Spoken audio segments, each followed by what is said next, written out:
So first pass of the day.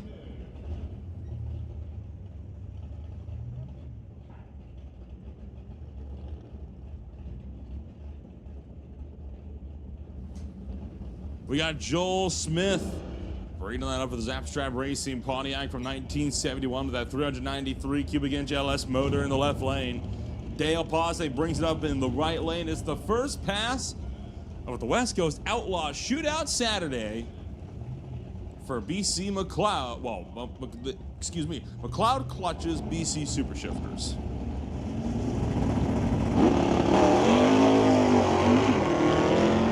Bit of wheel spin off the hitch there for Bosniak as he gets set to run down the racetrack. Top end, Bosniak was 10:28, 32 miles an hour. Joel Smith going 10:32, also at 132 miles an hour. Bring up Dan Gray, bring up Wilf Friesen, 1983 Ford F-150 with a 460 cubic inch motor for the driver at Maple Ridge alongside the Warbird.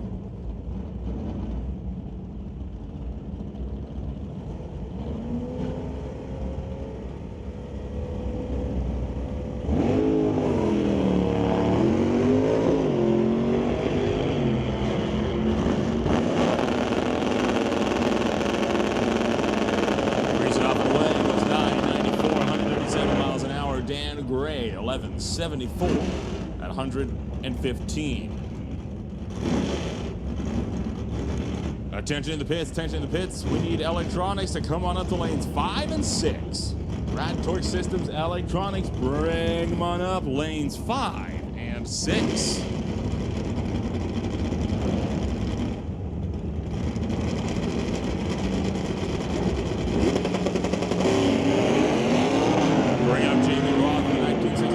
And problem set in for Will Zorg in the 1962 Bel Air as he was slow.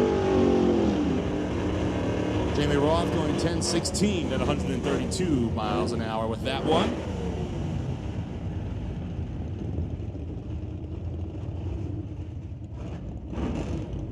Will Zorg having to drive through a bit of wheel spin off the line on that right lane and lifting out just shy of 100 feet. So Will Zorg will be on a slow roll to the top end. We'll bring up Rich Graves with the 1967 El Camino against John DePort in his 77 Camaro.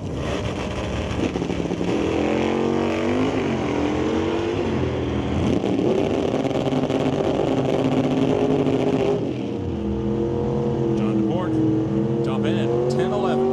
Miles an hour. Rich Graves 11:52 at $1.20, and that brings up Keith Winterbottom and Tim Hopper, the 1968 Camaro out of Maple Ridge, going up against the 1972 Chevy Vega.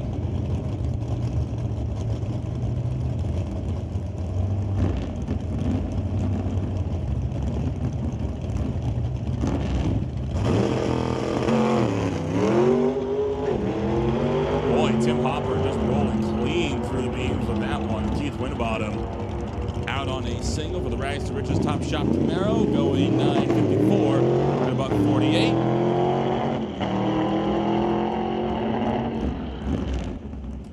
And Hopper will remain on that single run, and he'll go at a not really respectable 22.7. That's because of his major red light. It was 13 seconds to 60 feet with him waiting on the line.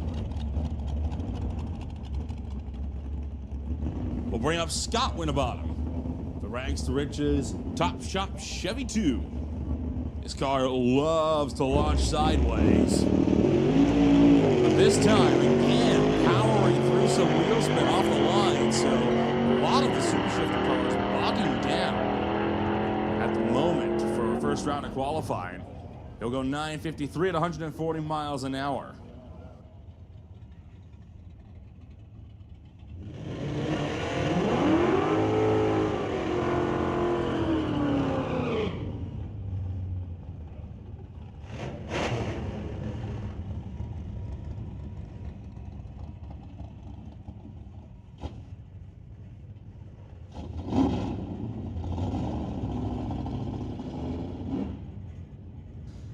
We'll bring up Brandon Piskacek and Jim Stahl as we roll to National Tire Non-Electronics qualifying. The motor in Canada with Thomas, Buick Racing, Ford Mustang.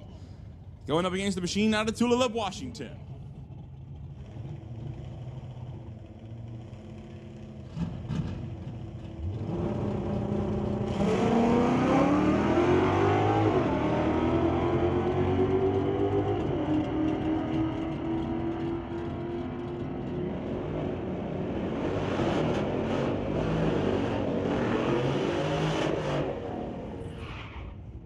Piskacek going 13-12, 101 miles an hour. Jim Stahl 1087 at $124. Bring up Robert Getz. Running the 1994, not the 1994, the 2024 Ford F-150 up against Steve Baskerville in the 22 Mustang.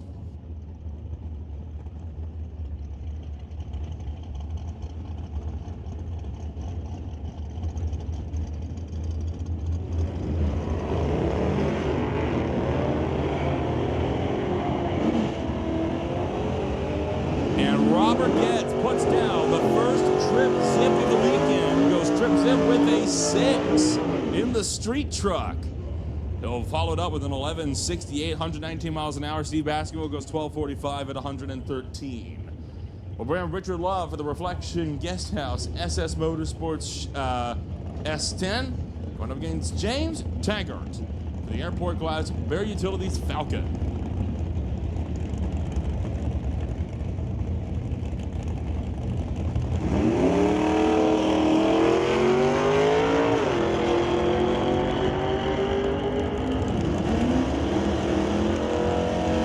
Taggart down to the top end of the racetrack, going 10.47 at 126 miles an hour. Richard Love 11.89 at 111 miles an hour. And that will bring up the next bunch. Rich Ray running the 1970 Dodge Dart out of Friday Harbor, Washington, going up against Andy Antle for the Antle Towing Shop Truck Ford F-100 from 1965, running the 570 cubic inch big block Chevy motor.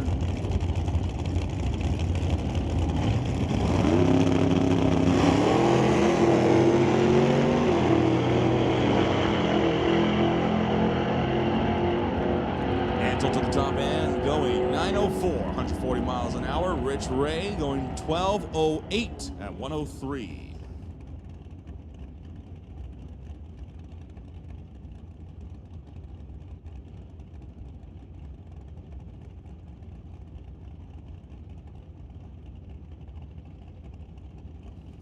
While we're waiting for the start lane crews to touch up that right lane on the starting line, we got Blair Criddle running the Ford Precision 1927 Ford Roadster, sporting 434 cubic inches of Ford motor under the hood. And running the VLT motor under the 1993 Mustang Fox body over here, tower side, it's Josh Hendrick.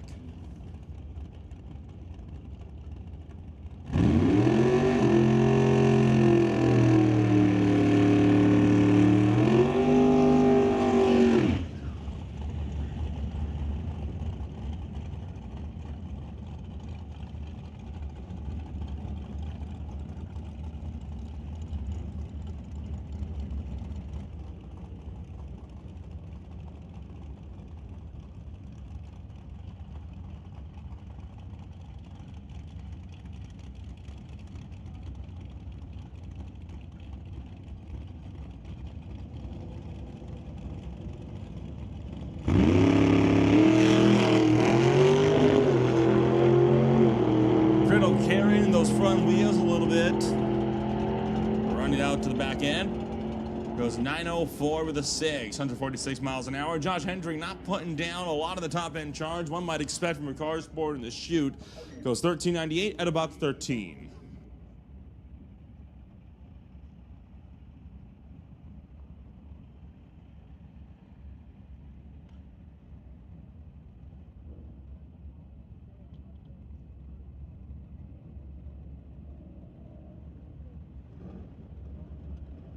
Still got more coming around the corner. Among those is John Vandeven running the Firebird. 454 cubic inches of Chevy motor under his hood.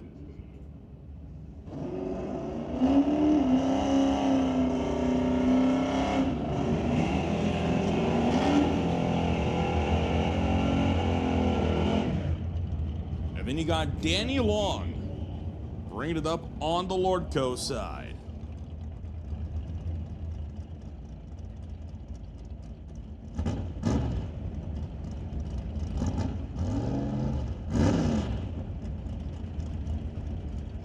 Hey, attention in the pits, attention in the pits. All racers, please make sure that your vehicles are wiped down and clear of any water, dew, or debris before you come on up to the staging lanes. Once again, make sure your cars have been properly scrubbed down and that everything is clear of debris and fluids before you come up to the staging lanes. Vanderveen goes 983, 131 miles an hour. Danny Long going 1253 at 109 miles an hour. That brings up Rob Monroe Jr. alongside Kyle Fredrickson for the Mid-Island Engine and Machine 1985 GMC pickup.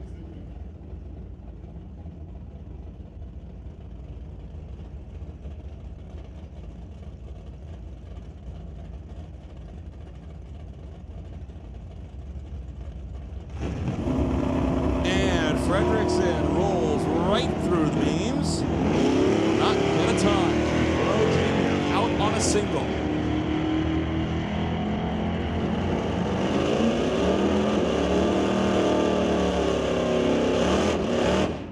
Monroe goes 10:48, 125 miles an hour. Brings up Tyler Keller, one of the 1970 Oldsmobile out of Prince George. Going up against John DeBack at the Rat Toy Systems 1989 Chevy S10.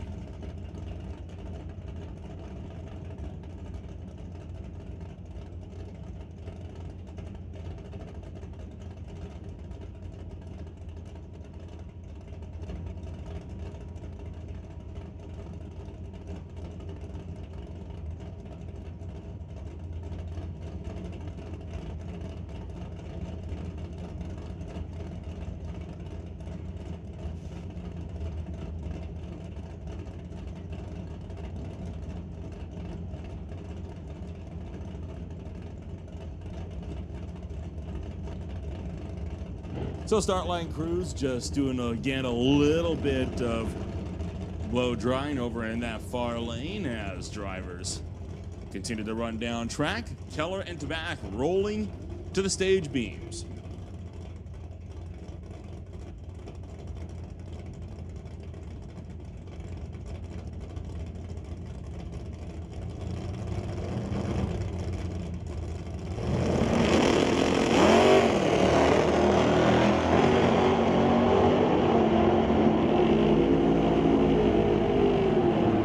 Cars up for the gears. Tyler Keller going 007 on the tree, doubles it up with a 970 with an 8, 144 miles an hour. John DeBack going 1045 at 127. And that'll bring up Cassie Tippy against, I believe that is Daryl Tippy. So some Tippy family grudge matching going on at the starting line. The wagon versus the Chevy 2.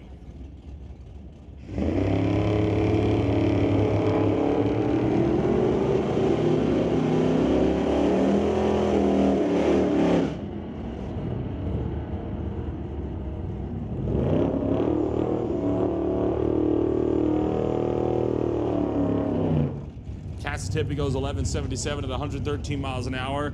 Who we believe to be Daryl Tippy going 1054 at $125. Bringing the next pair, we got a Malibu up here. Nothing yet on file for either of these two drivers.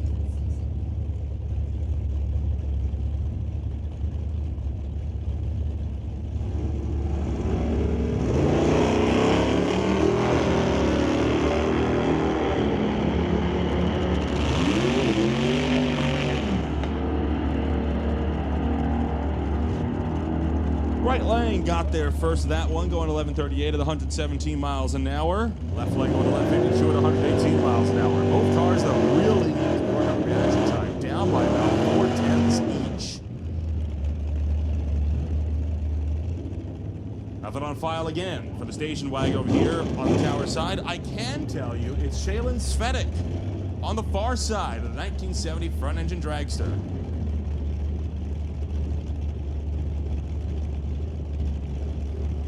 and that is Heather Hornall over here on the tower side of the racetrack.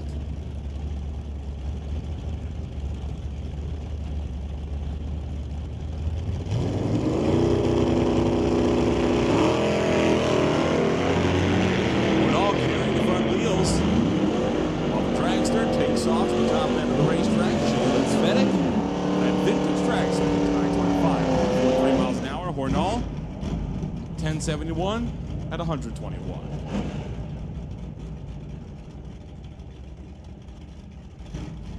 We'll move on to Jim Banky and Chris Stone. Two class icons here. Rat Torch Systems, Titanium Auto Group, Bucky's Mini Excavated, represented by the Plymouth Barracuda. Stone Cold Racing represented on the far side of the dart.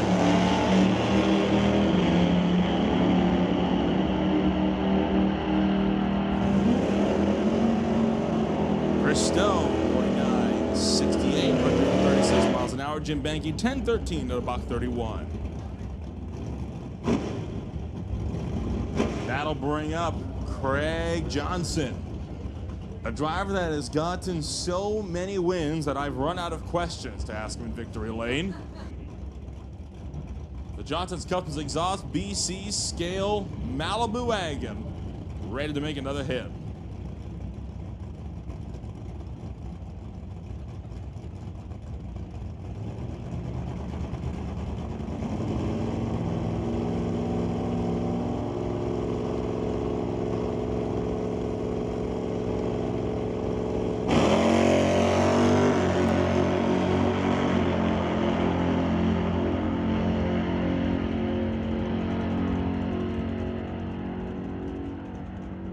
.1053, 121 miles an hour for Johnson. Now for a test hit. It's another dart, ready to make a hit. Rolling right into the beams off the burnout. How about that? You don't see that all that often, and he might be forced to back out. As cool as that would have been, I don't think the starter had time to properly flip that switch to get the tree rolling.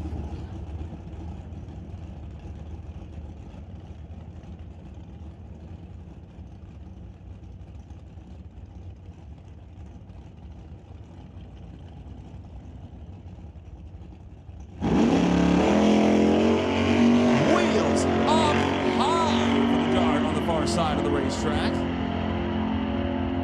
Coming back down to earth and runs it out the back door with a 943 at 141 miles an hour. Making great use of the wheelie bar on the back end.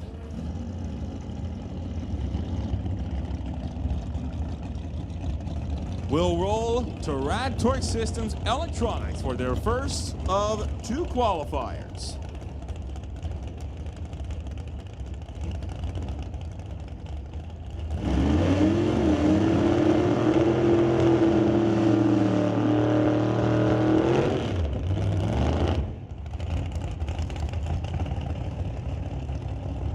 Attention in the pits, attention in the pits. We need super shifters on standby. BC Super Shifters, this is your standby call.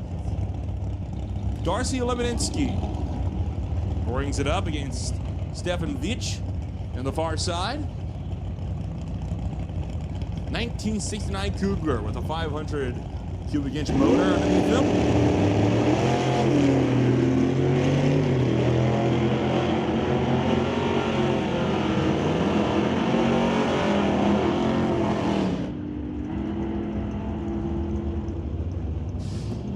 Attention to the pits, attention to the pits. Well, a short standby call then for the Super Shifters. We're going to call you up to the lanes.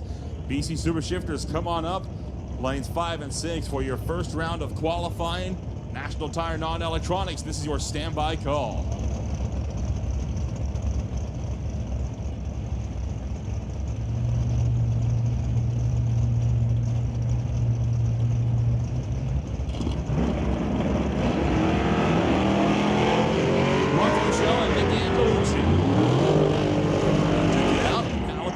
Malibu on this one. Martin Michelle at the top end of the racetrack, not making use of the throttle stop this time. Going 10.06 at 130 miles an hour. Nick Angelucci going 10.71, 125.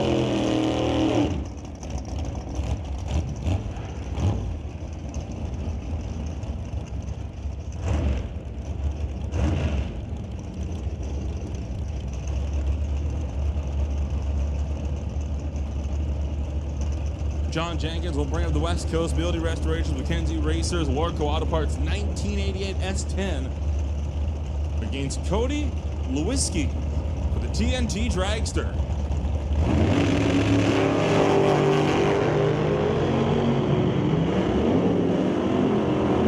No contest on this one. Lewinsky going 743 at 178 miles an hour. John Jenkins goes 1047 at a $122.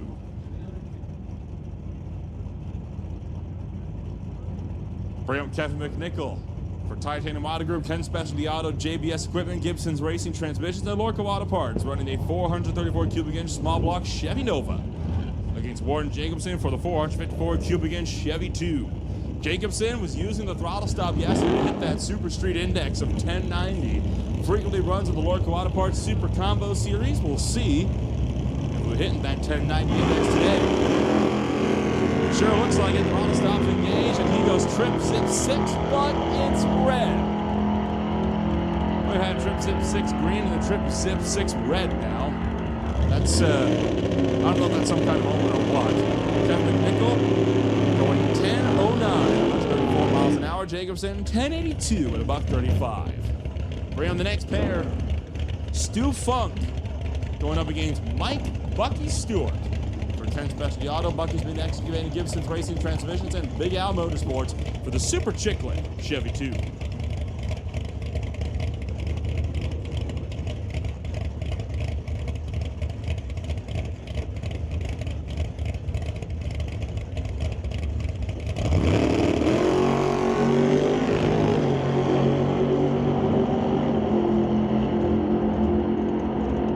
So running down the racetrack, Stu Funk going to go 927 to 137 miles an hour. Stewart, 1008 at 131.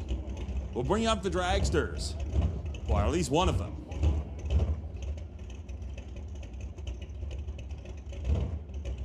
Cade Shirk bringing up the dragster. He was licensing that dragster yesterday. Looking like that licensing has been completed.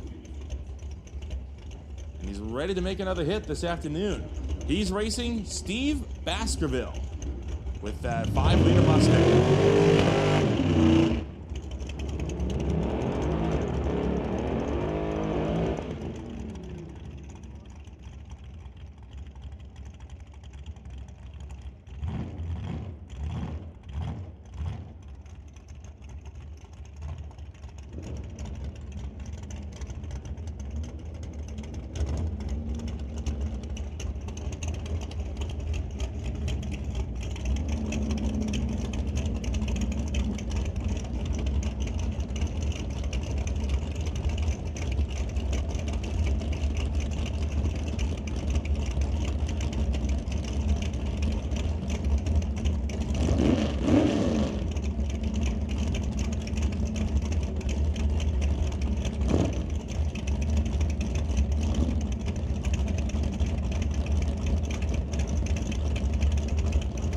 Both cars pre-stage. Baskerville bumps in. Cade Shirk will be in just behind.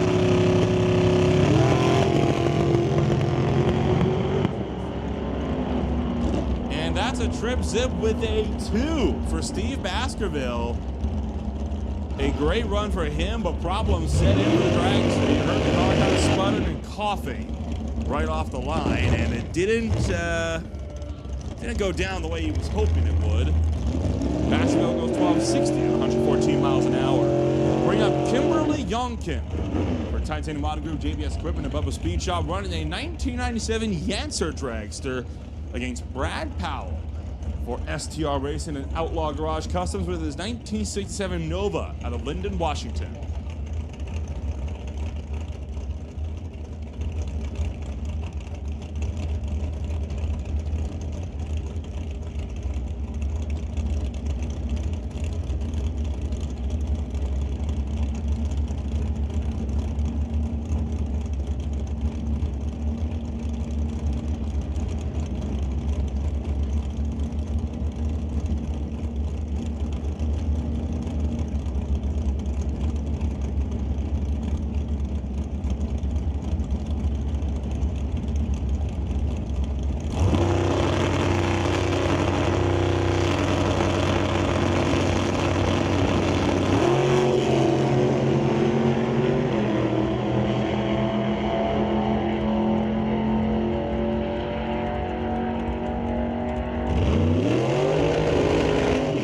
Duncan goes 760 with a 2, 175 miles an hour. Brad Powell going 1014 at 130. That'll bring up Emily Gerard. Yet another dragster. This one an undercover dragster. With 582 cubic inches of big block Chevy motor. Sponsored by Shear Solutions, Just Mechanical, and Titanium Auto Group. Racing against the JCE and BC scale Malibu wagon.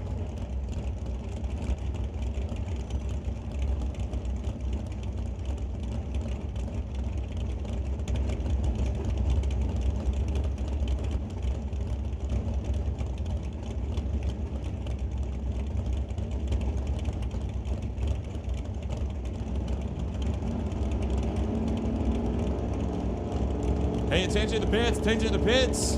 Cloud Clutches, BC Super Shifters, we're waiting on you. Lanes 5 and 6, you're only moments away from running. Finish out the staging later. Cloud Clutches, BC Super Shifters, come on up, lanes 5 and 6. Emily Gerard goes 756 at 175 miles an hour. Craig Johns goes 1052 at 121.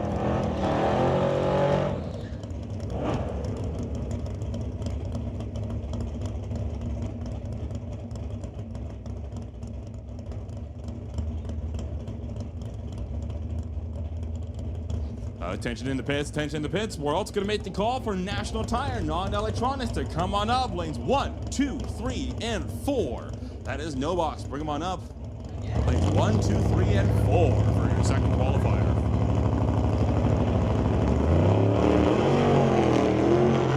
Steve McKenzie going up against John Tabak. McKenzie going 891, 153 miles an hour. Tabak 1041 at $127. Mackenzie's Cavalier running strong with that 505 cubic inch big block Chevy motor under the hood. That'll do it for first round of qualifying for the bracket classes.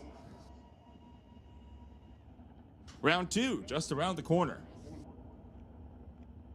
So once again we have called Super Shifters to lanes 5 and 6 and no box to lanes 1, 2, 3, and 4. I see Winnebago rolling around.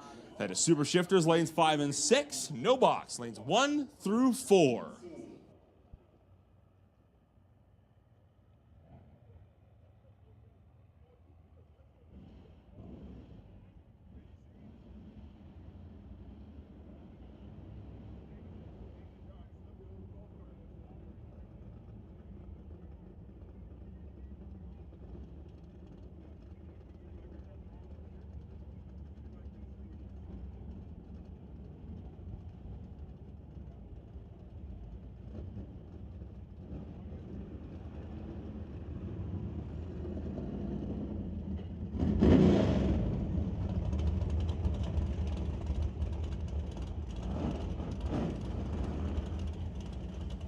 So here we go, second round of qualifying for the BC Super Shifters.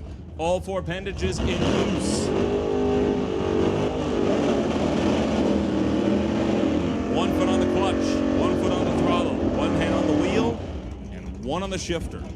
John DeBoer brings up the 1977 Camaro facing off against Jamie Roth and his 1964 Comet.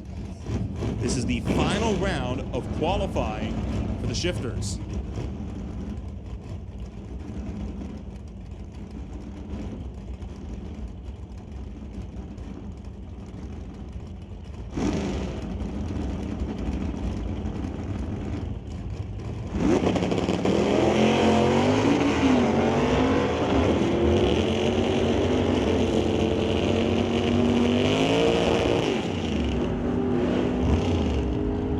Jamie Roth going 1002, 135 miles an hour. John DePort going 1009 at about 32. And that'll bring up Will Friesen, running the 1957 T-Bird, dubbed the Warbird. Going up against Rich Graves and his El Camino.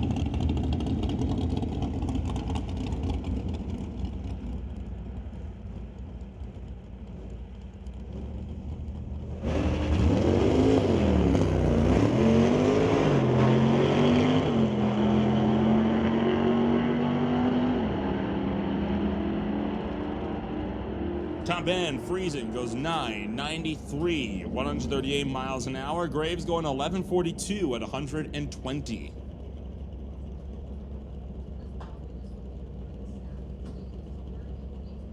we're going to go up against Will Zork and Joel Smith. The 1962 Bel Air with a 409 cubic inch Chevy motor going up against the Zap Strapper Racing Pontiac with a 393 cubic inch LS motor from 1971.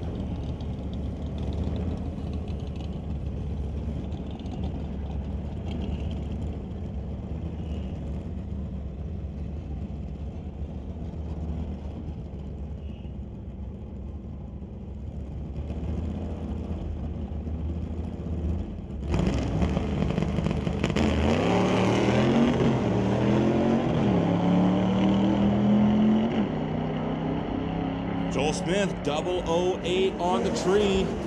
Will Zork, 019 red. Zork goes 1096 at 123 miles an hour. Smith, 1217 at 83.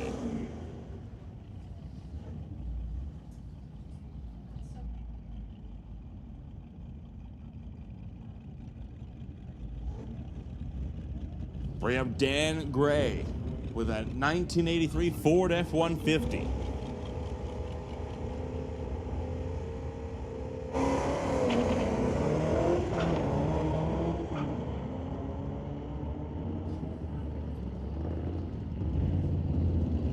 Little puff of smoke as he left the line.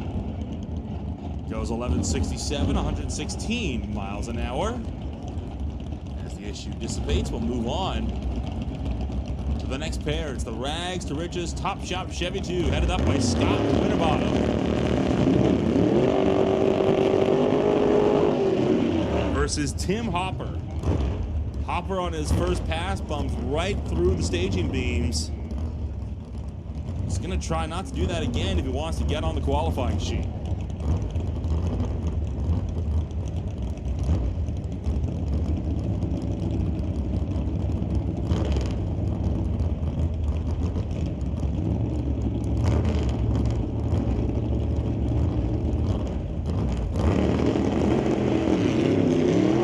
Sure enough, Scott Winterbottom launches a little bit right. And that car, known for doing that, he'll put down 006 on the tree, goes out the back door with a 927, 140 miles an hour. Tim Hopper this time 1205 at 76. So still nothing too spectacular on Tim Hopper's side of things. Dale Posnick, the next one up, readjusted a little bit to get back into the groove. I see National Tire, non-electronics, rolling around the corner. No box, we have called you. Lanes 1, 2, 3, and 4. You should be coming on up again. 1 through 4. Be ready for the quick turnaround with Rat Torque Systems Super Pro being on standby.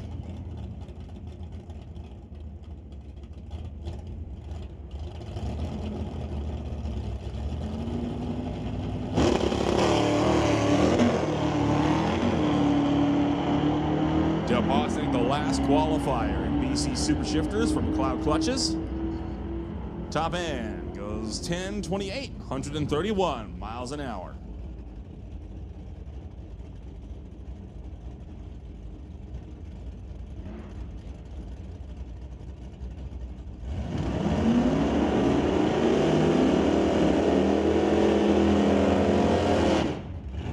Rich Ray, first one into the box. Versus Steve Sheffer on the far side.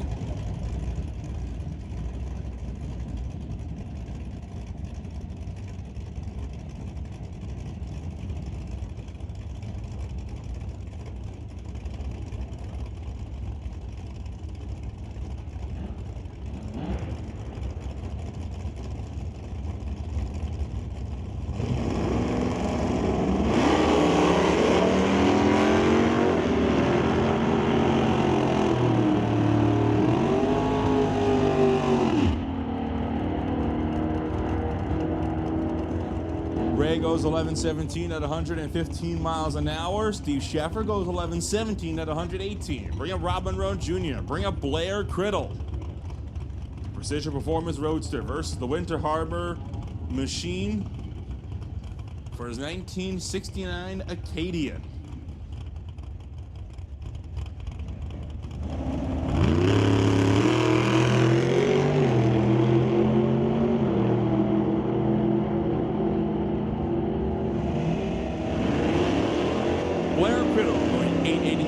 147 miles an hour.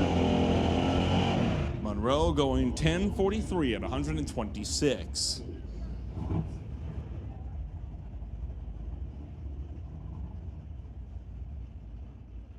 And that'll bring up Danny Long with his Mustang Fox Body versus Kyle Fredrickson.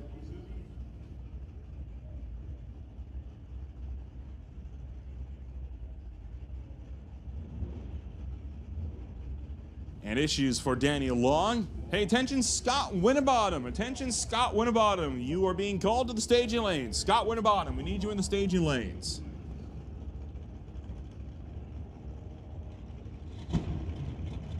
So Long going to be backed out. The car leaking too much water for them to let him go down track. Kyle Fredrickson now on a single.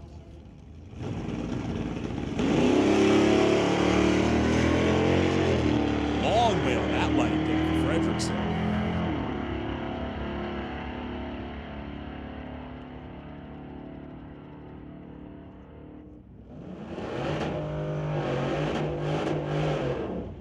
.1162, 112 miles an hour. And that'll bring up Robert Getz in the 2024 Ford F-150. He took the Trip Zip mug for the day with a Trip Zip with a 6 on his first qualifying pass. That has put Getz quickly to the #1 qualifying spot in National Tire Non-Electronics.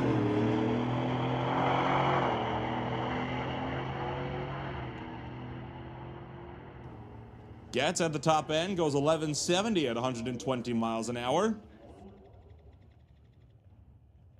And now the crews breaking out the equipment to clean up that water on the starting line.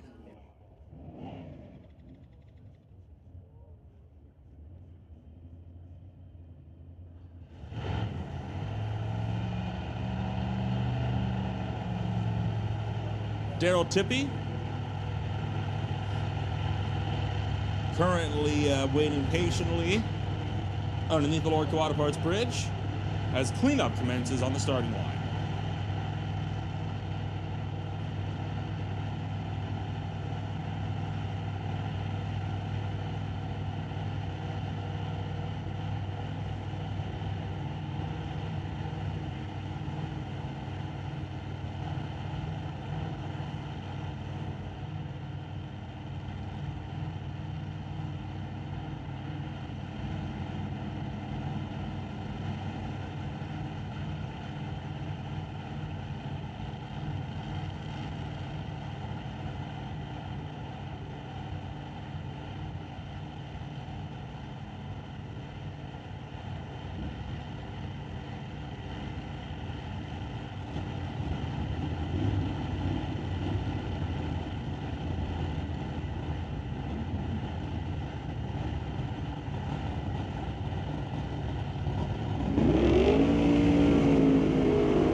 Attention in the pits, attention in the pits. We need Rad Torque Systems Electronics to lanes 5 and 6. Rad Torque Systems Electronics, bring them on up, lanes 5 and 6.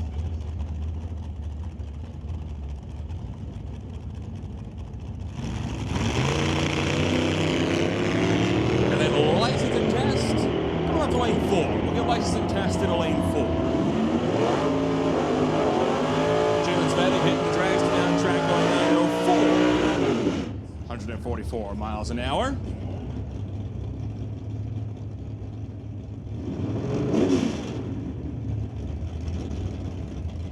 That brings up James Taggart and Richard Love. The Airport Glass Buried Utilities 1964 Falcon going up against the Reflection Guesthouse SS Motorsports S10.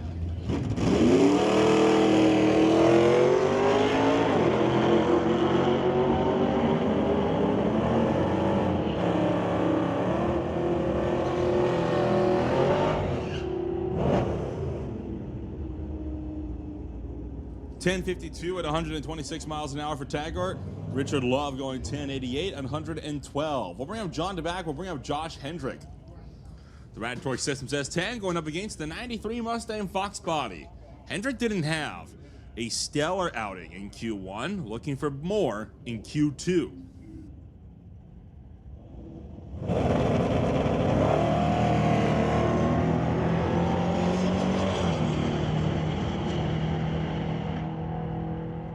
Better run that time for Hendrick. To back goes 1041 and 127. Hendrick 1170 at 88.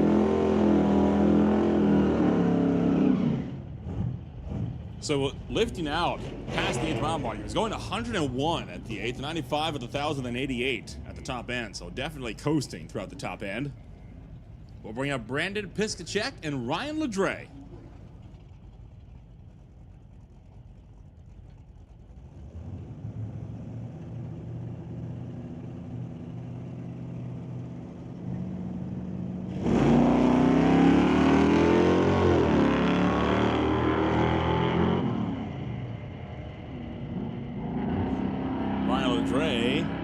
Sounded like he shut the motor off with that one as Brandon Piskacek goes 1321 to the 101. And Ledre going 1272 at 104. Steve Baskerville back up for another hit with the Mustang.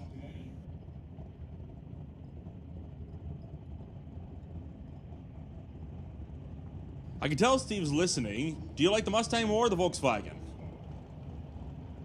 The Mustang. He likes the Mustang more. I love it. I think it suits you more anyway. It's better, more fitting for a drag strip. It's going up against a straight axle Bel Air on the far side.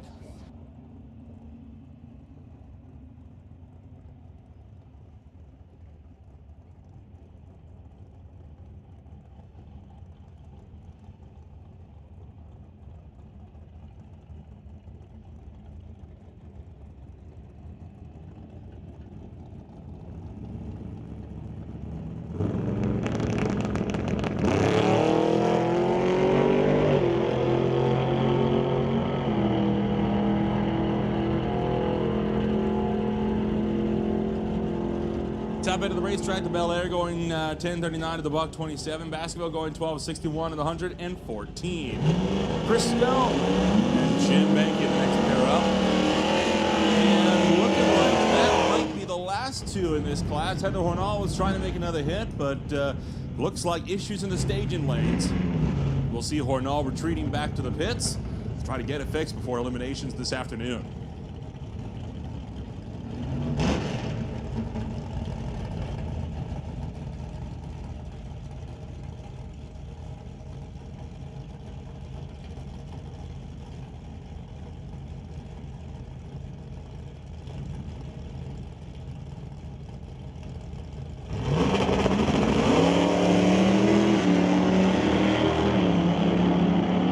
Stone, 019 on the tree. Jim Benke, 051. Chris Stone, top end, going 964 to 136 miles an hour. Jim Benke going 1012 at 131.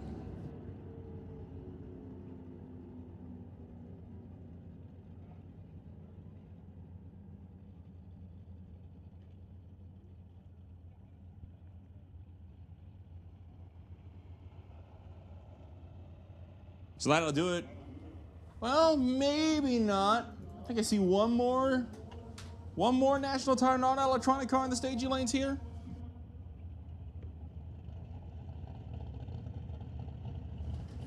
At the most, one more, and then it'll be rolling into Rad Torque Systems Electronics for their final round of qualifying.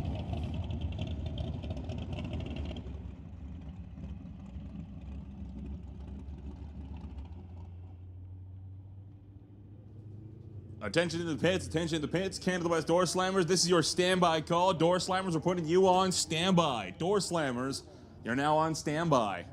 Jim Stahl up for another hit in his 2000 Mustang, Tulip, Washington.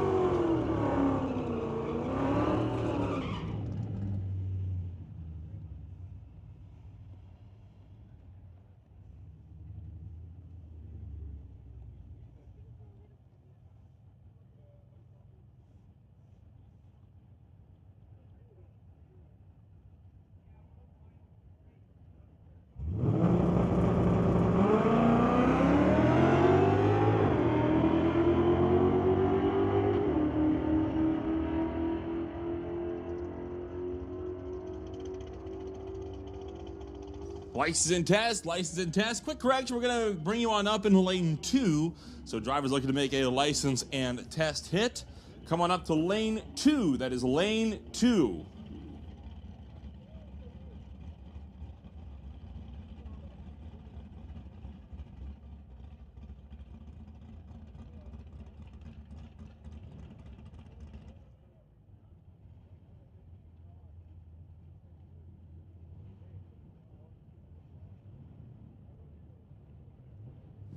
We'll bring up Rad Torque Systems Electronics. One more round of qualifying for them, and then we'll be rolling into some license and testing hits, followed up by round number 3 of qualifying for the Canada West Door Slammers. They already had 2 last night with a healthy field slotted into competition already. All drivers that have attempted to qualify have so far made the field.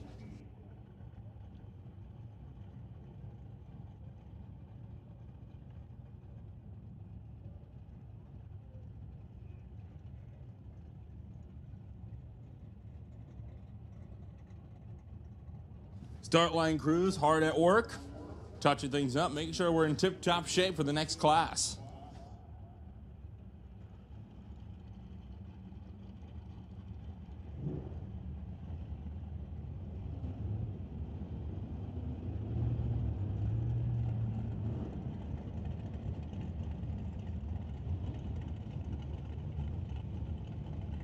We'll start it off with Nick Angelucci, running in the Malibu with a 355 cubic inch Chevy motor under the hood.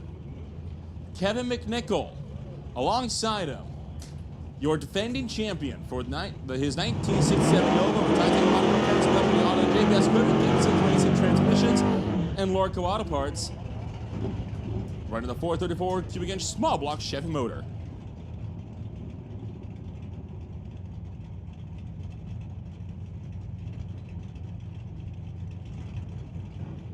Some special congratulations are in order for the Angelucci family. They've had a new addition into that family with a new baby over the last little while. So big congratulations to him as he looks to start the day off strong with a 007 on the tree. Kevin McNichol, 10:05, 133 miles an hour. Angelucci, 10:65 at 125.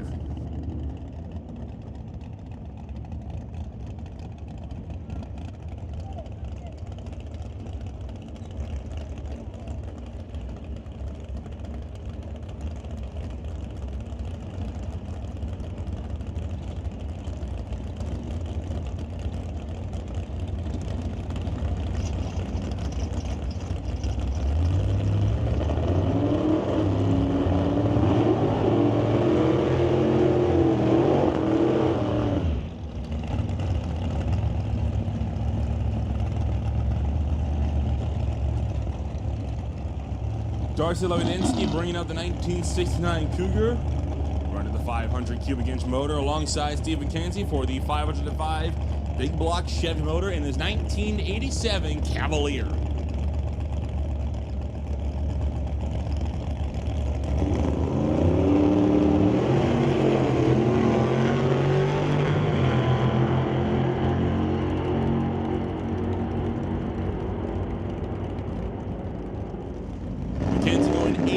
182, 154 miles an hour. Levitinski going 929 to the 146.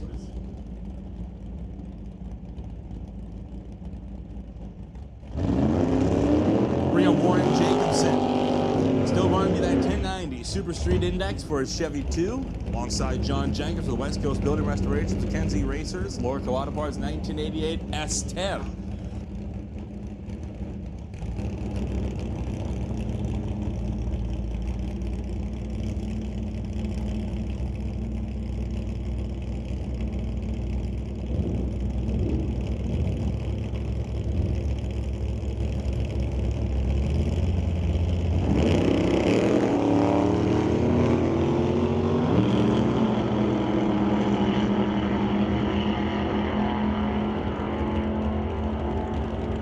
Top end, Jenkins, 1038, 124 miles an hour. Jacobson, 1082 at 137. And we'll bring up Steve Baskerville. Going up against Stu Funk.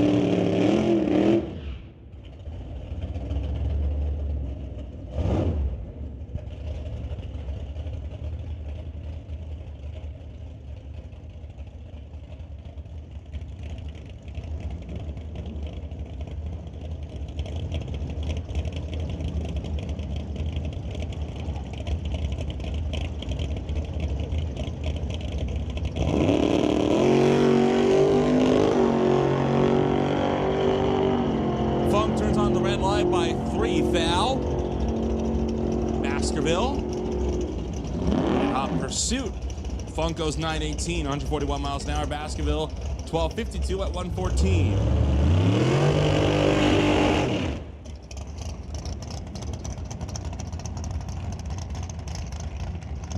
Bring up Cody Lewinsky for the TNT Dragster against Mike Stewart for Cat Specialty Auto, Bucky's Mini Excavating, Gibson Transmissions, and Big Al Motorsports.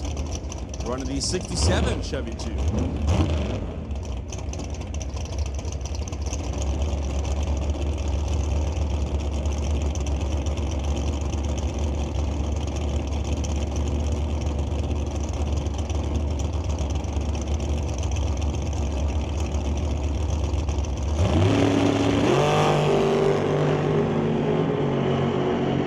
So the Dragster off and away. Cody Lewinsky, top end of the racetrack, goes 738, 180 miles an hour, with Mike Stewart going 1005 at 132.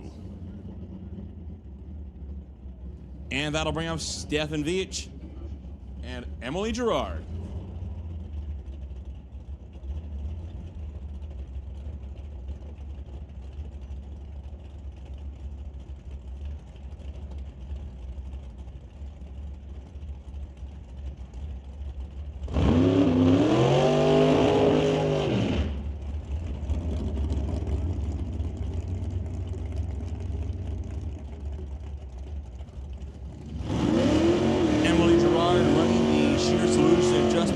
Titanium Auto Group undercover dragster.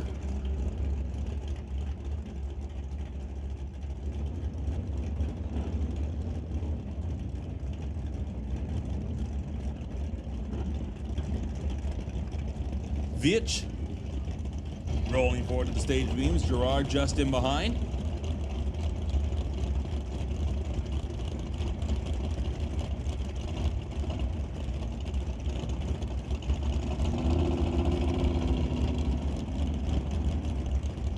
Gerard taking her time, not bumping forward yet. Now she's in.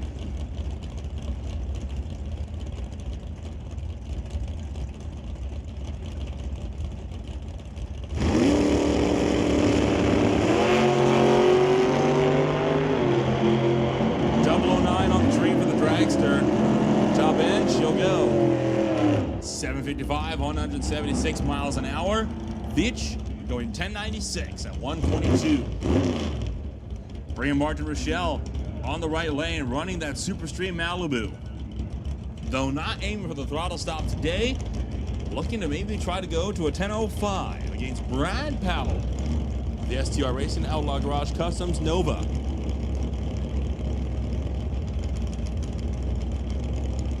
Attention at the pits, attention at the pits. Can to the West door slammers bring them on up to lanes 5 and 6 with overflow to 3 and 4. Door slammers to 5 and 6 with overflow to lanes 3 and 4.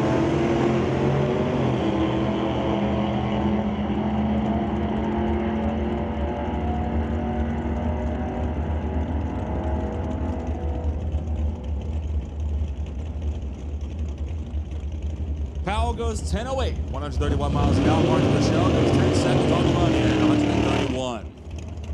Here we go, a pair of drags. Cade Shirk versus Kimberly Youngkin. Shirk has not had too much luck today so far. Had problems on his first run down the racetrack. The Yaxer drags are over on the far side for Titanium Auto Group, JBS Equipment, and Bubba Speed Shop. Put down a pretty solid pass for the first run. Into the 170s for the mile an hour.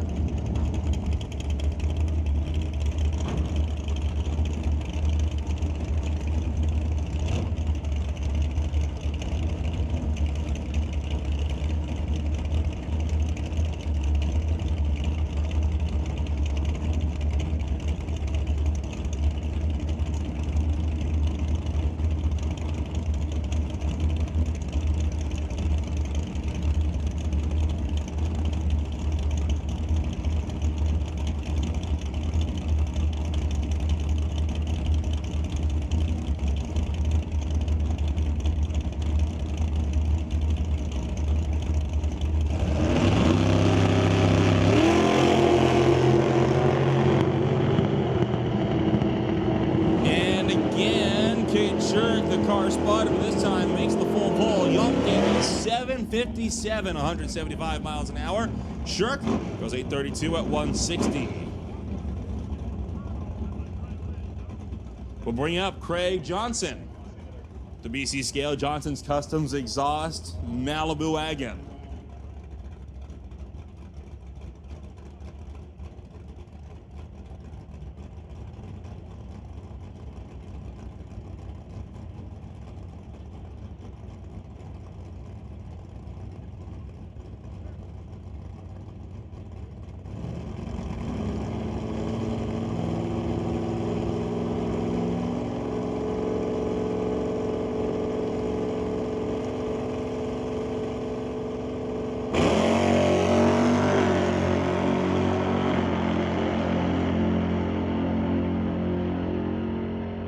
No problems here for Craig Johnson. Goes 10:51, 122 miles an hour, and that leaves John Tabak for the Rad Torque Systems Chevy S10. 365 cubic inches of motor underneath the pickup.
Tabak goes 10:37, 128 miles an hour, and Heather Hornall looking like she's got the issues figured out.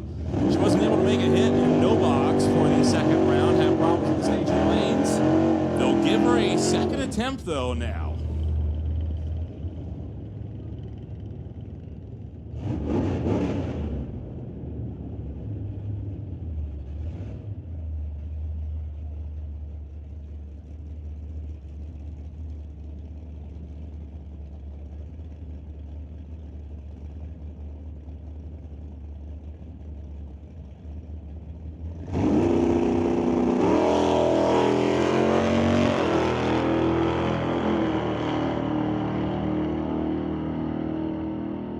It's gotta feel good to finally get that hit in. She'll go 1065 at 121 miles an hour. That'll do it for our regular qualifiers. We've still got a couple of test hits, and then it's door slammers. Once again, Winter Harbor Marina and RV Canada West door slammers. We have called you up to lanes 5 and 6, with overflow into lanes 3 and 4.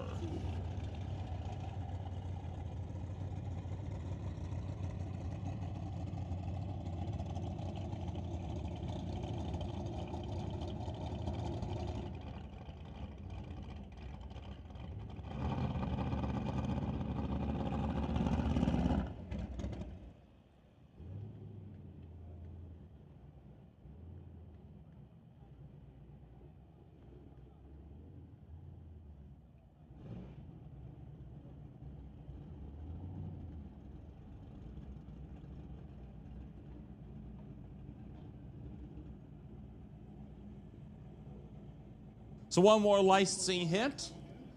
From the sounds of it, this one requiring a pull of the parachute on the back end of that car, so you will see a chute deployment from this Malibu at the top end.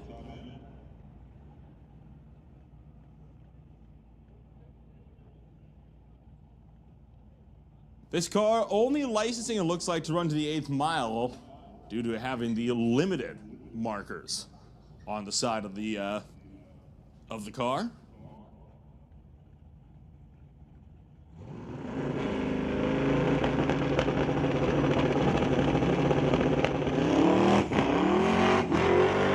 Struggling a bit to get off the line, but does make that full pull to the 8th. And actually going to run out the back door to a full quarter. Goes 919 at 152 miles an hour.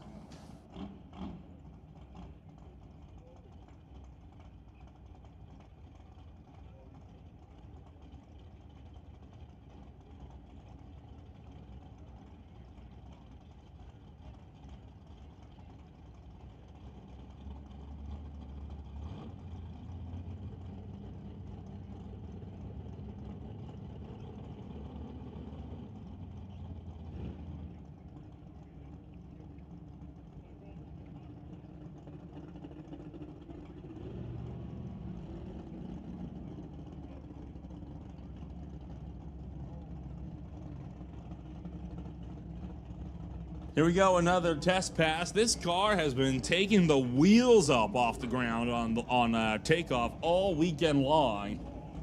Not expecting anything different today.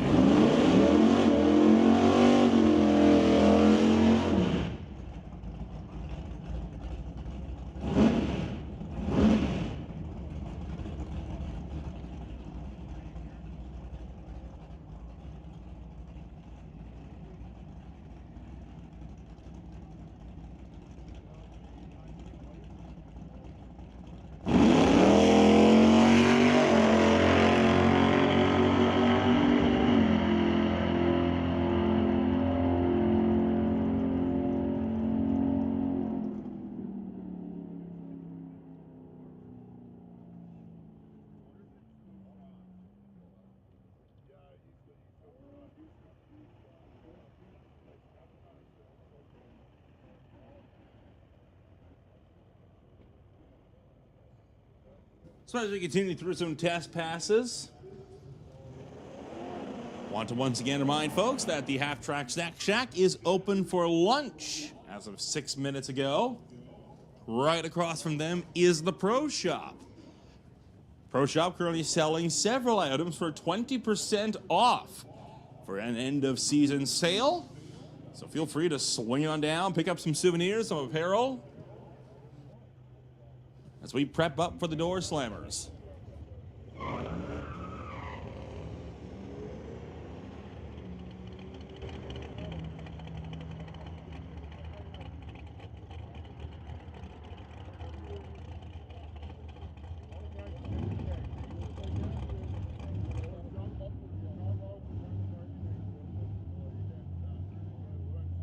The 2024 Canada West Door Slammers Association has been brought to you, of course, by Winter Harbor Marina and RV for the duration.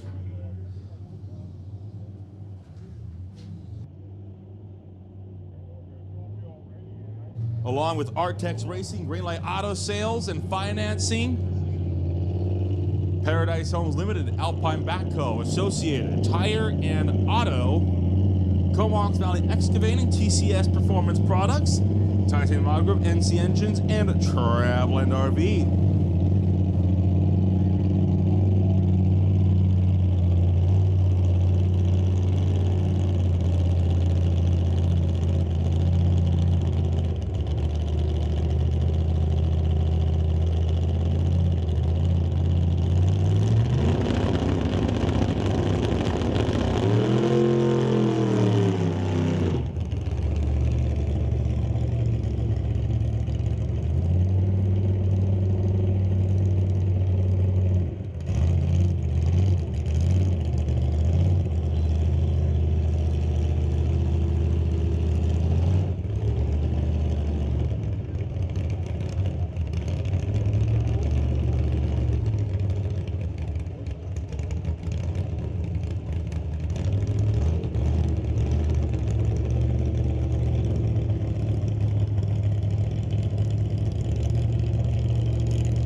So let's go through some of your big door slammer hitters this afternoon. Currently, top of the sheets, it's Rod Leclerc with a 671. Set that in his Q2 time. James Kennedy brings it up in second with the only other car in the 6-second bracket with a 681 set in Q1. Also in the top 5 on Q1 times, Mike Bedsworth and Jason Field. Paul Stretch fought his way to the top 5 in the second qualifier, went 721, and just 4 hundredths behind was Mike Lucas in 6th.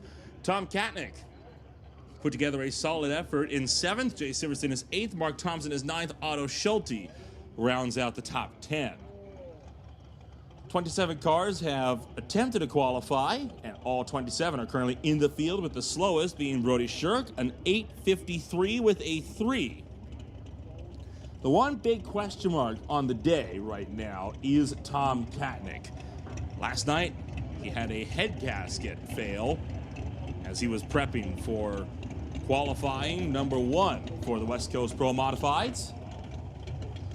He got it turned around, made a hit in door slammers, but then the car had some more trouble, shall we say, on the return road.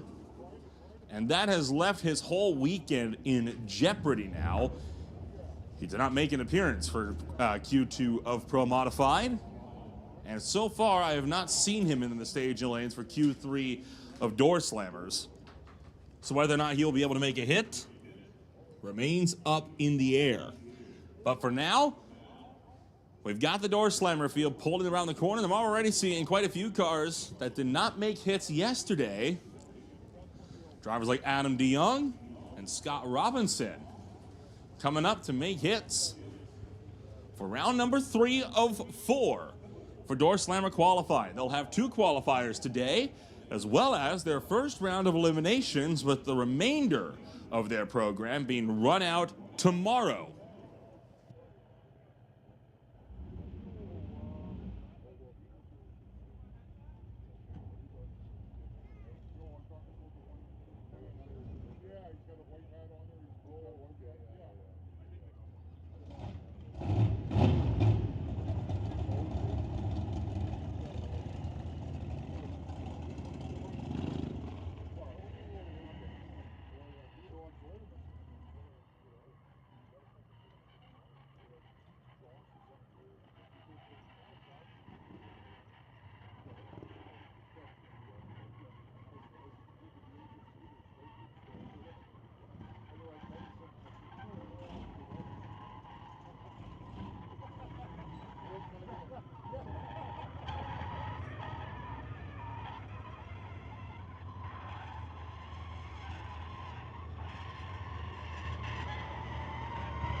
So you see the track prep equipment backing into position. We're ready to rumble. Jay Siverston fires his car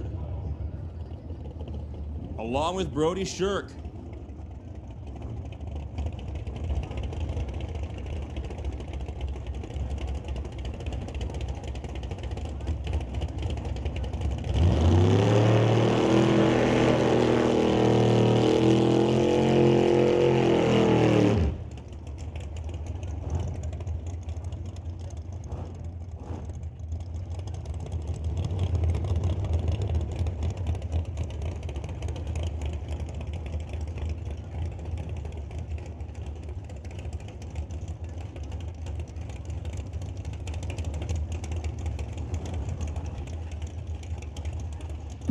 Jay Siverston sits 8th on the qualifying sheet so far, standing on his Q1 time of a 7:34. Brody Shirk, bottom of the chart so far with an 8:53, trying to improve in Q3.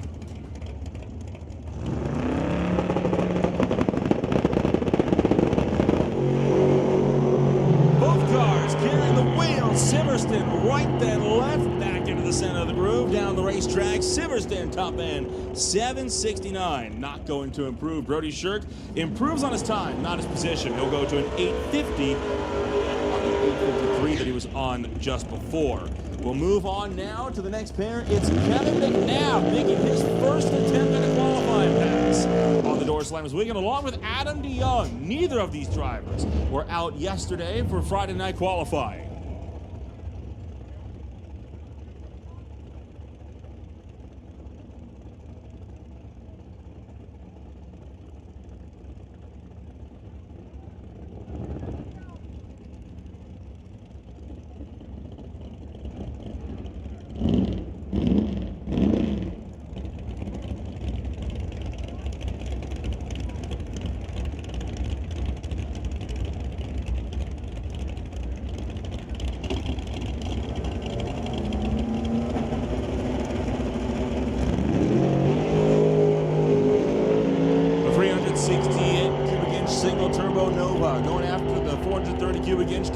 Tex Racer and Total Dairy Solutions. DeYoung 8:28, McNabb 8:63. So McNabb barely making the show, but he will get in with that pass.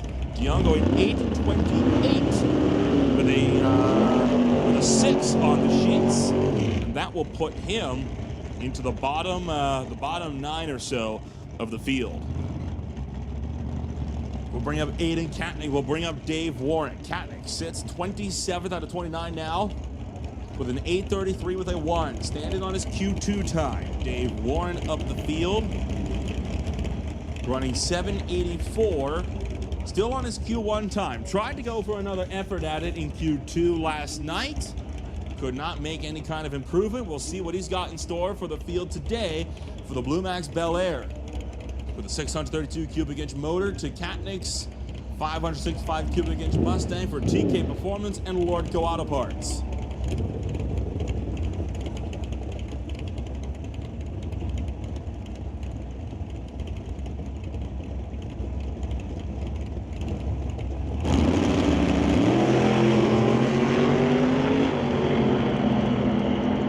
Both cars getting set to run down track. Top end, Warren, 7:79. He will improve. Sorry, he actually jumps up to 15th place with that run. Aiden Katnick going 8:31. He will also improve in his time, but not his position.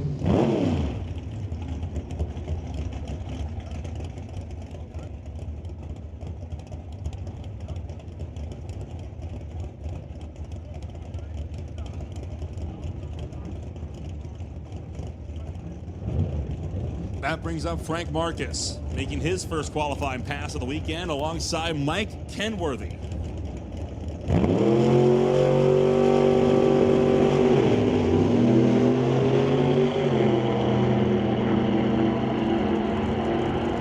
Top end of the racetrack, Frank Marcus going 8:02. That'll put him to 17 on the boards. Mike Kenworthy going 8:16. He will not improve at all.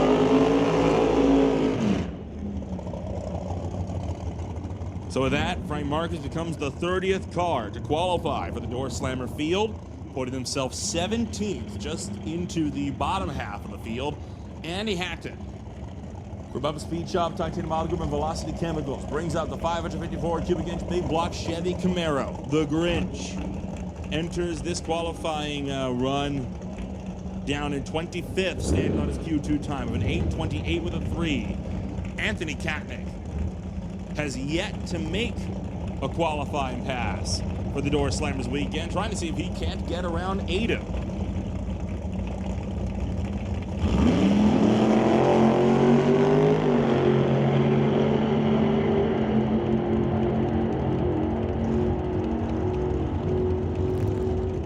And the elder brother gonna do it. He'll get up to the number 23 spot, standing on his Q2 time, and he had to go in 8:34. No improvements on either side of the racetrack from their Friday night times.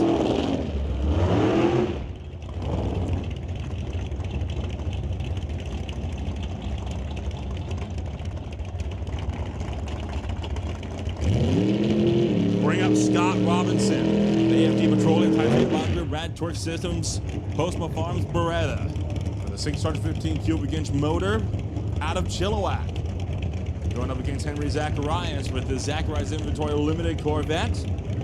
Robinson has not made a qualifying hit so far. Henry Zacharias into the top half of the field, right now sitting 12th and standing on his Q2 time of a 7:56.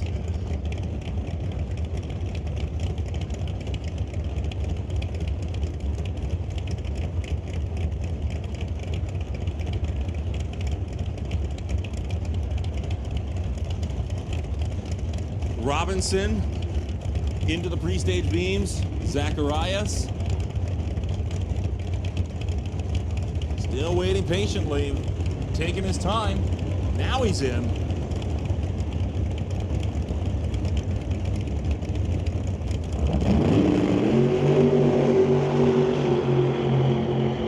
Both cars down track. Top end, Robinson. 7:62 with a 4. A great time there for Henry Zacharias, for Scott Robinson, sorry.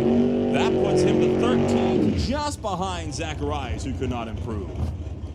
Mark Thompson, currently sitting 9th and standing on his Q1 time of a 7:43 with a 9. He's going up against one of the big heavy hitters, James Kennedy, one of only 2 cars to plunge into the 6-second bracket last night, in qualifying. He sits number 2, about half a tenth behind Rod Leclerc with a 6:81. He was not able to improve on his second qualifier time last night.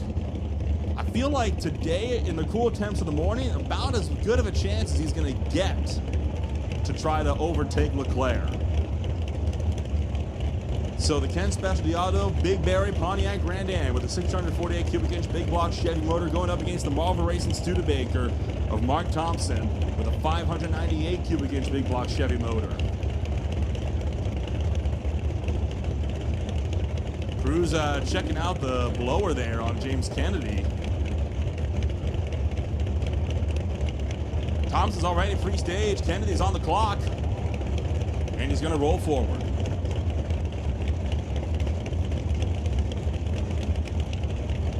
Attention to pits, attention to pits. West Coast Pro Modified. Rhubarb lanes 5 and 6. Promod lanes 5 and 6. Stand by for Nitro Harleys.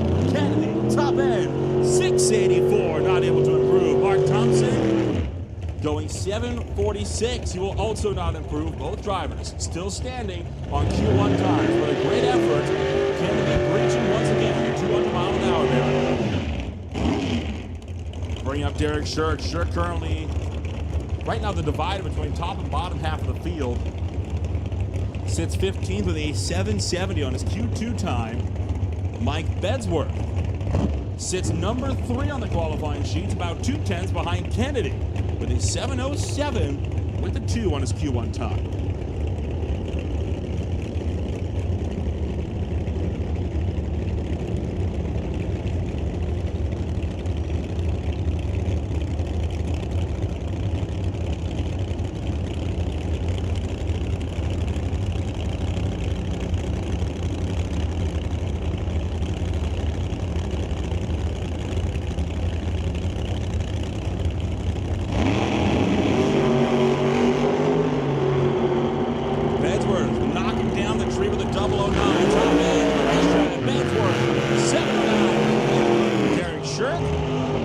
going 773, also does not improve.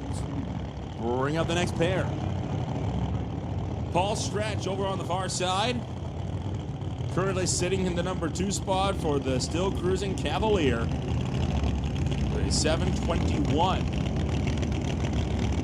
Mid-Island racing machine for a 638 cubic inch big block Chevy motor racing. Mike Supine making his first qualifying hit for Stone Speed Shop at Brian Glass with a 540 cubic inch big block Chevy motor underneath the 69 Pontiac GTO.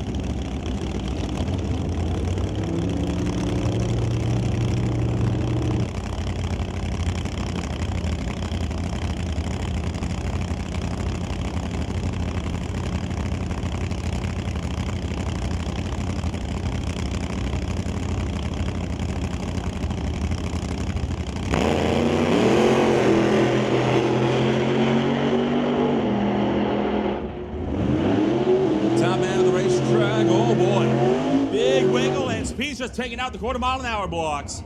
Wild ride there for Supine at the top end. He'll go 770 at 164, but he did cross the center line, and he's taking out both quarter-mile-an-hour blocks. What a wild save from Supine. You heard him lift out of the throttle. And after a wild save, he's going to cross over from the left to the right. Put your hands together, folks. That was a mighty fine save there. Some great driving from Supine.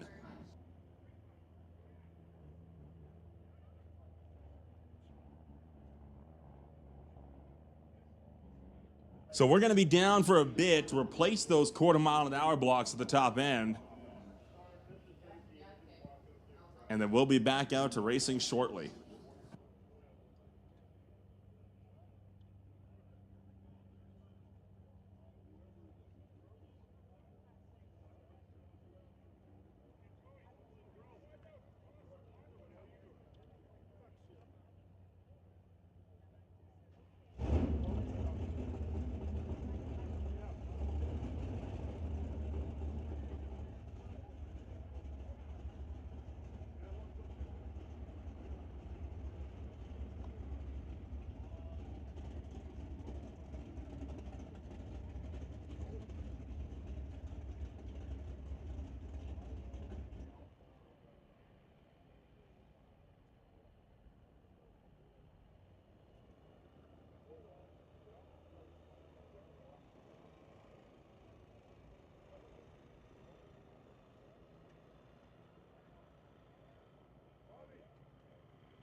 So Mike Supine got a little loose at about the half track point.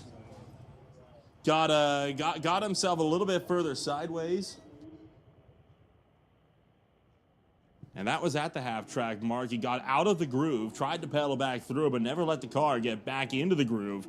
So at the right side, still on the outside of the traction compound, the car shot back sideways and cleaned out both quarter-mile-an-hour blocks. So I'm not sure if that run will count. I would assume probably not, but we'll have to wait for official confirmation from the door slammer officials. And we'll get word on that, no doubt, later on. But for now, we're on delay as we clean up the mess at the top end. Steve Lowe and Brad Vinge, both waiting in the staging beams. I gotta say, I was surprised to see Brad Vinge out here in door slammer competition. I was expecting him to be in maybe electronics. He normally runs in the super combo category on a Super Street 1090 index. You gotta make 870 or quicker though. So to see the BC Racing Chevy out here is a surprise, but a pleasant one. If he can make the field, that could be a good race. Steve Lowe's alongside for the Lorco Auto Parts Firebird with a 582 cubic inch motor. And they'll be back up before too long. We're on delay once again in door slammers.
All right, timing blocks have been replaced. The remains of at least one have been discarded in the trash can near the tower. And we're ready to rumble. Steve Lowe bringing up the Lorco Auto Parts Pontiac Firebird against Brad Vinci for the BNC Racing Chevy Camaro. Brad Vinci usually runs a 1090 Super Street Index in the Lorco Auto Parts Super Combo Series.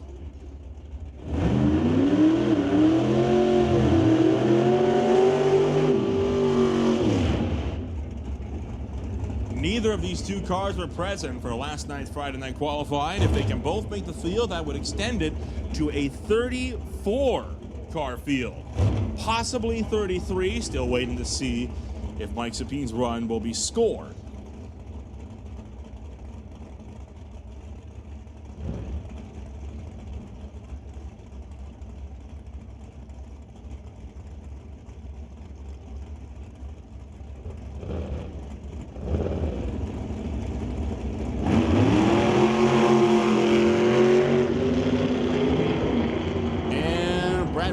Having problems set in. Both cars having problems set in. Neither of them getting a respectable time. So we'll stand at 32 for now.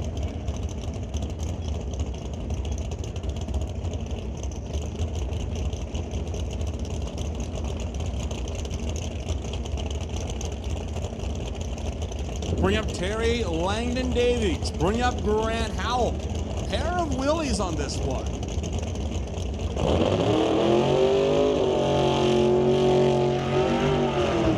Davis concrete machine took the win at the National Open in 2024. Grant Howell, the fast orange machine, in his 23rd year of competition with a 613 cubic inch Sunset motor for his 1937 machine. Grant Howell enters this one 14th, Terry Langdon Davies 21st.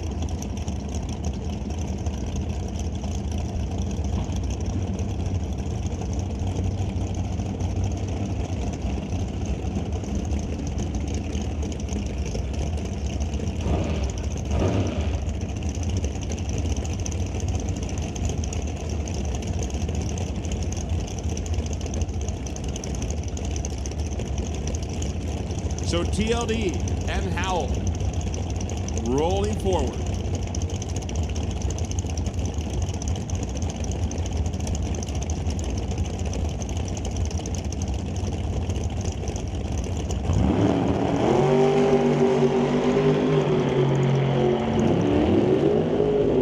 Grant Howell, 001, knocking the tree down, follows up with a 7.72 for Grant Howell.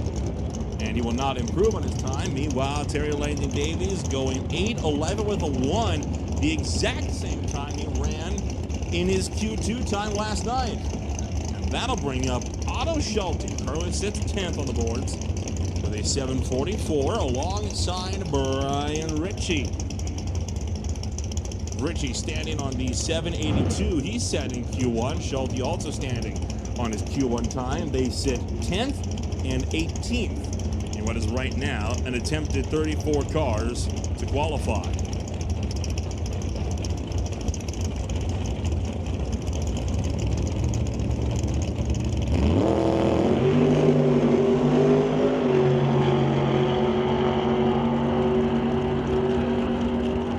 Schulte goes 7.48, will not improve on his time. Brian Ritchie 7.86, so no improvement on either side of the racetrack. That brings up Mike Lucas. Top sportsman competitor went 7.25 for his first time in Q1. Did not make an appearance in Q2 last night.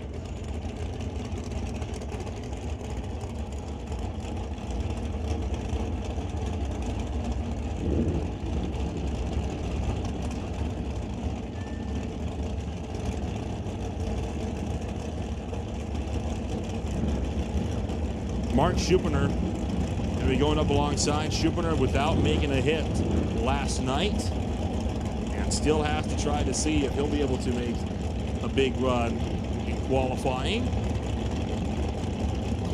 Getting towards the end of Q3 for Norselanders.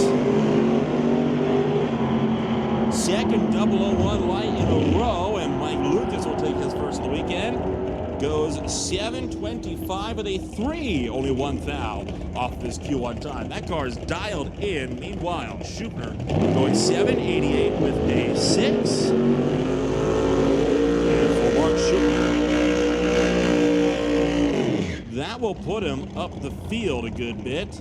He'll be into 19th out of what is now 35 that have attempted to qualify. Andy Antle as well, making some moves. He's up to 11th so far, running 7:51 on his Q2 time from last night. Ray Rusieni also in the mix. Improved in Q2. He runs an 8:24 with a 7.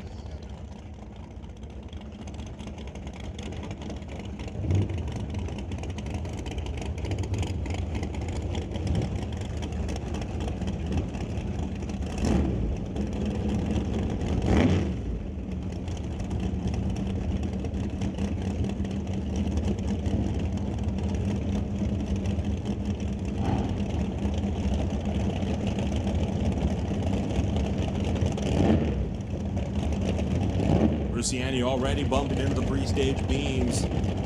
Waiting on Andy Antle and the Chevy Cobalt.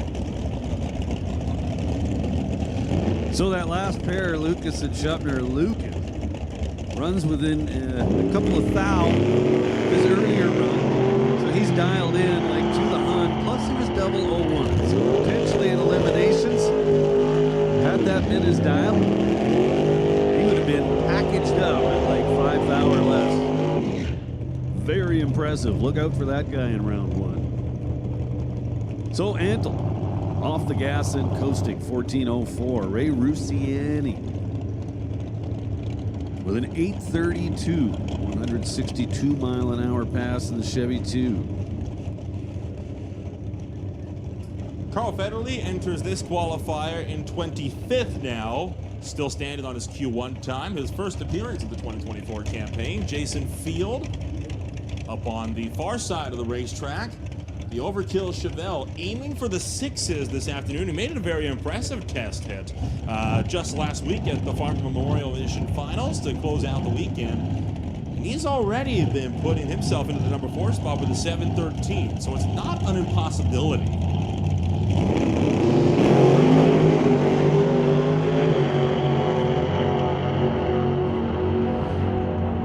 So both cars on good runs. Jason Field 7:16, 189 miles an hour to get there. Almost exactly 1 second ahead of Carl Federle. Goes 8:21.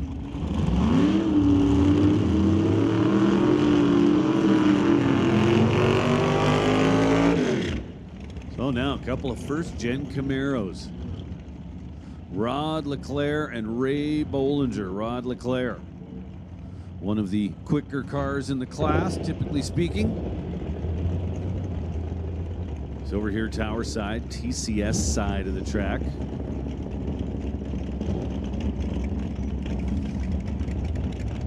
Rod Leclerc currently with the number 1 qualifier. He already had it after Q1, but he extended that lead in Q2. Currently sits about half a tenth up on James Kennedy, and then Ray Bollinger down in 23rd with an 8:12.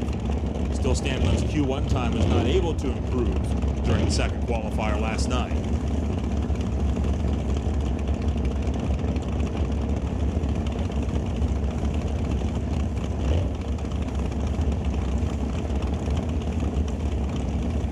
Rod Leclerc with those signature long nitrous purges for his Camaro. Made a few of those yesterday. Get set to roll forward.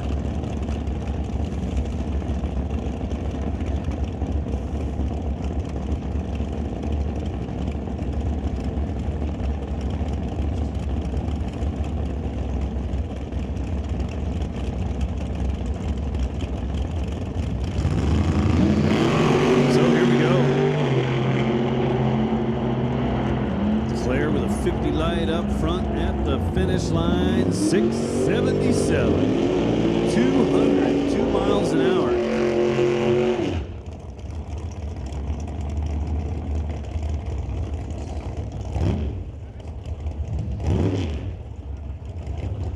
So Leclerc, within a couple of hun of his earlier qualifying effort.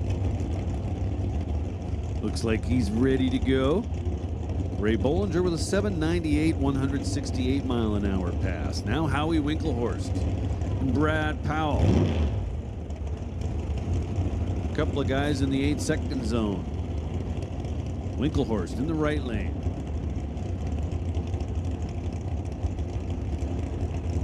Hello, Super Shifters. Attention in the pits. BC Super Shifters, this is your standby call. BC Super Shifters, we need you guys to be ready to go. Standby call going out to BC Super Shifters. So Powell, left side in the Chevelle. Winklehorst, right side in the Bel Air.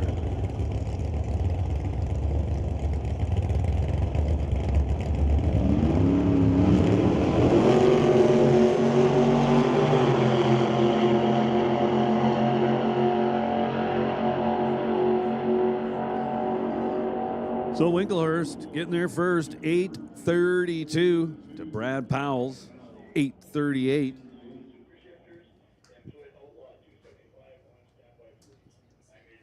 All right, we'll make a little correction. Super Shifters, you guys can relax. You are not on standby. Sorry about that. So Super Shifters, you are not on standby.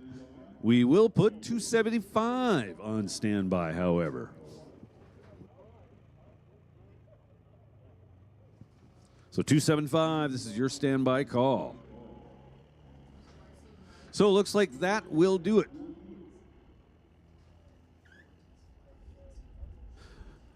For round number 3 of qualifying for the Canada West Door Slammers.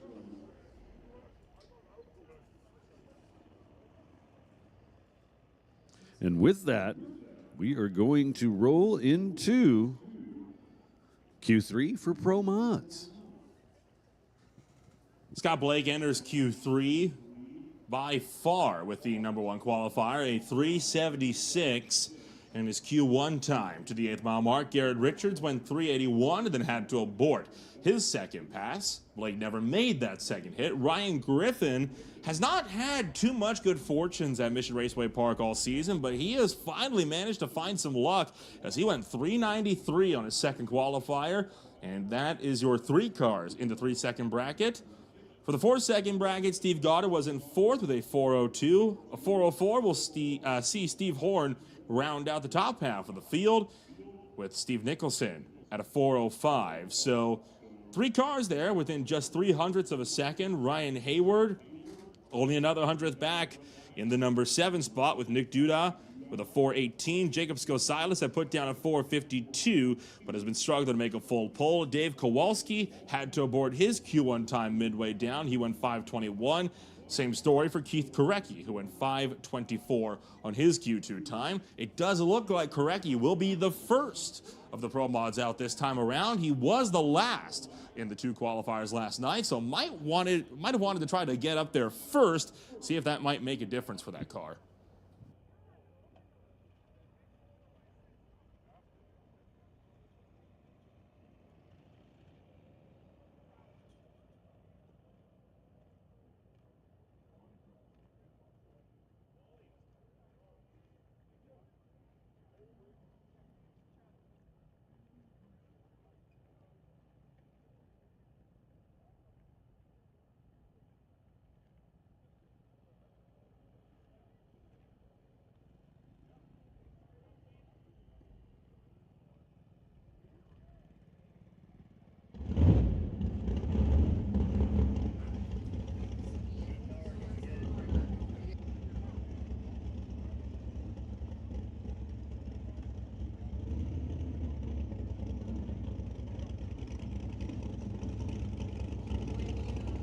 Attention in the pits, attention in the pits. Outlaw 275.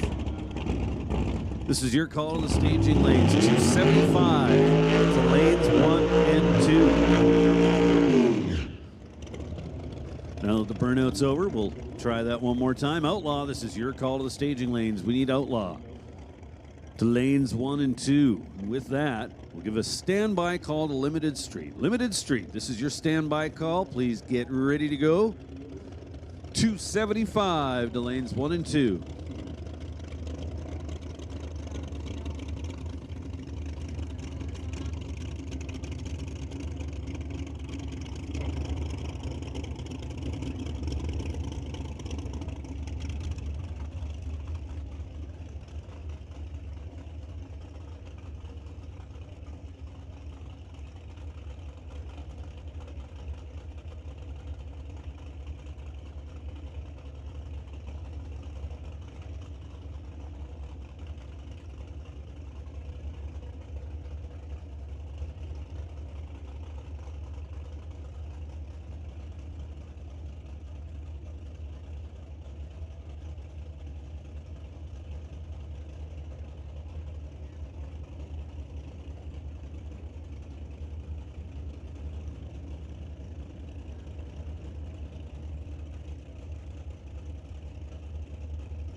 So here we go. We're going to start things off with a single. It is Keith Jarecki. Whoa. Forced the pedal a little bit as he gets kind of close to the outside wall. Lordco side settles for a 428 at 168 miles an hour. That actually is an improvement for Keith. Moves him up to the number 9 position. So we've got 11 cars on the sheet so far. Top 3 are in the 3s. Then positions 4 through 10 in the 4-second zone. Kowalski still sitting outside with a 5:21. Still looking to make a representative run. Here he comes right now on the left side of the racetrack. Kowalski from way up north, Fort St. John, BC, actually fresh off a win. Smoke fire.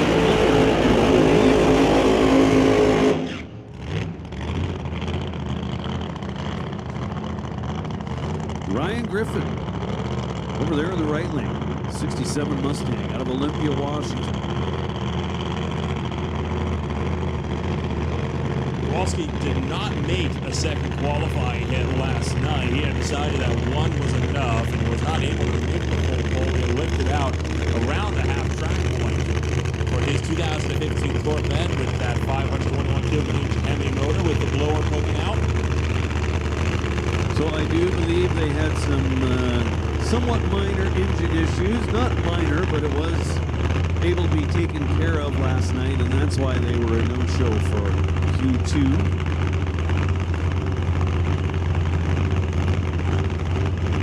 Had one of the cylinder heads off. Had an exhaust valve hanging up or something. I'm not sure what exactly was going on. But we'll know soon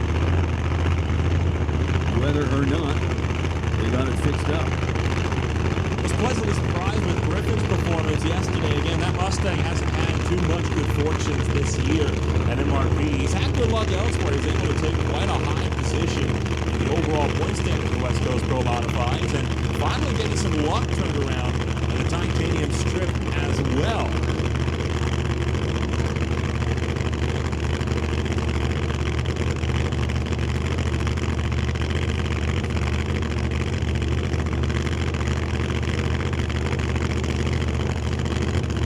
Hey, listen up the pits, attention in the pits. Limited Street.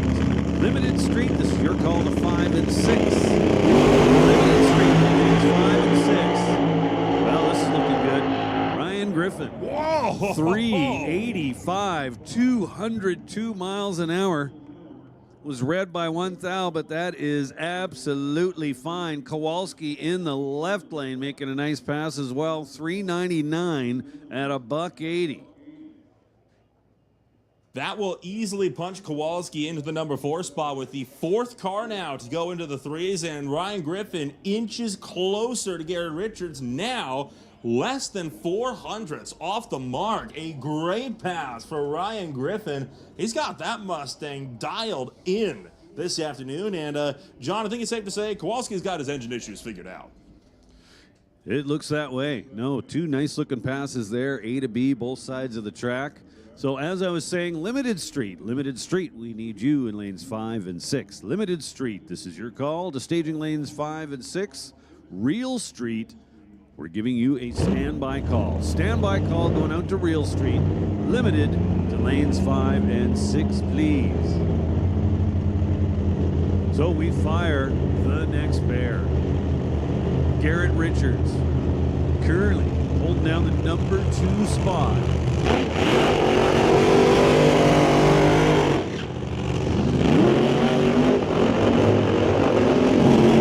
Garrett Richards will be coming at you from the right-hand lane, the Lordco side of the racetrack. Richards, our number 2 qualifier, with a 381 pass last night. Steve Horn, we're here in the tower side, behind the wheel of the Willies. Steve Horn currently sitting number 6 with a 404.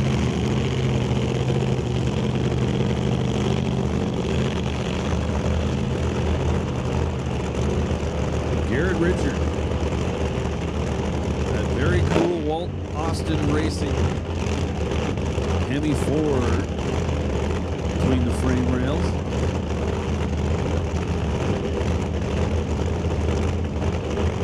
Total Performance Racing in the right-hand lane. Steve Horn, tower side. JS Power Sports. SLR Rentals.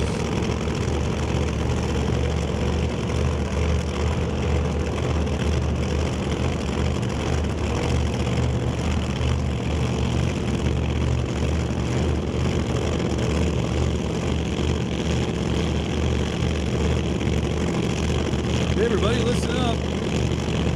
We got a guy up here missing his cell phone. Anybody spots a cell phone? Garrett Richards backs up his 381 with a 381, 197 mile an hour pass. Steve Horn with some violent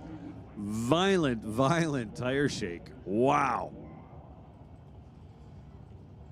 Well, it wasn't the only thing that got caught up there with that tire shake, John. We lost another quarter-mile block with that one. So Garrett Richards, car was making a move to the left as he crossed the quarter-mile finish line. His 8th mile time was already up on the reader board.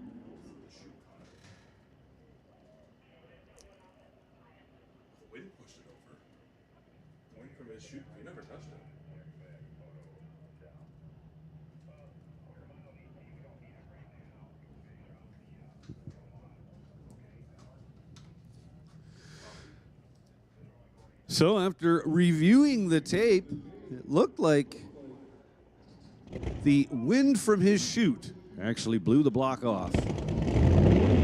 So that happens from time to time. But here's the good news. Will not disrupt this round of qualifying as Pro Mods race to the 8th mile, so we really have no need for the quarter-mile finish line block at this time. So here we go with Steve Goddard and Scott Blake. Goddard, along with Blake, both these guys from Red Deer, Alberta. They're practically neighbors. Scott Blake, our number 1 qualifier. So they rolled it out of the trailer last night, did a burnout and went 376. Then came back about an hour and a bit later, went 377.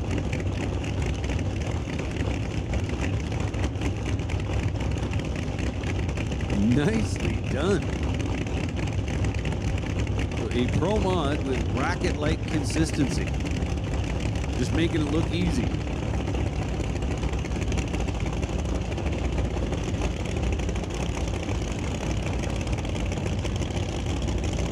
So Goddard currently on the sheet in the number 5 position with a 4:02.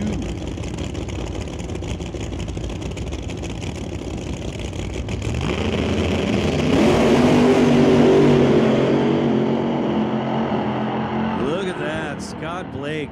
Looked like he drove through just maybe a tiny little bit of tire shake at the top of first gear, but goes 374, 197 miles an hour to affirm that number 1 qualifying position. Goddard also improves by a couple of hundredths, goes 4 seconds exactly. I do believe he's going to remain number 5. Kowalski's right in front of him, number 4 spot with a 399. So absolutely awesome runs there, guys. Side by side, A to B, both drivers improve.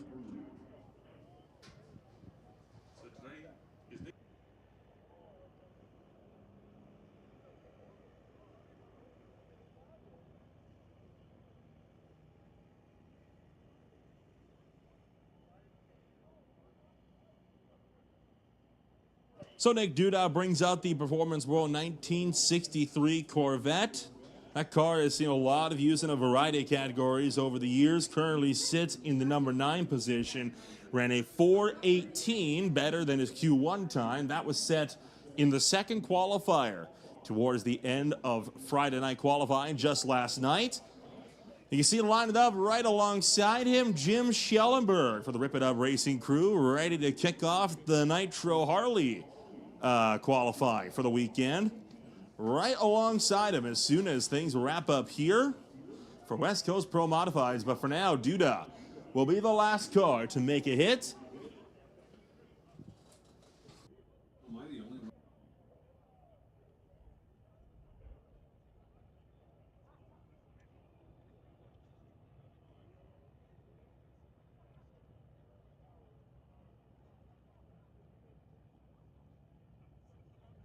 Pay attention to the pits, attention to the pits. We're going to make the standby call for not Lorco Auto Parts Super Combo, for McLeod Clutches BC Super Shifters. Super Shifters, you are now on standby.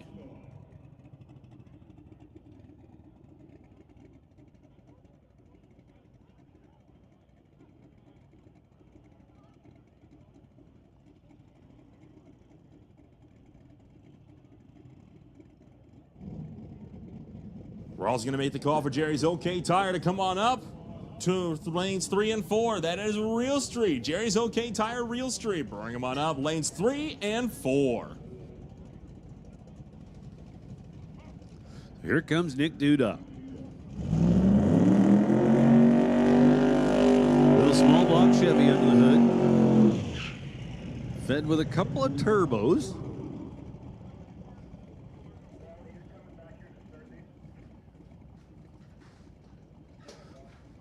Thing runs pretty good for a little small block Chevy.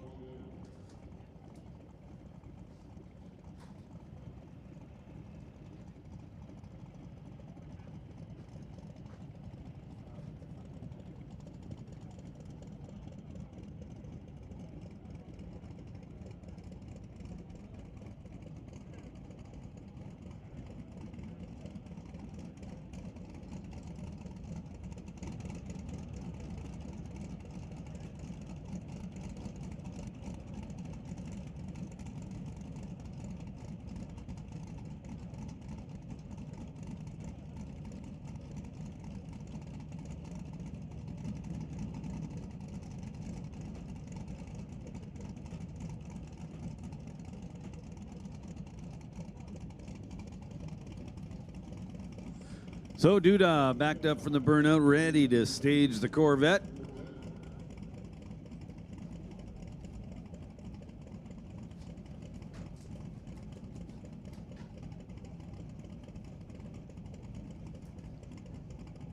His brother James guiding him up towards the beams.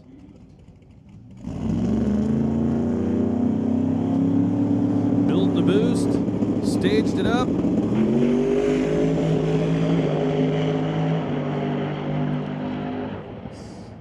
Nick Duda, 4:09, 182 miles an hour. Looked like he had to drive it a little bit. It wanted to move over towards the wall.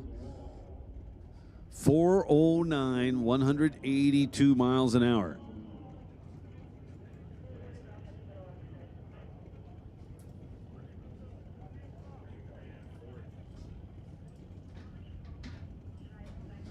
So Duda does take almost a tenth off his best ET so far this weekend. Does not improve on the sheet, however. And that will roll us straight into the Nitro Harleys. Currently, this is their season finale.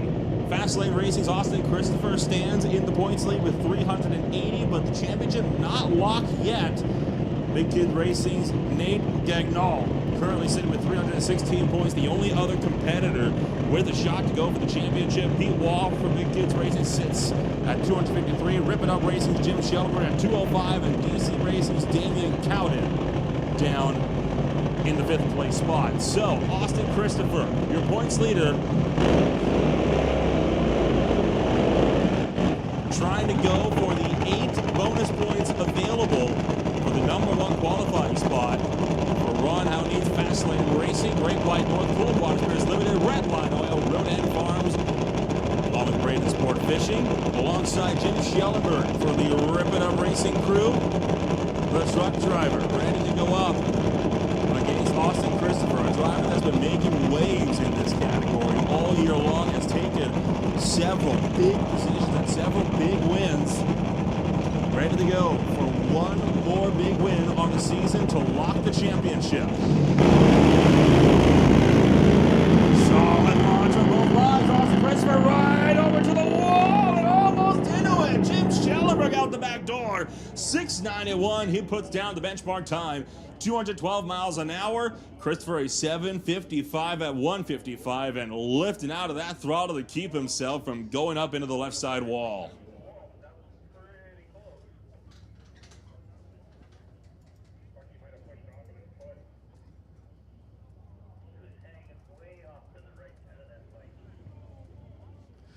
So Christopher with an exciting pass, to say the least.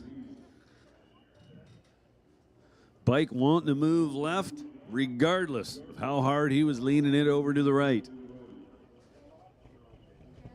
Got about as close to that wall as you can get without climbing up it.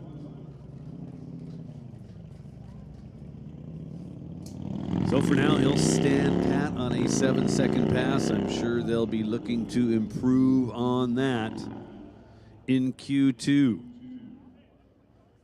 So Schellenberg, for the time being anyway, is #1 with his 691 pass, 212 miles an hour. That brings up your points runner-up, Nate Gagnall, alongside Pete Wall. Gagnall needs a perfect weekend this afternoon. He's got to hope that Christopher both cannot improve and that he goes out in round 1 to allow for himself to fight his way through. You get 20 points for each round that you advance in the Nitro Harley category. So he's got to hope that he can go through and get the 60 points on offer by being able to take round 1, round 2, then the win. While Pete Waugh lines up alongside.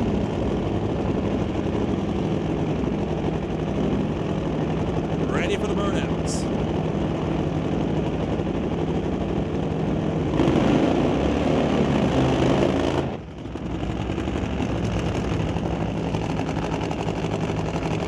Gagnall has been a long-time runner for the Western Canada Top Fuel Nitro Bike Series. He has been a staple rider for as long as he's been running here. He has so frequently been putting himself on the top of the qualifying sheets, on the top of the elimination sheets, looking to see if he can't steal the championship from Christopher.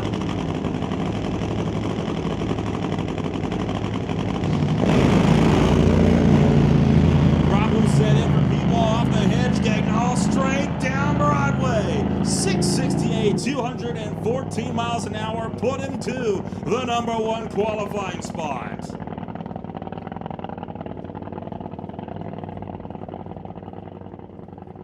So nice looking pass for Nate. The bike looked kind of soft early. 127 to the 60 foot.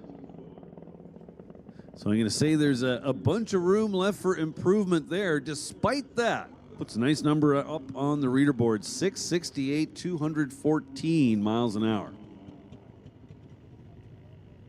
And looking like that's going to wrap it up for round one of qualifying. No sign of Damian Cowden this time around. Next up, we'll be rolling to Mill Run Truck Body, Outlaw 275. Justin Gallant currently stands the number one qualifier with a 4:28, still running on his Q1 time. Tyler Stamler making a big performance though in Q2.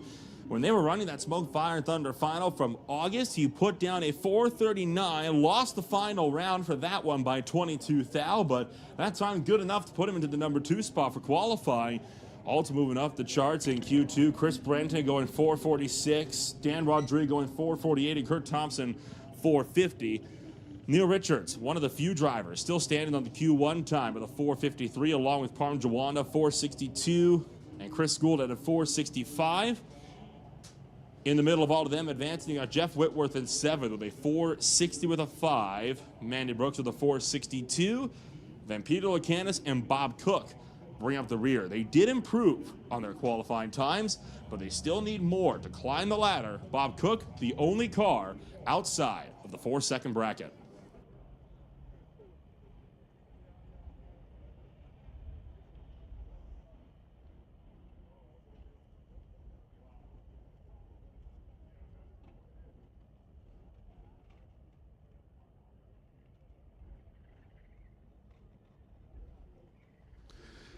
Hey, Shannon McDonald.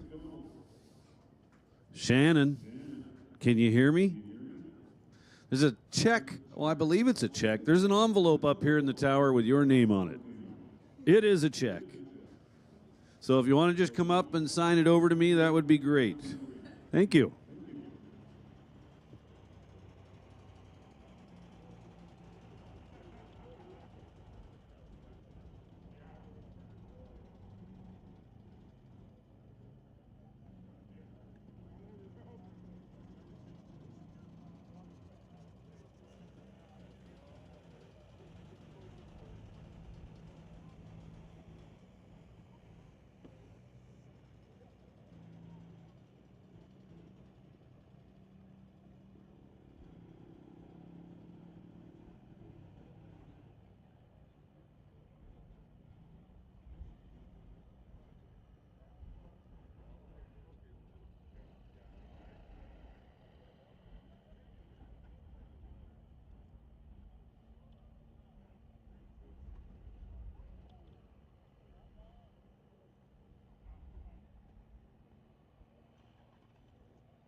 So, here we go.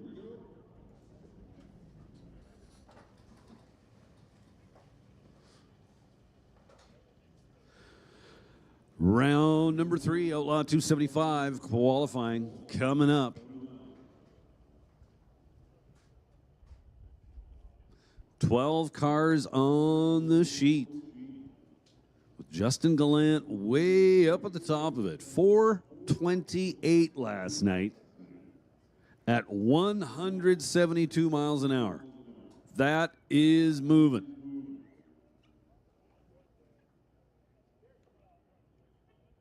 Tyler Stamler, not too far behind in the number 2 spot with a 439.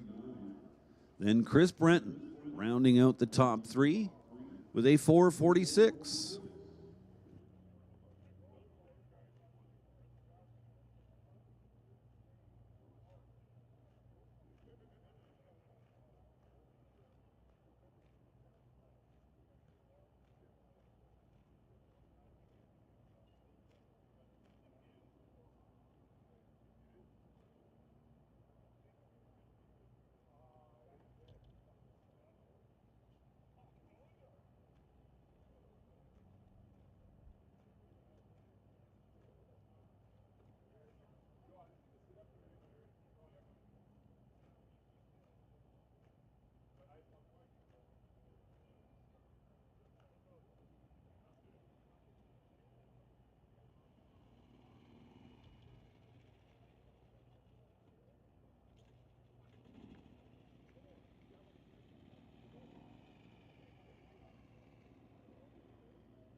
Here comes the first pair for Q3. Outlaw 275.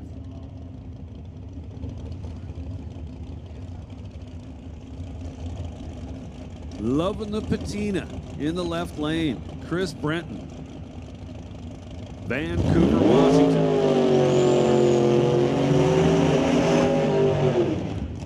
SMC race cars. Little 63 Chevy 2. First gen. Also got a first gen in the right lane. Kurt Thompson from Sturgeon, Alberta.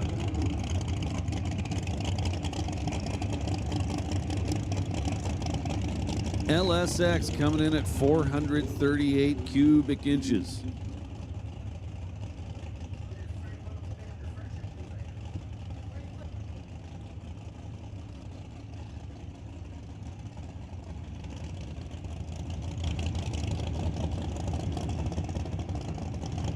Chris Brenton and Kurt Thompson sit 3rd and 5th right now on the qualifying sheets with a 446 and a 450 respectively for the Q2 time.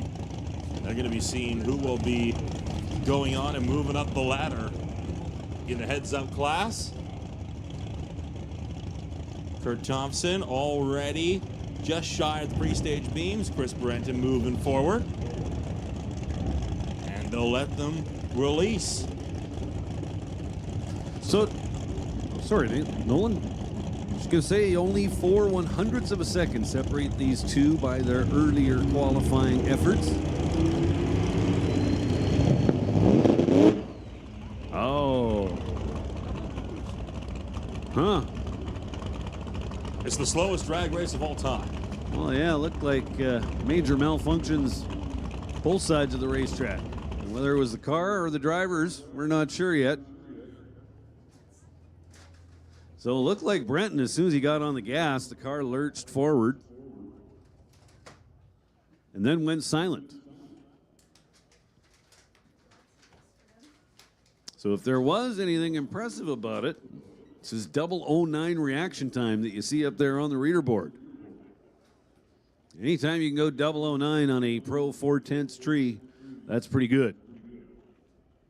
Now, even though it was just totally due to sheer random luck, we'll just never mind that part. So question for you here, John. If this happened in eliminations, who wins? Neither car can make it there. Do we just get out and have them do a foot race to the 8th mile? Well, quite honestly, that's a good question. Probably better directed to our race director. Honestly, I'm not sure whether you would go back to just the reaction times or the fact that Chris Breton actually made it farther. He recorded a 60-foot number, so he was potentially closer to the finish line.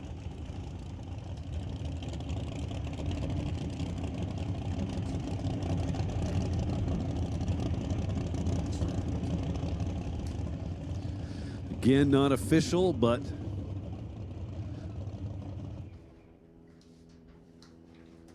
could be a double disqualification.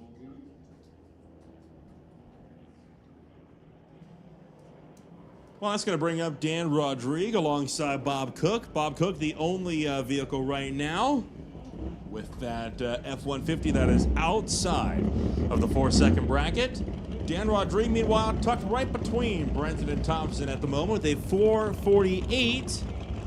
200s of the car in front, 200s of the car behind, so about an even spread of 3rd through 5th. The Boom Malibu ready to make another hit.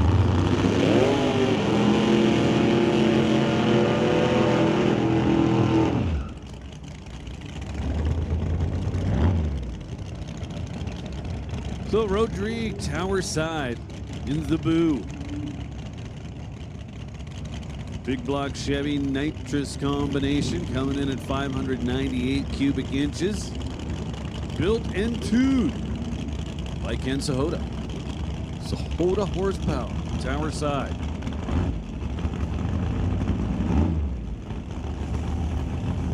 Bob Cook. That F-150 pickup truck over there in the right lane at Lloydminster, Alberta.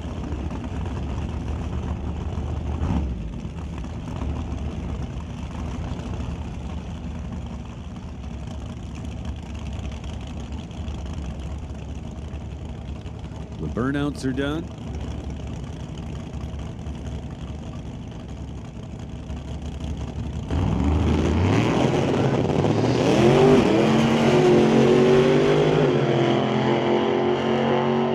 So Rodrigue, I'm thinking, forced to pedal a little bit. If he did, it happened behind the pillar where I was just making the transition to watch him go down the track. 474, so no improvement there. 153 miles an hour. Bob Cook does improve. Gets into the 4-second zone with a 497. So he's going to remain in the number 12 spot. But he is making some progress. So that's good to see.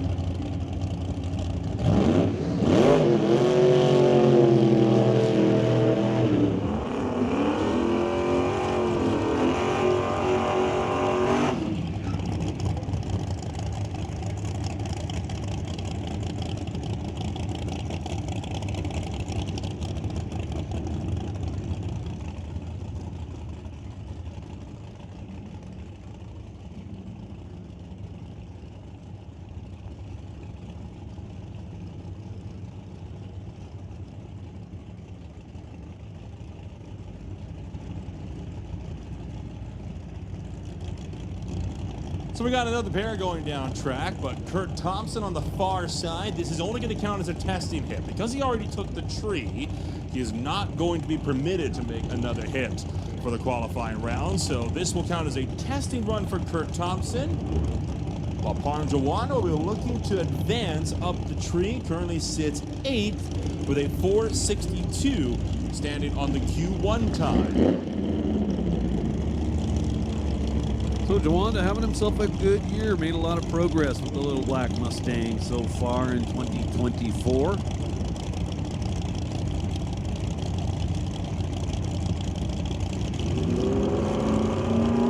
Will be looking to better before 62 with a 2. Whoa, boy, Thompson popping up the front wheels. Thompson forced to get off the gas and put the car back down on the ground. Parm Jawanda does improve. Not by enough. this sheet. It was 461 with a 2, so he improved by exactly 1/100th of a second.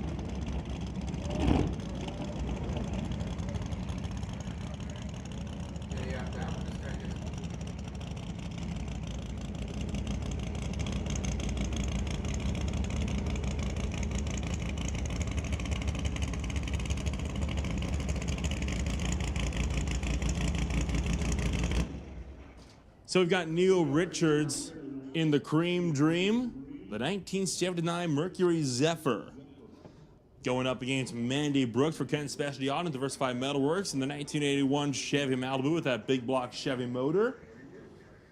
But we have shut them off. Reports of debris somewhere on the starting line or on the racetrack, so we're going to be down for a while they go out and quickly get that touched up, and we should fire these cars hopefully before too long.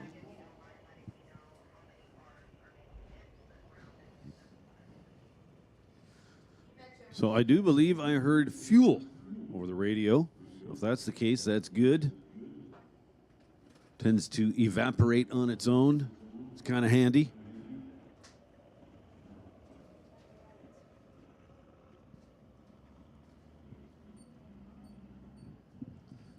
But safety's just going to have a little look-see before we continue on.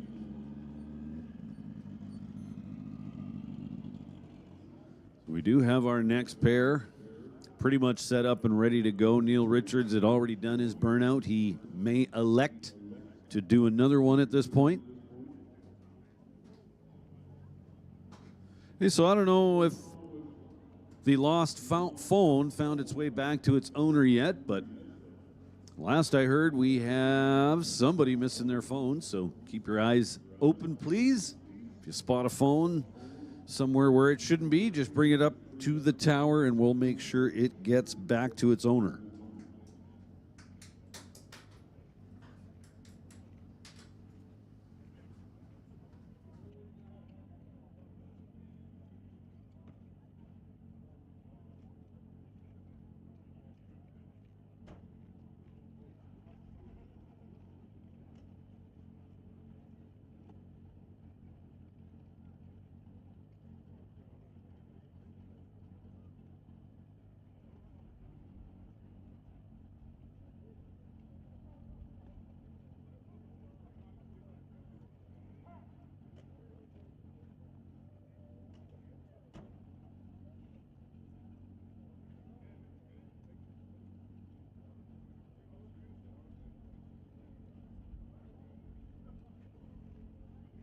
So the chatter I'm hearing over the radio is good news.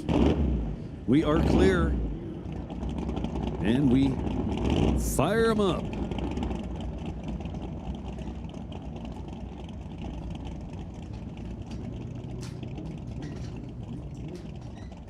So Neil Richards in the Cream Dream.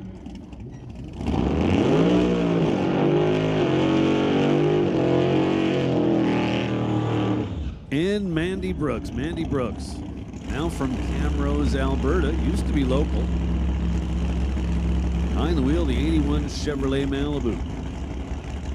Used to be Ken Sahota's car. Back before the Bluebird days.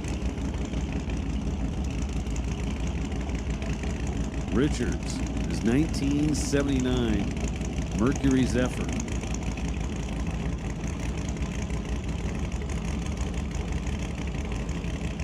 Technically, this is the Cream Dream 2. Richards out of Edmonton, Alberta.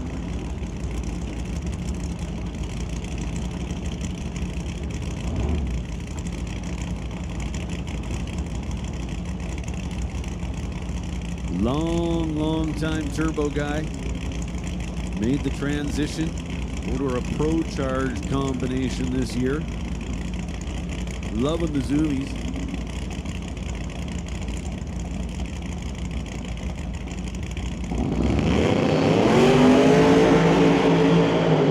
Well, that was a quick treat. No doubt about that. Richards pedals it late, goes 471. Mandy Brooks looks like she got all of it. 486, 144 miles an hour. So no improvement for Mandy Brooks, certainly no improvement for Neil Richards. So they will stand pat on their earlier qualifying efforts. That'll bring up our next pair.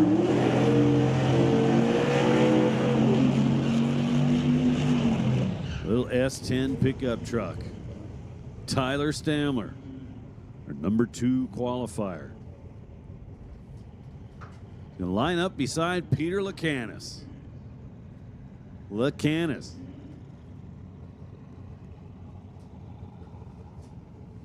In his first race behind the wheel of the Radial Flyer.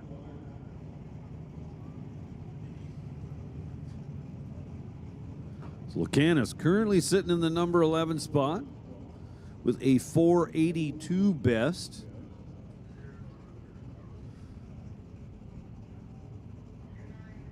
Now, clearly, they're just easing their way in to this new car for them, new class for them. So Lacanis in the right lane, Stamler in the left. Tyler Stamler, number 2 qualifier, has gone 439. The S10 out of Rocky View, Alberta. So Peter Lacanis, in about a month and a half's time, will be making his way to Las Vegas to compete in the Streetcar Super Nationals.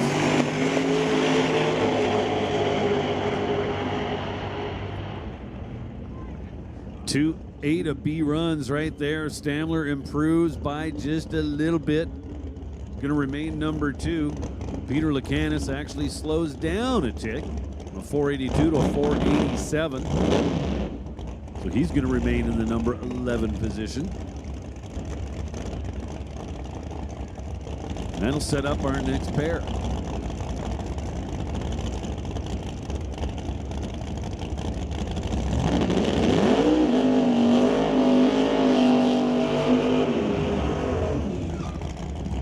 So Chris Gould and Zach Kane. So Zach Kane in the right lane, making his first attempt. Not yet on the sheet. Chris Gould, so far our number 10 qualifier. He's got a best of 465, 156 miles an hour. Gould in the left lane out of Spruce Grove, Alberta.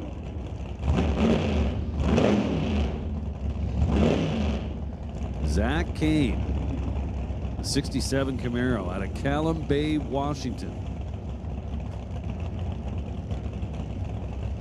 Kane never made a qualifier last night, so really anticipating what he'll be able to put down this afternoon for the Kane's Auto and Marine Service 1967 Camaro, sporting that big block Chevy motor, alongside the CT Automotive Mustang of Chris Gould.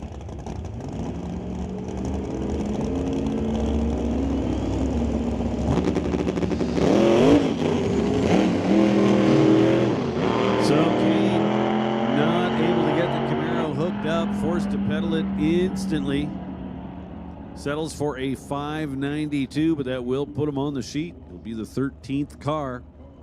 Chris Gould improves from his earlier 465 to a 458. And that's going to move him up to the number 7 position. A little bunch of cars right around that 460 mark, 460, 462.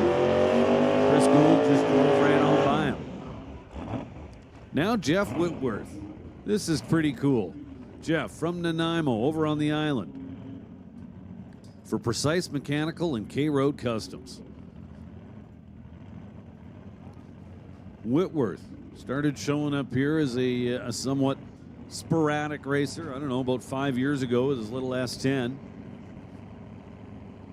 Running in the bracket classes, then got himself this Mustang, decided to go 275 racing.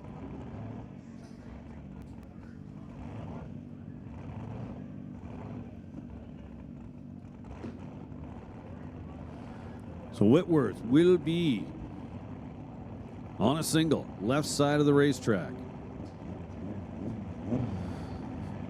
Currently sits number 8 with an earlier 460 effort.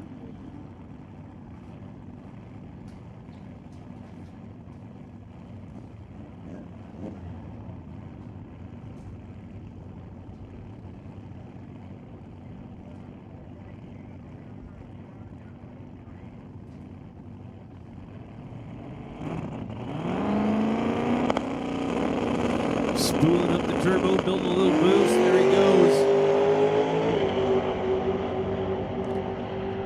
Looking to improve on a 460. He does not. Goes 465, 156 miles an hour.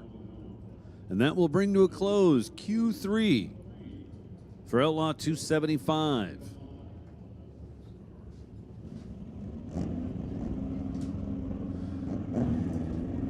Now a couple of bikes.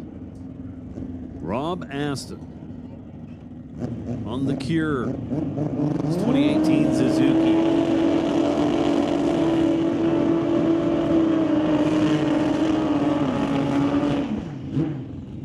Aston has gotten this bike into the 6-second zone on a DOT tire. Matt Atkinson in the right lane, aboard a Kawasaki out of Centralia, Washington.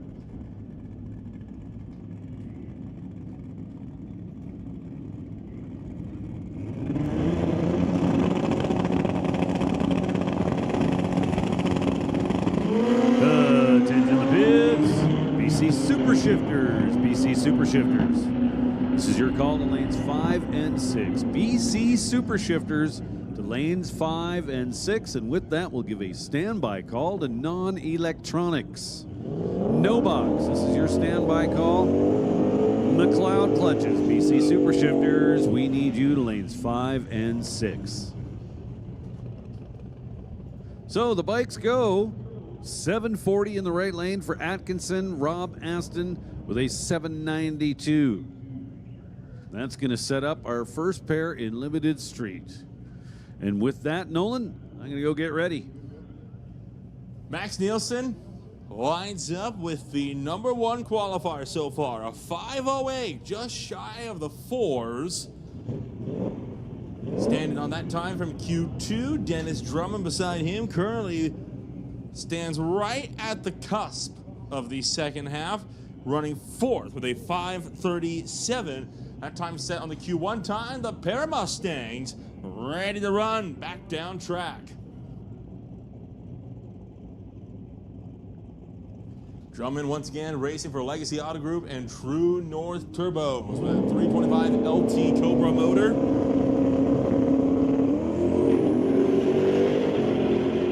Both racers on a tear. Top end, Max Nielsen 5:11. Dennis Drummond goes 5:30 with an 8. Improves on his time, but not on his position. And that will bring up Brad Thomas and Pat Hearn.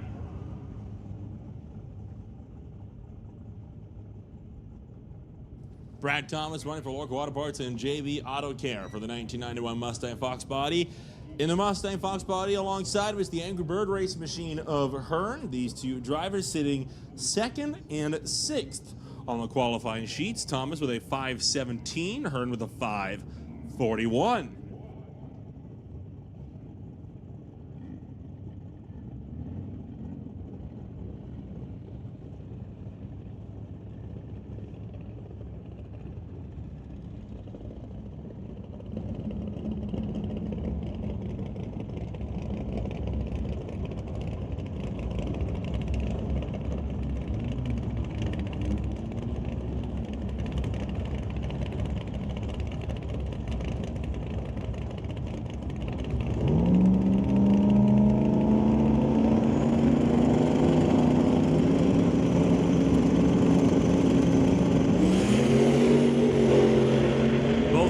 Off on a tear. Top end, Thomas goes 5:18. Will not improve on his time, about 100 off of what he had set in Q2. Pat Hearn going 5:36. He will actually improve and jump Tej Sanga into the number 5 spot.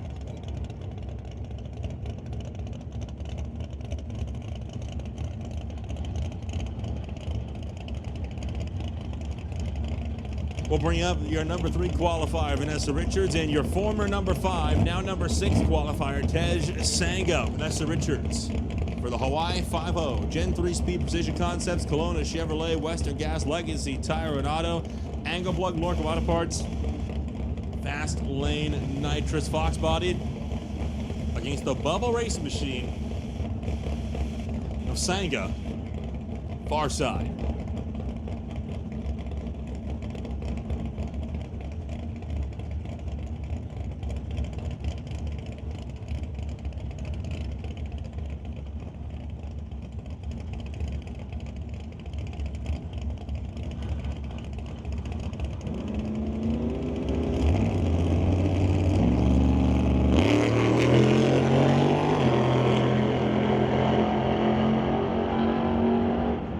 Vanessa Richards, 5:22. No improvement for Hawaii 5-0. Tej Sanga went 5:36 with a 6, and by 2 thou retakes the number 5 qualifying spot from Pat Hearn. A beautiful run there for Tej Sanga as he'll punch himself back to the top of the bottom half. Brings up Jason Gibson. Gibson ran a 6:28 on his second qualifier. Looking to try to sell that Fox body, as he has said the car is for sale, not on sale. So if you are interested in buying yourself with a Mustang Fox body that is pure Ford powered, hop on down to his pits for that 91 Mustang Fox body machine. Top end of the racetrack, 5:49, a big improvement, but not enough to move him up the sheets. But a good effort, that car finding some more life in it on day 2 of the West Coast Outlaw Shootout. Brings up Matt Black. His first and only time so far on 11:13, set in Q1.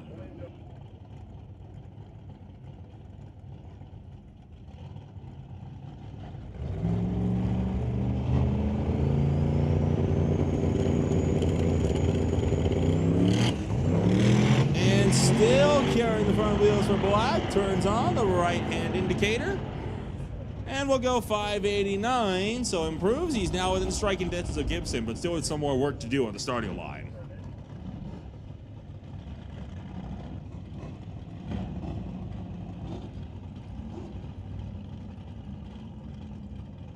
We'll bring up a Malibu once again. Looking to make an 8th mile testing hit. This car not a part of the limited street qualifying order.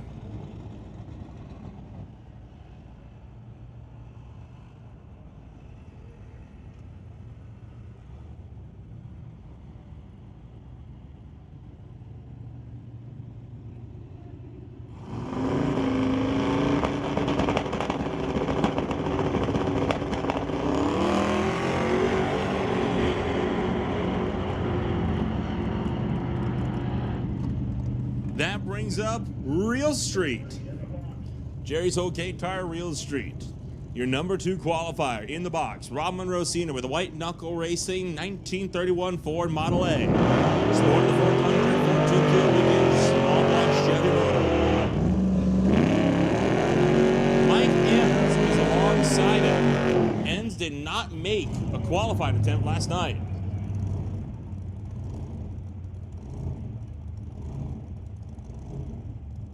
Attention in the pits, attention in the pits.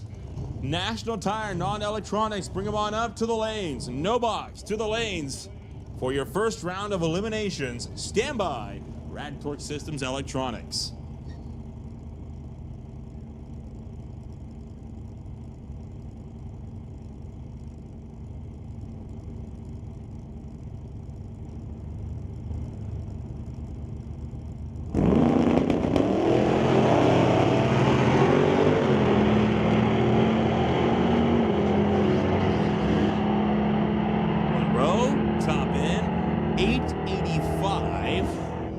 good bit off of the 877 that he ran last night.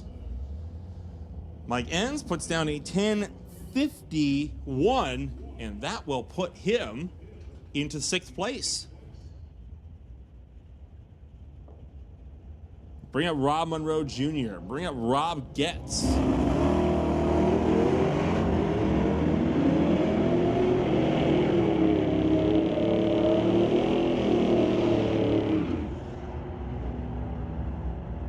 Monroe goes 10:53 at $1.24. Getz 11:70 at 119.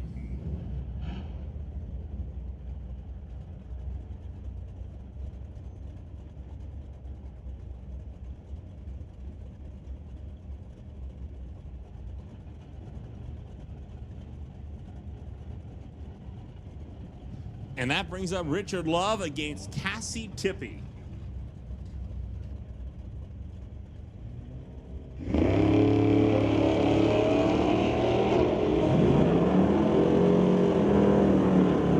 Cassie Tippy also making her first attempt at qualifying this afternoon.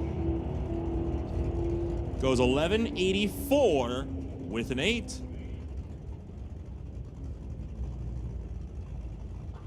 Puts herself into the 9th place spot. Now, Ryan Ladre, Scott Kolodichuk, 4th currently, alongside Ladre.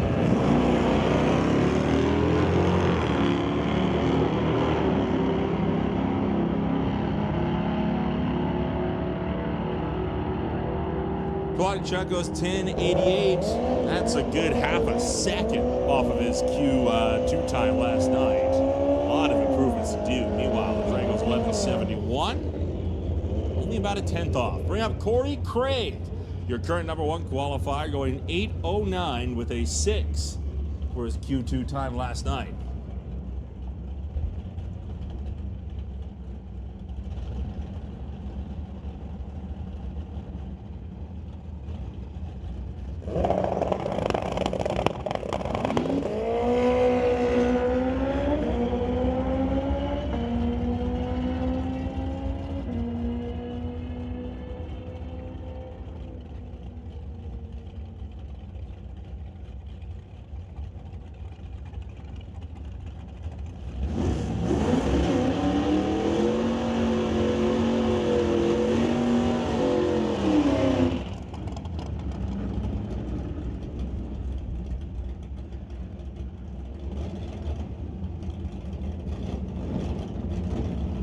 So first round of eliminations for McLeod Clutches BC Super Shifters, and it's the first eliminating pass of the weekend.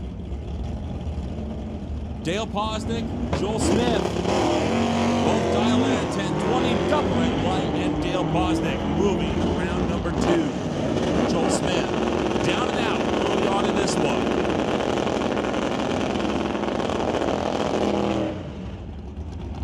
So Dale Posnick went red by a 1/10.5. Joel Smith down by 0.2. So Joel Smith moving on. Dale Posnick having an unfortunate out early on in this one. Meanwhile, Jamie Roth and Will Zorick. The next one up, 10:02 to a 10:96 with the Comet versus the Bel Air.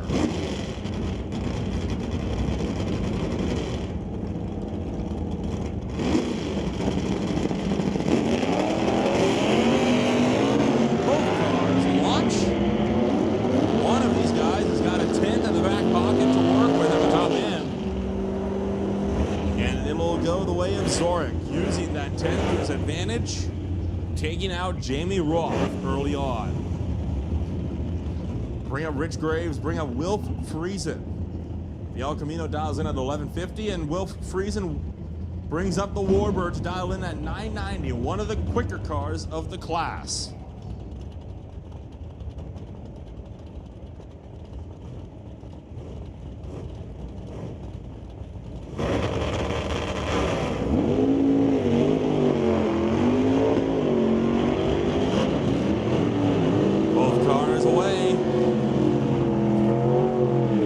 Top end of the racetrack, the Warbird trying to get around Graves, not going to do it. The El Camino hanging on by a mere 12 thou for this one.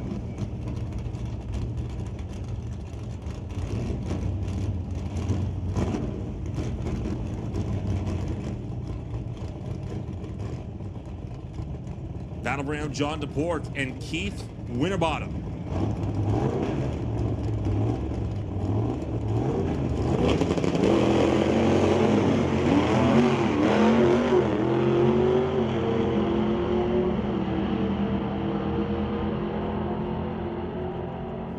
John DePork getting there first in the 10-14 at 130 miles an hour, taking that one by almost a tenth away from Keith Winterbottom. That race won on the starting line with a hole shot.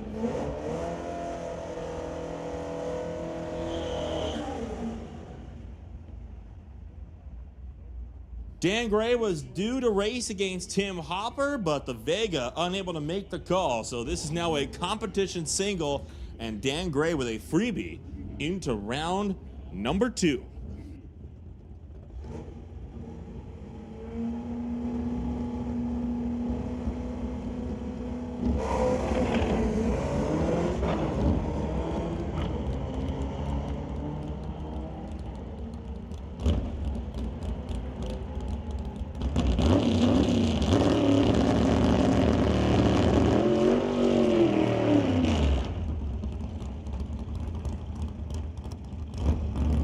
Scott Winterbottom will have the bye run for the Super Shifters. The Rags to Riches Top Shop machine gets away on a great line. Trips in with a 3 for the bye run. Just a shame that wasn't in a run against another competitor. But if he can follow up with that, he's a serious threat to win today. He goes 933 on the 928 dial at 139 miles an hour. So first round of McLeod Clutch's BC Super Shifters in the books.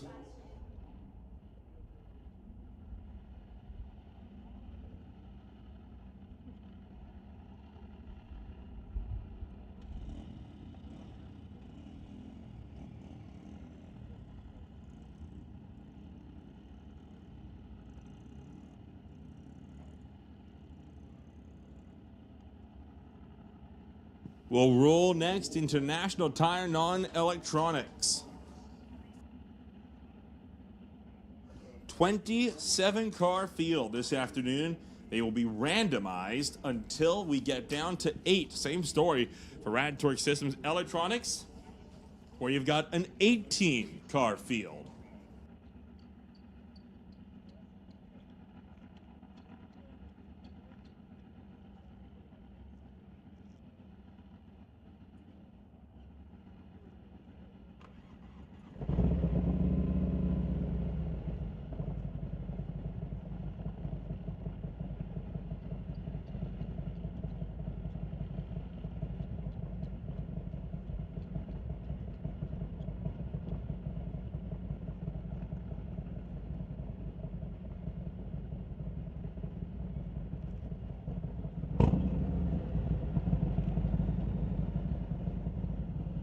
So 3 pairs remain in Super Shifters. Winterbottom and DePork will face off against one another. Rich Graves and Dan Gray will face off. And then Joel Smith and Will Zorick will race to see who will get the bye into the final round, with only 6 cars left in competition out of the 11 that initially made the start. Hey, attention in the pits, attention in the pits. Final call for no box. Final call for no box. You're about to run. You're officially late. You need to be there. Final call for no box.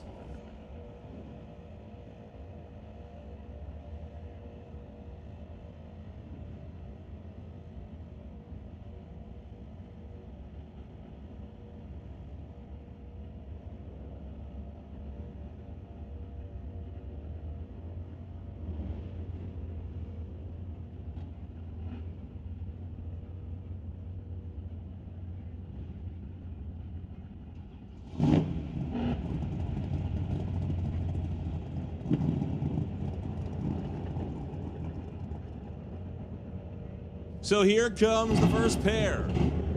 Chris Stone brings up the Stone Cold Racing Dodge Dart alongside John DeBack and the Rad Torque Systems S10.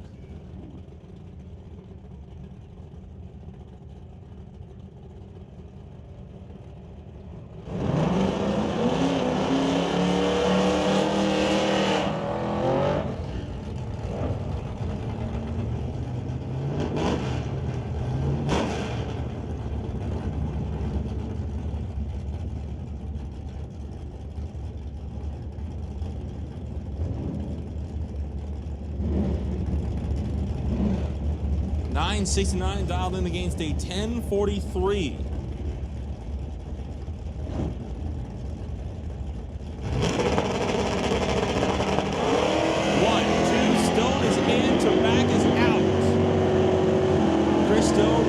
Zip with a 2 red on the tree. John DeBack went double. Oh, 1 red. It's about as close as you can get on a red light contest. Chris Stone will be thanking his lucky stars, and John DeBack will be fuming with that. Rich Ray dials in at 1117 against Heather Hornall, who dials in at 1066.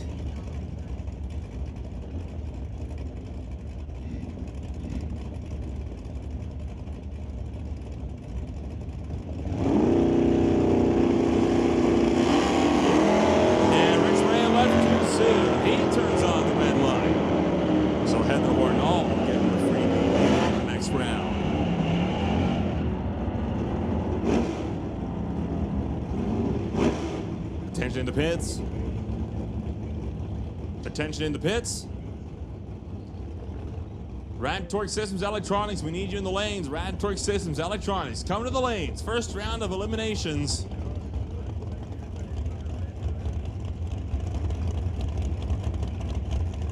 License and test, you are on standby.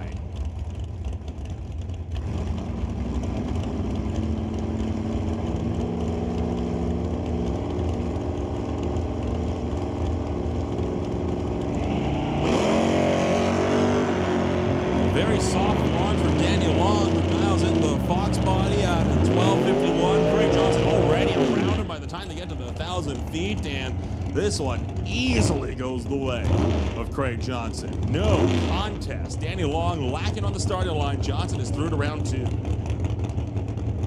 We're also going to put door slammers on a standby. Door slammers, door slammers. This is your standby call. Andy Antle brings up the Antle Towing Shop Truck machine, dials in at 897 against Steve Baskerville, dials in at 1270 for the Mustang.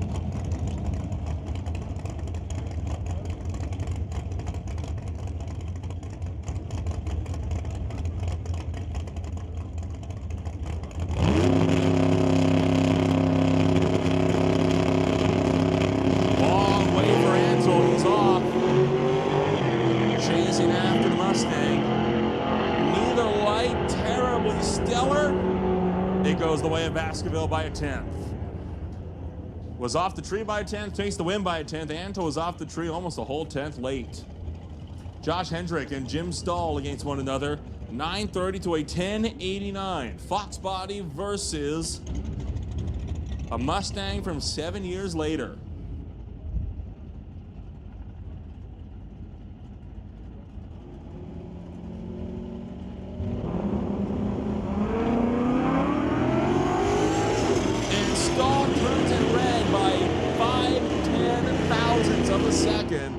Trip Zip with a 5 and it's red, and that will see Jim Stahl out of competition for round 1 of No Box.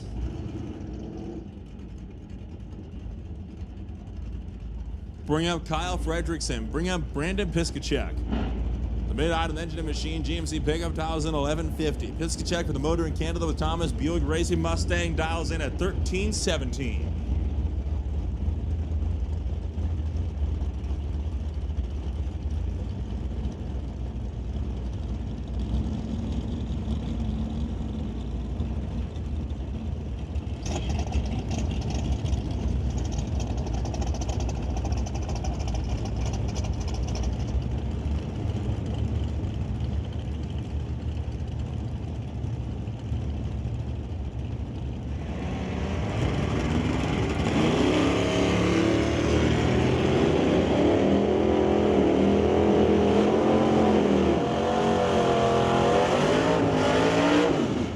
Piskacek takes this one by a different zip code. Was 001 on the tree.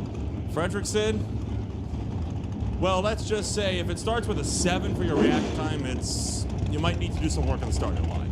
So Brandon Piskacek takes it by half a second. James Taggart will be up next for the Airport Glassberry Utilities Falcon, dials in 1054. Steve Shepherd dials in 1115.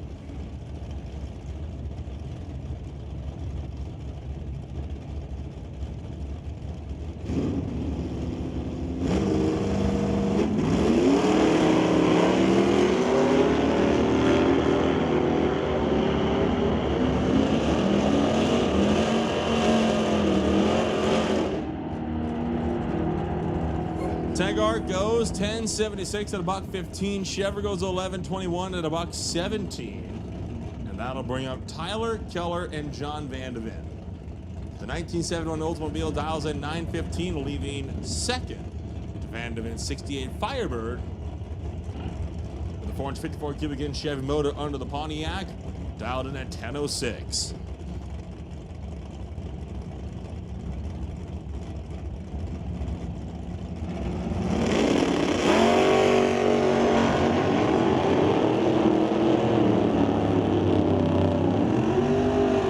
At the quarter, it'll be Keller. Vandeven falling back by 6 thou to Keller on that one.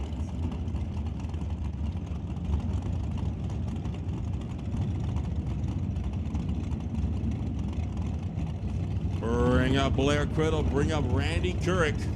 Precision Performance Roadster dials in at 8.87. The straight axle Bel Air dials in at 10.39.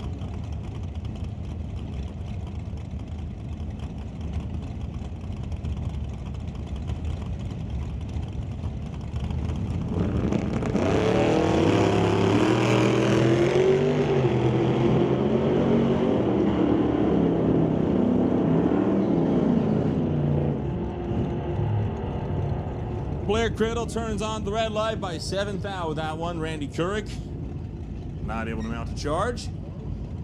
Bring up Brad Litzenberger, the Black Sheep Malibu, dials in at 11.50, 2/10 quicker than Ryan Ledre and his Chevrolet.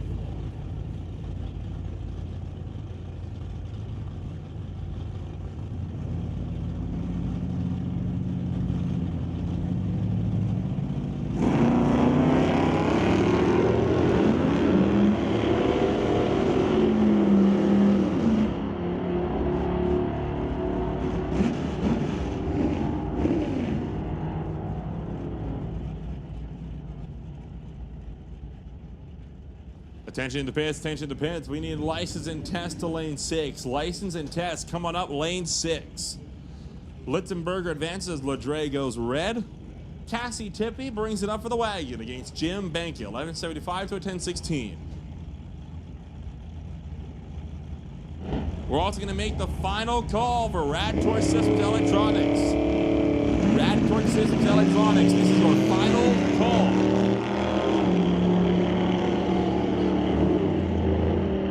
Cassie Tippy and Jim Banky side by side down the stretch.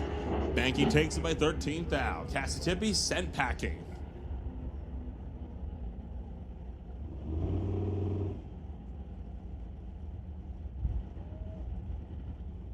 Bring up Daryl Tippy for the Horizon Paint and Auto Body Chevy 2, dials in at 10.55 against Rob Monroe Jr. Dials in at 10.52. Only a couple hundredths separating this pair.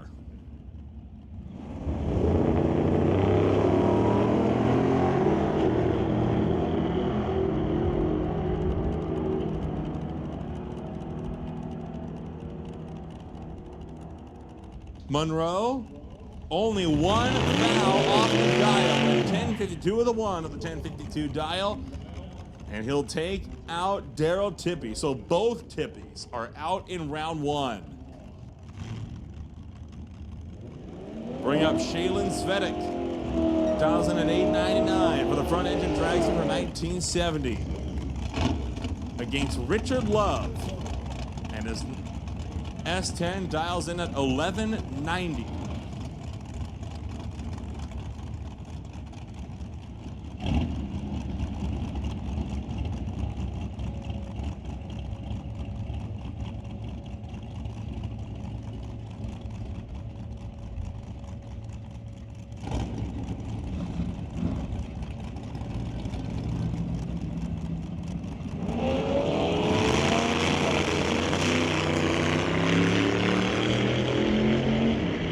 Double red lights on this one. Svetic turned it red by 9 hundredths. Love only by 7. So we'll bring up Rob Getz, the bye run.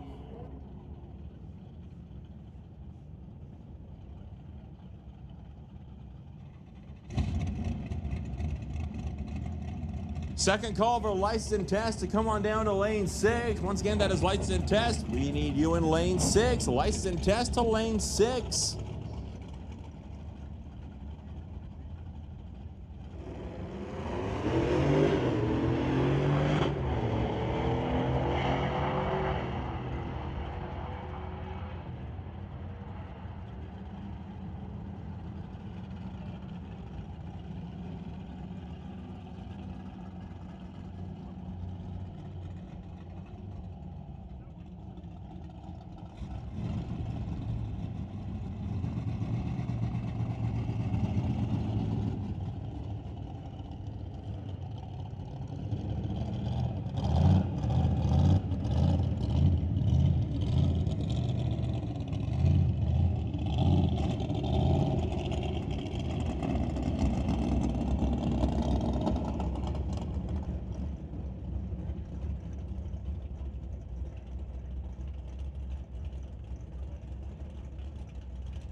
We roll to electronics.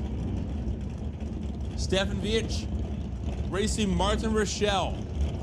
1090 to a 1010 dial.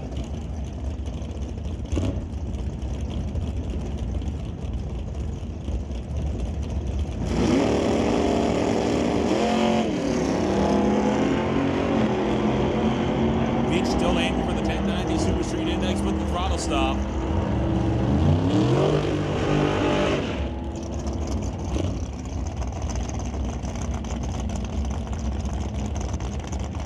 Rochelle takes it by 400ths. Attention to the pits, attention to the pits. Door slammers, bring them on up. Canada West door slammers, we need you to lanes 5 and 6 with overflow to 3 and 4. That is door slammers 5 and 6, overflow to 3 and 4. As well as that, West Coast Pro Modifieds, you're on standby.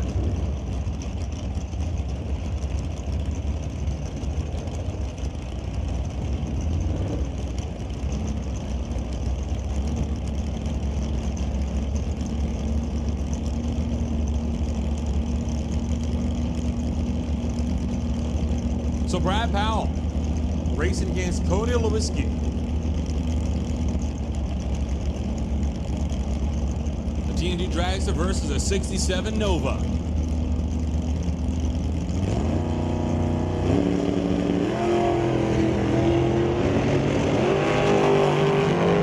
Two green lights. Cody Lewinsky chasing down Brad Powell. Top end of the racetrack by 001. Give it to Lewinsky. Took 1 thou react time on the tree and followed it up with a 745 on the 739 dial.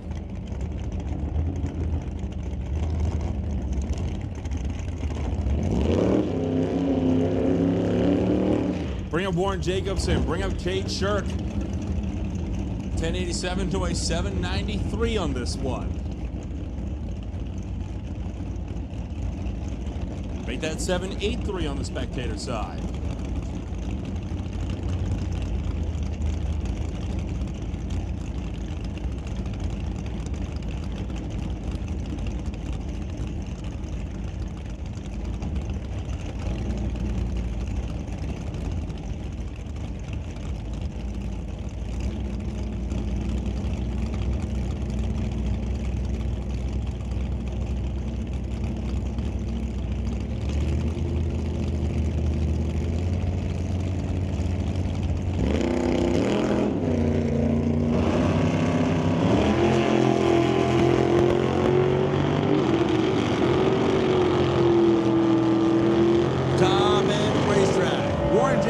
Gets there way ahead.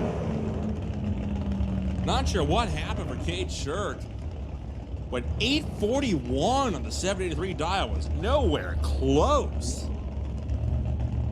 Bring up John DeBack, bring up Darcy Lebedinsky.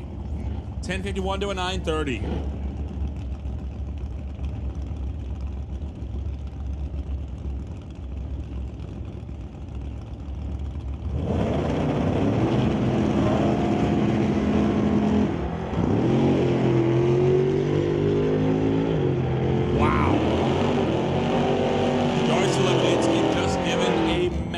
Mulligan was about a second on the reaction time, but still moves on because the back goes out by 1 thou red for a second time. That's 2 back-to-back that DeBack's been less than 100th red on.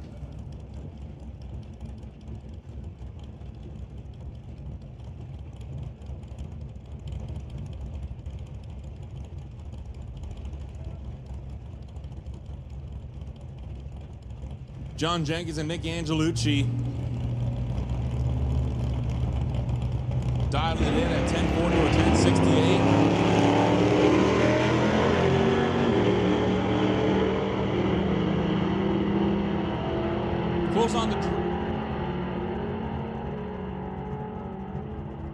Close on the tree, excuse me, 007 to a 005 on the tree, and it'll go the way of Angelucci by a mere 13th thou at the top end.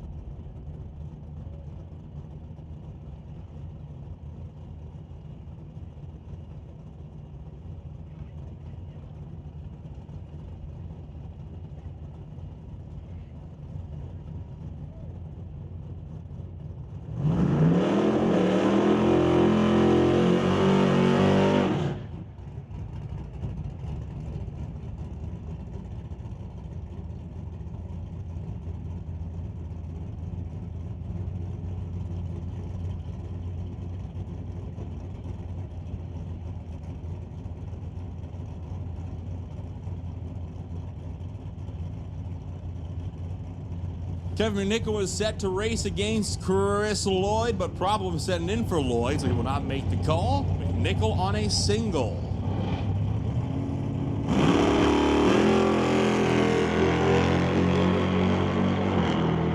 And well, there you see what would have been his opponent on the starting line. McNichol out to the top end will go 10-11 on the 10:08 dial.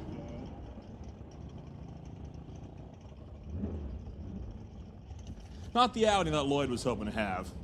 It's a quiet way to go out.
Racing against Mike Stewart for the next pair. Almost confused that for Brad Powell on that one. Stewart will take the win as McKenzie got there first, but went under in doing so.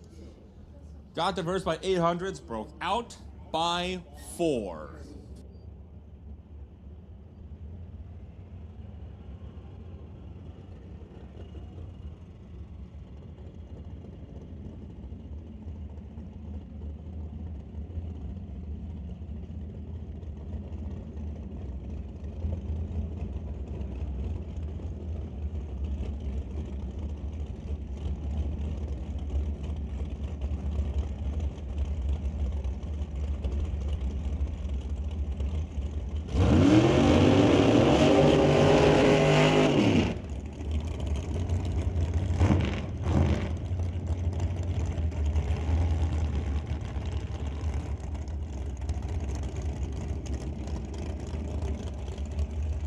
We'll move to a dragster matchup. Emily Gerard and Kimberly Youngkin. The Sheer Solutions and Just Mechanical Titanium Autograph Undercover Dragster running against the Titanium JBS Equipment and Bubba Speed Chubby Answer Dragster. 758 to a 756.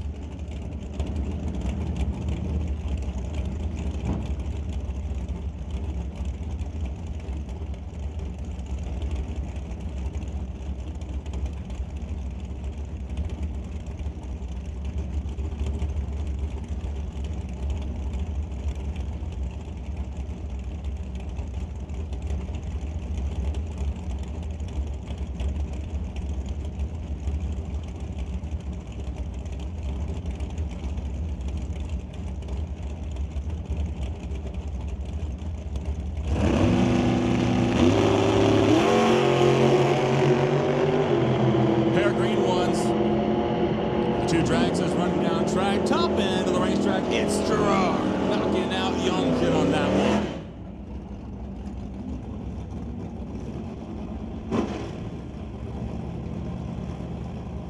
Move on to Craig Johnson and Steve Baskerville. Baskerville having to take out an extremely heavy hitter and a man that has won many trophies over the 2024 season. 1056 to a 1270. Baskerville's advantage, he leaves first.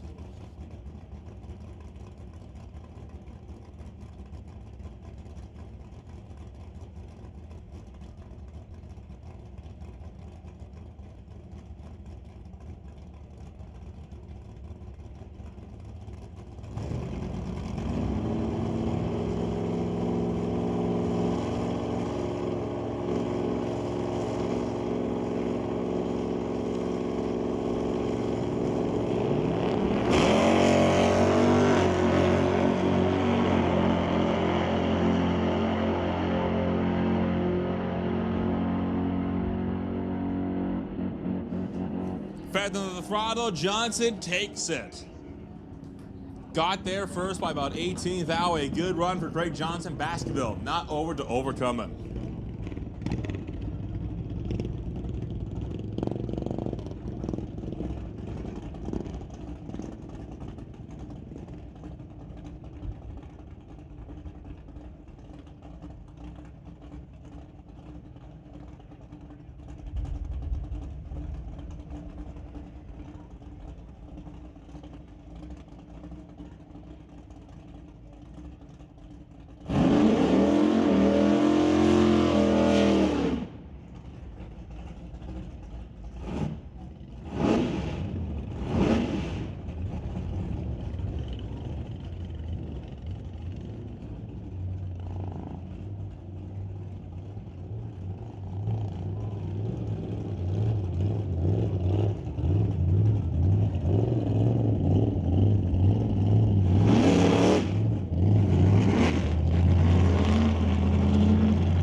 So up next, it will be round number 4 and the final qualifier for the Canada West Door Slammers.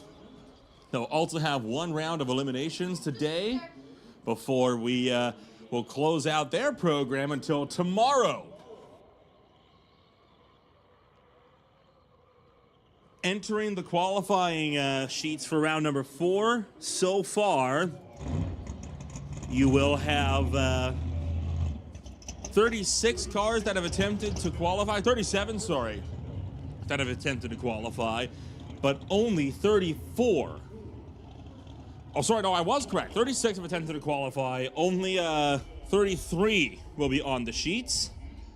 Steve Lowe and Brad Vingy still have not been able to break into the 870 bracket that they need in order to make the field. Mike Sapine ran a 770, but that has since been excluded from the qualifying sheets because he clipped the quarter-mile-an-hour blocks up at the quarter mile of the racetrack on his first pass. Rod LeClaire still at the top with a 675. James Kennedy, the only other driver to get into that bracket so far, with a 681. Once again, Half Track Snack Shack is open. Highly recommend taking these few minutes to swing on down, get yourself some lunch. As well as that, check out the Pro Shop. 20% off on a lot of items in the Pro Shop as a result of a season-end sale.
Hey, how about that? I see Tom Katnick has rolled back around. I gotta be honest, I wasn't expecting to see you back out here to party after what happened yesterday, but I'm glad to see that car's looking great. The Camaro's all put back together, still with a shot to go for the number 1 spot. Tom, give me a thumbs up if you can hear me down there. Are you running for Pro Mod? No, no Pro Mod, only the door slammers.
If we got any stragglers with the door slammers out there, you have been called to lanes 5 and 6 with overflow into lanes 3 and 4.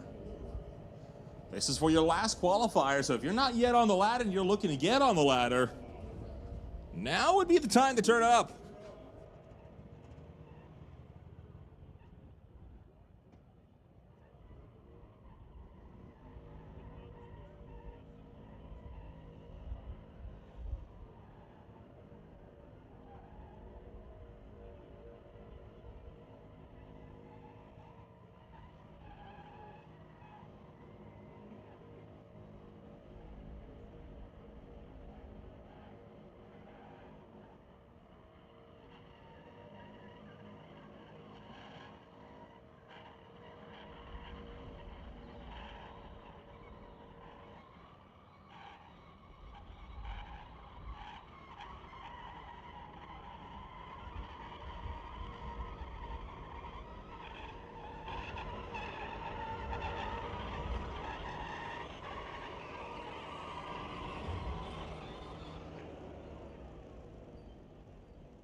All right, here we go. Adam DeYoung, the Artex Racing Camaro, going up alongside Scott Robinson. For the AFD Petroleum, Titanium Vodka, Rad Torque Systems, Postma Farms, Beretta.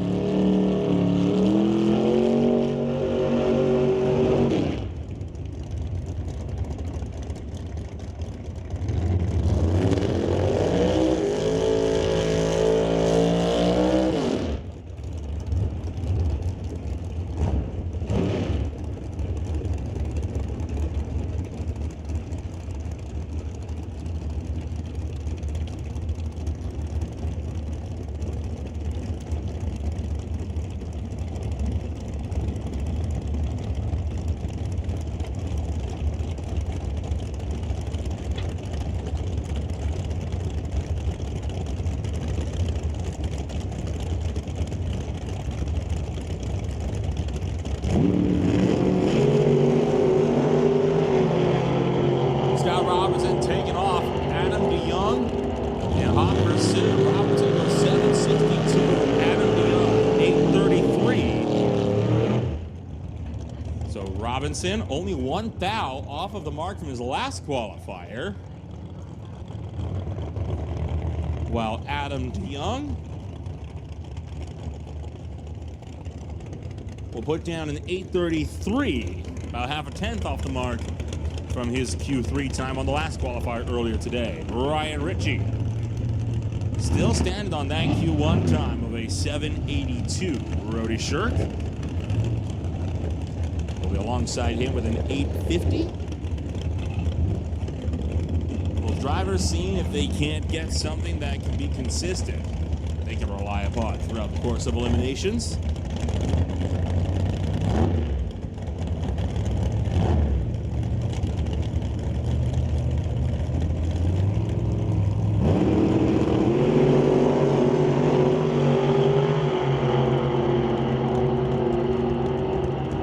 Richie gonna get down there, 786, 171 miles an hour. Brody Shirk going 854 at 158.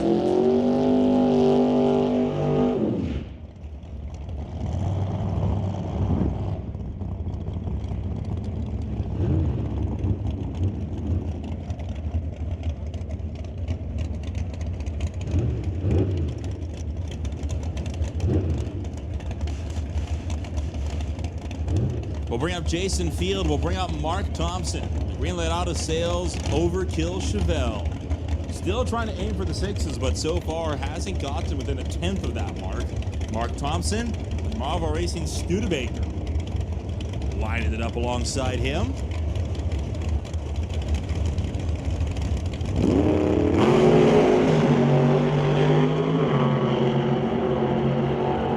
Quarter-mile mark.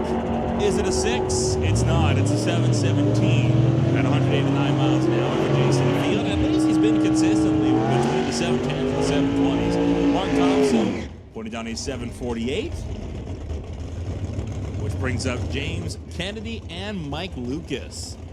The Ken Specialty Auto 2004 Grand Am going up against the Busted Knuckle Services Limited 1968 Camaro.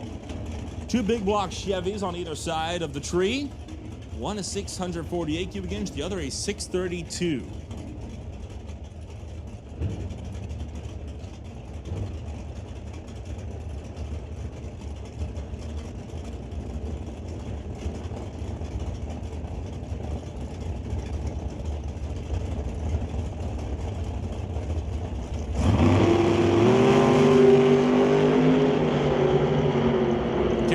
On the red light by 1 thou. Doesn't matter though in qualifying. Goes 684. His best still being the 681. Mike Lucas going 724. That will actually improve him by 1/100 of a second. Now just within 3 of Paul's stretch. Now the best he can hope for is 6th in this final qualifying effort.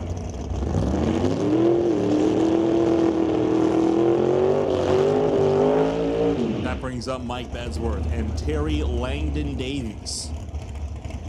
The 96 Oldsmobile versus the 41 Willies.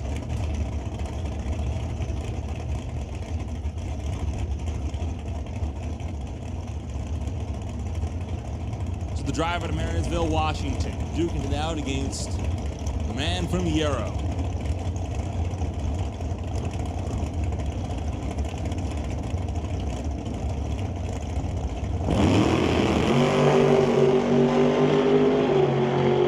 TLD goes trip zip 5, but it's a red. Mike Bensworth to the top end. He'll go 709 at 191 miles an hour. Terry Langdon Davies 811 on 163.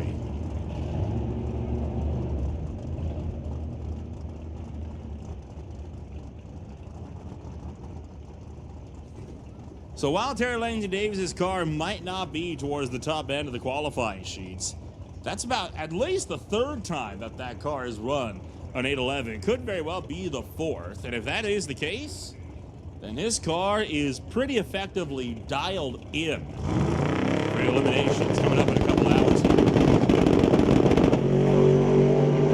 Oh boy, Jay Silverstein carrying the front wheels a little bit with that one. Still running it out the back door, going 739 to 189 miles an hour for the Dodge.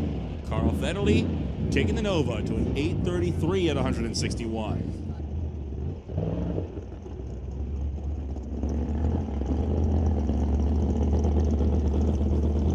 The next pair, it'll be Howie Winkelhorst and Otto Schulte.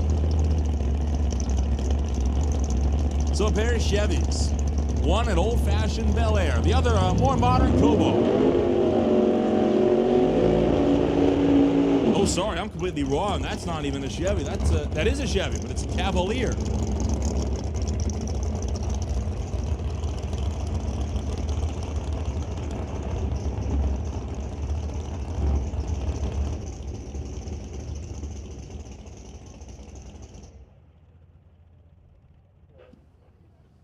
So safety crew stepping out onto the racetrack.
Attention to the pits, attention to the pits. We're going to call West Coast Pro Modified to lanes 5 and 6. Pro Mod to lanes 5 and 6. Harleys, be ready for your call.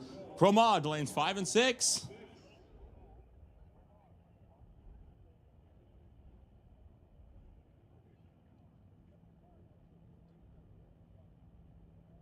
So an update on what the situation was at the top end, looking like Jay Siverston having a small little fire at the top end, but that has all been taken care of.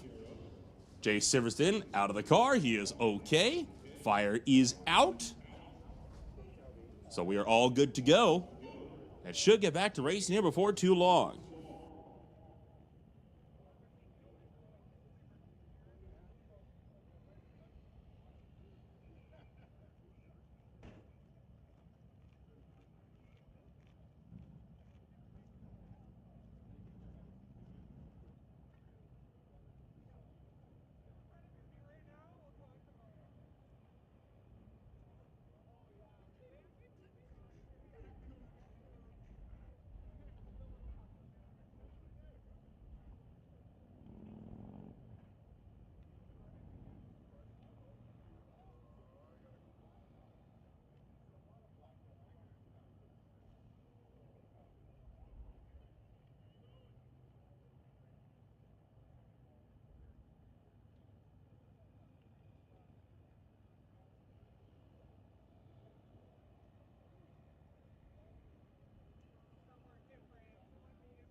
So, by the sounds of it, we've got everything tidied up there at the top end.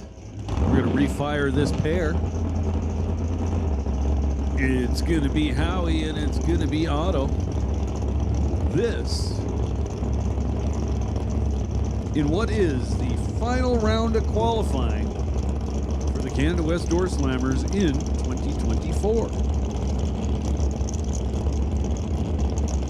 Following this, it'll be nothing but eliminations for the rest of the year.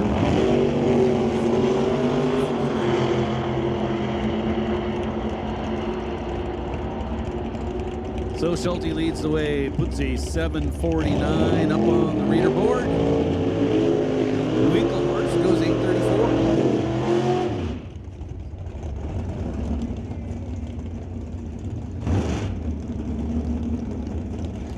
Next pair looks like Brad Vinci and Ray Rusiani.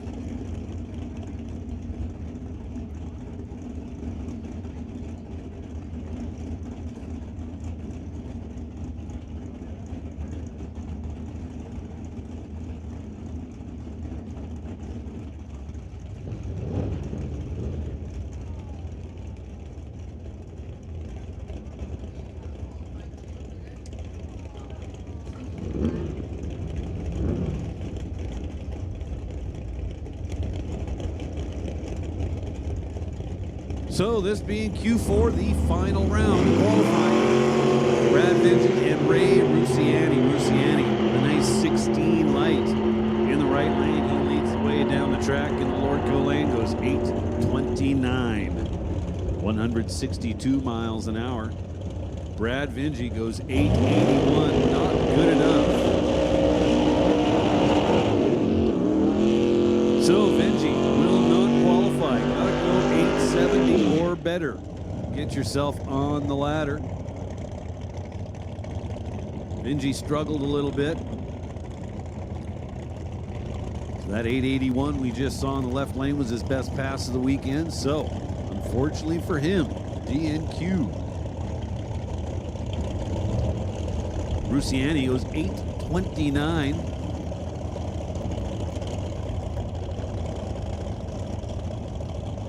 No improvement for Ray. He'll stand pat on his earlier 8:24. That's going to bring up Anthony Katnick and Andy Antle. Antle in the right lane from Lac-La-Hache.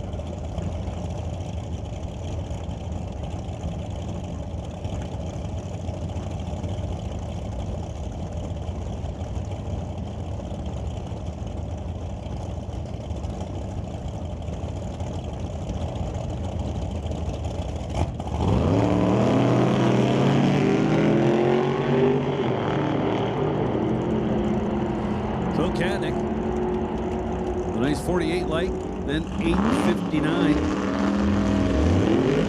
That's good enough. So nowhere really near his earlier 8:31. Andy Antle with a 7:46. So Antle improves on his number, but not his qualifying position. He'll remain in the number 11 spot.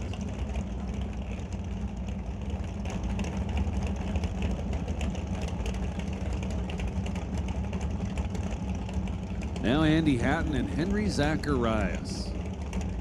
Zacharias.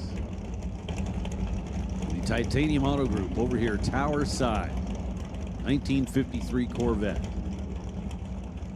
Andy Hatton in the Grinch. His 1969 Camaro.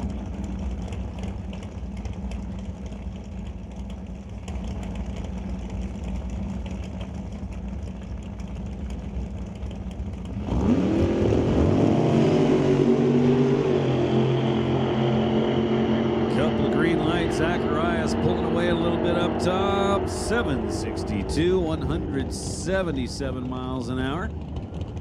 Andy Hatton with an 832 at a $160.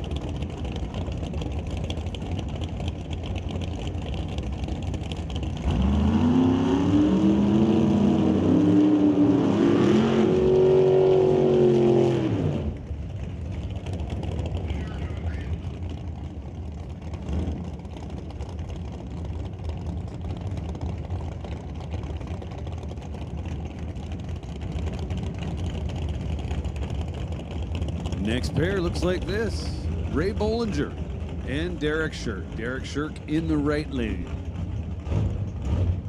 The 55. It's 1955 Bel Air.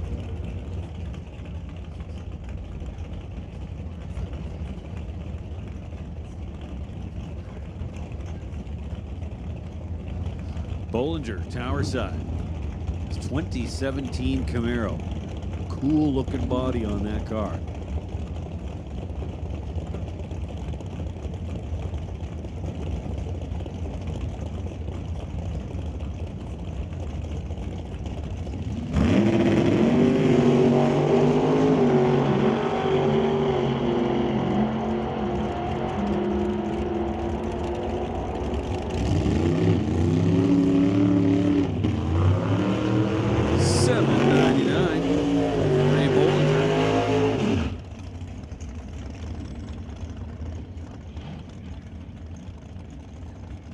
Bollinger almost matches his earlier 798. Derek Shirk with a 774.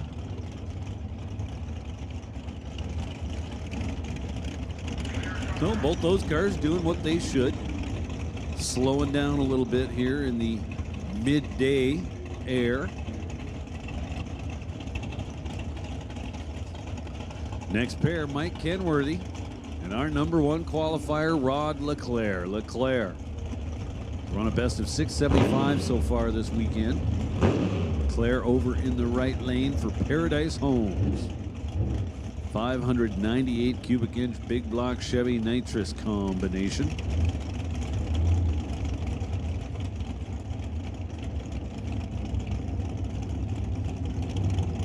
Mike Kenworthy, Tower Side. Currently in the number 23 position. Leclerc 677. Couple of Huns slower than his best of 675. Makes perfect sense.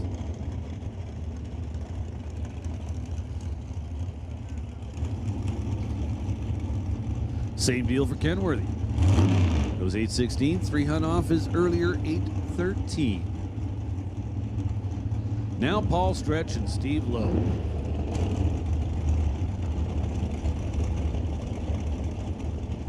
Steve Lowe with some help from Lordco Auto Parts.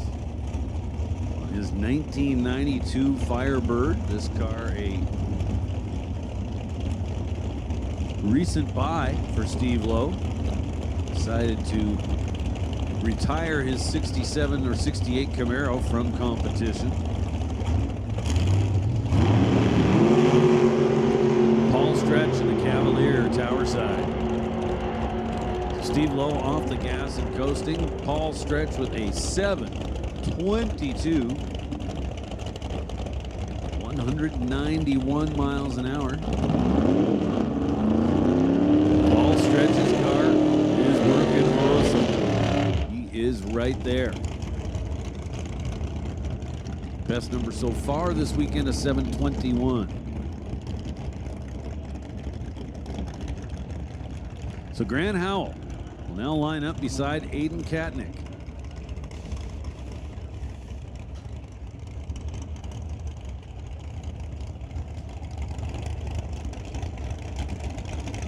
Grant Howell in his pretty 1937 Chevrolet, the Coupe. Likes to call it Fast Orange. Been racing with the Canada West Door Slammers for 23 years. That's pretty cool. Aiden Katnick in the right lane. For Lordco Auto Parts, Tom Katnick Performance.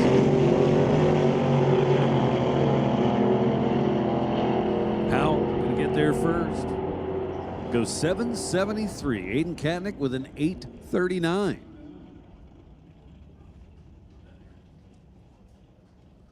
So Katnick a little off his earlier pace. He's run a best so far of 831.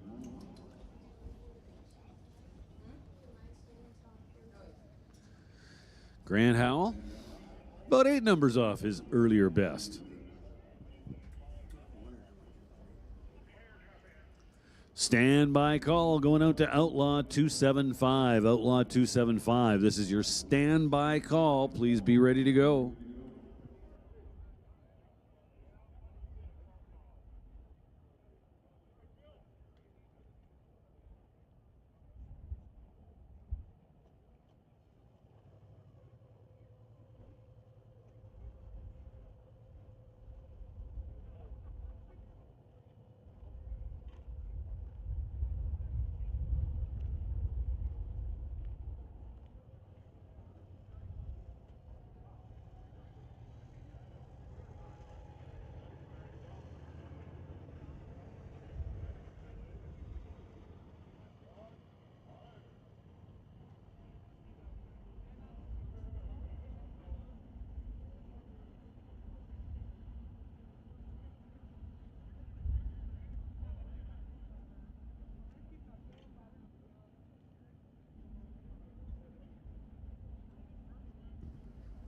So I do believe we are almost done with Door Slammer qualifying. I see Dave Warren sitting back there. So looks like we will, oh yeah, we still got a few of them. Looks like a couple of pairs to go.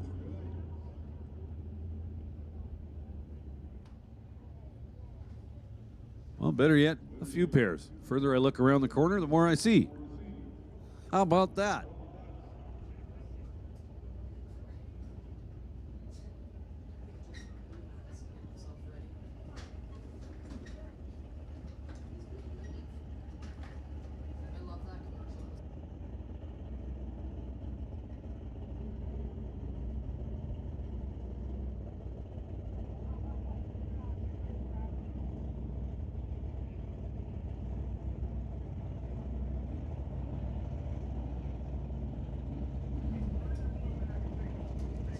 So it looks like this will be a single pass. The Blue Max Bel Air, Dave Warren, be making his final qualifying attempt in the left lane, TCS side of the racetrack.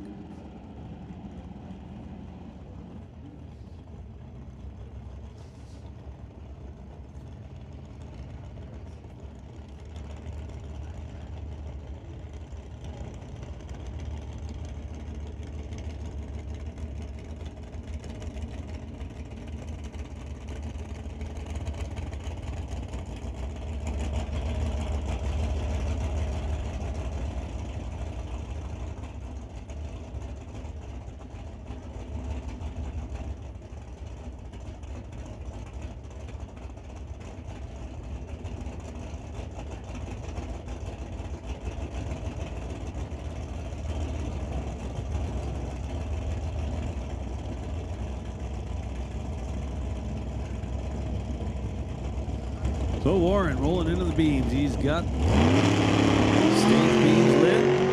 Kind of rolled in there a little deep. I'm surprised to see him turn it red.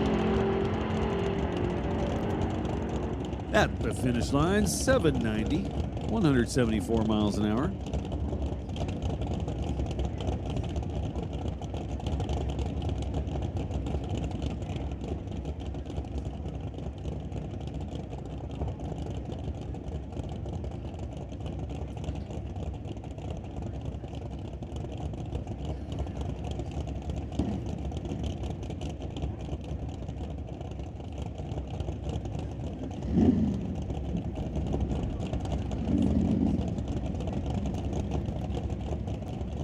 Well, I was about to say we're going to have another single, but I think we've just turned it into a pair. It's going to be Tom Katnick and Frank Marcus.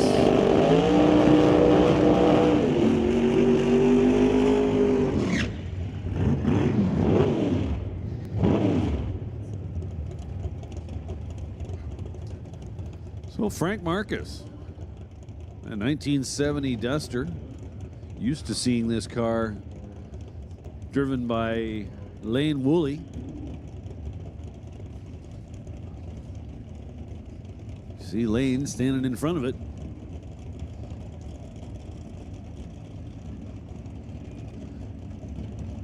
Tom Katnick, TK Performance Camaro. 567 cubic inch twin turbo combination.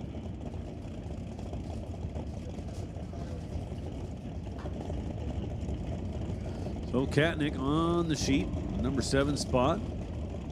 With a best of 733 so far.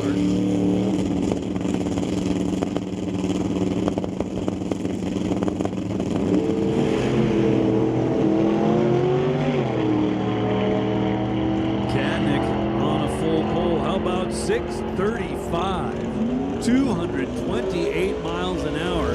Tom Katnick just shoots to the number 1 spot by over 0.4 of a second. Wow, great looking run there.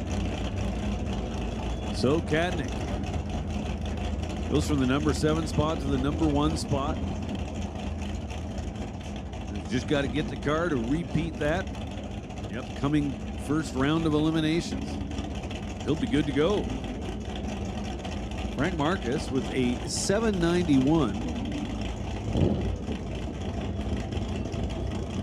So he actually ran a few hun quicker than his earlier best attempt of 802. Now Schuffner. Kevin McNabb. McNabb in the right lane. 63 Nova. Schuffner, tower side. In the Lumina. Goes 788, 174 miles an hour.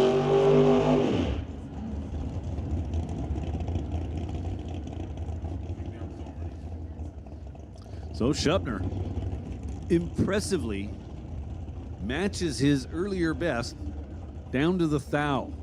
788 with a 6.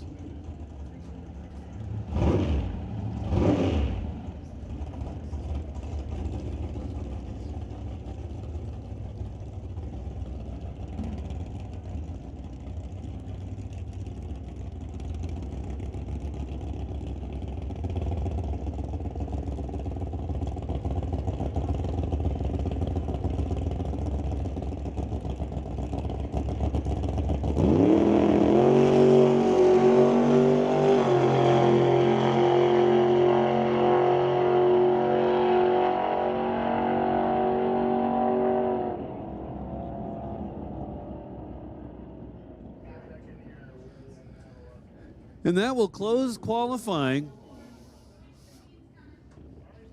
Oh no, we're not done yet. Getting a little ahead of myself here.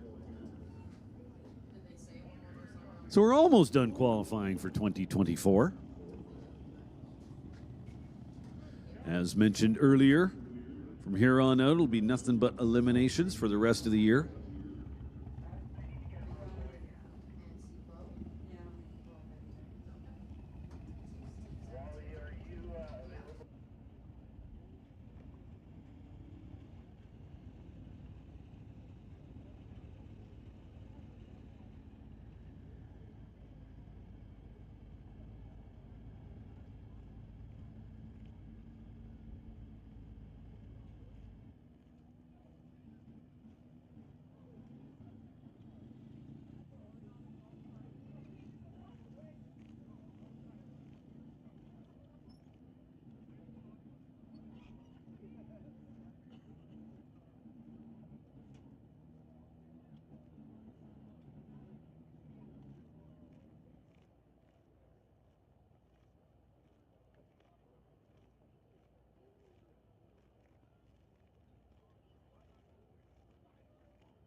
Well, there we go. It is now official.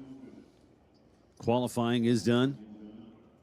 Next time we see the door slammers, it'll be for round 1 of eliminations.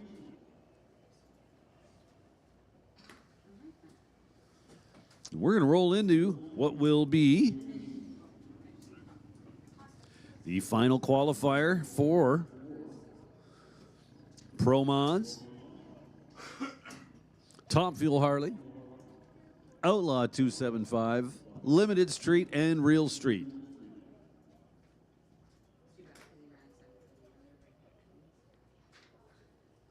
So first pair of Pro Mods underneath the bridge, couple of red cars. One Chevrolet, one Ford. Keith Korecki and Dave Kowalski.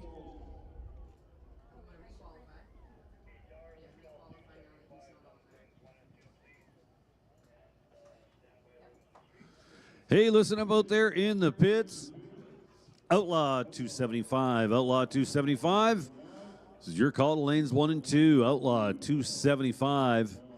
Come on down to lanes 1 and 2, and we'll give a standby call to Limited Street.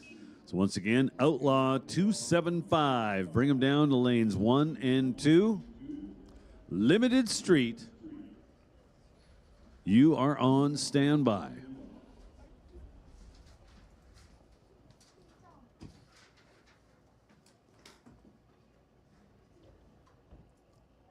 So one more round of qualifying coming up.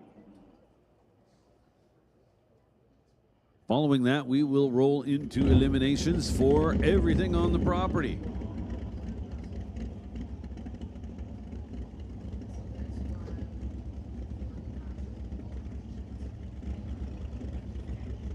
So Keith Korecki, along with Dave Kowalski.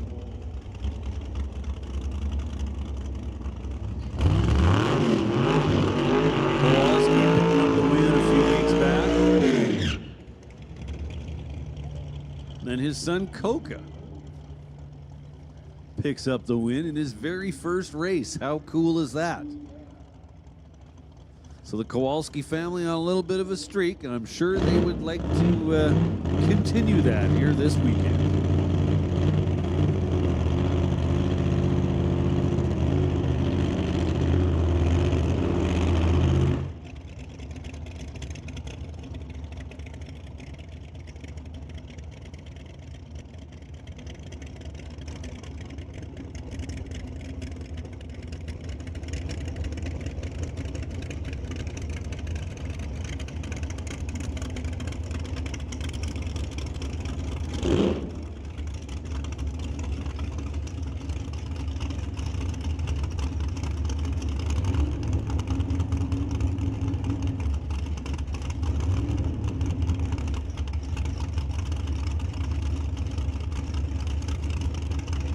And looking like Kowalski going to have a problem in this one. So this is going to turn into a single real quick with Keith Korecki, the K&S Machine Shelby from 1967 out in the single. Kowalski going to be backed up alongside Garrett Richards and might be out altogether. They were having trouble getting that car fired up. And looking like it shut off on them when they tried to go in for the burnout.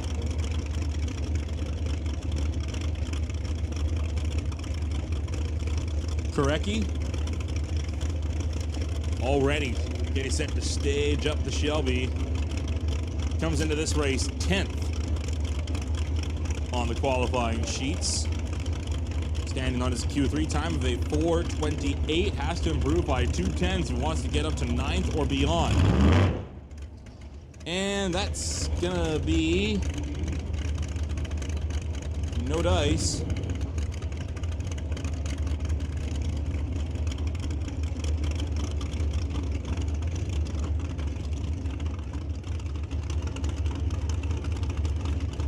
We're going to try to take another stab at it. As Korecki will back up behind the stage beams. Slowly inching himself forward.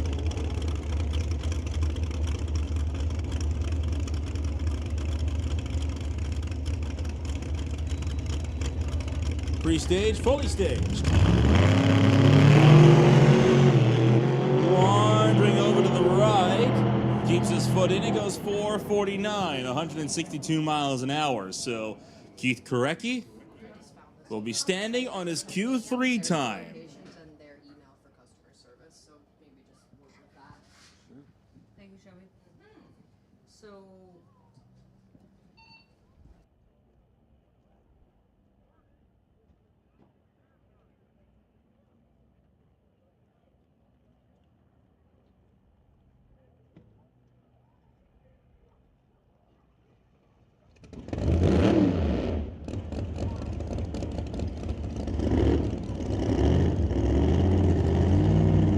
We'll fire the next pair, Garrett Richards and Steve Goddard.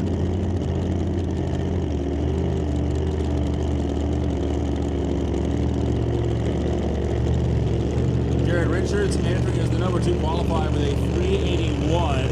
About 600ths off of Scott Blake's number 1 qualifying time.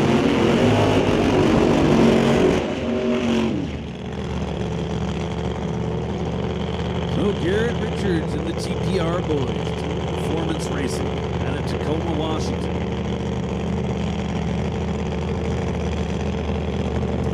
With a Walt Austin Hemi between the frame rims. Very unique combination, very unique race car down there in the left lane. Goddard in the right lane.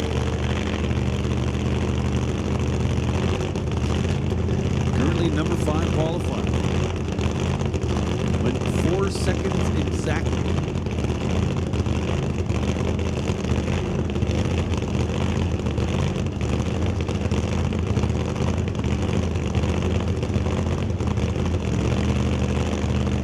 Garrett Richards has been 381 on more than one occasion so far this weekend.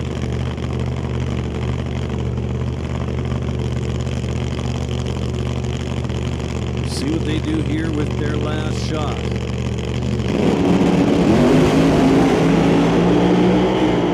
little bit of shake for the TPR boys, but Richards drives through it, and he does improve on his earlier 381s. He goes 380 flat. Now that's still going to be good for the number 2 position. Steve Goddard goes 4:05, so not able to improve on his earlier 4-second flat run. So he's going to remain in the number 5 position. So far, we're leaving the ladder exactly the way it is. So listen to the pits, Limited Street. Limited Street, this is your call to the staging lanes. We need Limited Street to lanes 5 and 6. Limited Street to lanes 5 and 6.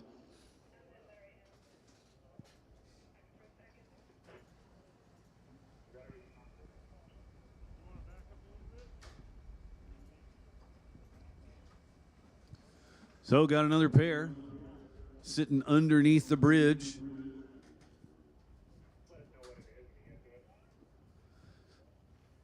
So if I had to take a wild guess, I'd just guess that Justin Gallant is going to skip the final qualifier. We've called 275 to the lanes, and I still see him down there on the starting line. Feel you like can't blame him. I mean, yeah, I mean, he's got the qualifier wrapped up. I mean, he's, what, a 10th clear of Tyler Stamler? It's a very tall order to beat that, especially this late into the qualifying game.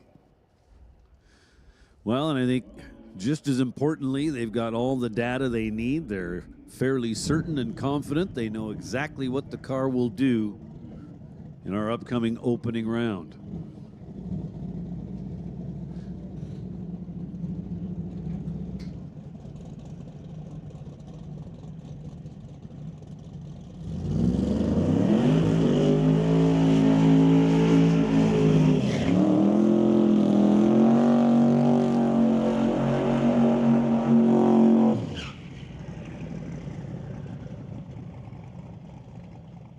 Ryan Griffin, tower side. Nick Duda, spectator side.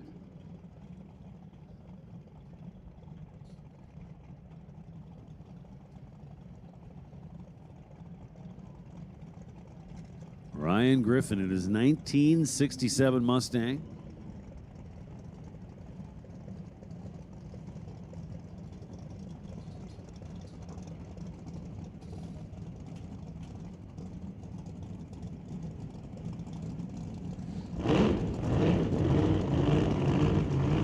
Duda, the 1963 Corvette. There's some history to this car, especially in the world of pro mods. This was actually the first car on the planet to record a 5-second run in the quarter mile.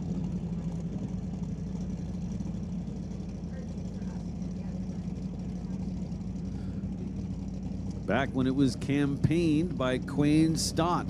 This is going back a whole bunch of years.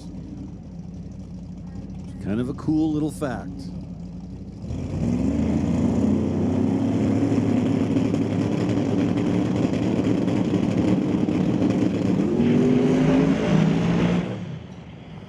Well, both drivers off the gas, out of it, at about or before the 330-foot mark.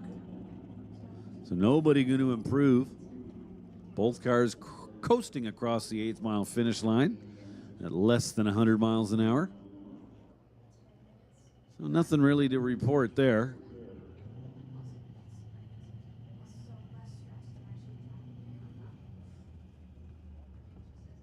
Now, that's not to say that that wasn't somewhat of an expected result. Quite often, take that final qualifier round and kind of do some testing. Let's throw a monster tune-up in the thing and see if the track will actually take it. And if it won't take it, we'll see how long it'll take it. How far we can make it out on that kind of a tune-up. That can be good data to have rolling into round one. Now, a couple of local guys. Steve Horn along with Steve Nicholson. Steve versus Steve.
So Steve Nicholson, 959 cubic inches. Whole bunch of stages of nitrous. The actual potential of this combination, hard to say. But I'll tell you this, Nicholson's been at this for a while. He tunes it to go as fast as he can afford to. Certainly get a little closer to the edge. That would result in eating more parts. He's on the sheet right now with a 405.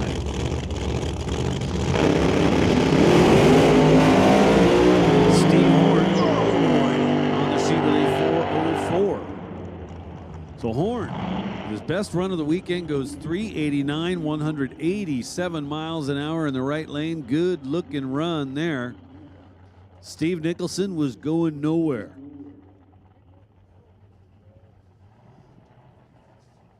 Steve Horn's car doing quite a bit of wandering on that pass as well. First to the right, then back to the left, able to hold it in the groove and still run it out the back. And Steve Horn going 389. A great pass for him. We'll see him punching his ticket now into the number 4 qualifying spot, bumping Kowalski back to 5th. Now here's a car that I was not expecting to see back up today. Ryan Hayward. His second run, he had some violent tire shake and broke something on the car. Keith Peters was up here saying the crew was speculated possibly a wishbone. The drive shaft may have struck the frame as well. But they have really gone to work on that car. I was walking back from getting some lunch and already saw them working on it even as Pro Mod were in the staging lanes. And they managed to get it turned around and get it back out here, trying to make a hit in the final qualifier. Well, look who we have down there on the starting line. My old buddy Avery. How you doing, man? Of Rust Valley Restorers fame.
So Steve Horn went 389, 187 miles an hour to move him into the number 4 qualifying position. And become the 5th car to put a 3 second number up on the reader board so far this weekend.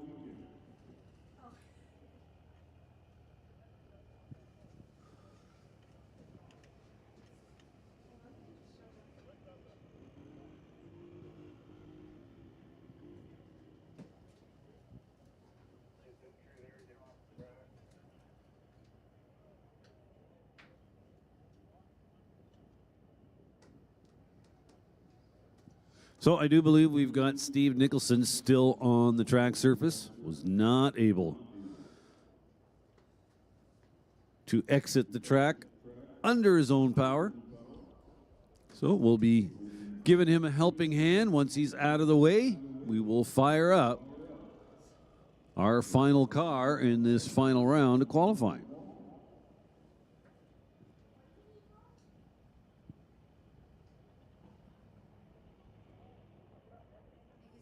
Having Avery's signature.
So we have got a clear track.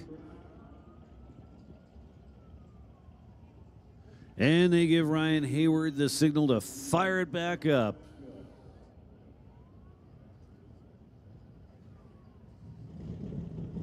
So I'm not sure if this is Ryan Hayward's new car or whether he's just driving it, possibly test driving it. I know he did have his Camaro for sale. I'm not sure if it did sell. But it's not here, I can tell you that for sure.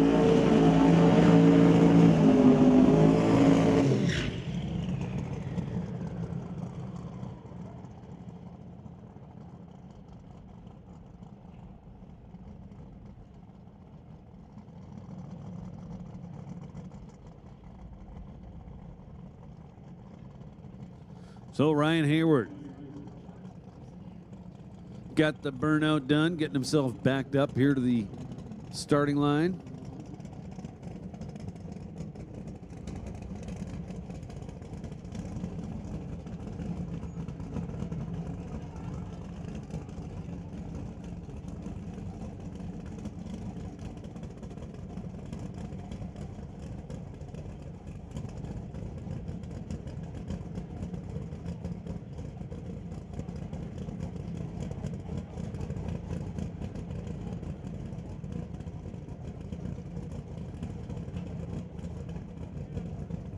So Hayward's got the Challenger back up here to the starting line, inching his way towards the stage beams. Build up a little boost, throw it in there, turns it red by 6 thou, does not get far before he loses traction. Gets off the throttle. And again, we have a car coasting down the left-hand lane.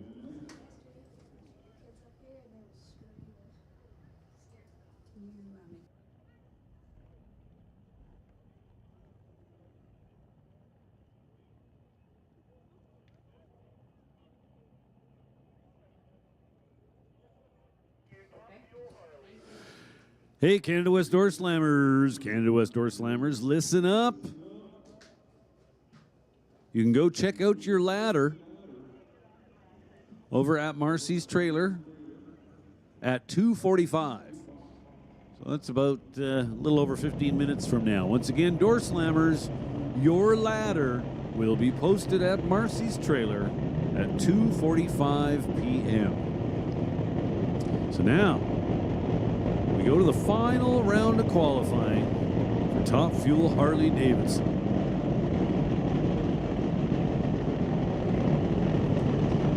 Nate Gagnon enters this session number 1 in the qualifying sheets with a 668. Hot on his heels is Jim Schellenberg, lining it up on the left-hand side with a 691.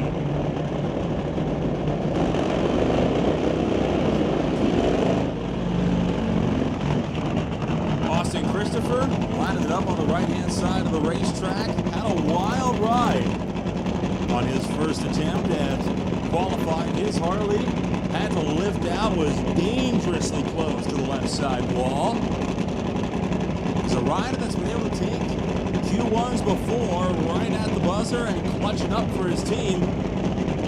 Will today be the same? So Ron Howney, crew chief, bike owner, bike builder, standing by. Christopher turns it red by 5 thou, but that no matter, he leads the way. Lordco side puts up a 707 off the gas and coasting at just 168. Schellenberg gets all the way down the track doing 204 miles an hour. Slows a little bit from his earlier pass with a 691.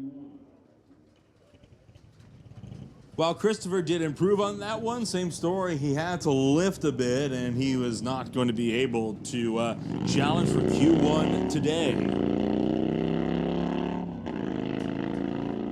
So at this point, the only one that could potentially mount an offensive on Nate Gagnall for the number 1 qualifying spot would be that of Pete Waugh. Waugh did not set a representative time, had to lift out way early on his first pass, went 18.5 seconds, while Nate still has the number 1 spot with his 6:68.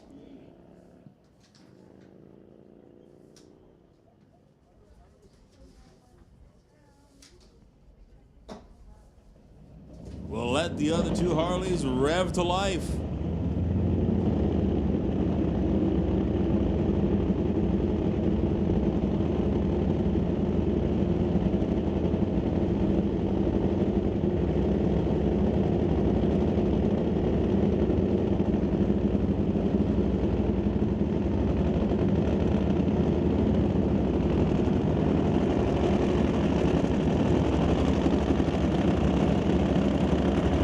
So it'll be Pete Waugh in the right lane, Nate over here in the left. Both legs for Big Kids Racing.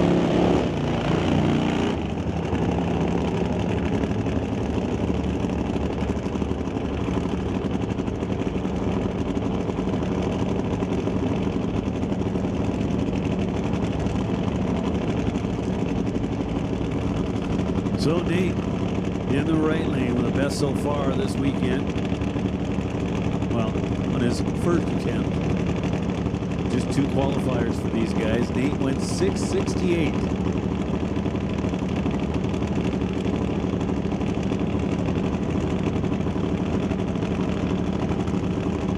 Both bikes pre-staged.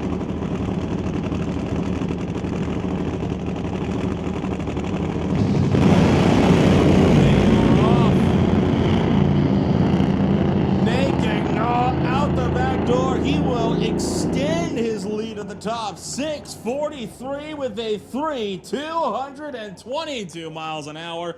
Pete Waugh will make a full pull as well, but he'll still be number 4, 7:10 with a 4 at 199, just half a mile an hour shy of 200. Nate Gagnall goes sub 650. There's some good data with which to head into round number 1. He's doing 222 miles per hour. Pretty stout looking pass. And Pete Waugh getting closer to what would be a representative run.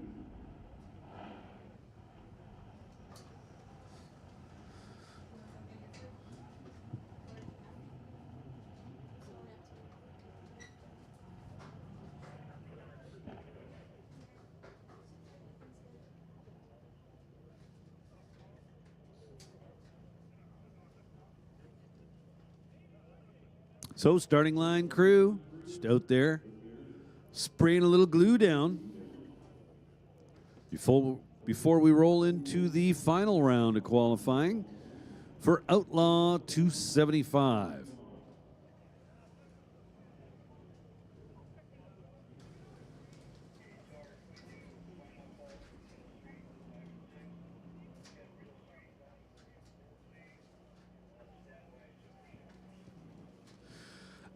Attention in the pits. Attention in the pits. We'll make a final call for Limited Street. Limited Street, you need to be in the lanes.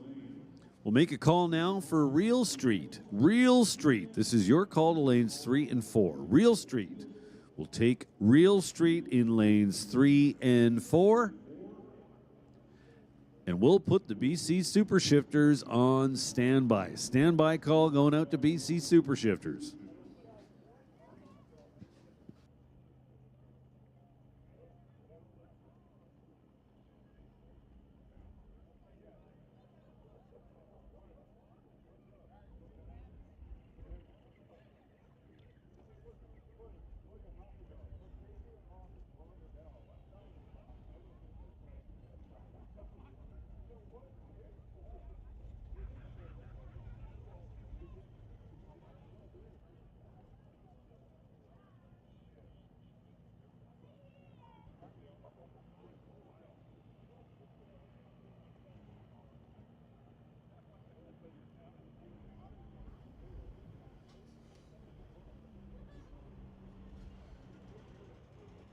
So Outlaw 275 coming up. 13 cars on the sheet so far. Definitely do not expect to see all 13 of them coming back up for this final round of qualifying.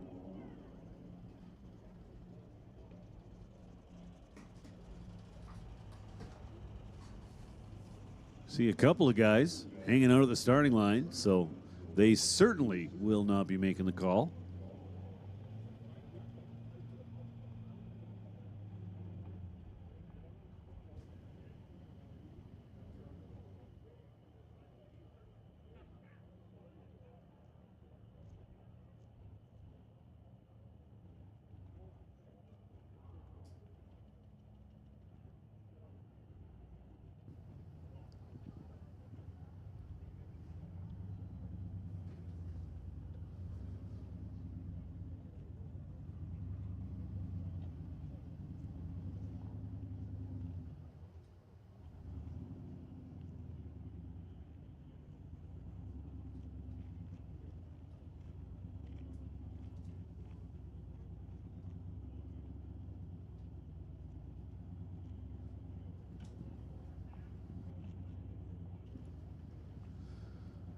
So by the looks of things,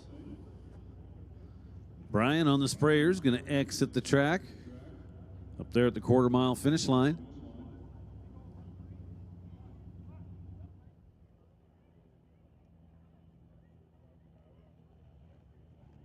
So the surface with a fresh layer of glue on it.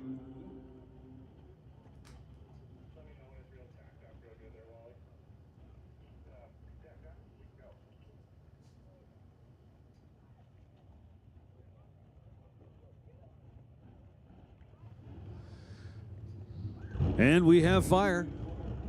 First pair.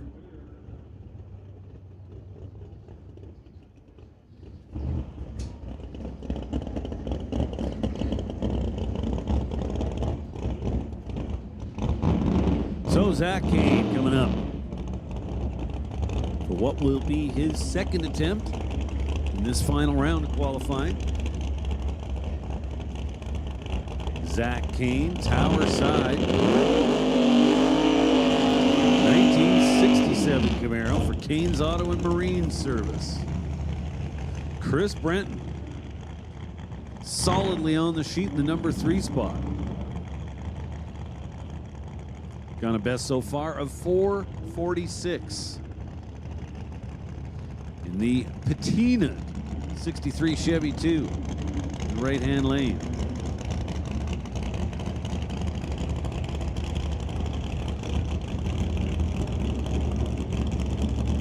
Proudly flying the American flag for the burnout.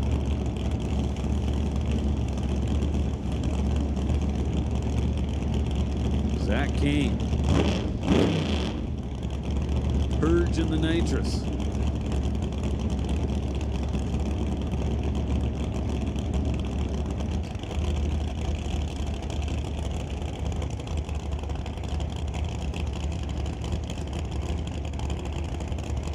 Zach Kane with a big block Chevy nitrous combination has not made a respective run.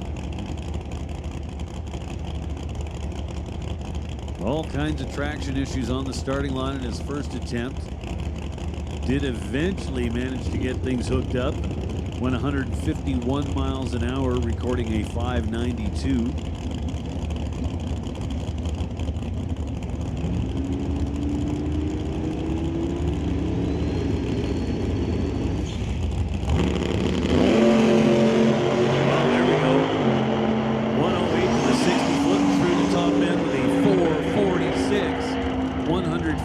miles an hour. Well, look at that, 446 on both reader boards. Chris Brenton also goes 446 to match his earlier qualifying attempt. Actually hits it to the 1,000th. 446 with a 3. So Zach Kane with his 446 with a 1. And that pass from Zach Kane will help him shoot to the number 3 spot on the qualifying boards by just a mere 2 thou as well.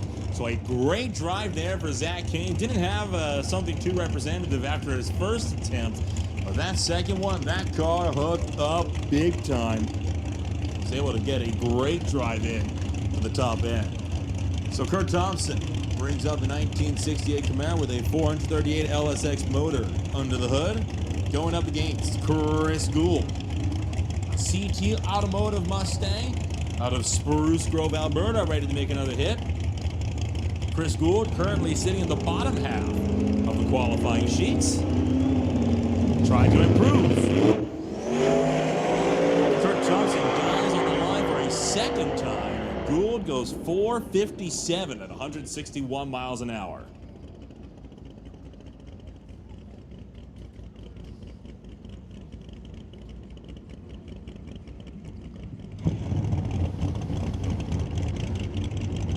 So a slight improvement for Chris Gould.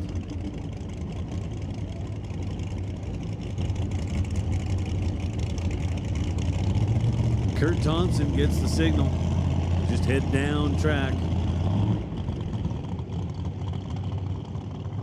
So as Nolan mentioned, for the second time today, we've seen that car die immediately after the launch.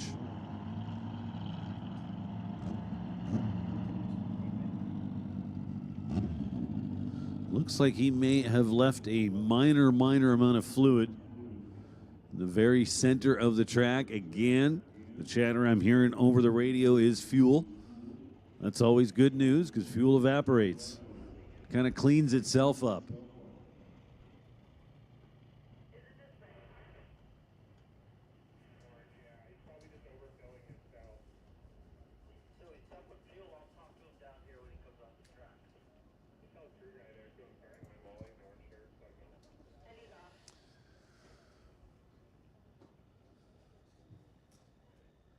So it looks like this next pair is going to be a couple of pickup trucks. Our number 2 qualifier will be making a hit in the right lane. Tyler Stamler from Rocky View, Alberta. In Mini-Me.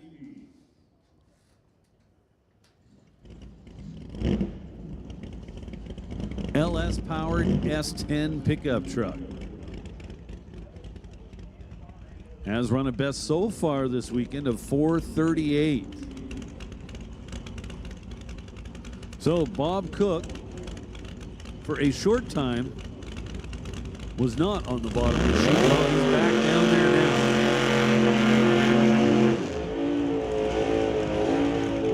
now. Zach Kane making a big move here in the final round of qualifying.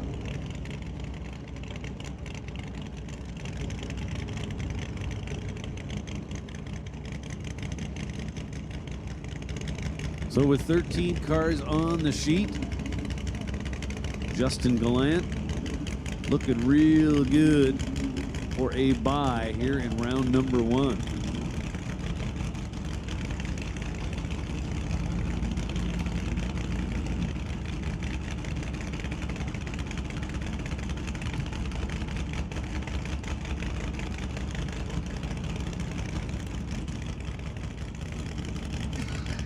So again, Tyler Stamler in the blue S10, right-hand side of the racetrack. Bob Cook in the white F-150, tower side of the racetrack, TCS side. Hey, door slammers, your ladder will be at Marcy's trailer in just a couple of minutes.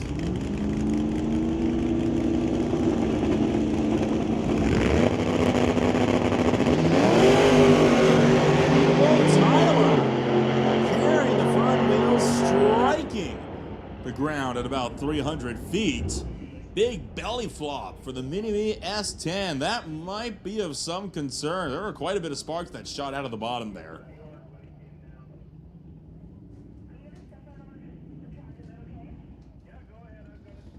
So Stamler with a 113 60-foot.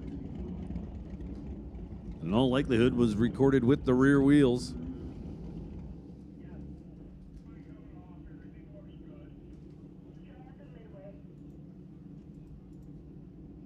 So safety out there just having a quick peekaboo at the surface.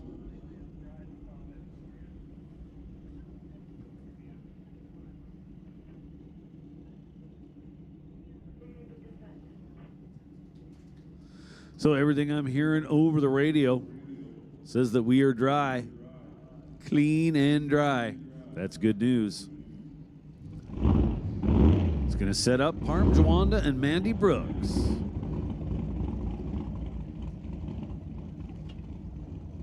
Mandy Brooks in the Malibu.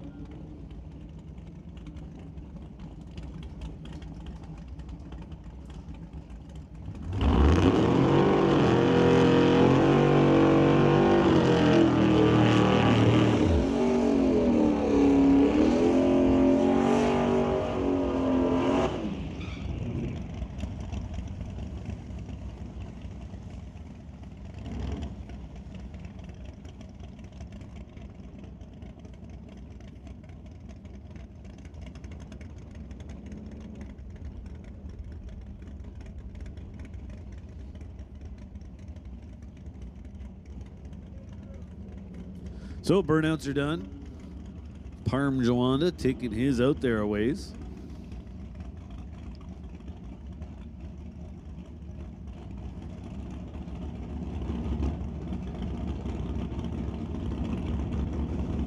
So Jawanda in the right lane out of Surrey. Behind the wheel of Night Shift. It's a 1991 Mustang.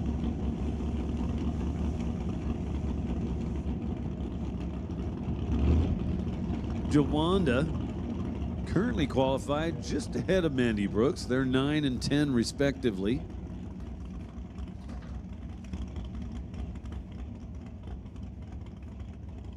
Separated by just a few hundredths of a second.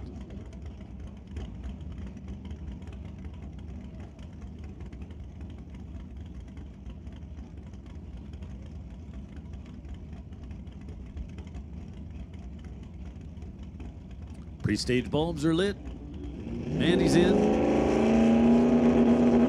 Parm building up the boost. Now he's in.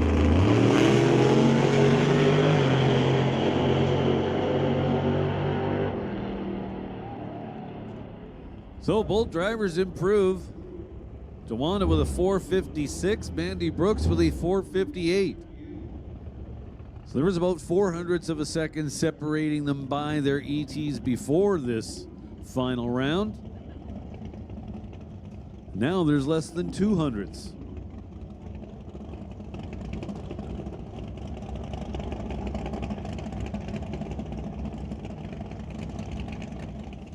Now to bring out Peter Lacanis. Lacanis currently sitting 12th on the qualifying sheet with a 482 on his Q2 time.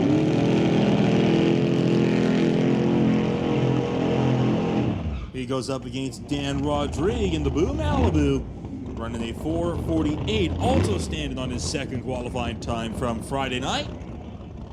He currently sits right at the edge of the top 5, with about 200ths back to Kurt Thompson and 200ths ahead still to Chris Brenton and Zach Kane.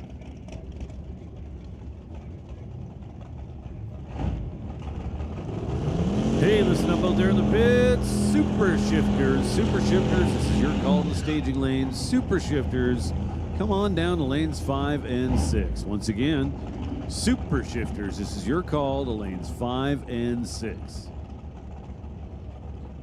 So, Peter Lacanis. That 71 Nova, known as the Radial Flyer. Used to be part of the Gen 3 Speed team. Now owned by the Lacanis family. Transporters Logistics.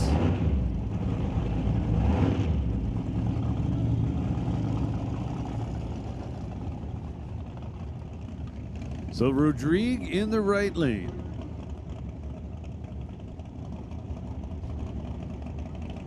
Lacanis in the left. The Lacanis family just kind of getting their feet wet in this Outlaw 275 class.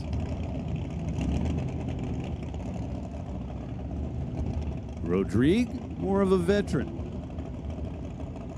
In the Boo. Ken's Specialty Automotive.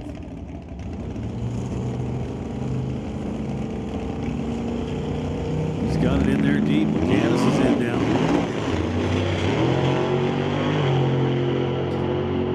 So Peter Lucanis, A to B, cracks off another 480 run, 483 at 156 miles an hour. Rodrigue with a less than trouble-free pass manages just 583 at 150 miles an hour.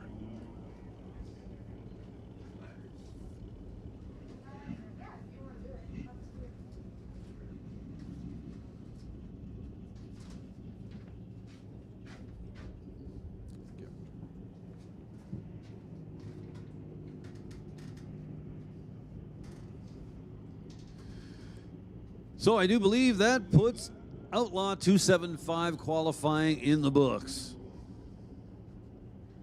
Eliminations coming up next time we see that class.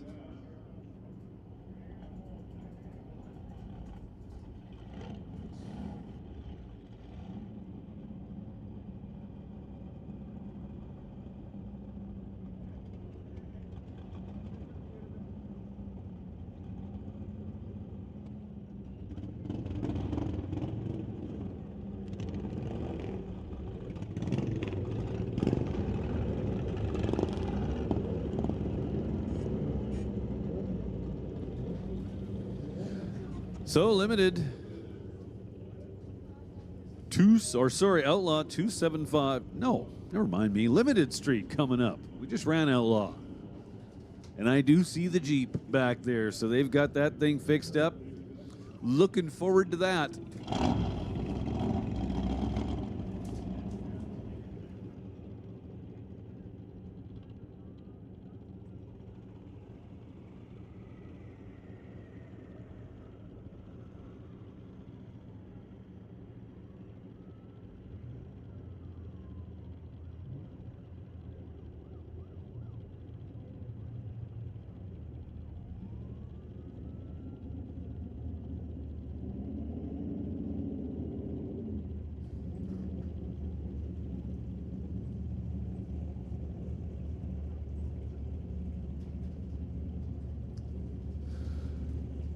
Once again, final round of qualifying coming at us. Limited Street. Dennis Drummond and Jason Gibson gonna start things off for us. Gibson in the right lane. Behind the wheel of that very pretty 1991 Mustang. Now, if you're looking for a nice clean car to buy, well, you should have a look at that one. It is for sale. So Gibson, local guy out of Surrey, BC. Dennis Drummond, all the way from Crossfield, Alberta.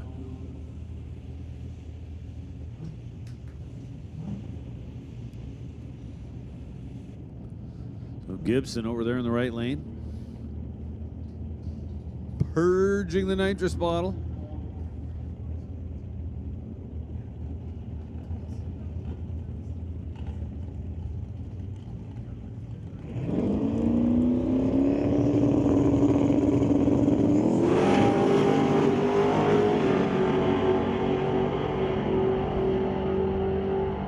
Well, there we go.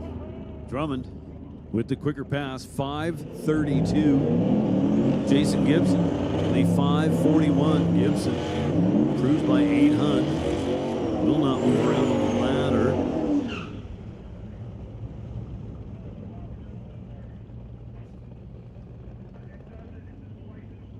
Drummond's slowing a little bit from his best ET so far. That'll bring up another 1991 Mustang. This one belonging to Brad Thomas. You see it there in the left lane. With some help from Lordco and JB Auto Care. Brad Thomas out of Squamish.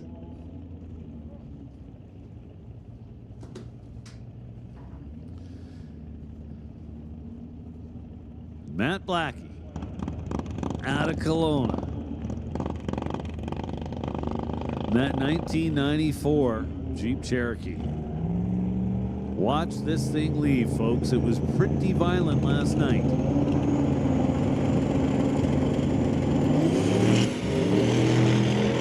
Well, he bit earlier this time. Puts it down quicker, goes 595, 117 miles an hour. Ironically, pretty close to what he ran last night. He put a 589 up there on the reader board. Brad Thomas goes 512. So he improves by 5/100ths of a second. Will remain in the number 2 spot for now, however. Here comes Vanessa Richards. Vanessa, former multi-time winner in this class. Vanessa going to line up with Tej Sangha. Sangha in the left lane. 1988 Mustang for Bubble Racing.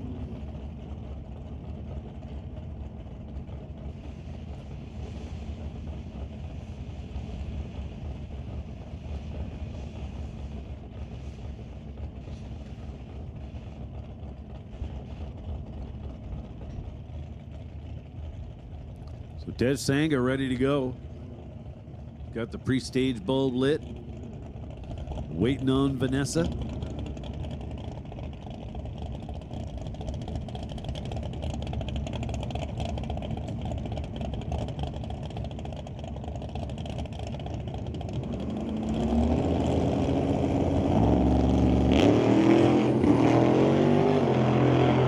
So Vanessa with a little pedal to put the front end back down. The end result's a 5:34 at 131 miles an hour. Tej Sangha goes 5:36. Repeats almost to the thou. His best run so far this weekend.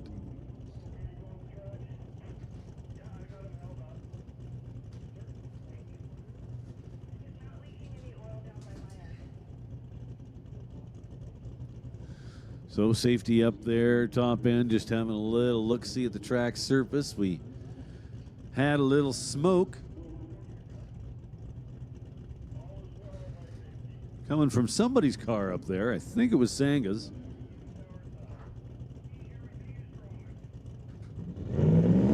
Good news from safety.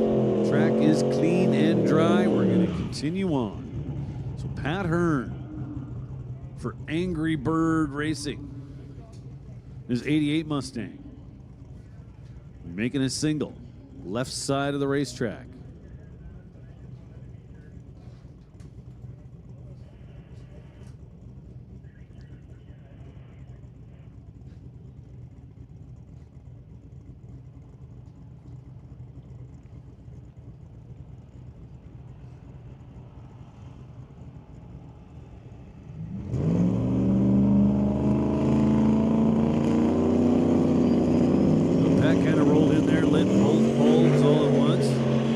Started spooling things up.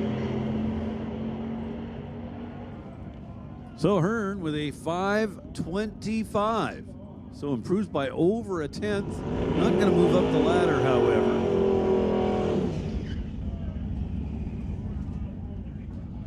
So we'll make the call now for non-electronics. Non-electronics, no box. No box. This is your call to the staging lanes. We need no box to the lanes, please. Once again, non-electronics. This is your call to the lanes. With that, we'll get a standby call to electronics.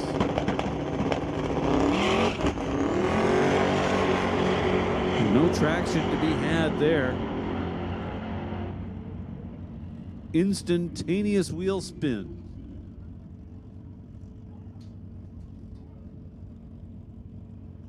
So our two bikes are back up. Matt Atkinson and Rob Aston. They've swapped lanes this time. Kawasaki versus Suzuki.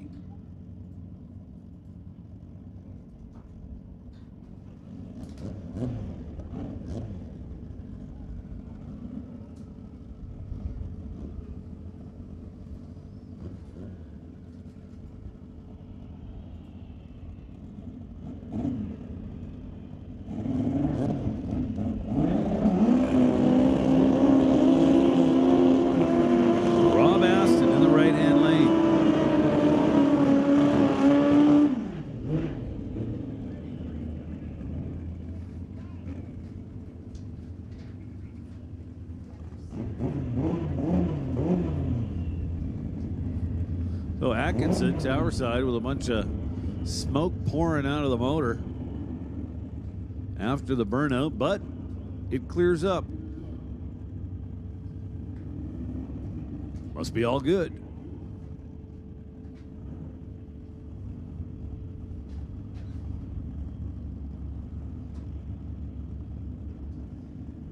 Rob Aston already pre-staged. Atkinson bumping in alongside.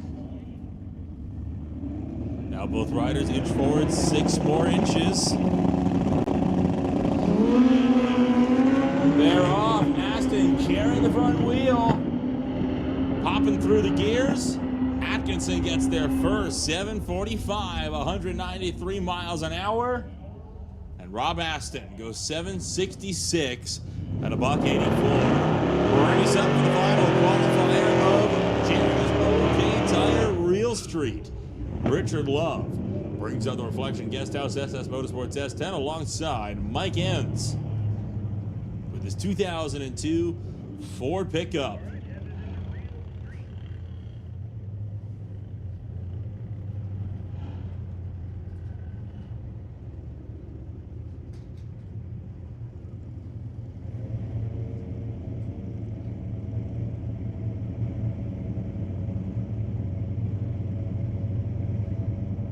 So Mike Enns, the guy from Michigan, over there in the right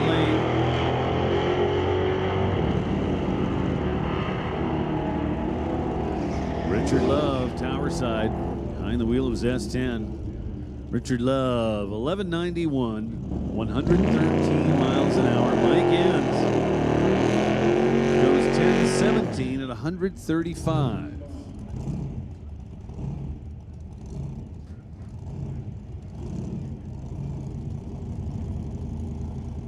Now it'll be Rob Monroe versus Rob Monroe. Senior versus junior. Junior in the right lane. 69 Acadian. Senior in the left lane. 1931 Model A.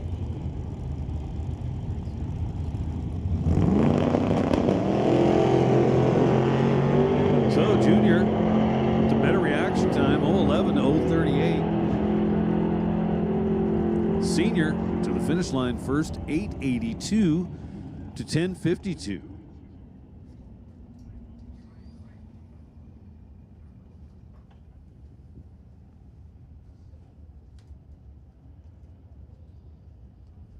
So I do believe this will be our final round of qualifying for 2024.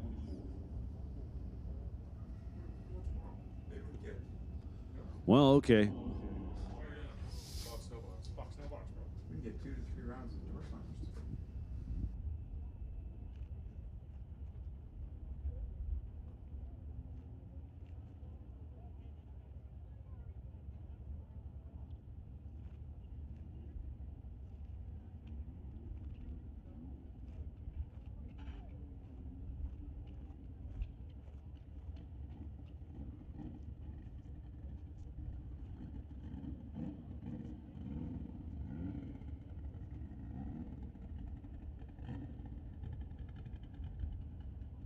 So Rob Getz will bring out the 2024 Ford F-150 out of Kamloops alongside Ryan Ledre with his 1971 Chevelle running out of Maple Ridge.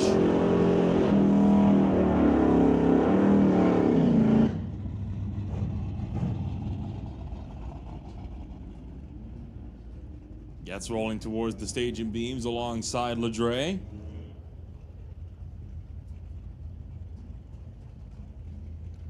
Getz the first one, though, to bump in. He'll go fully in alongside Ledre, both cars away. Ryan Ledre doing a nice job on the starting line. 019 his reaction time. Then 1180 through the top end. Getz getting there first with an 1174. Now Scott Kalitichuk and Daryl Tippy. Daryl Tippy for Horizon Paint and Body Supplies.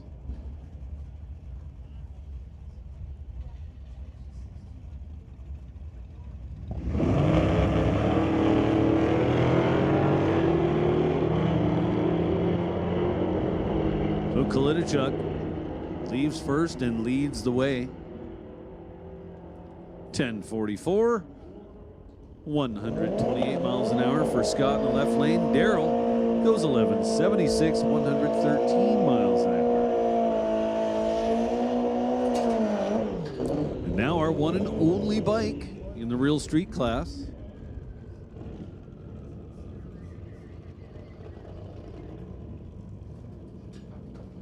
Corey Craig aboard Black Lightning. His Hayabusa.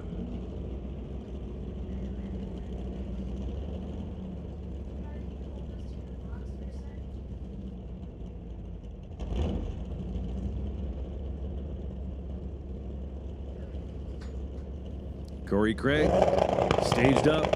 Here we go. Ooh, 17 reaction time. That'll certainly work.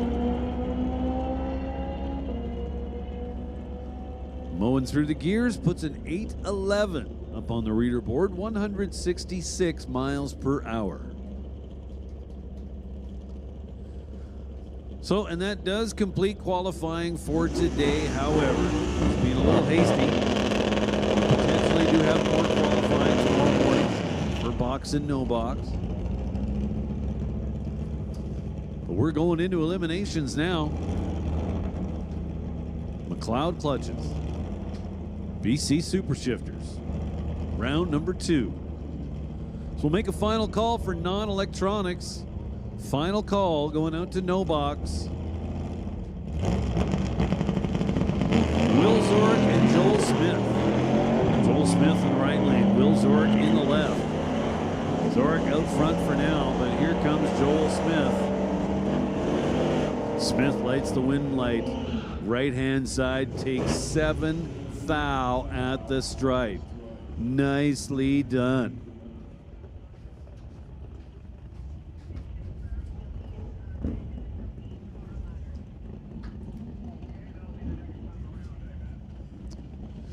Now Rich Graves and Dan Gray. Rich Graves in the El Camino Tower side.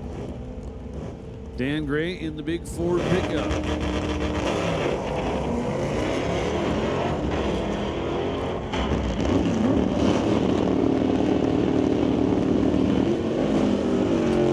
Dan Gray was down 1170.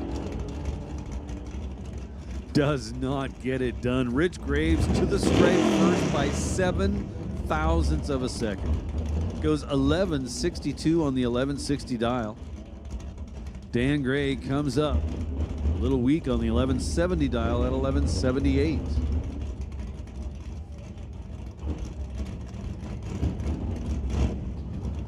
So we'll make the call now for electronics. Electronics or box. This is your call to the staging lanes. We'll take box to the staging lanes, please. John DePork and Scott Winterbottom. Winterbottom in the right lane. Dialed 930. DePork working on a dial of 1010. Couple of green lights. Trouble for Scott Winterbottom. He is off the gas and coasting. DePork making sure he's safe on the 1010 dial. Goes 1015.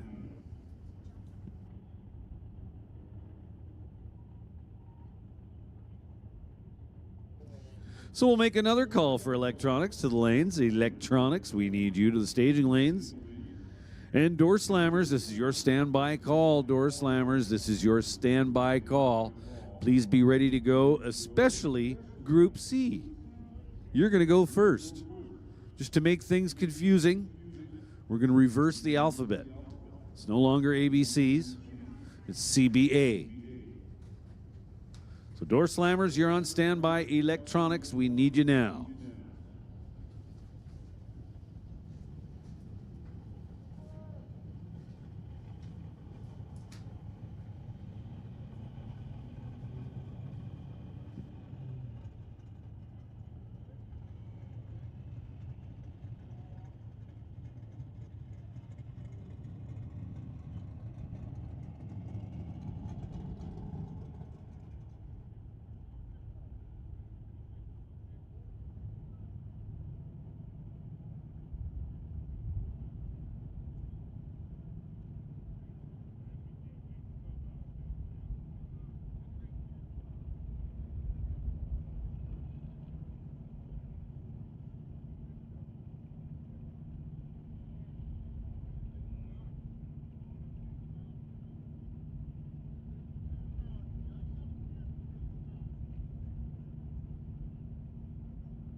So here comes first pair of round number 2.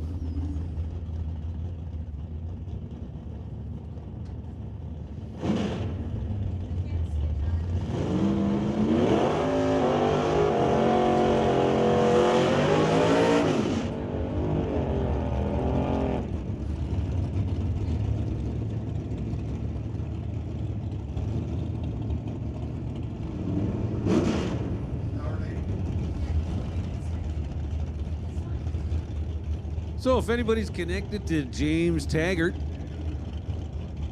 Lemmy does a horrible job of putting his dial on the window. Like, I don't know how he would expect someone from 75 feet away be able to read that number. So James Taggart in the left lane, Steve Baskerville in the right. Baskerville is moving on. Baskerville dialed 1270, essentially gets a freebie, a time trial here in round number 2, winds up 1285. So Baskerville will be coming back. That'll bring up Randy Couric and Brad Litzenberger in the black Malibu. Right hand side of the racetrack, dialed in 1150. Randy Couric. Dialed 1044 in the Assassin.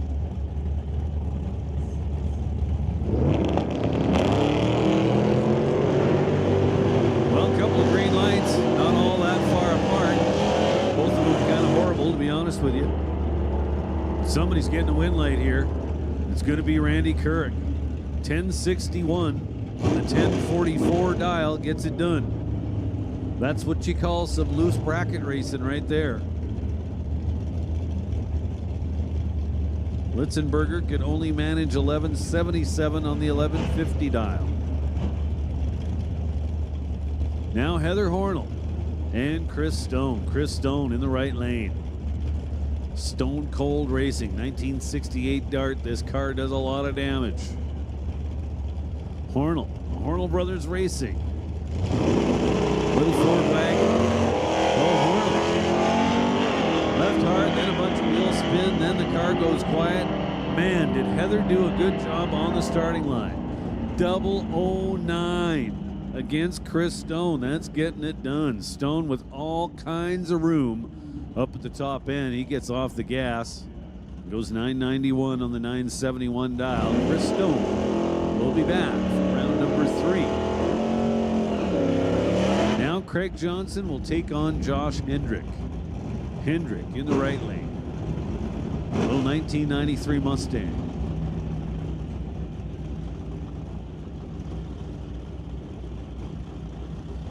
Johnson in the family wagon for BC Scale Company.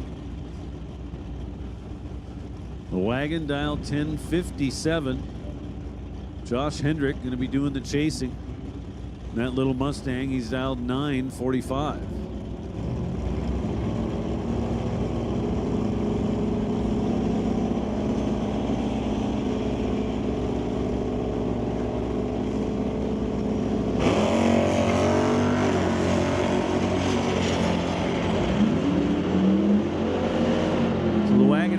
But here comes the Mustang. What's going to happen at the top end? It is the wagon getting there first.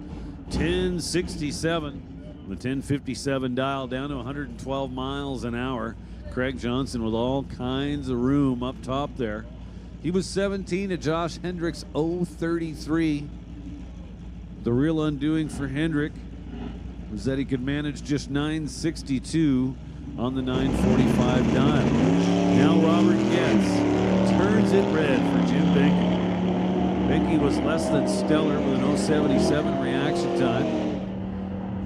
He's got the CUDA dialed at 1019, off the gas and coast through to a 1040.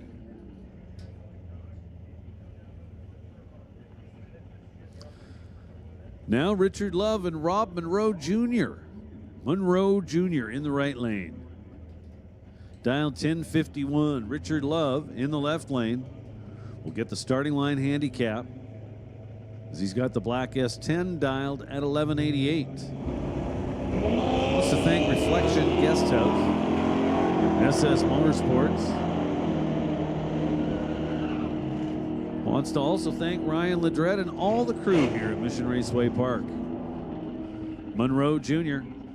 wins a double breakout. Richard Love to the stripe first by 20 thou, but he's further under. Now Brad Piskacek.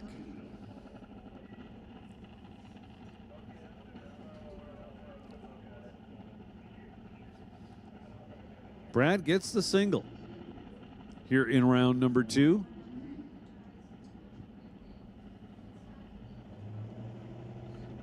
Cut the best light in round number 1. Gotta like that. He's 027 up front here. Predicts he's gonna go 13-19.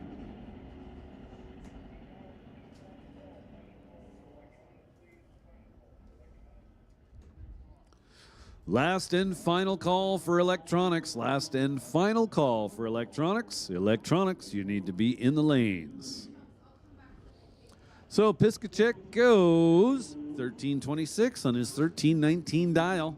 And that's going to do it for round number 2 in no box.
Attention in the pits, attention in the pits. Canada West Door Slammers Group C. Canada West Door Slammers Group Charlie. This is your call to the staging lanes. One more time.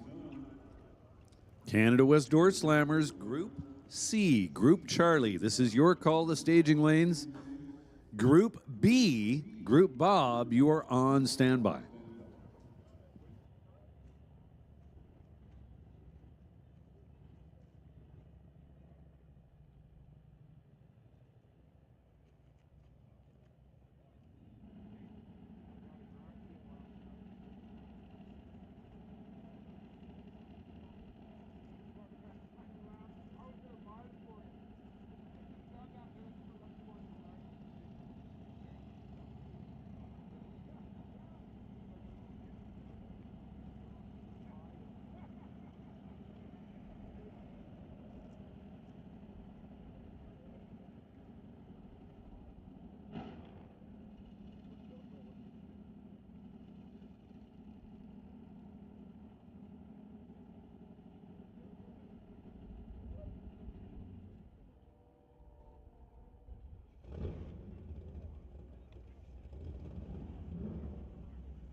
here we go. Round 2 of electronics.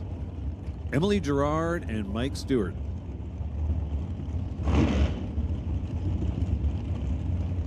Emily in the black dragster. For Shears Solutions, Just Mechanical, also titanium.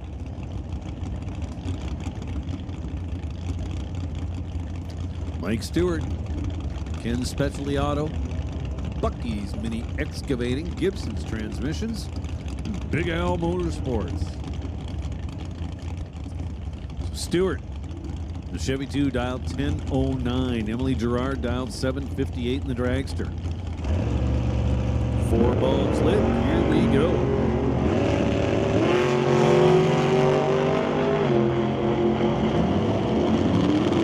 Stewart with the starting line advantage. Can he hang on? Oh, yes, he can.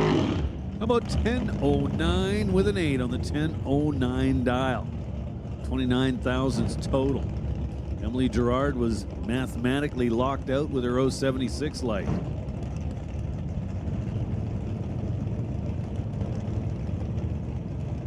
That'll bring up Martin Rochelle along with Darcy Lebedinsky. Lebedinsky behind the wheel of the 69 Cougar.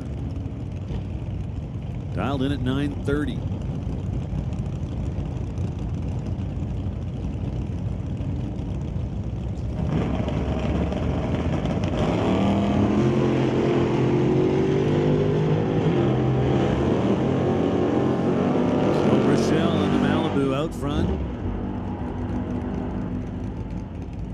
Hangs on for the win. Lebedinsky gets to the stripe first, but well under the 930 dial. Martin Rochelle moving on. Now a couple of 67 Chevy 2s. Warren Jacobson tower side, Kevin McNichol spectator side. McNichol dialed in at 1010. Jacobson, a little under the 1086 Super Street. Well, to no avail, Jacobson turns it red by 11th thou. McNichol kind of there for the taking with an 042 reaction time. Then 1009 on the 1008.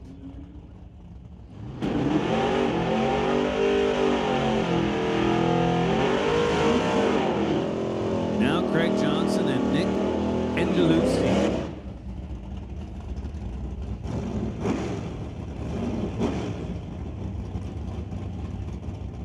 Angelucci in the right lane, 1978 Malibu. Craig Johnson in the family wagon.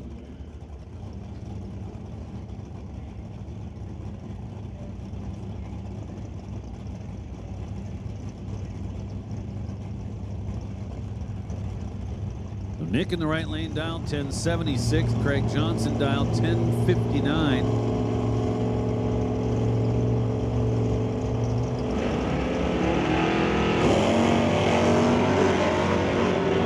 Johnson turns it red by 11th thou. Nick is moving on.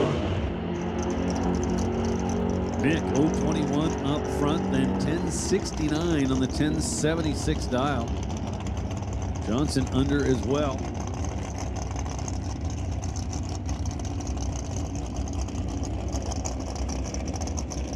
Nick Angelucci coming back for round number 3. Now Cody Lewinsky.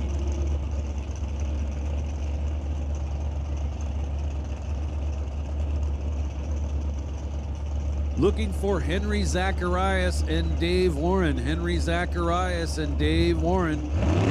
You need to do the lanes. Lewinsky out of Charlie Lake, BC. Never heard of that. Charlie Lake. How about 739 with a 2 on the 739 dial? Cody was 012 up front to be 14 thou total. Nice. Adam DeYoung. Adam DeYoung. We need Adam DeYoung to the staging lanes, please. Adam DeYoung. We need you to the lanes.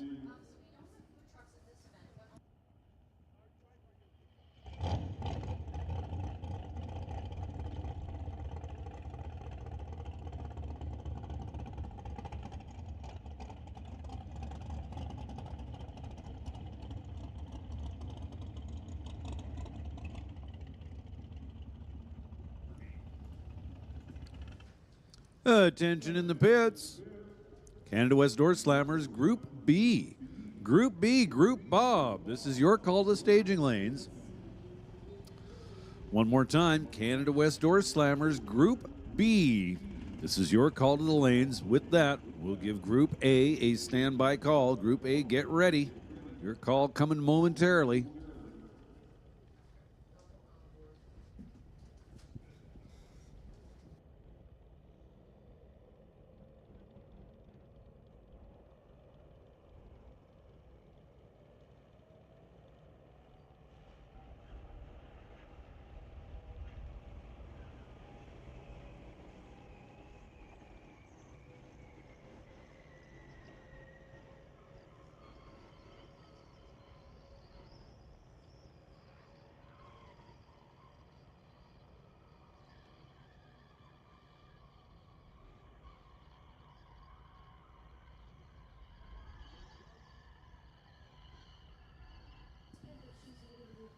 Yeah.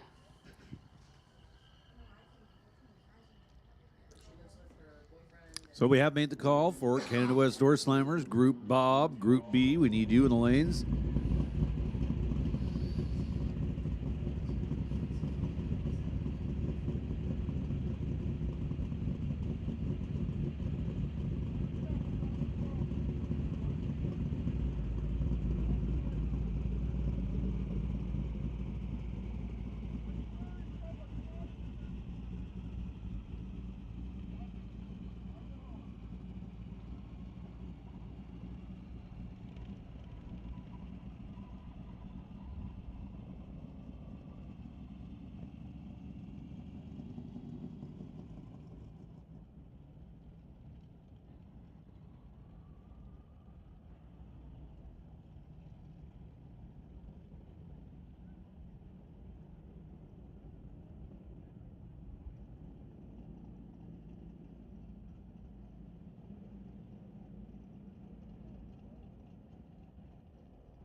So, starting line crew out there giving the track a little groom, a little rub.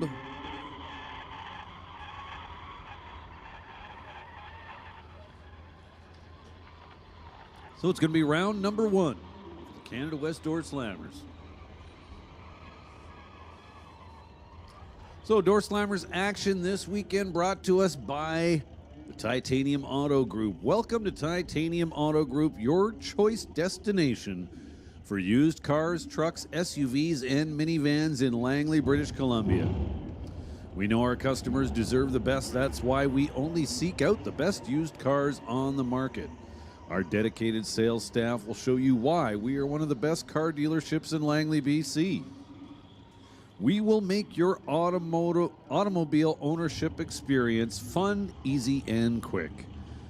We are all about making a difference, not only in the lives of our customers, but also in the lives of the people who live in the communities around us.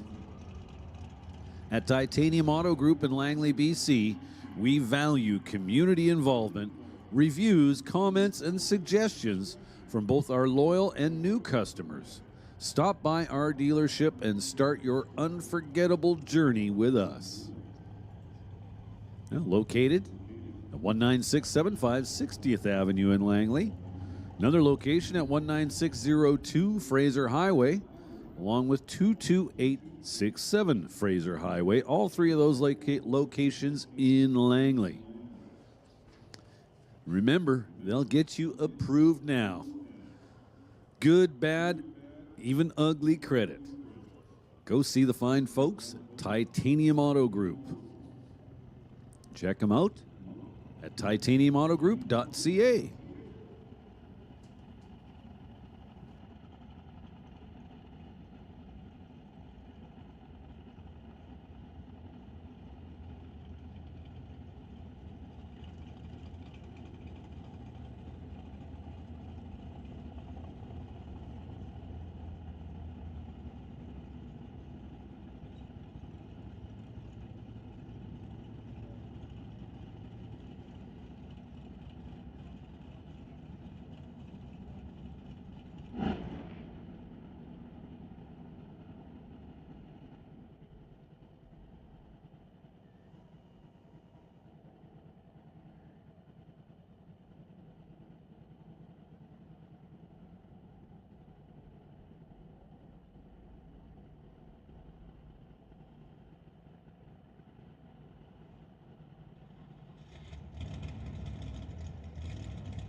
So make the call now for Door Slammer Group A, Group Apple.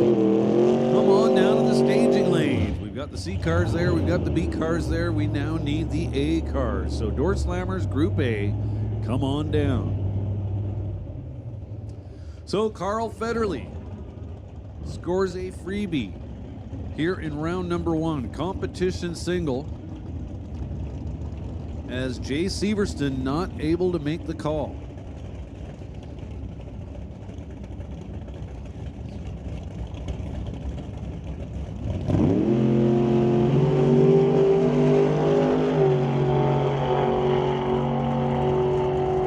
So Federley, 174 up front, and the finish line goes 822 with a 1 on the 822 dial. I'd say that was dialed well.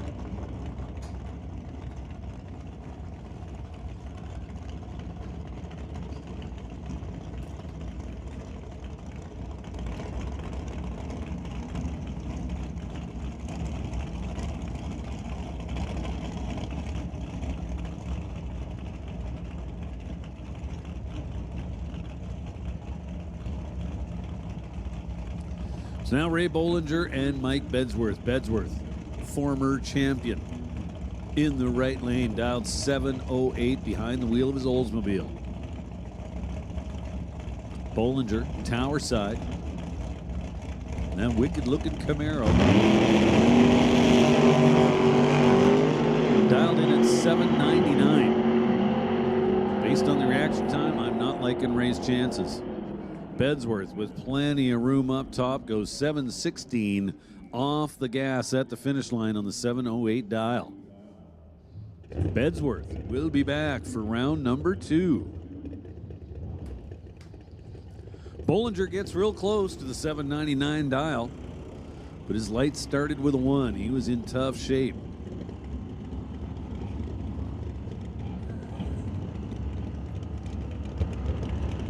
So Brian Ritchie rolling into the water box with Ritchie Racing Engines and Greenlight Auto Sales Chevelle. Dials himself in at 786.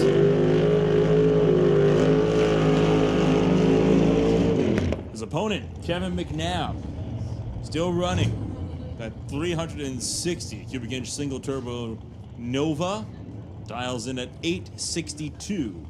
So McNabb will have a near 1 second head start on Brian Ritchie.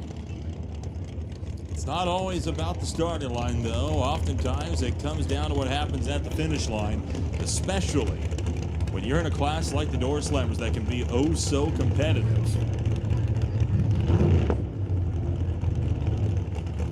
So Brian Ritchie, fresh off a win just a week or two back, got himself an NHRA Wally. Congrats going out to Brian Ritchie and crew. So Ritchie dialed 786. I do believe he ran 786 on both of today's qualifiers.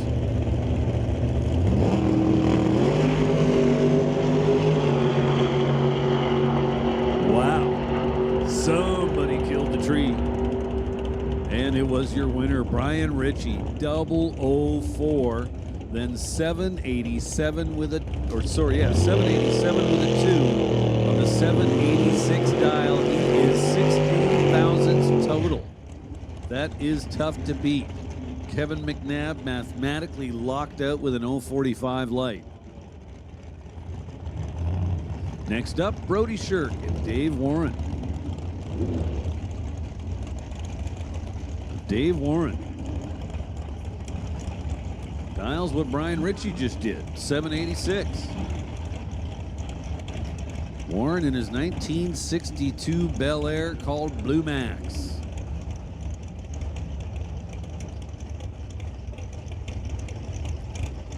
Oddly enough, it was also the name of Dave's auto repair shop in Richmond for years. Brody Shirk, tower side, dialed in at 850. Behind the wheel, the 67 Chevy 2. Cool looking car.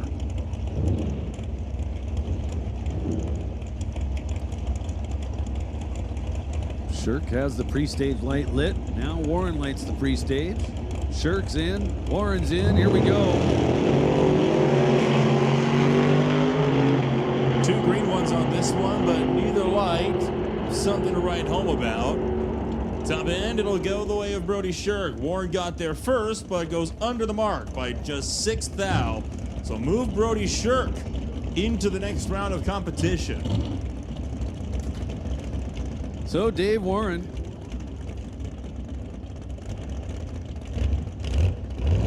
with a 45 thousandths starting line advantage was not able to put it to good use.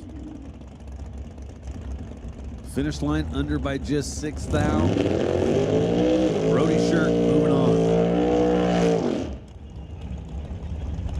Now Henry Zacharias. Left side. Does the burnout, gets backed up to about the Christmas tree and comes to a stop. So this is not looking good.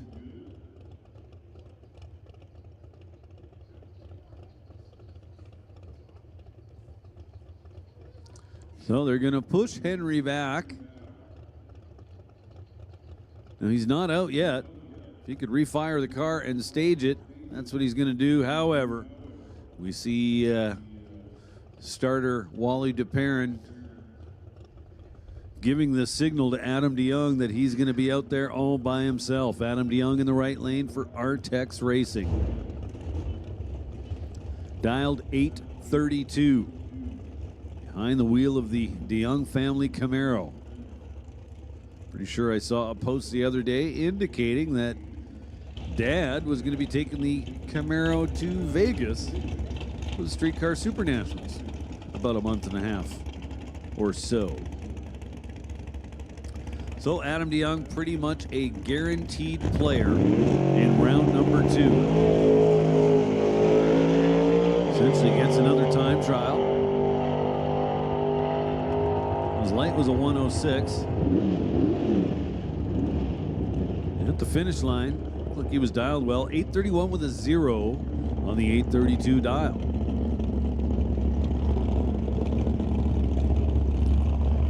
And that'll bring up Howie Winklehorst,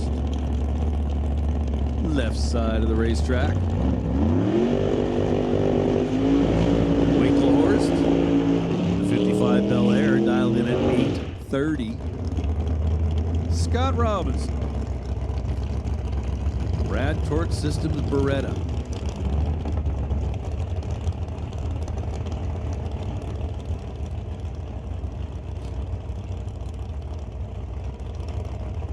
Robinson dialed 762.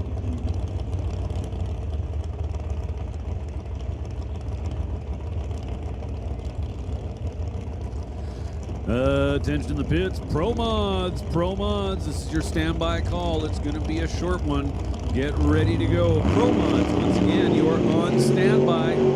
But heads up, it will be a short one. Get ready to go. Scott Robinson gets there first by 14 thousandths of a second to go 762 with a 1. 762 dial. Winklehorst at the starting line and managed 029 to 053, but then could manage only 834 on the 830 dial. So Scott Robinson will be bringing the Beretta back for round number 2. Mike Kenworthy here, bringing it up on the tower side, currently battling for 3rd and 2nd in the overall point standings for Door Slammers in their final race of the season. 21 points clear of Brad Powell for the number 3 spot, and yet still a good 41 behind Brian Ritchie up in the 2nd spot. So mathematically still with a chance, but he would have to hope that Ritchie goes out early on in this Door Slammer weekend.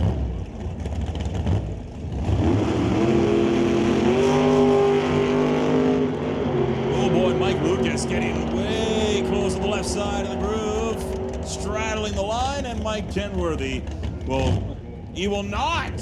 He goes under by 13. It goes back the way of Lucas on a breakout. So Mike Kenworthy probably not going to be too happy with himself. Took 7/10 of a second at the stripe to be under by 13 thousandths of a second. Mike Lucas.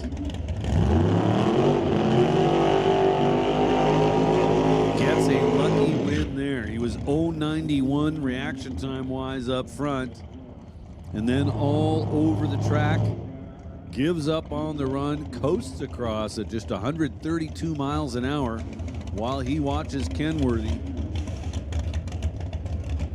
just haul right through that finish line, turning on Mike's win light.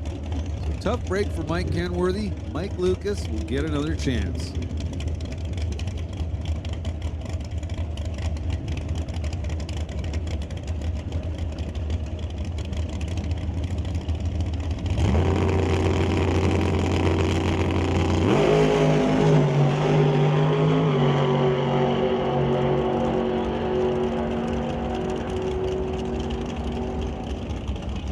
Zach Joyce not able to make the call. Jason Field out on a comp single, gets the freebie to the next round of competition.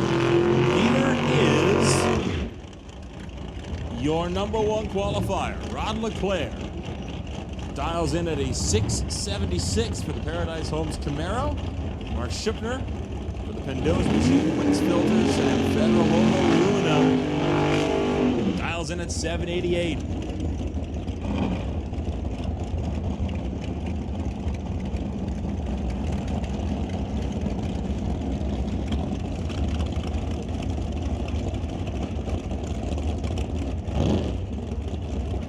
Tension in the pits, tension in the pits.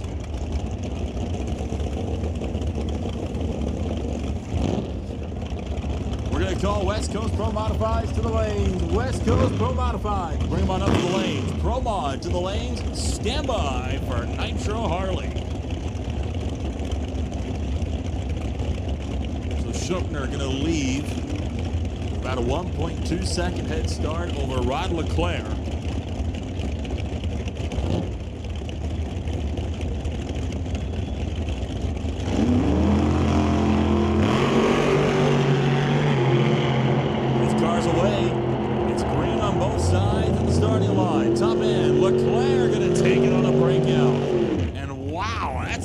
One. Leclerc only 3 thou off the mark. Schuppner 8 thou under the mark. Got there by 5. So had that not been a breakout, it would have been the way of Leclerc anyway by about 3. So just 6 thou separated them on the starting line, but it was Rod Leclerc with the advantage. Great battle all the way down the quarter mile for that one. That'll bring up Derek Shirk and Brad Powell.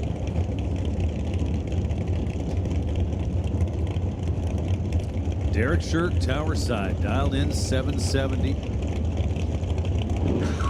So Powell will get a 66 100ths of a second handicap start.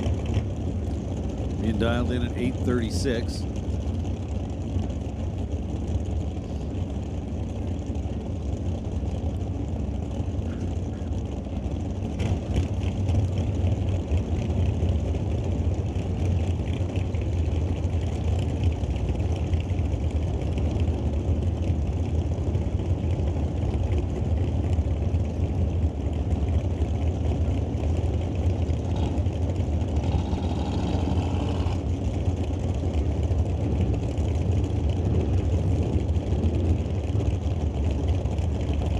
Shirk, the first one to bump in.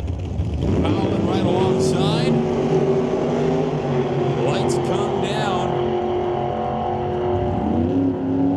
And this one the way of Powell as Shirk breaks out by 1/10,000th of a second.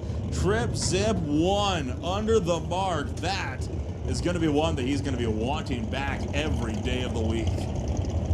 Well, actually, Brad Powell was to the stripe first by 9/1000ths of a second, so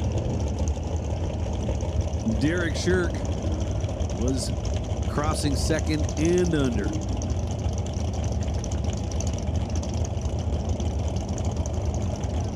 Now Mark Thompson and Anthony Katnick.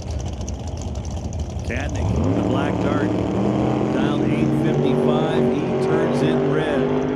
Well, so did Mark Thompson. But Katnick was a bunch redder. Thompson's win light is on, just for good measure. He goes dead too on the 747 dial.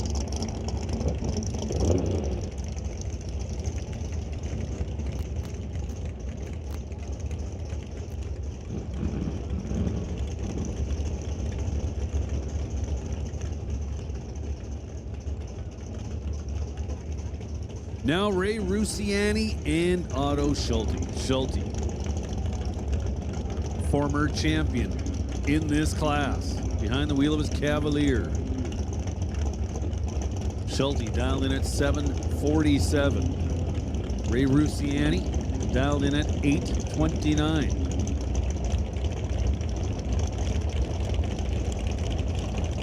Rusiani will leave first. Schulte is going to be doing some chasing.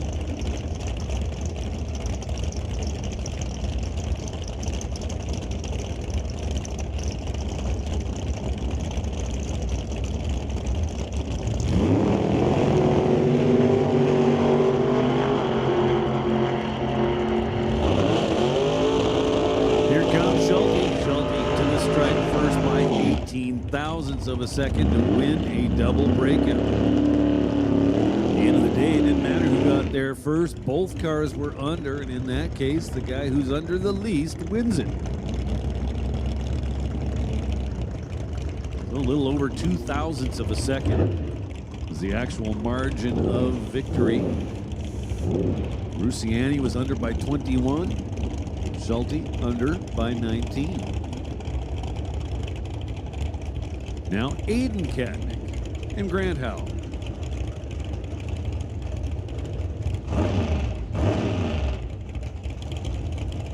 Katnick hasn't been running with the door slammers all that long. He's up against a series veteran right now.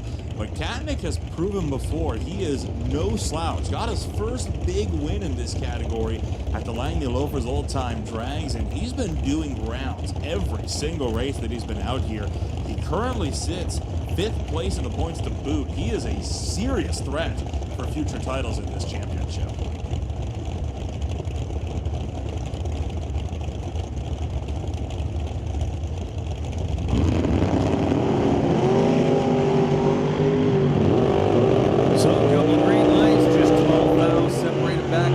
Starting line at the finish line, it is Grant Howell. Moving on again, double breakout. Howell under by less than Katnick. Both cars run quicker than what they predicted. It'll be Grant Howell coming back for round number 2.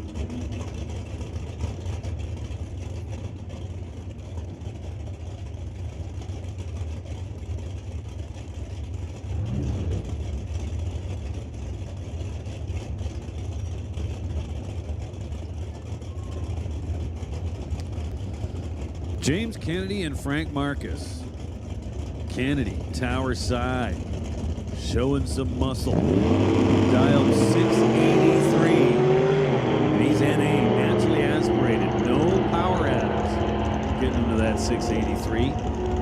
And the win light is on. 701 at a $1.65. So James Kennedy with a bunch of room up top. Frank Marcus, not sure what happened to Frank. Could manage only a 789 on the 739 dial. Marcus had the starting line advantage, 008 to 018.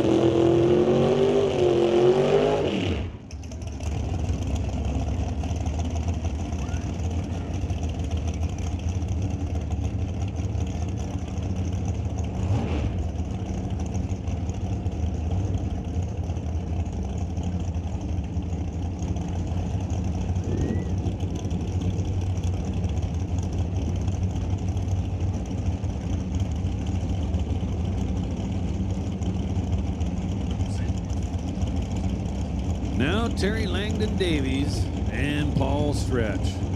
So we mentioned TLD went 8-11 on numerous occasions. Oh boy. He dials it safe at 810.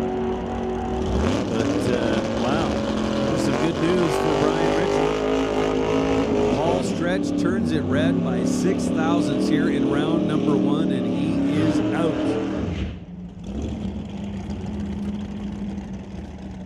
Went 721 with a 5 on the 721 dial. That made no difference.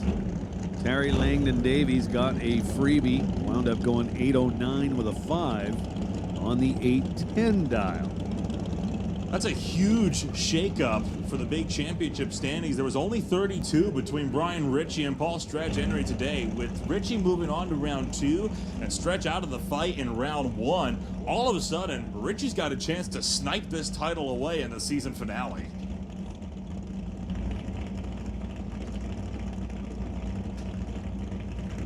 Now we have Andy's a pair.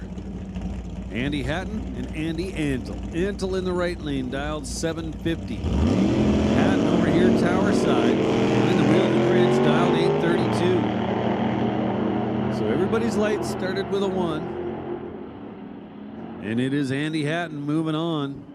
843 on the 832 dial. Andy Hatton saying, fine, you want the finish line? Go ahead and take it. Andy Andel getting there first by 53 thousandths of a second, just to be under by 5 thousandths of a second. Oh, man.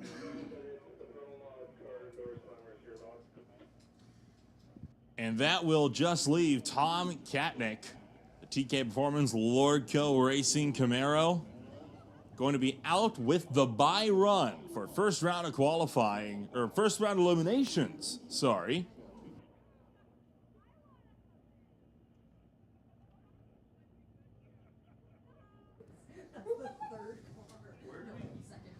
Hey, something we should mention. Girl Guide cookies are for sale. Mint Girl Guide cookies, as a matter of fact. Just $6 a box. Now, where do you get them? Well, go see the Monroe family over in the junior pits or that area. If you just head trackside, tower side to the 8th mile mark, they're right around there. Not too hard to find. So once again, get your Mint Girl Guide cookies. Support a good cause. They're just $6 a box. Go see Shelly Monroe.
So Tom Katnick, our number 1 qualifier. That wicked-looking 68 Camaro. Tom gets the bye here in round 1 with an odd-numbered field.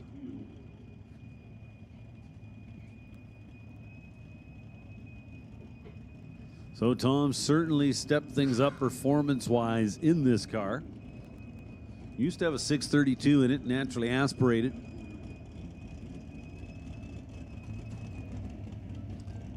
Then put this 567 cubic inch combo in it with a turbo, maybe 2.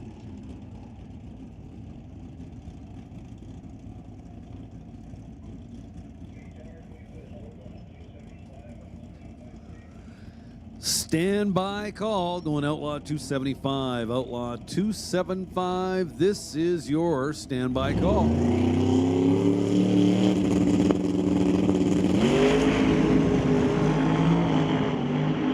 Wow, Tom having to do some driving early, but it looked like he kept his foot down and he improves.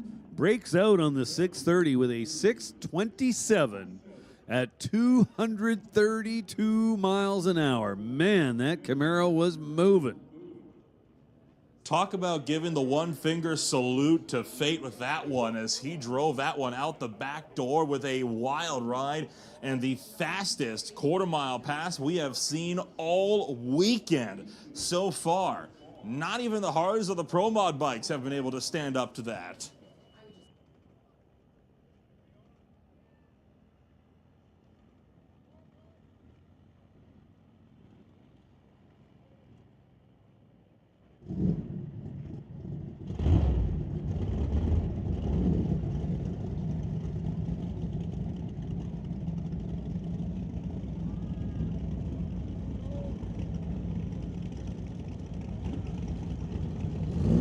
To the West Coast Pro Modifieds.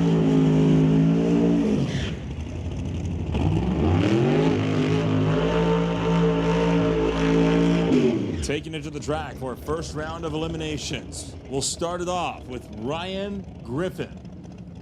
the Airport Glass DRG Fencing Mustang from 1967 out of Olympia, Washington, going up against the Kelowna driver of Keith Korecki and his K&S Machine 1967 Shelby on the far side.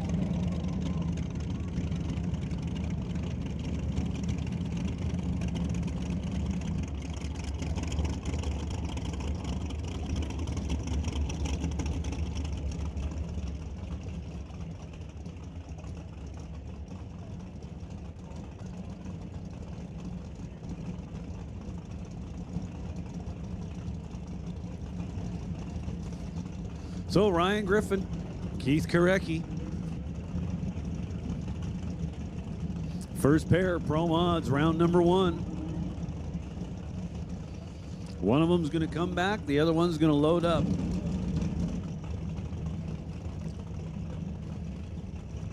Couple of Mustangs. Will be Olympia, Washington versus Kelowna, BC.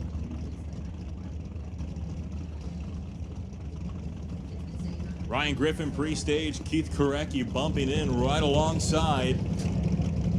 First round, first pass on the Pro Modifieds. Ready to kick off at the titanium strip. Both drivers working it, and Ryan Griffin moving around number 2. Pulls the laundry, goes 386, finally breaking the 200-mile-an-hour barrier. And he gets there by about 4.5 tenths ahead of Keith Korecki, who still put down a valiant 431, but just wasn't able to match the horsepower of Ryan Griffin at the 8th mile mark.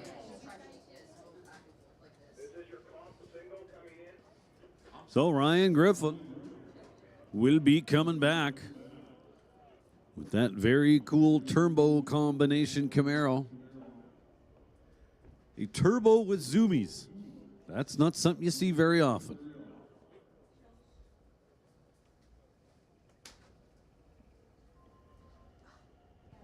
So Jake Skasilis not able to make the call here in round number 1. So it's going to be all Garrett Richards and the TPR boys.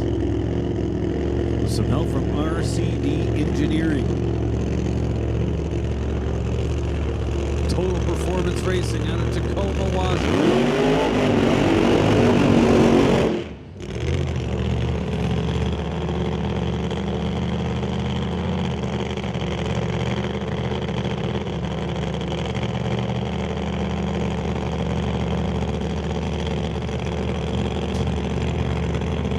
Garrett Richards got the burnout done, getting himself back up here in the starting line.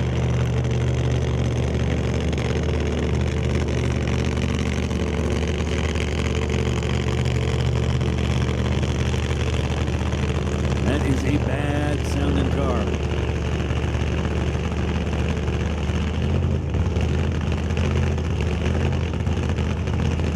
Crew Chief Brent Yagi.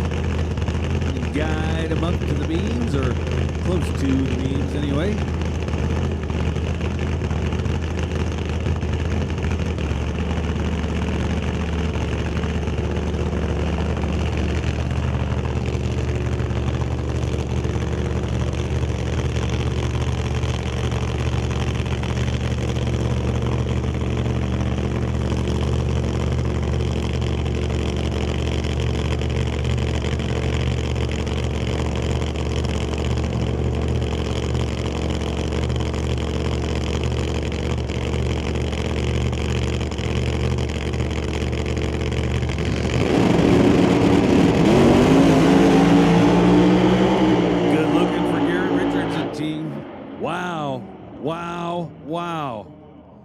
I'm not sure if that's for real or what. 345, 199 miles an hour.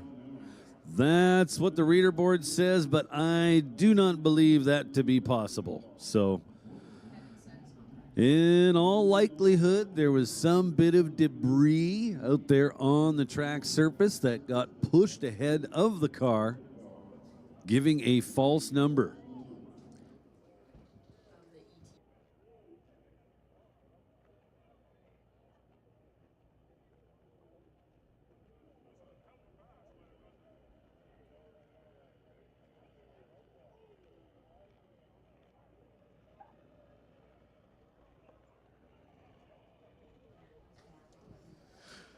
So what is kind of odd, however, is the mile per hour looks correct.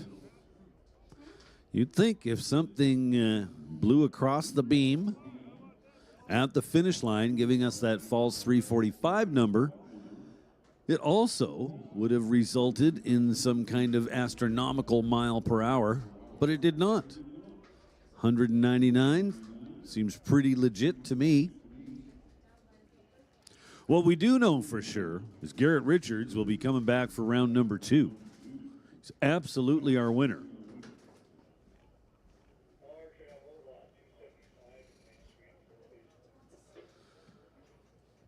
Attention in the pits, attention in the pits. Milron Truck Body, Outlaw 275. Bring him on up. Lanes 4 and 5. That is Milron Truck Body, Outlaw 275. Bring him on up.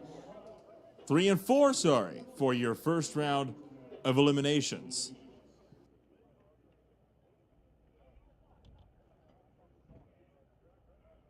So I'll bring up Steve Horn and Nick Duda. The JS Power Sports and SLR Rentals Willys from 1941 going to be going up against the Performance World 1963 Corvette. As John mentioned earlier, the first car to ever put down a 5-second pass to a quarter-mile hit. A lot of history behind that car. Start line crews doing some testing of the tree. I think trying to make sure that we're not going to get any more false numbers. That might disrupt things throughout the rest of West Coast Pro Modified eliminations. Better safe than sorry. For now, Horn and Duda wait patiently on the far side of the racetrack. The West Coast Pro Modified is one of the championships that got settled quite some time ago. And in fact, it was already decided back at Smoke, Fire, and Thunder, with Garrett Richards almost 1,000 points ahead of second place runner Ryan Griffin. Scott Blake brings it up in third. He's in a big battle with Dave Kowalski, and that is a battle that could swing either way this afternoon. Steve Goddard bringing up the top 5. Everybody else, less than 1,000 points on the boards.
have life.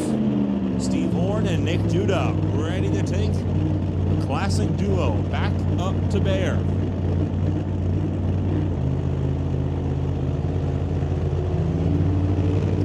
So a couple local guys gonna face off here.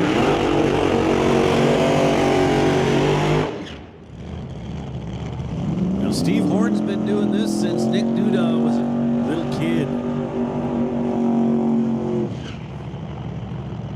Steve Horn, Tower Side. The JS Power Sports 41 Willys.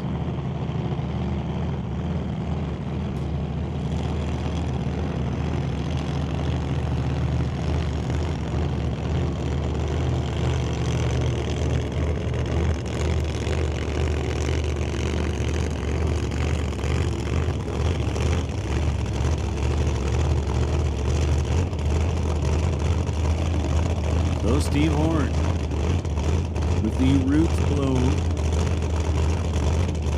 combination in the Willie.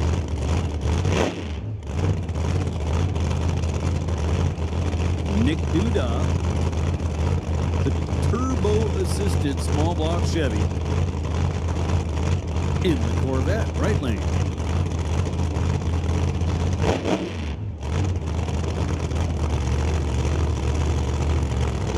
Steve Horn on the qualifying sheet was number 4 with a 389.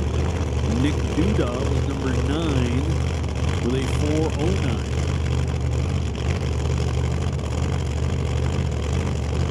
So realistically speaking, if both cars perform 100%, this is probably going to be Steve Horn's race.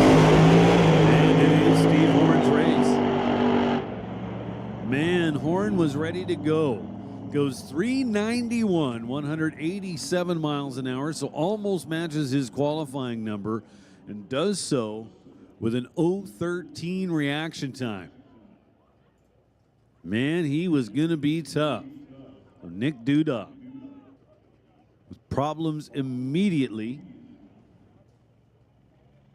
Gives up on the run and just lets it coast across the finish line in about 10 seconds.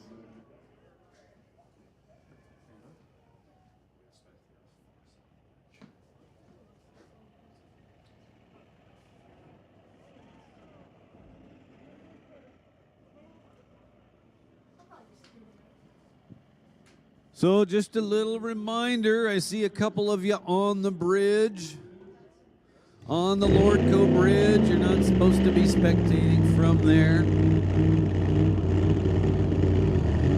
Well, either they didn't hear me or they're really smart and they're doing a good job of pretending they didn't hear me. Because that's what I do too.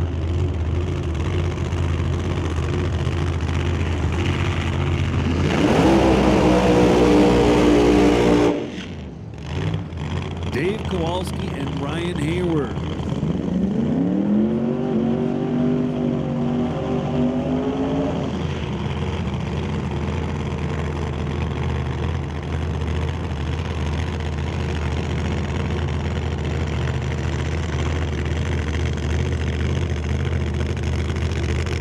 So Dave Kowalski, Tower Lane, his 2015 Corvette. Decal Venture. Another roots blown combination. Ryan Hayward in the Challenger right-hand lane. Hayward had some big problems last night. They've been working on getting that car turned around. He was not able to make a full pull in qualifying this morning. Seeing if his luck will have finally turned and got those issues sorted, but he's up against a heavy hitter in the left lane. The former Dave Kowalski took home the Smoke, Fire, and Thunder Wallet for the West Coast Pro Modifieds. Looking to see if he can try to go for another one for Kowalski. Not quite for a wallet, but for the big check and the big trophy today, along with some big points. The battle for third in the points. Hayward pre-staged. Kowalski pre-staged. One. Oh no! Big problems as Ryan Hayward bumps clean through the beams. And that will be game over. Dave go 397 at 180 miles an hour. So some good fortune for Kowalski there. Gets a freebie. He's able to better his qualifying number with a 397.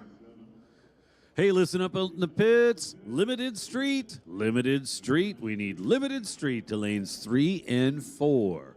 Limited street. This is your call to lanes 3 and 4. And with that, we're going to give a standby call to Real Street. Real Street, this is your standby call. Please be ready to go. Limited street, we need you guys to start moving. Limited street to lanes 3 and 4.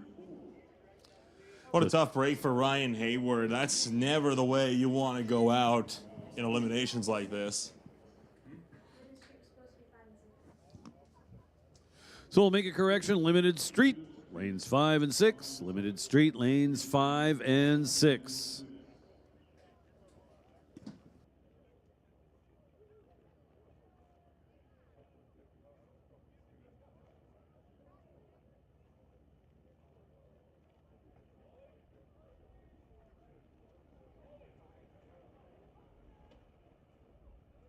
So that brings up Steve Nicholson, running his own 1963 Corvette, racing Steve Goddard with a 2008 Pontiac GTO out of Red Deer, Alberta.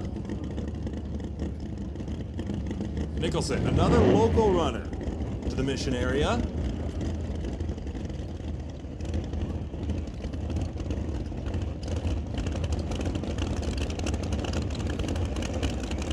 So Nicholson, 1963 Corvette, go back a ways.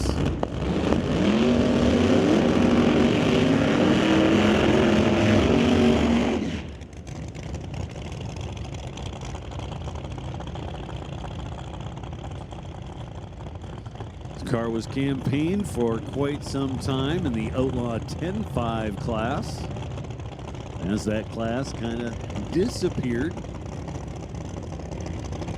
Nicholson, no choice but to step up and run Pro Mod. Same deal for Nick Duda.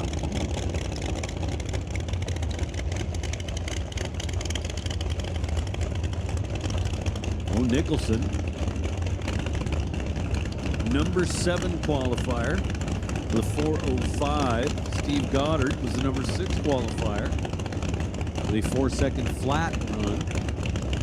Just 0.05 of a second separate them on the qualifying sheet.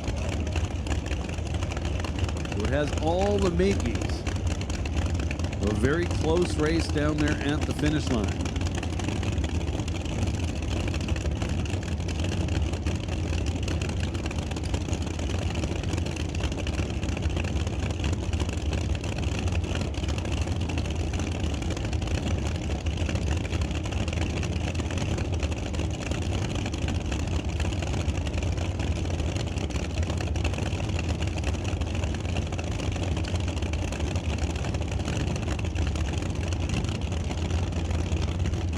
Goddard in the right lane, behind the wheel, the Pontiac GTO. Nicholson in the left lane, behind the wheel of his split window Corvette.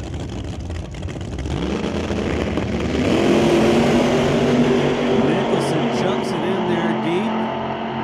Actually kind of really never stopped. Winds up turning it red by over 1/10.5. Steve Goddard, really nice light. He was 0.37, then goes 4.02. So Nicholson improved on his best qualifier by almost 7/100ths of a second to crack the 3-second zone, but to no avail.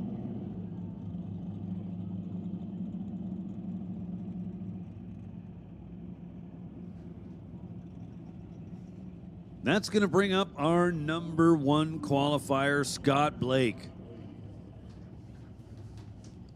Scott Blake absolutely making it look easy so far. Has not run outside the 370 zone, and he's the only guy to run through the 370 zone.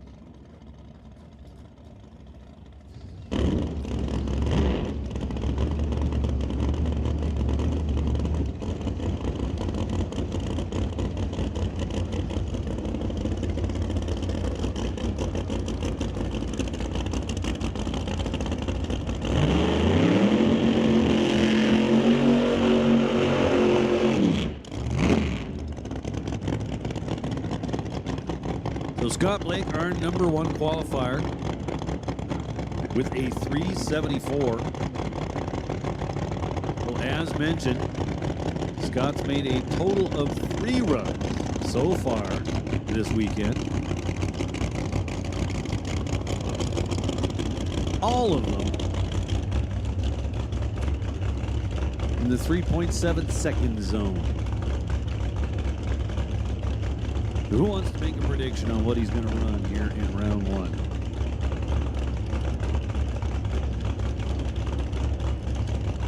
1? I'm going to say 375.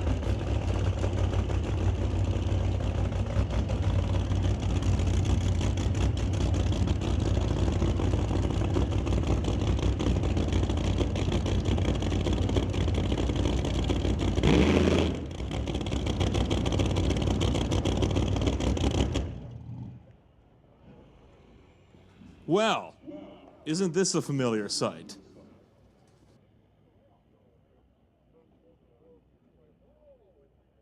This happened at Door Wars as well. Didn't let the car stage properly. At Door Wars, he made the mistake not once, but twice.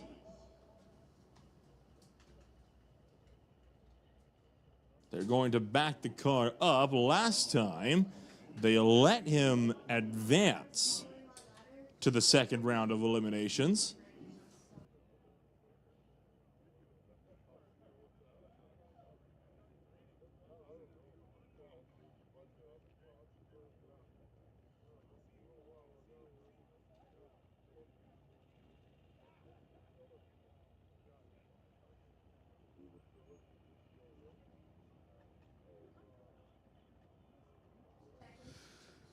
So we will await word on Scott Blake's fate.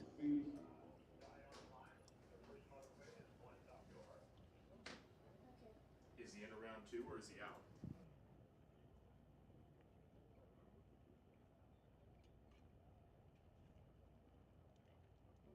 And just like they did at Door Wars, Scott Blake will be into round number 2 of eliminations.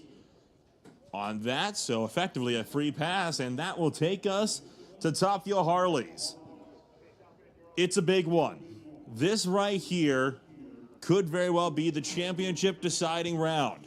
If Austin Christopher stages the bike, no matter what happens, he is your Western Canada Top Fuel Nitro Harley champion. Top Fuel Nitro Bike champion, sorry. If he doesn't stage, then Nate Gagnall has a chance to steal.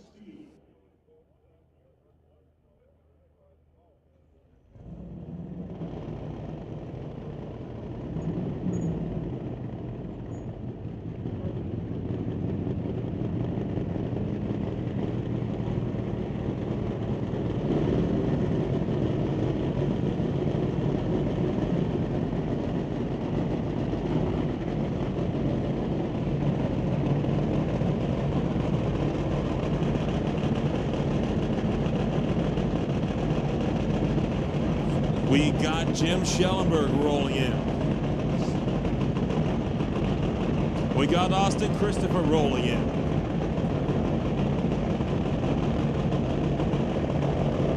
Austin Christopher still has not made a trouble-free pass all weekend. But remember, he only has to stage. Jim Schellenberg, your number 2 qualifier.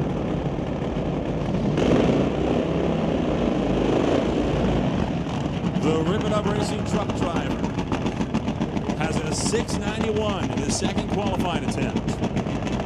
Ron Howneat watching on for Fast Lane Racing, Great White North, Cold Water Spirits Limited, Red Lion Oil, Rodent Farms, and Brandon Sport Fishing. Austin Christopher looking to be the big winner. He rolls forward.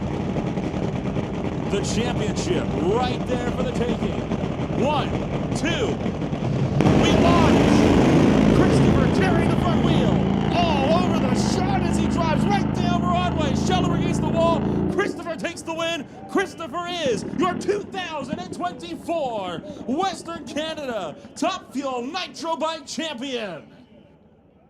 Finally got the good run, and it was enough to put him to what would have been the #1 spot, a 6:36 with a 4, 226 miles an hour. Schellenberg was out of it early as he got all sorts of loose towards the outside wall. And that will leave just the last two, Nate Gagnon and Pete Waugh, to see who faces against your now defending champion in the final.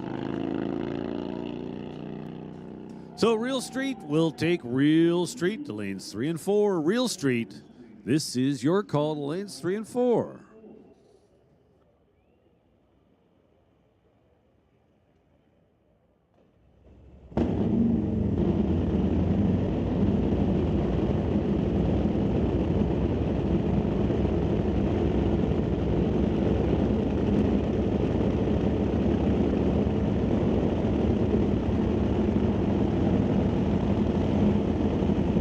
So Nate Gagnon racing against his Big Kids Racing teammate. Gagnon, also sponsored by Vancouver Island 912 Royals. He was the champion along the West Coast last year, along with the world champion in 2012. This time, he will have to settle for #2. As Christopher just too far in front for him to surmount it today, but he can still go for the bragging rights of the final win of the season.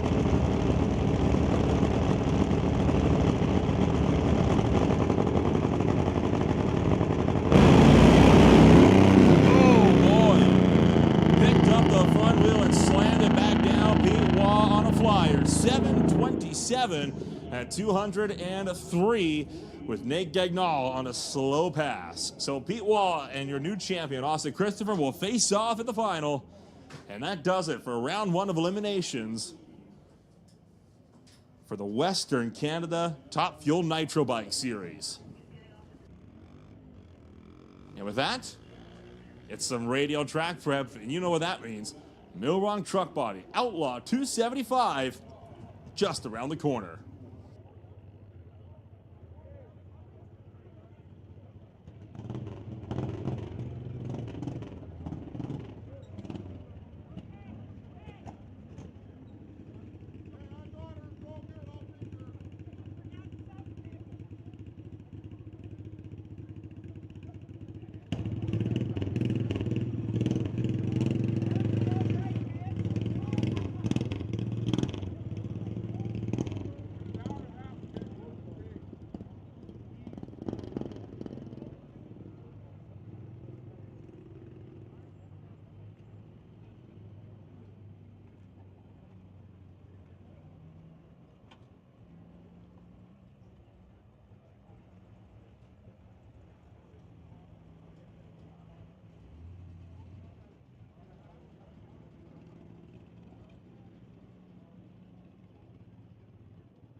So we got Outlaw 275 in the staging lanes, ready to go for their first round of eliminations.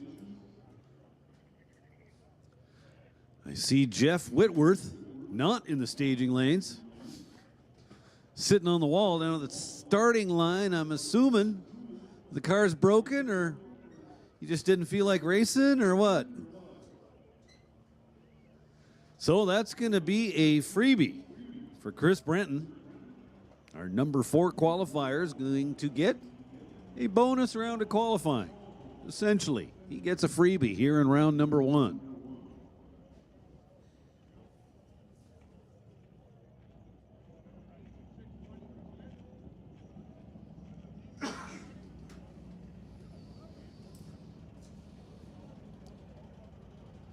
So Brian out there laying down a fresh layer of glue.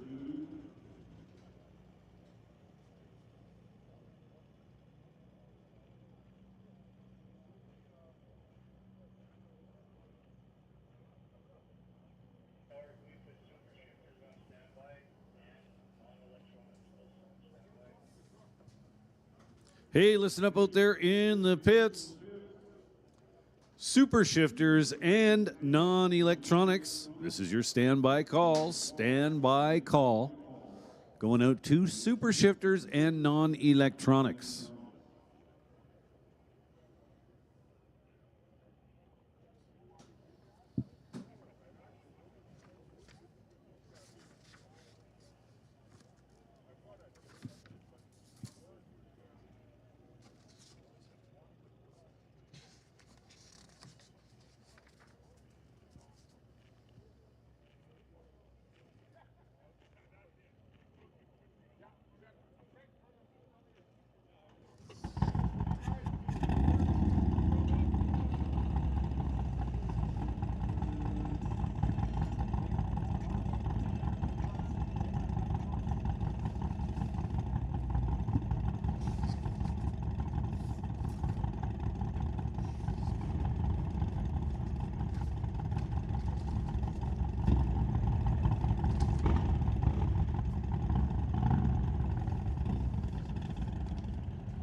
So apparently the track surface is ready to go. I was about to say, here comes our first pair, but in fact, our first pair will be a single. Justin Gallant, our number 1 qualifier. In the little bruiser.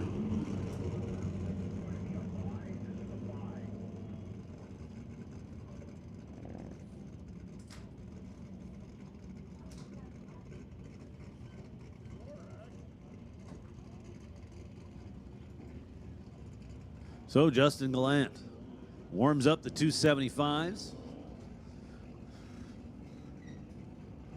Well, more specifically, the 28-10-5 Pro Bracket radials, which are legal in the class.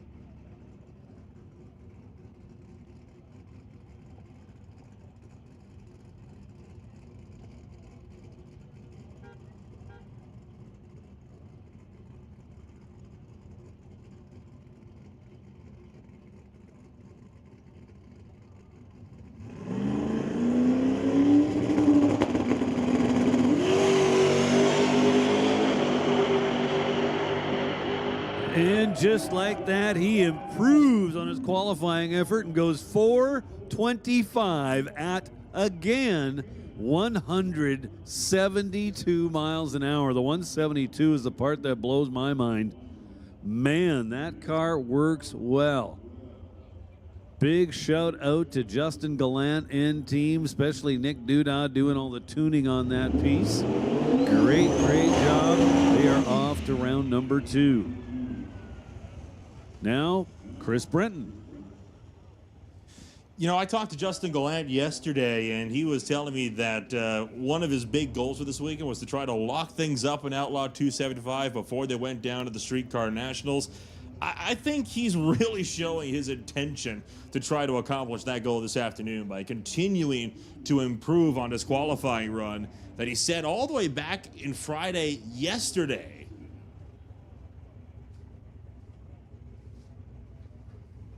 So as I was mentioning earlier, Jeff Whitworth hanging out on the starting line instead of behind the wheel of his Mustang. Experienced some type of car trouble, not able to make the call. here in round number 1. Chris Brenton with a competition single. Means he's going to be an automatic player in round number 1.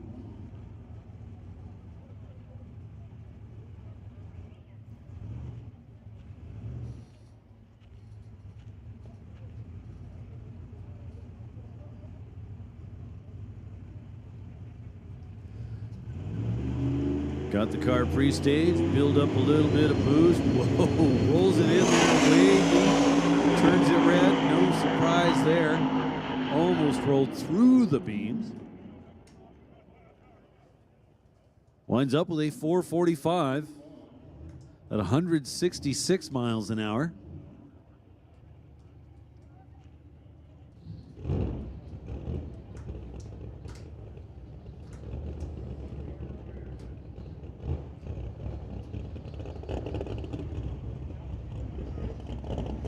That will bring up our first pair of this opening round. Peter Lacanis coming at you over there in the right lane for Transporters Logistics. Behind the wheel of the Radial Flyer, just recently acquired by the Lacanis family. Take a stab at this Outlaw 275 stuff. Peter in the right lane will be taking on Zach Kane. Zach Kane from Callum Bay, Washington. Kane in that 67 Camaro. Kane, our number 3 qualifier. Only made 2 of the 4 qualifying attempts. Showed up today. Lit up the tires big time on the first try. The second try, came back and went 446. Qualifying number 3. Peter Lacanis, number 12 qualifier. Been basically running in the 480 zone all weekend. Unless they put power in the car, they're going to need a break.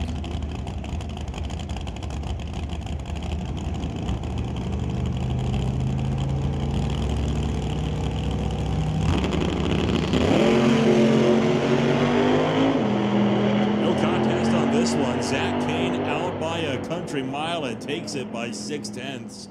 Went 447 at $156. With Lacanis logging a 502 at 144 for the round 1 loss. Zach Kane's car working very well early in the run. 108 to the 60 foot. So Zach will be back. Now Chris Gould will take on Kurt Thompson. So Kurt Thompson.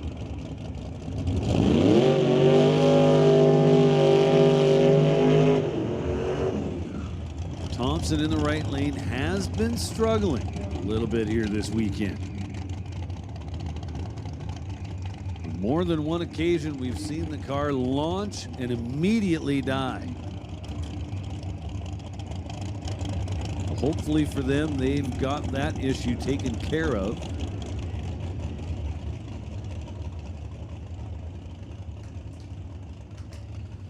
So Kurt Thompson, our number 6 qualifier with a 450. Chris Gould, number 9 qualifier with a 457.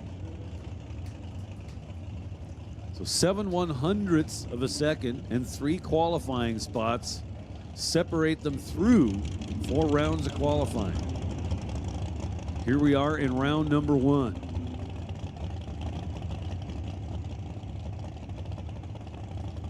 Pretty much in the toss-up category.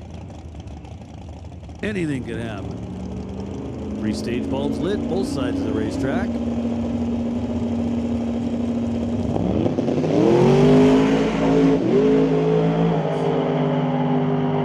So Kurt Thompson pedals his way to a 449 161 mile an hour pass. Good looking stuff there. Had the starting line advantage. Chris Gould was behind by 1/10.5 after they left the starting line and was not going to be making that up. So Kurt Thompson advances to round number 2. That car has been struggling all day long, and right when it mattered, it clutched up and hung the front wheels all the way out to about 300 feet when they finally came back down, and he ran that thing out the back door and took out Chris Gould, a driver that has notoriously been one to go rounds in this category over the last few years, especially at the big events like Smoke, Fire, and Thunder and Door Wars, but unfortunately losing out in this one. Bring up Parm Jawanda. The Jawanda Motorsports Mustang Fox Body, dubbed Night Shift, was due to race the Cream Dream, run by Neil Richards in the 1979 Zephyr. But Richards unable to make the call. So Jawanda on a comp single. It's the second comp single of this first round.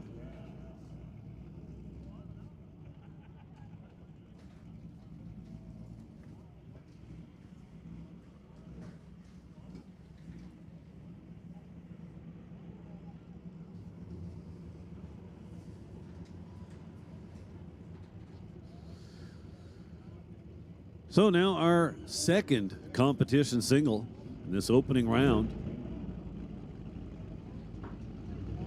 So the rounds of qualifying have taken their toll on these race cars.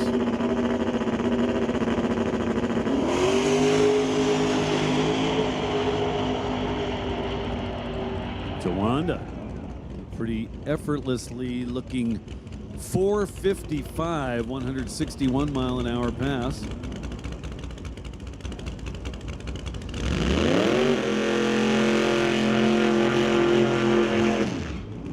Once again, we pair up the pickup trucks.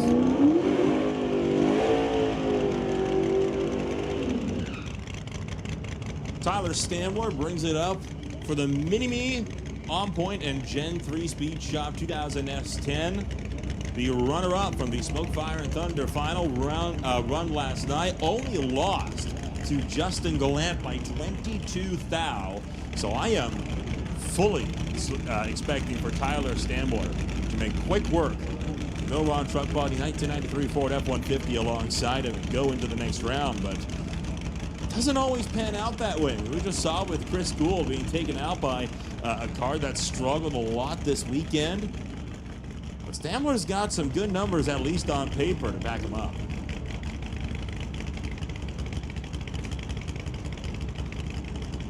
Bob Cook enters as at the bottom of the qualifying ladder with this one. He's already pre-staged. Tyler Stamler, the number 2 qualifier, bumping in alongside him. 1, 2. Closer than I thought, but Bob Cook not able to get the top end charge. Stamler takes this one 453 at 166 miles an hour. Cook 499 at $140. Not enough to go to round 2 this afternoon. So Cook with the starting line advantage and actually ran better to the 60-foot mark.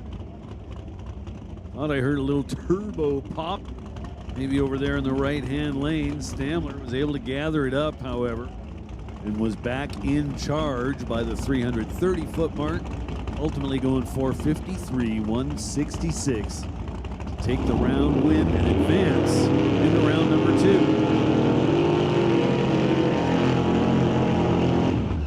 where he will get a bye. I'm sure Stamler not going to complain about that in the slightest. With that, we got a pair of Malibus, and both of them sporting 598 cubic inch big block Chevy motors under the hood. One of them headed up by Dan Rodrigue from Milron Truck Body, Ken Specialty Auto, SD Performance, McGraw Metalworks, Gibson Racing Transmission, along with Color Compass, alongside Mandy Brooks with the Ken Specialty Auto and Diversified Metalworks machine.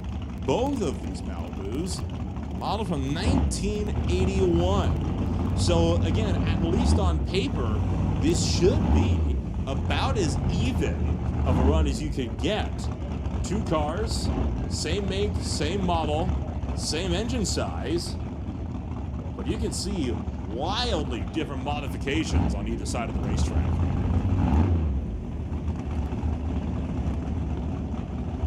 So the one in the right lane, formerly owned by Ken Sahota, and he still helps out on that car. You see him standing behind it and not Daniel Rodriguez's car.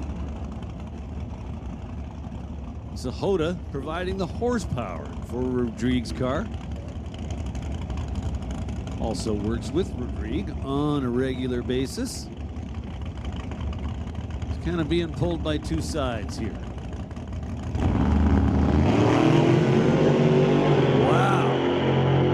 With a nice lead. Ooh. Wheels up to, I'm going to say, at least the 100-foot mark.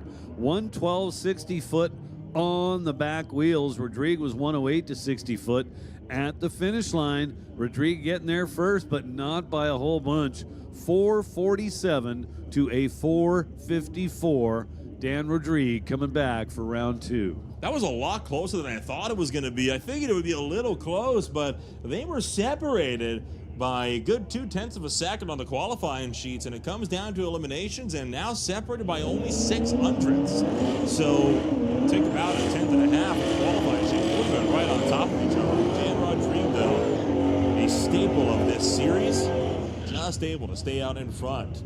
And well, that takes us into Rocco's Diner Limited Street. The first pair will be Brad Thomas and Jason Gibson. So we're down to 7 cars in Outlaw 275. Tyler Stamler, our number 2 qualifier, going to be getting the bye in round number 2. Following that, we'll be down to 4 cars, no more buys. Brad Thomas, Jason Gibson.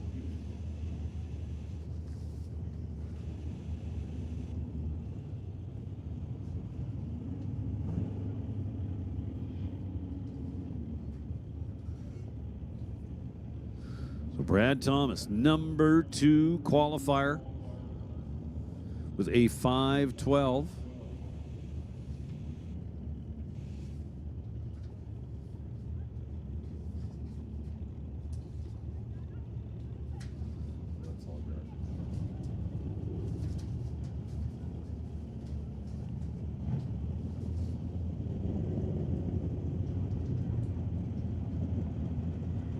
So pre-stage bulbs lit, both sides. Gibson in first, now Thomas. So Gibson with the starting line advantage and a healthy one. But is off the gas very shortly thereafter. Brad Thomas goes 506. 137 miles an hour. 506, that would have been good enough for the number 1 qualifying spot. Absolutely awesome performance here in round number 1. Now Pat Hearn and Dennis Drummond. Drummond in his 03 Cobra.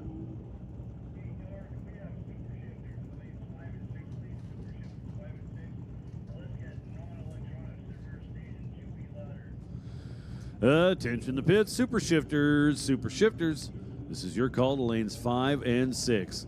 Lanes 5 and 6 for super shifters.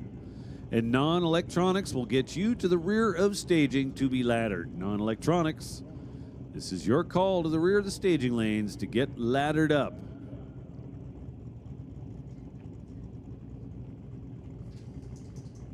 Pat Hearn and Dennis Drummond will look to pair up. Pat Hearn rolling the Legacy On Group and True North Turbo's Cobra into the beams alongside the Anchor Racing Fox body. Turbo spool. And away. Dennis Drummond with the good speed at the top end, and he'll take it. 79 thou goes the way of the right lane. Pat Hearn going 538 at 135, and Dennis Drummond going 535 off the throttle at 128 for the top end. Got him on the tree as well with an 016 to an 063. Favored the Drummond on that one all the way down.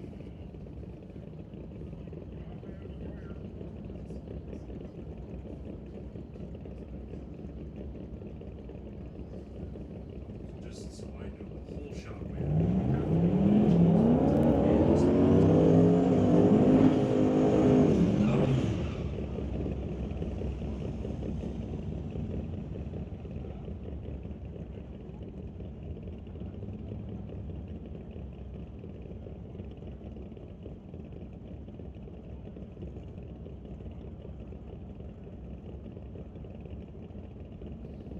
bring up Max Nielsen, your number one qualifier in Rocco's Diner Limited Street this afternoon with a 5:08.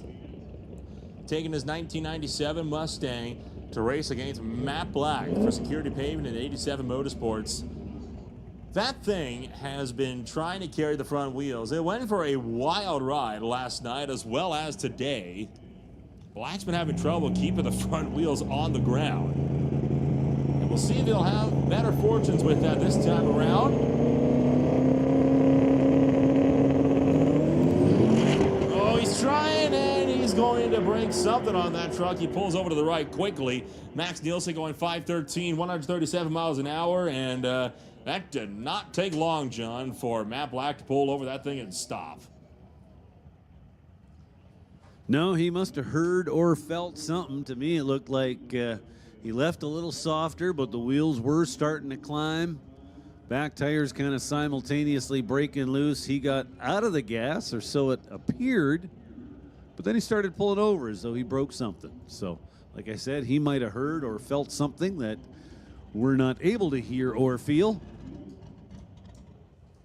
Regardless, making the right move. If you're not sure, way, way, way better to get things wound up and pulled over than it is to just continue on down the surface.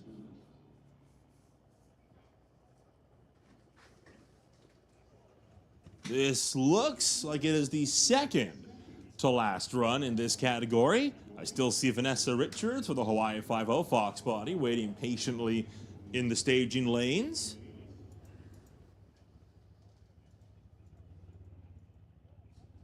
Did Sango make a run this qualifier already? Doesn't look like Tej Sango was able to make the call. Didn't see him back there. So Vanessa Richards will have the comp single once we clear Matt Black from the racing surface.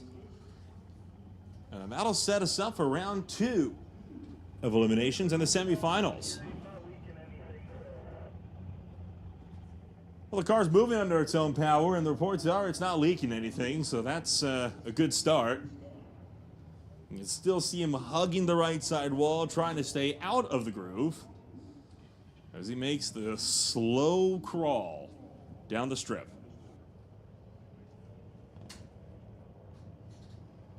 Oh, my friend's back. Hey, buddy. Yeah. He's still here? He's still here. You didn't let him outside? No. I thought he'd find his way out. They've been crawling all over through the windows. There you go.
So the 1989 Mustang Fox Body, again with a comp single, was supposed to race the Bubba Racing Fox Body of Tej Sanga, who was not able to make the call.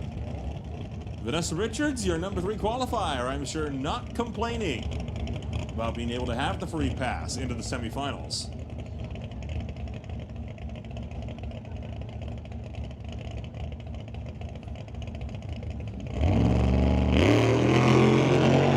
So Vanessa on the single, 116 to the 60 foot at the 8th mile. She is 516, 133 miles per hour.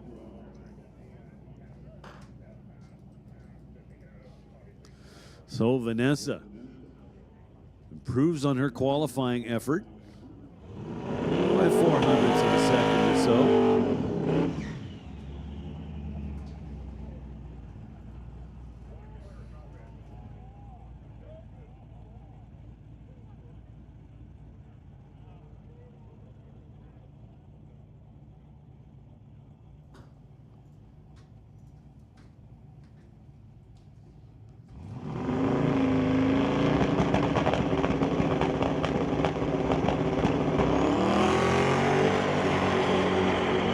Well, we found some traction that time.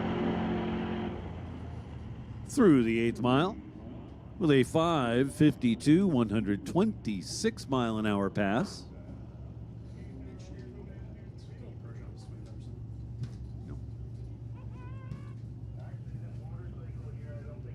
Hey folks, guess what? As part of the fun here at the final weekend of 2024 at the Titanium Strip, you got to go check out the Pro Shop, because I'm told everything, pretty much everything, is on for at least 20% off. I know some of the items were on for 60% off. Well, now, most of the other stuff, you can also get a deal. 25% off over at the Pro Shop. Go check it out. So, Rob Aston, gonna make a single, left side of the racetrack.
Round of eliminations for Jerry's OK Tire Real Street. The White Knuckle Racing Model A dials in at 882. Daryl Tippy to an 1175.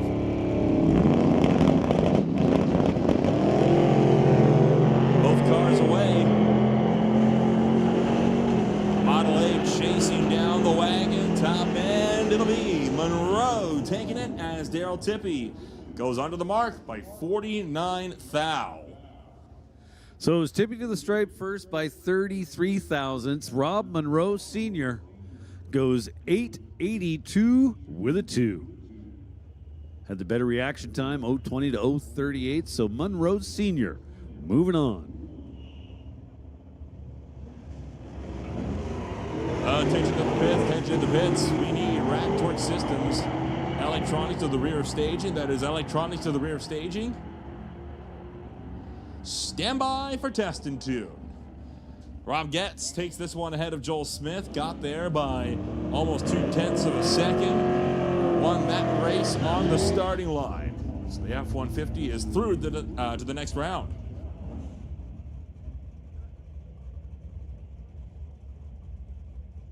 We'll bring up Scott Kolodichuk. Snoopy, run of the 1991 Mustang, dials in at 1040. Alongside him at a 1047 is Rob Monroe Jr. for the Winter Harbor Marina and RV Gibson Racing Transmissions, SD Performance, Horizon Paint, and Autobody 1969 Acadian with that small block Chevy motor.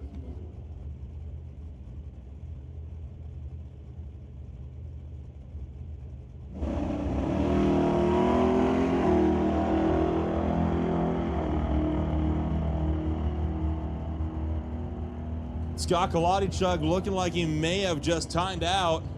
Rob Monroe Jr. taking the free pass into the next round as Kolodichuk could not get staged in time. Behind them, your number one qualifier, Corey Craig. Black Lightning running up against Richard Love from Reflections Guest House SS Motorsports and his S10. Dials in at 1188, while the Spectrum Motorsports Hayabusa is dialed in at 801.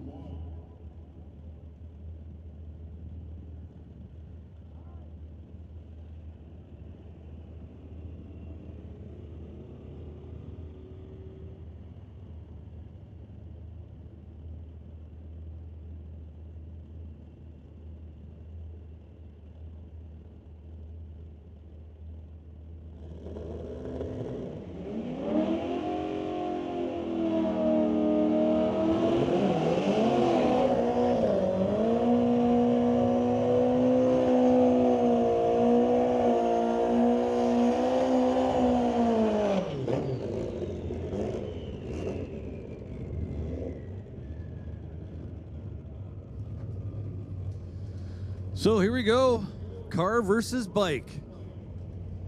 Richard Love in the S10. Corey Craig on the Hayabusa.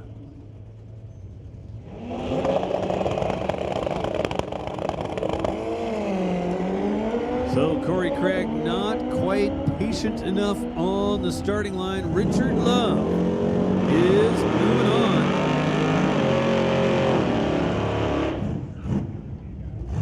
So Richard Love, taking out the number one qualifier, inherits the bye in round number 2. So we're down to just one pair, one final pair in this opening round for Real Street. Mike Enns and Ryan Ledrette. Ryan Ledrette in the left lane, behind the wheel of his Chevelle. Mike Enns, Ford pickup truck. Enns turns it hugely red. Ryan Ledrette moving on.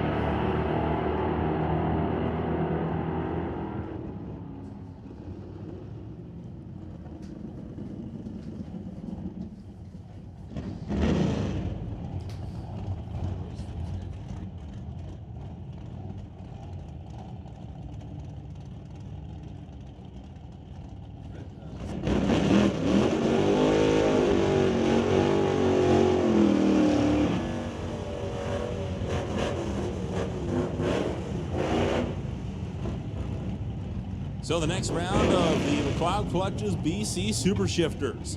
Rich Graves, John DePork, 11:59 to a 10:10.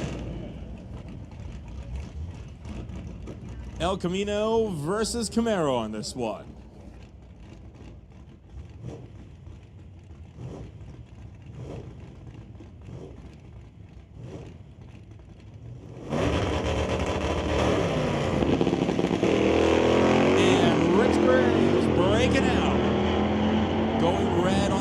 By just 12 one-thousandths of a second. John DePorte will get the freebie into the next round. Only 4/10 thou under the dial, went 10:09.96 on the 10:10 dial. Great run there for DePorte and the Camaro. Joel Smith with the bye run for the Zapp Strap Racing Pontiac, dials in at 10:15.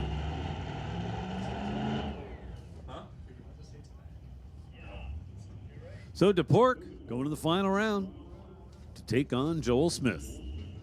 Joel Smith just going to take the win light, say thank you very much. I'll be back.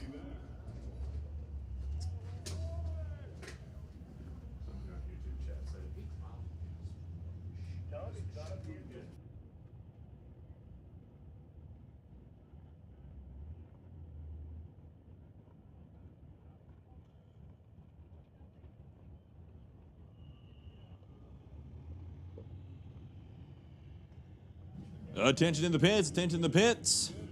We need a license and test up to lanes 5 and 6. License and test, bring them on up lanes 5 and 6.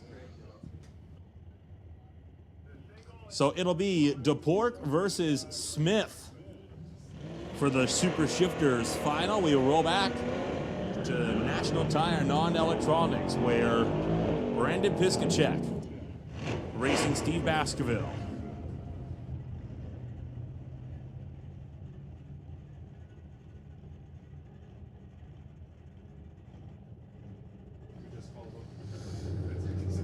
So license and test, we needed 5 and 6. So Steve Baskerville and Brendan Piskacek, Tower Side, dialed 1325. Baskerville dialed 1265. Both these guys driving Mustangs. 32 years separate the two model years. So Piskacek absolutely mowing down the tree here this weekend, then doing a great job at the finish line. I saw the brake lights on. He was 002 up front. Then woes it down to 1332 on the 1325 dial. So great job, Piskacek. He was also our #1 qualifier, if I recall.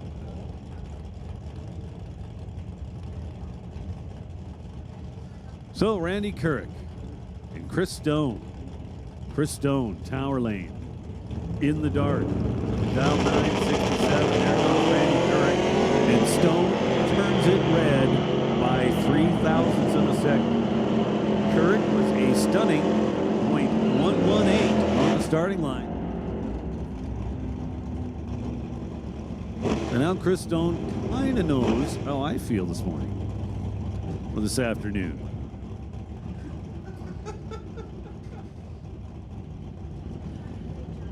And Craig Johnson, all by himself, gets another time trial halfway through eliminations.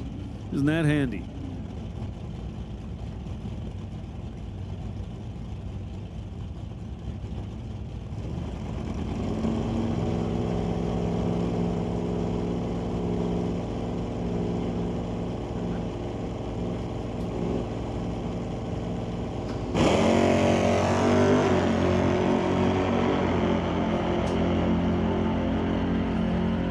So Craig Johnson, trip zip red, .0002 red, 0.2 of a second.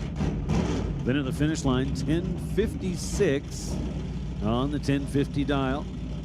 Wasn't really expecting to go 1050. It's just a simple number.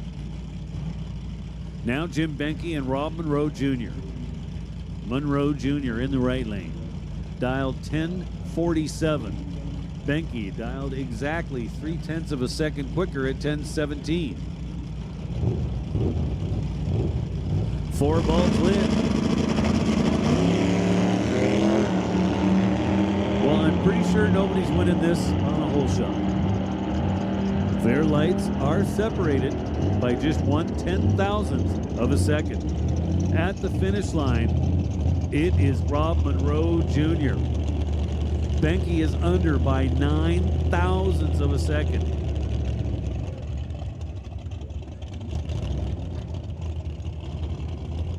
Or, pardon me, 4/1000ths of a second. He took 9/1000ths at the stripe to be under by 4,000.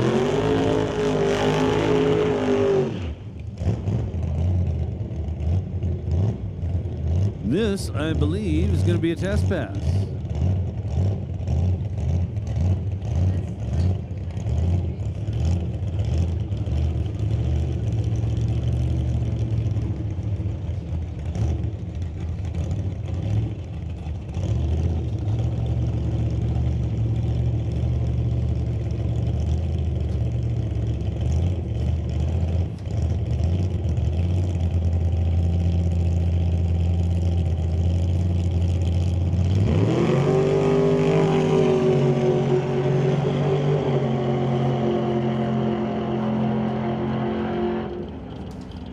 Quarter marshal out on a single, going to lift well shy of the quarter-mile mark. Goes 10:52 at 92 miles an hour. And that will take us into Ractoy Systems Electronics. And we started off with Mike Stewart against Martin Rochelle.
Mike Stewart taking out Martin Rochelle by 2 mere 10,000ths of a second, and only 1 thou off the mark to boot.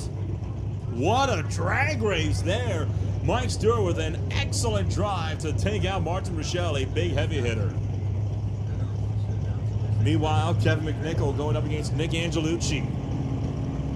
McNichol already pre-staged, dials in at 10:06. Angelucci at 10:68. Angelucci knows wreck. Kevin McNichol moving on as he sees the wind light turn on.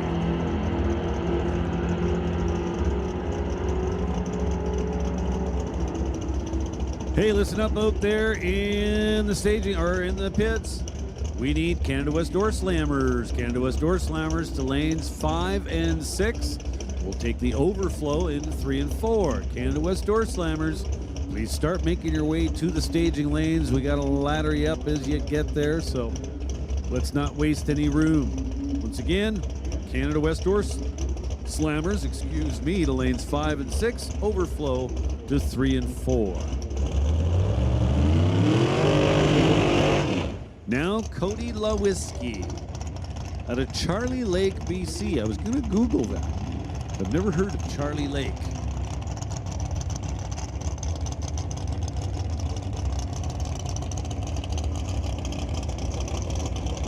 So the Whiskey is advancing.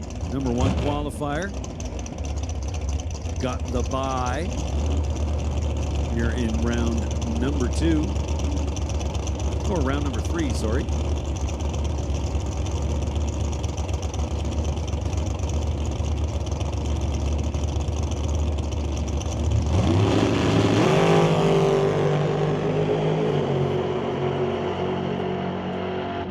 So round number 4 is going to look like this. It's going to be Lewiski, who we just saw,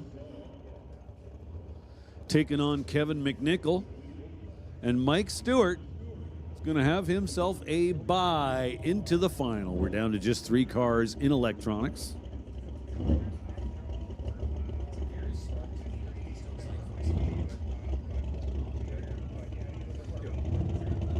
And here's Cade Shirk looking to make a test hit from the looks of things. In his dragster, Cade Shirk has not had an ideal weekend for his machine. He was only testing that dragster and licensing it all throughout Friday and Friday night.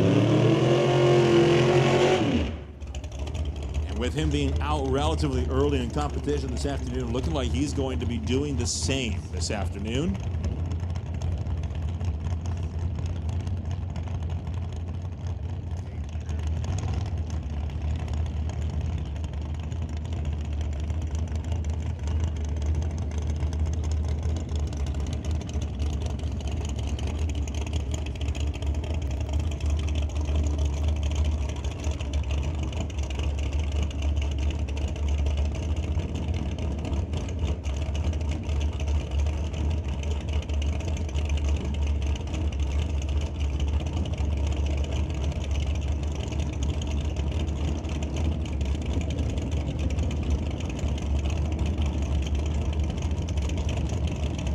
So Kate Shirk driving a dragster for Titanium. Who would have thunk it? A little bobble on the starting line.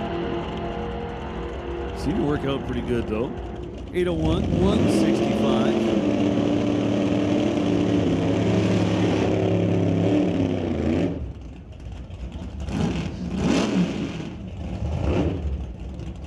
Here comes Elvis. Jason Grunland.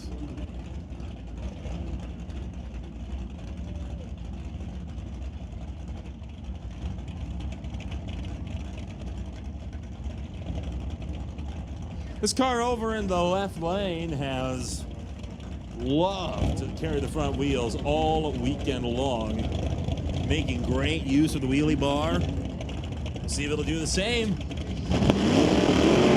Oh, yes, it will. Great run there for the test hit as they'll get down track into the quarter. Chris Lloyd going 9:29, 138 miles an hour. While the driver in the left lane going 9:47, about 41. Also making another test hit, Shaylin Svetic for the front engine dragster.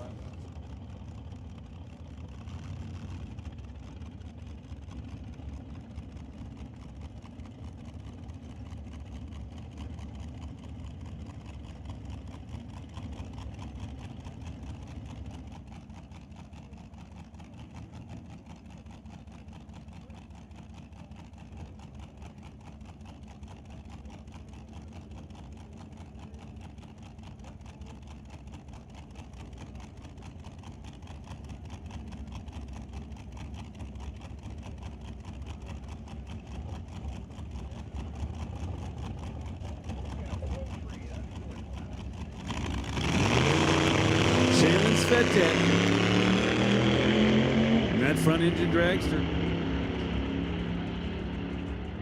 making laps. 039 up front, 909, 144. Steve Lowe had an issue round one. So I guess we'll find out whether he's got it sorted or not.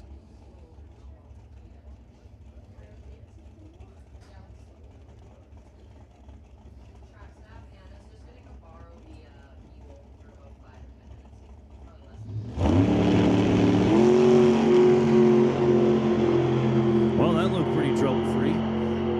001 red, just showing off a little bit. 796, 173 miles an hour. So there goes the tractor. Going to give the track a little rub. 15 degrees outside.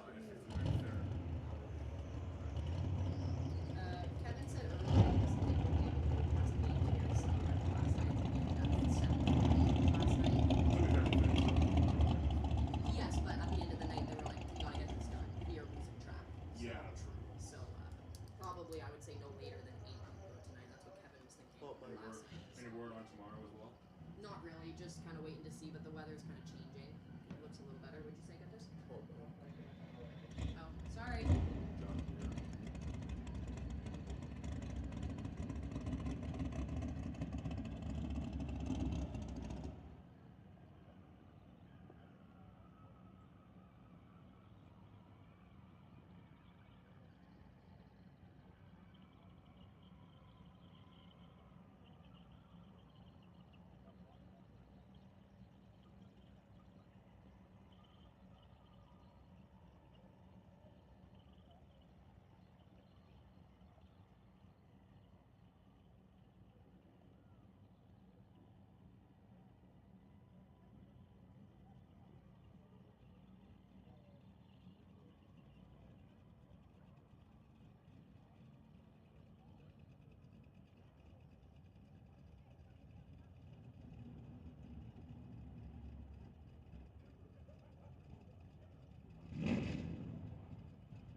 top end by 9th thou off the dial, but had that one lost on the tree. Attention in the pits, attention in the pits. West Coast Pro Modifieds and Top Fuel Harleys make your way on down to the lanes. That is West Coast Pro Modifieds and Top Fuel Harleys make your way on down to the lanes. As well as that, an announcement to all competitors. A reminder, we will be conducting all applicable winner interviews by the end of the day.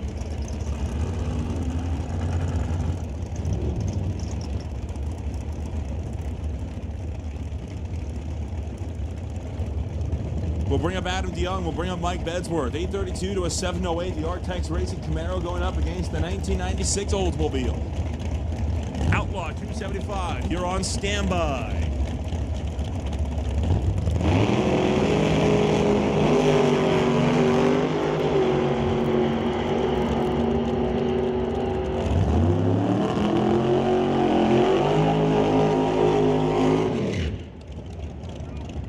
Mike Bedsworth taking the win on that one, knocking out Adam DeYoung. Bring up Jason Field and Scott Robinson. The Greenlight Auto Sales Chevelle dials in 718. Robinson. The AFD Petroleum Titanium Auto Group Rat Torque Systems Post Performance Beretta dials in 761. This is a big session over here. Brian Ritchie trying to see if he can go on. He has to make it to the semifinals to keep Paul Stretch from winning the championship.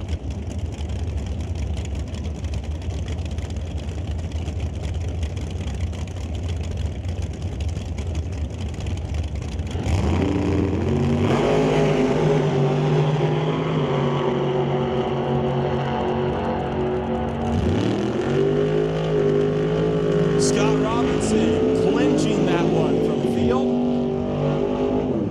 Moving on to the next round of competition.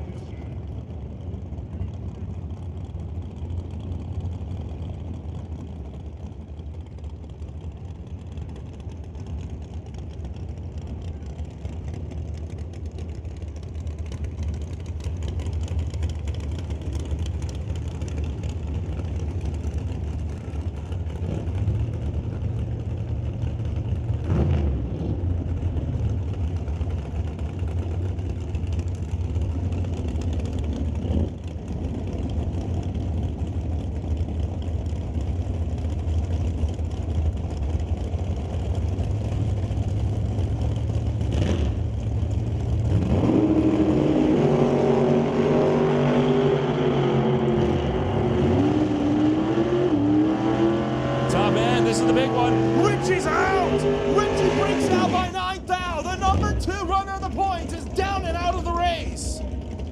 So Mike Kenworthy, the 3rd place runner, moves on. Brian Ritchie is out. Paul Stretch is out. The championship is wide open. Kenworthy's night not done yet.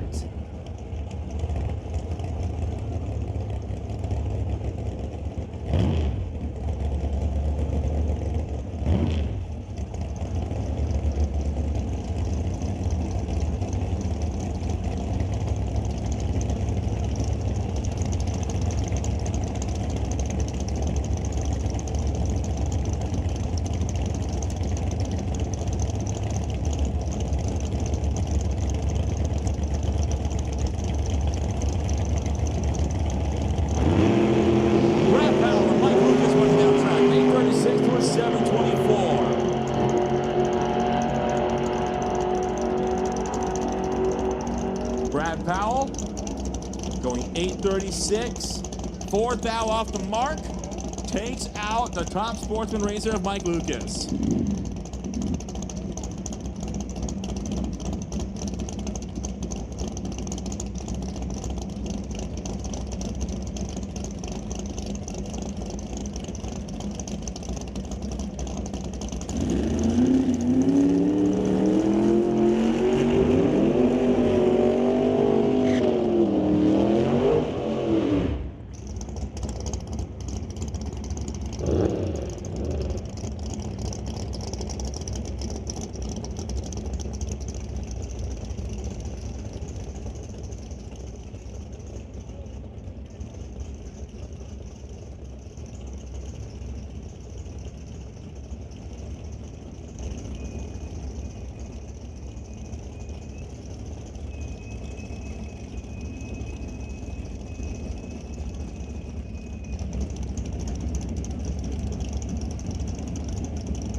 Top Gatnick and Otto Schulte, the next pair up. Schulte away, Gatnick away. Gatnick chasing down Otto Schulte, top end of the racetrack. Your number one qualifier, knocked out by 9th thou again. As Otto Schulte takes it, 745, 181 miles an hour. Top Gatnick not able to drive around him. What a nail biter of an elimination round, and Canada West door slammers for this one. Boy, oh boy, this championship, folks, has come alive at Mission Raceway Park for the Winter Harbor Marina and RV Canada West door slammers. You could not have scripted a more intense drive. We bring up Terry Langdon Davies. We bring up Grant Howell. They faced off in qualifying in the same lanes. They'll face off again here in eliminations.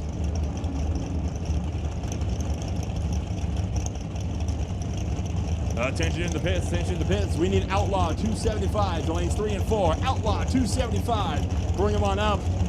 Lanes 3 and 4.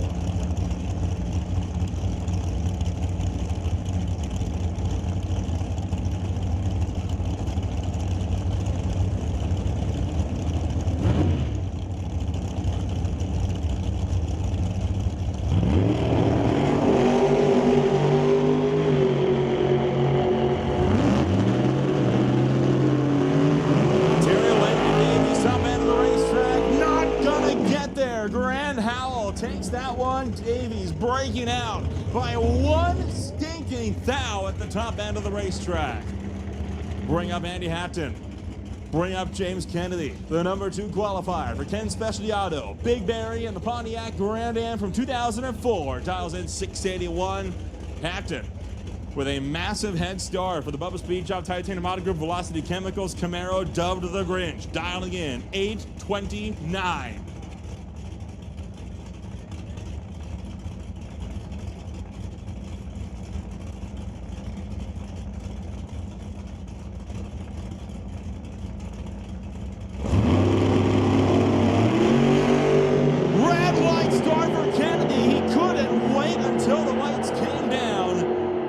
Before they even came on, Andy Hatton moving into round number 3.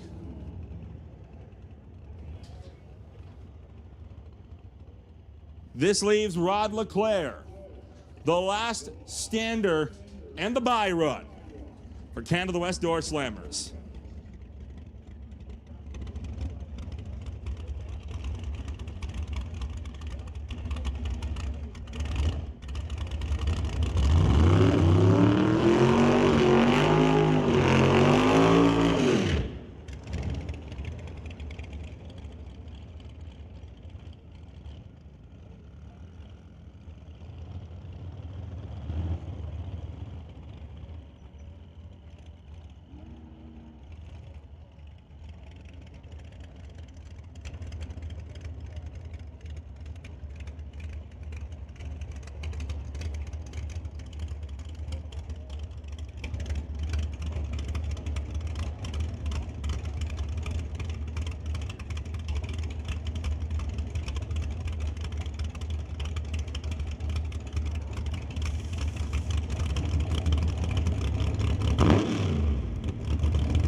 An hour, and that closes out door slammer.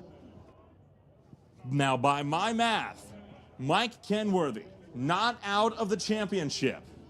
He would have to win, and if he does, he would win it by 2. So Brian Ritchie no longer the title hunt. Paul Stretch sweating bullets right now, watching from the sidelines. Kenworthy has got to put in the drive of his career to take home the 2024 championship this afternoon. This fight not over in door slammers. We'll see the next chapter pan out on what could very well be the last one in round number 3. For now, it's the West Coast Pro Modifieds. Once again, we have made the call for Outlaw 275 to come on up to lanes 3 and 4. Outlaw 275, we're waiting for you. Lanes 3 and 4.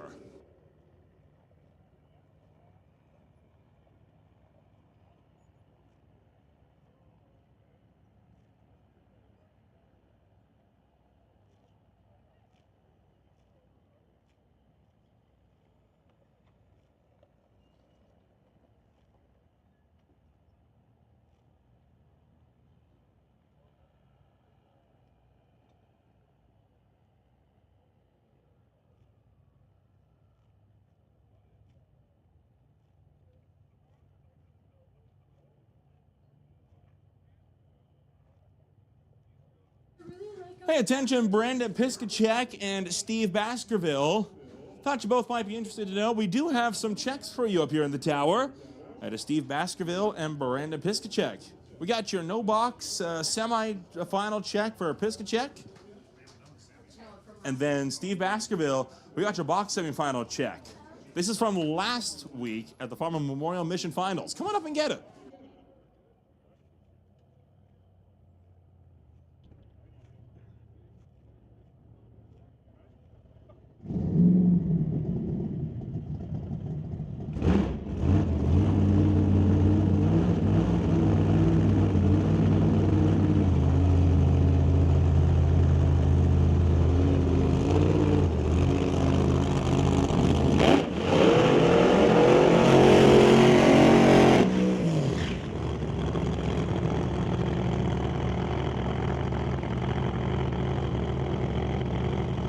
So first pair, Ryan Griffin and Steve Horn.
Close to the center line blocks. He's going to keep it out of them. So Steve Horn moving on to the next round of competition for the West Coast Pro Modifieds.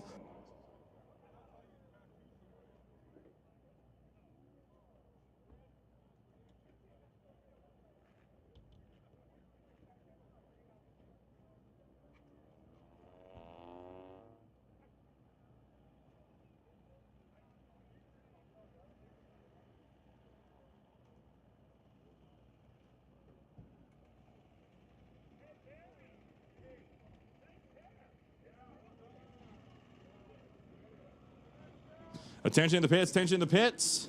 We need Limited Street down to lanes 5 and 6. Limited Street, bring them on up to lanes 5 and 6. Real Street, this is your standby call. Dave Kowalski, Garrett Richards. Pairing up against one another, ready to square off. Chevy versus Ford. They've already squared off once before for a final round. It was, of course, at Door Wars. Back then, it was Richards to take the W. Now we see which one of them advances to the semis.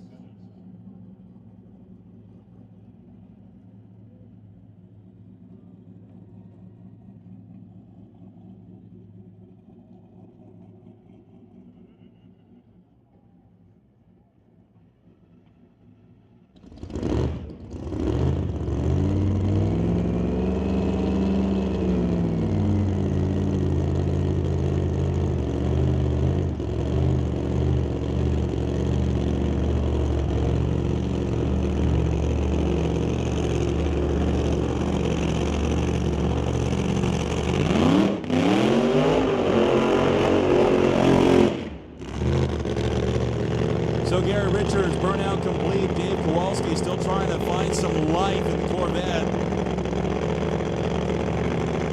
He's got to be a little bit worried now. He already had struggles with this car once in the qualifying sessions.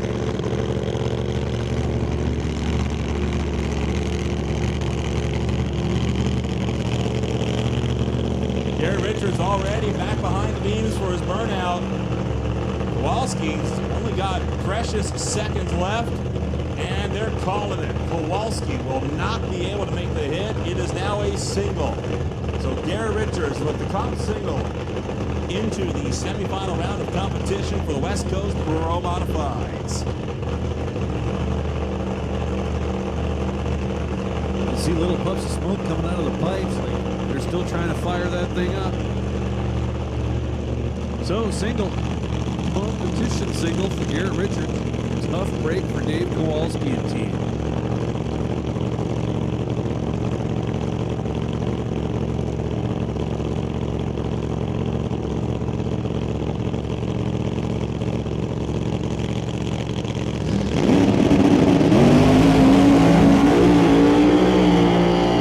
Top end, 384, 196 miles an hour for Richards at the 8th mile mark on the comp single.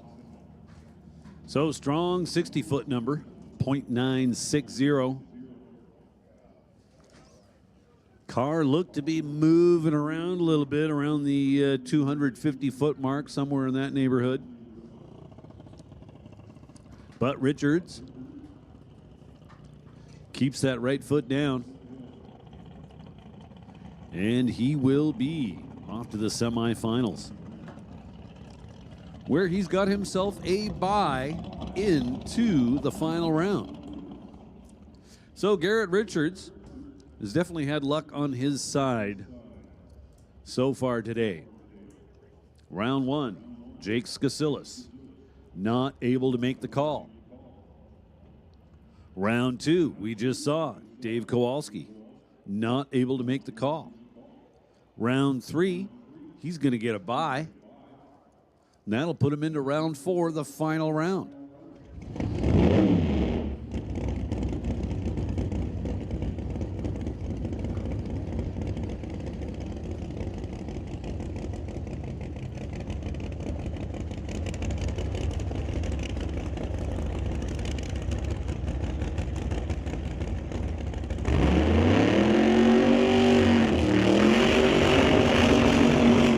So Steve Goddard with another competition single. Scott Blake this time not able to make the call. And we did see the car have a little bit of a malfunction in round number one. I cannot say that I'm totally surprised. See Steve Goddard with a single. Gets to make a test pass before he's got to face Steve Horn in the semifinals.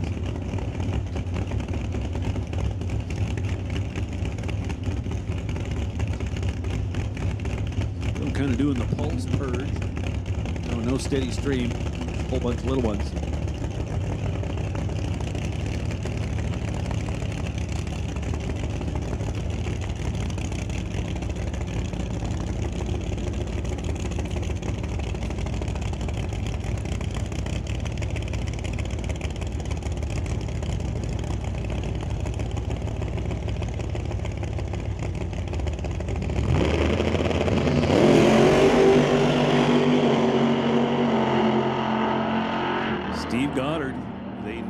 Looking A to B pass up the TCS side of the racetrack. Goes 401, 180 miles per hour. Nice looking pass there for Steve Goddard. So it'll be Goddard and Steve Horn in the semifinals, a battle of the Steves. Garrett Richards will get the bye in the semifinals. That'll set up our final round. So the final round is going to be Garrett Richards against either Steve Goddard or Steve Horn. And well, that will bring up the last competitive pass for the Western Canada Top Fuel Nitro Bike Series in 2024. It's the final. Pete Wall versus Austin Christopher. Big Kids Racing versus Fastlane Racing. Christopher also sponsored by Great White North, Coldwater Spirits Limited, Redline Oil, Road End Farms, and Braided Sport Fishing.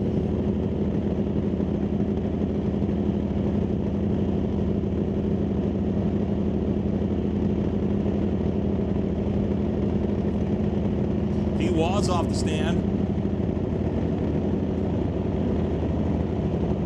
as is Austin Christopher.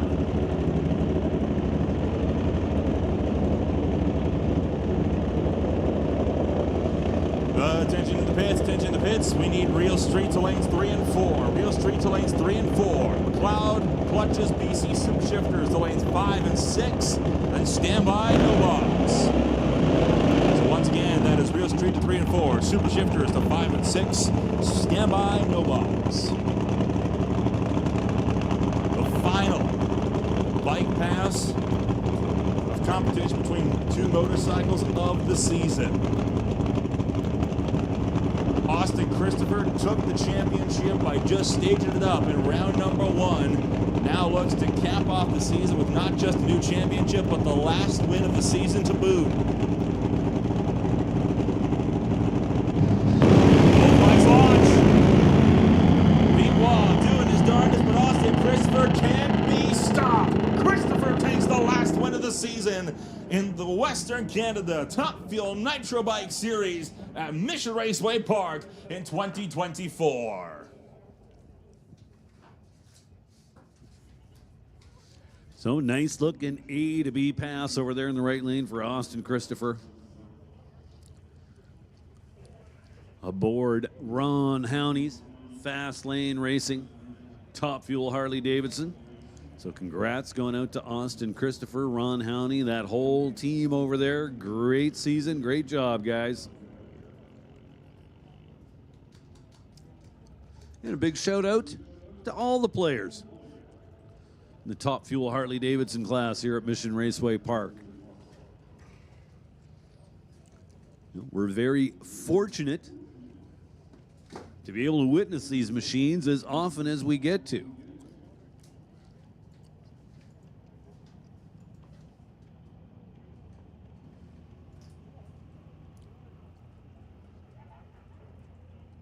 So with that, we're going to spread a little glue on the surface.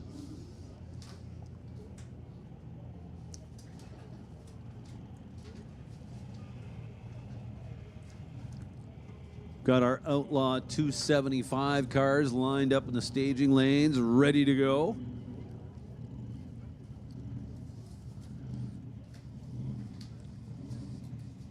Limited Street behind them and Real Street behind them.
So Outlaw 275 sitting in the lanes, ready to go.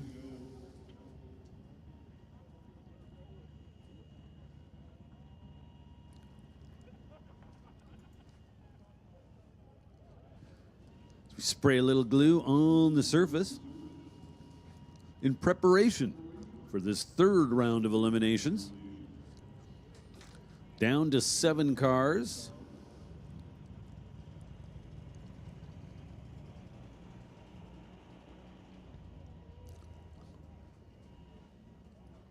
So it'll be 3 pairs and 1 single. Tyler Stamler, number 2 qualifier, is going to get the bye. Completing that side of the ladder, it'll be Zach Kane and Kurt Thompson.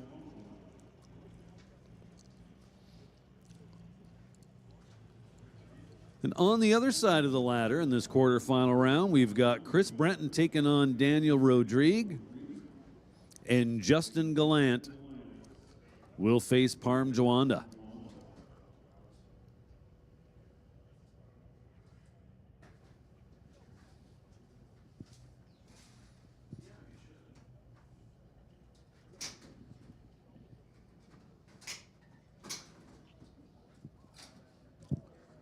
Hey, Steve Baskerville, if you're still on the property, got a check up here in the tower for you. Steve Baskerville, if you're still on the property.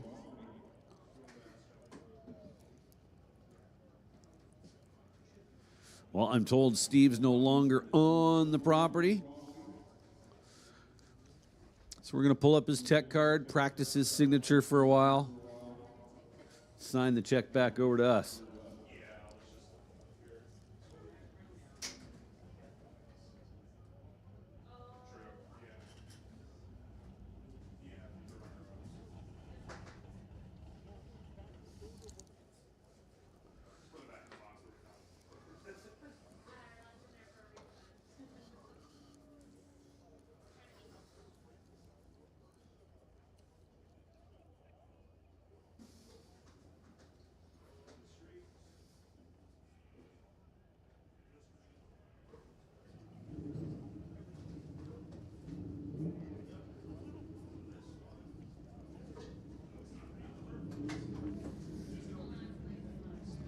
And here we go. Round number 3. X275.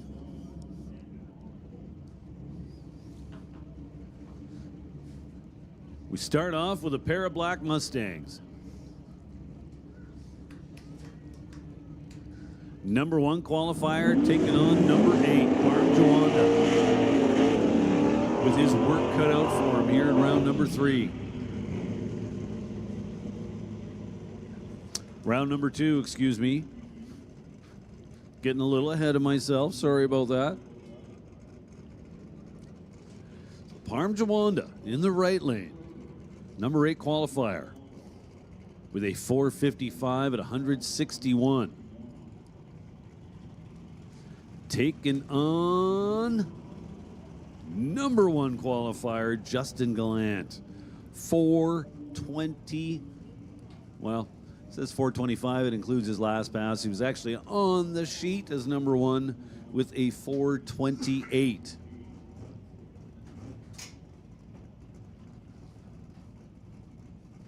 And 172 miles an hour.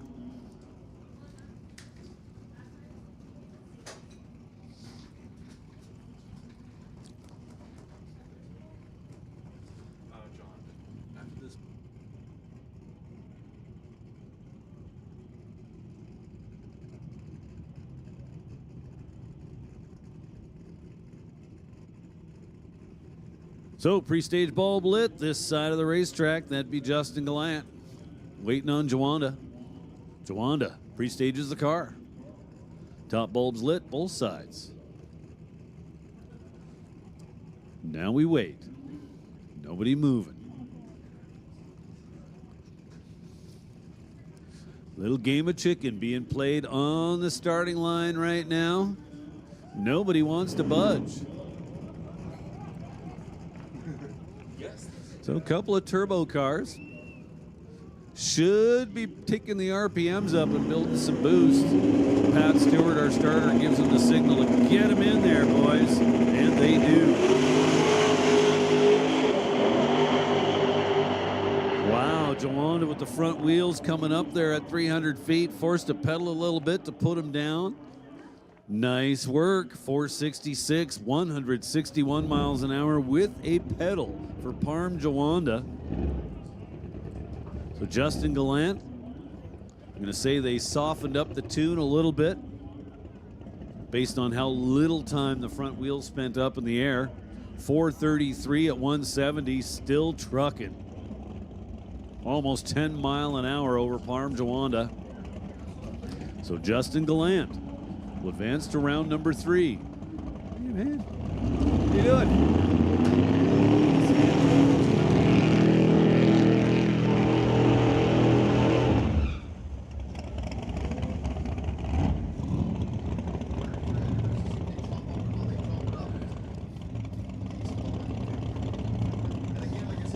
So we got Avery up here in the tower with us. Good times. Welcome back to Mission Raceway Park. Glad to have you here. So Gallant will advance to the round of 4. Now we'll see who he's going to face. It's going to be one of these two guys, Chris Brenton or Dan Rodrigue. Rodrigue in the right lane behind the wheel of the Boo. 1981 Malibu. 598 cubic inches and a whole bunch of nitrous. Shout out to Milron Truck Bodies, Ken's Specialty Automotive, SD Performance, McGraw Metalworks, Gibson's Racing Transmissions, and Color Compass. Chris Brenton, number 4 qualifier. Rodrigue, number 5. And wow!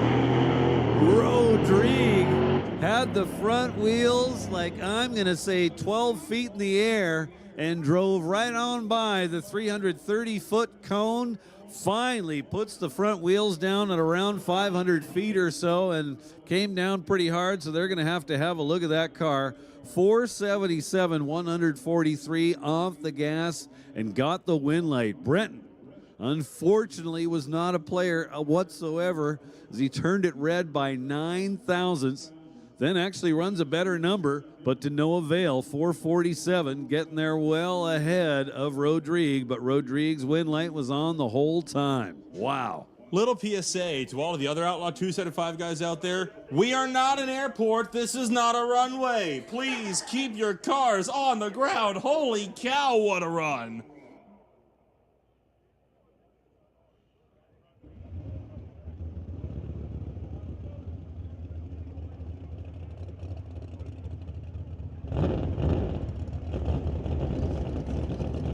So that's going to set up a matchup between Justin Gallant and Daniel Rodrigue on one side of the semifinal ladder.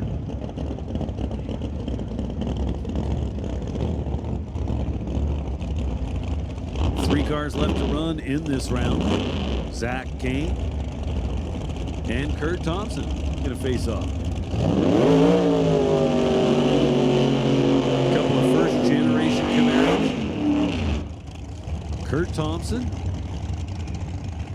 well, let's just say he's been less than consistent in his ability to get down the track. Been lots of drama.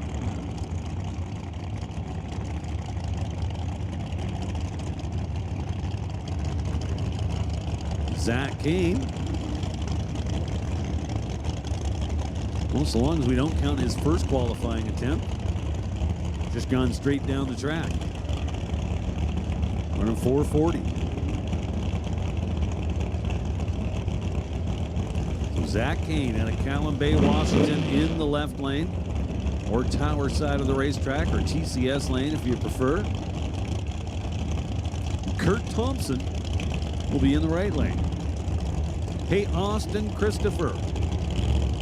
Nolan and Bo will be coming to your pits soon.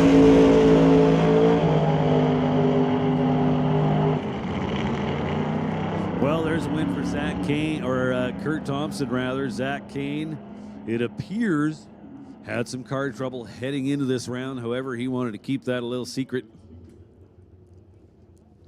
and was possibly just hoping for a red light. So as I was saying, Austin Christopher, Nolan, and Bo will be making their way over to your pit shortly.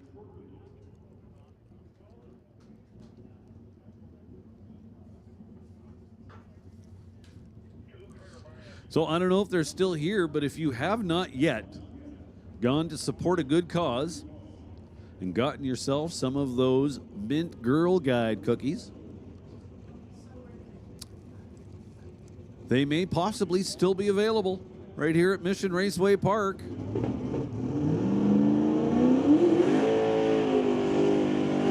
Go see the Monroe family. So they're not too hard to find. If you go to the 8th mile finish line near the fence line over here on the pit side, you're very, very close. Just put it that way.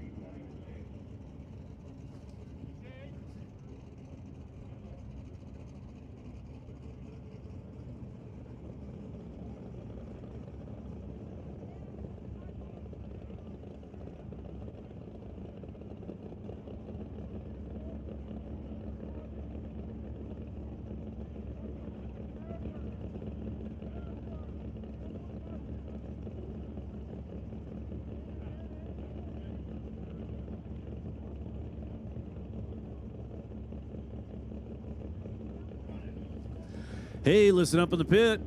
Non-electronics. This is your call to the rear of the staging lanes. Non-electronics to the rear of the lanes to be laddered. Non-electronics to the rear of the lanes. Standby call going out to electronics. Electronics, this is your standby call. Stamler getting loose. Looked pretty good for about the first 30 feet. Then started lighting up the tires.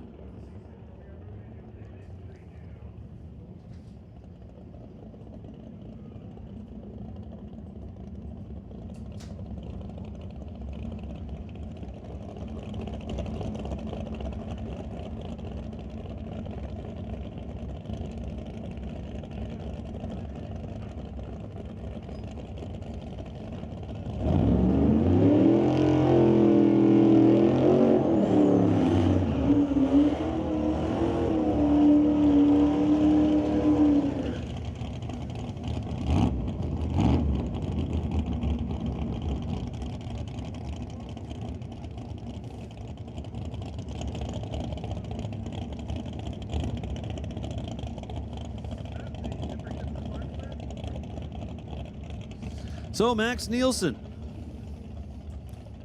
Oops, wrong pair. Brad Thomas and Vanessa Richards.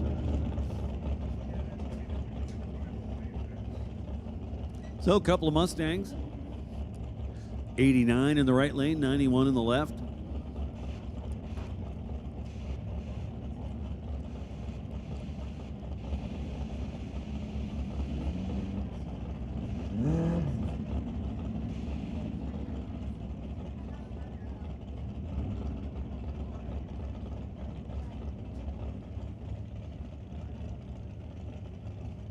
So Vanessa Richards in the right lane out of Kelowna, BC. Behind the wheel of Hawaii 5-0. Brad Thomas.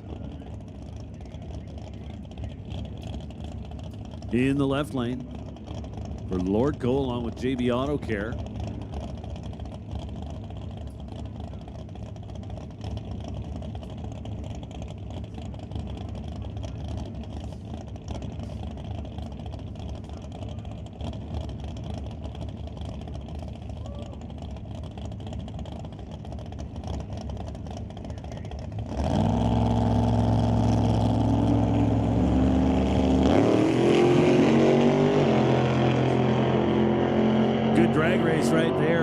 Richards gets it done. Whole shot win right there, baby. 5:13 outruns a 5:08. Vanessa Richards was 37 on the tree. Brad Thomas was 135, and if you were watching, that was clearly visible. So Vanessa Richards going to the final round.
So here we go. The second half of this semifinal round. Max Nielsen and Dennis Drummond. Nielsen, number 1 qualifier in the left lane. Both these guys were game on the starting line. At the finish line, it is Max Nielsen. Runs exactly what he qualified with. 5:13, 137 miles an hour. He was 0-10 on the tree. Nice job right there. Dennis Drummond gave it his all. Outran his qualifying number by 5/100ths of a second. Went 5:30 with a 0 and was 0-21 on the tree. So that was just a good old drag race.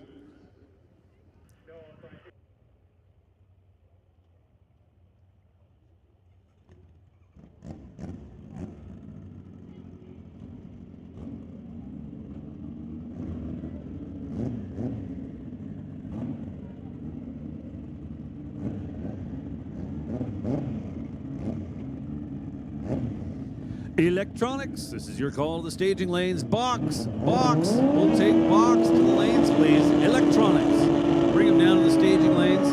License and test, this is your standby call. License and test, standby call going out to license and test.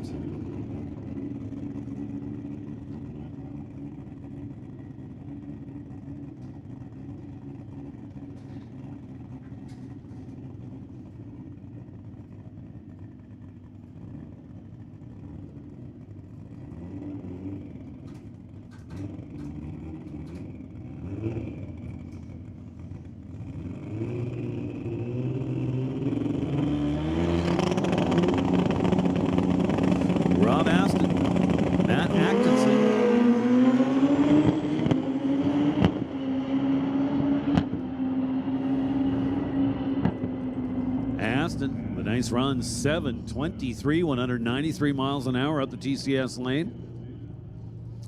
Atkinson goes 7:45, 194. Well, what do we have here? It's Monroe versus Monroe.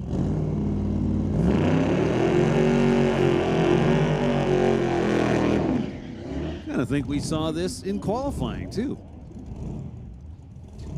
So Rob Monroe Sr., Tower Lane, behind the wheel of his little 1931 Model A Ford. They blown 414 cubic inch small block Chevy. Rob Monroe Jr. over there in the right lane. Monroe Jr. dialed 1047 in the 69 Acadian. Dad's little hot rod's a little quicker. He's dialed 882.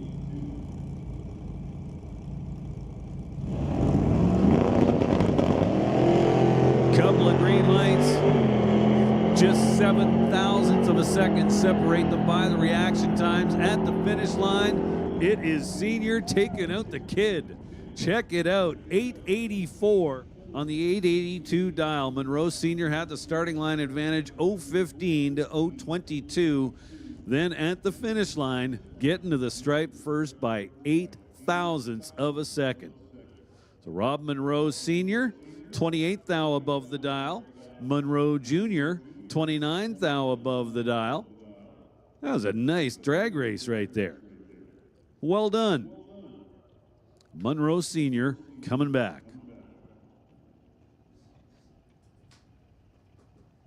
I'll go and talk to him. How bad is it, Pat? That was about 2 inches wide and about 2 feet long. Yeah, okay. He knows about it.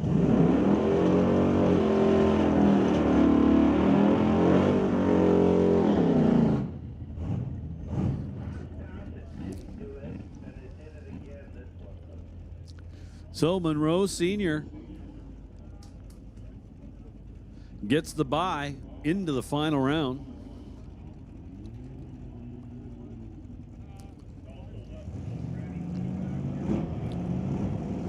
So Ryan Ledrette, Joel Smith now.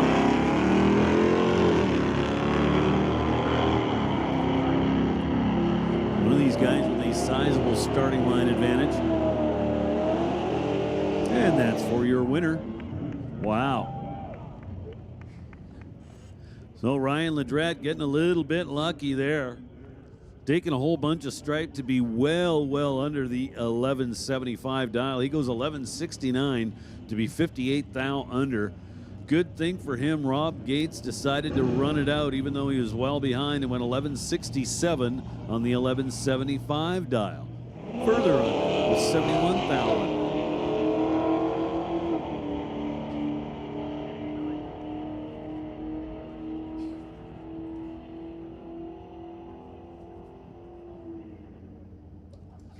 under. And there's Richard Love on his bye run.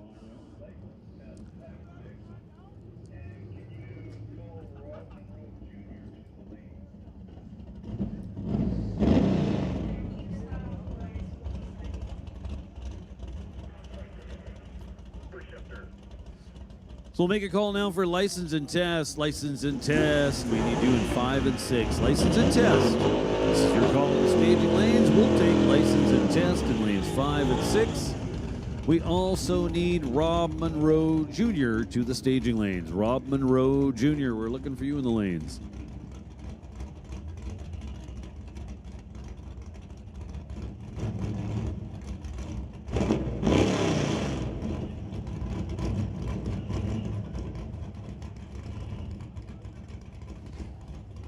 We'll make a standby call for Canada West Door Slammers. Canada West Door Slammers.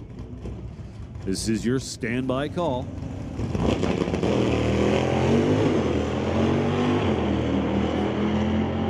Final round for the BC Super Shifters, John DePork and Joel Smith. Joel Smith turned it redder than John DePork. John DePork, just for good measure, goes 10.08 with a 4 on the 10.08 dial. Nicely done there.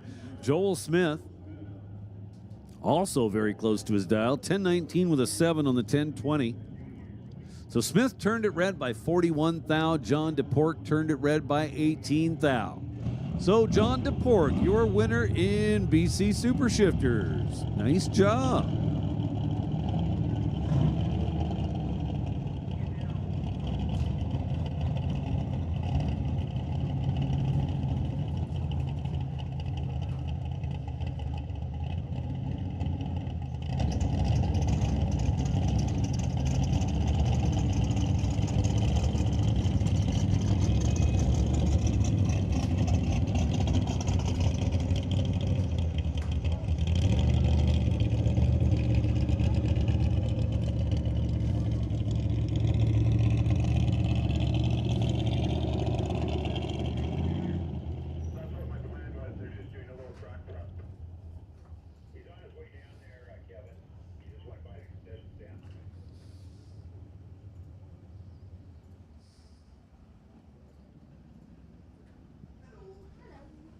So we are getting to that point in the day where we are in the latter rounds.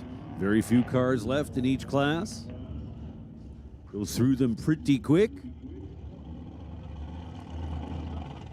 So we're certainly looking for everyone's cooperation at this point in the day to make it back to the lanes as quickly as you reasonably can.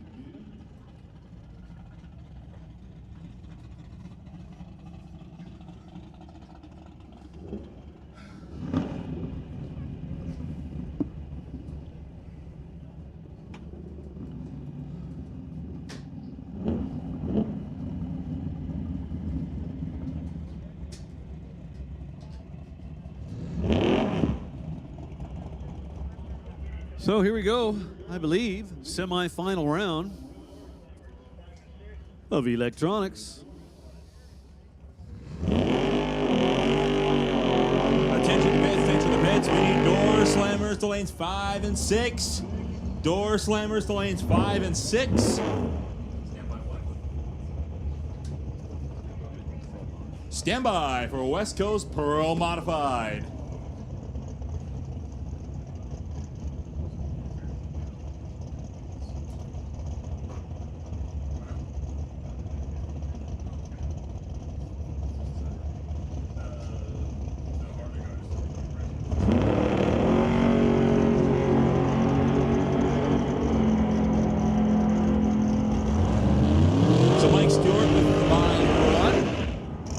as we roll into electronics. And that will bring up Kevin McNichol and Cody Lewinsky. So Bucky, 10:09 on the 10:09 dial, 10:09 with a 6. 16 up front, 22 thou total. That's not bad. Now Kevin McNichol and Cody Lewinsky. Lewinsky in the right-hand lane from Charlie Lake. So I was kind of thinking out loud earlier and said, I don't know where Charlie Lake is. Well, I was told it's a small community close to Fort St. John. So there we go. Kevin McNichol, Tower Side, the champ for 2024 in Super Pro. Lewinsky, I'm not sure we've even seen Cody here prior to this weekend this year. So Lewinsky with the starting line advantage and the win light at the finish line. Getting the straight first by 33 thousandths of a second to go 740 on the 739. So there we go. That sets up our final round. Now we roll into non-electronics. Semifinal round as well for National Tire non-electronics. We started out with Craig Johnson and Brandon Piskachek, excuse me, and then it'll be Monroe Jr. and Couric.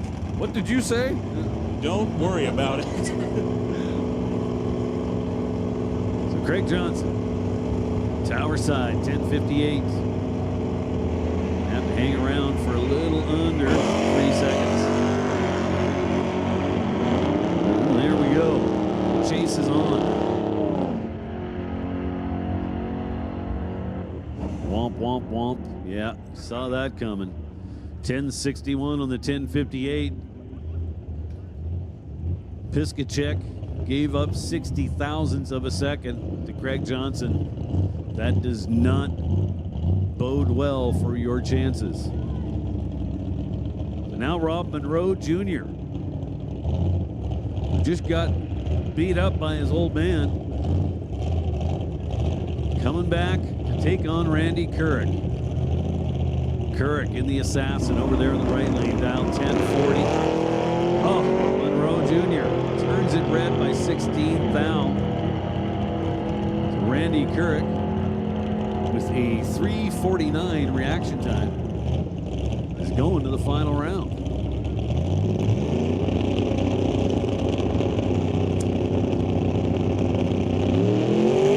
Now,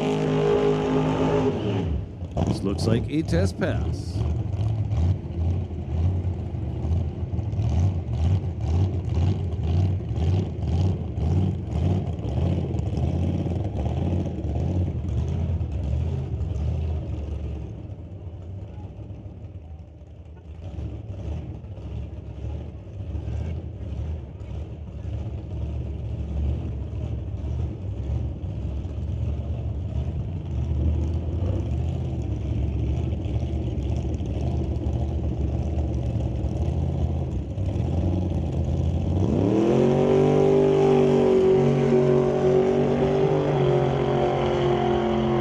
Cody Marshall on a test pass. Off the gas and coasting. 6:14 at 107. Or sorry, 111 to the 8th mile.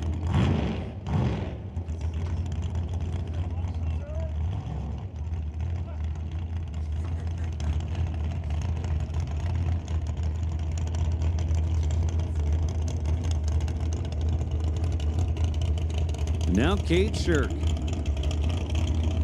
Jan Christensen's old dragster.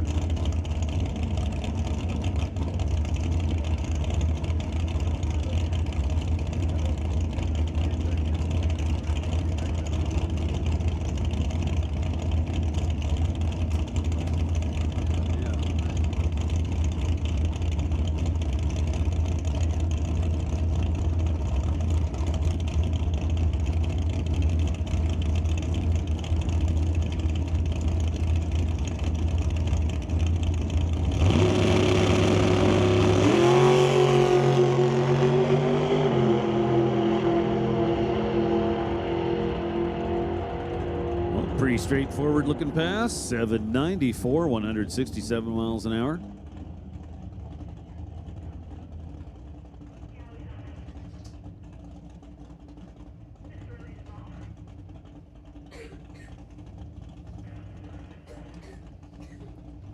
That's going to bring up Jason Grunland. Elvis.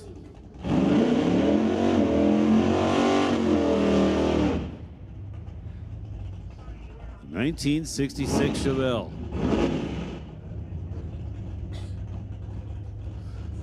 Now, when this thing leaves well, it leaves well. Let me tell you, you don't want to look away. There you go. That's what that car does.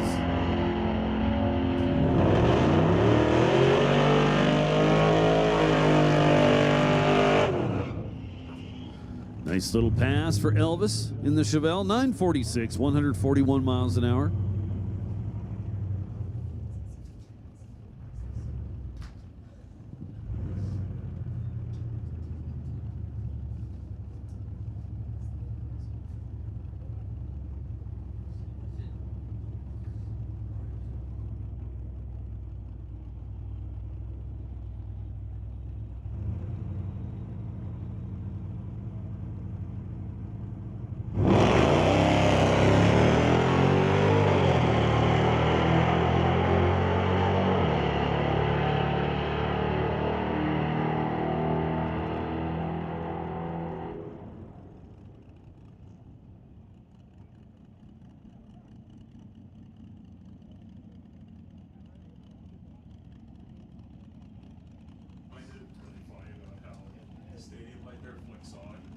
Just as it separates the clouds, it starts to shine up all track.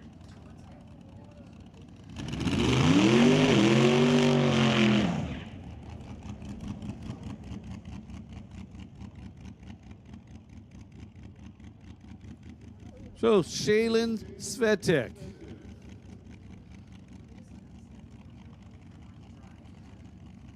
Young lady making some passes in her front engine dragster.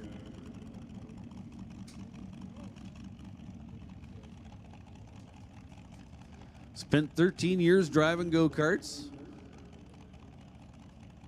In 2024 said, hey, I want to go drag racing.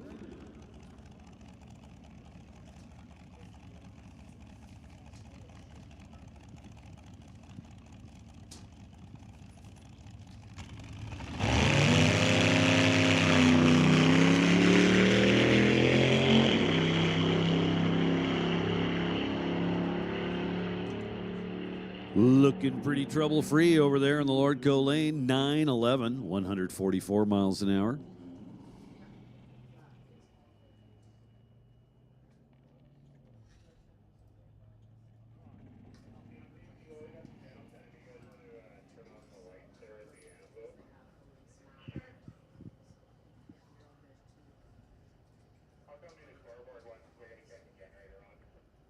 Store slammer's ice, right?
Well, earlier I mentioned that Mike Kenworthy still had a chance to overtake Paul Stretch in the Canada West Door Slammers Championship. That would have been true had I not mistook him for Mike Bedsworth and forgotten that he had gone out in round 1. So right now, Paul Stretch, your confirmed 2024 champion after Brian Ritchie went out in round number 2 after breaking out by a mere 9 thousandths of a second. So with no one capable of catching Paul Stretch, he will be your champion, so we can spend the rest of the night celebrating, knowing he's got this thing well in hand, just as he did back in 2022.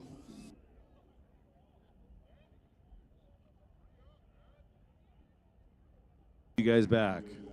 You guys back. He was 75 out, so since Paul got in 30.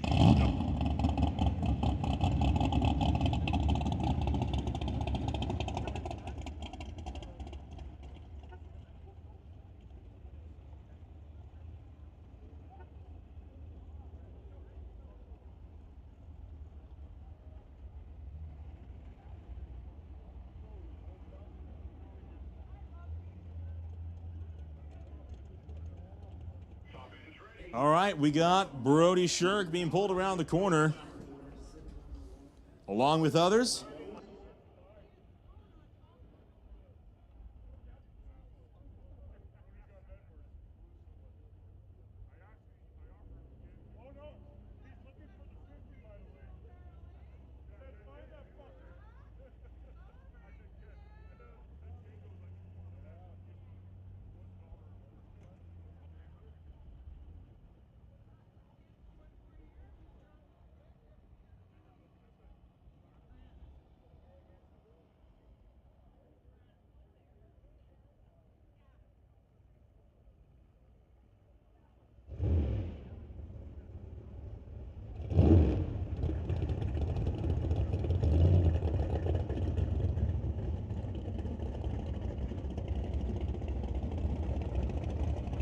First pair rolling into the water box for Winter Harbor Marina and RV Canada West Door Slammers this weekend, sponsored by Titanium Auto Group.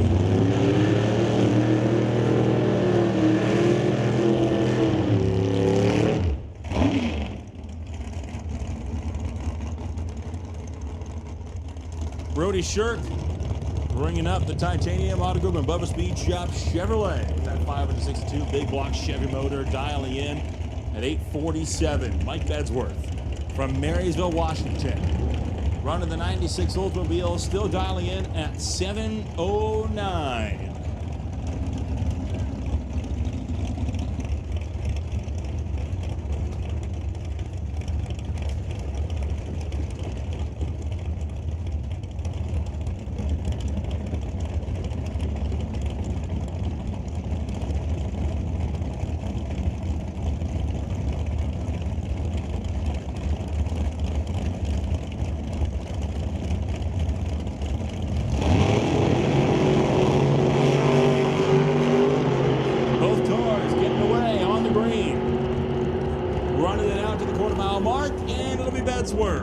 Taking it by 17 thou. What a race. Shirk only 1 thou off the mark. Bedsworth only 3 thou off the mark. That one, all one on the starting line. Bedsworth picking up 19 thousandths of a second on the starting line. His 22 light, that much better than Brody Shirk's 41 light. And that was absolutely the difference, as both drivers are dead on at the finish line. Attention in the pits, thanks to the pits. We need Outlaw 275 to lanes 3 and 4. Outlaw 275. Bring him on up, lanes 3 and 4. So now Scott Robinson take on Mark Thompson. Thompson over there in the Marval Racing 1954 Studebaker. Robinson, Tower Side, 1994 Beretta.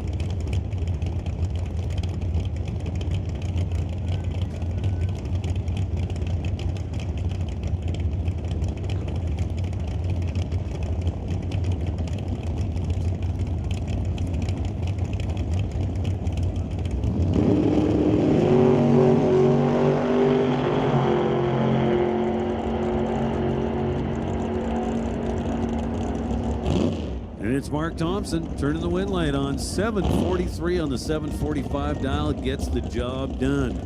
Double breakout. Thompson under by 16 thou. Scott Robinson a little further under 20 thou. Robinson taking the strike by 19. Had the starting line advantage. Almost put it to good use.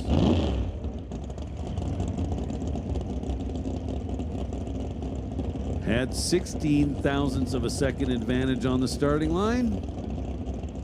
So had he taken 16 thou or less at the stripe, he'd be guaranteed the win.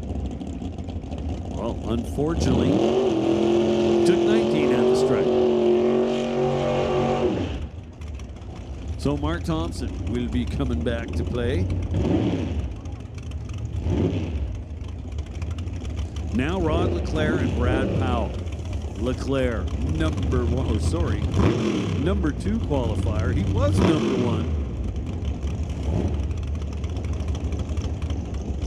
Until Tom Katnick came along in the final round of qualifying and laid down a 6:30 pass.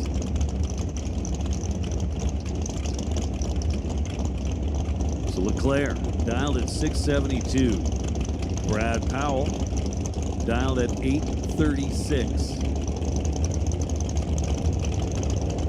Little over a second and a half. Would be the handicap start for Brad Powell. A little bit of a pedal for Rod LeClaire. That could make the difference. In fact, it does. Brad Powell, although not having the starting line advantage, kind of wound up with it. Was a bit lucky to win there. Went 8:36 with a 3 on the 8:36, all out at 159 miles an hour, taking over a 1/10 and a half at the stripe. So very, very, very close to running under, while Rod LeClaire was nowhere near him. Well, you know what they say. Sometimes you need a lot of skill. Sometimes all you need just a little bit of luck. Luck's a big part of this sport. Without a doubt. So Brad Powell advances. Now Grant Howell and Otto Schulte. Grant Howell, tower side. In the pretty 1937 Chevrolet.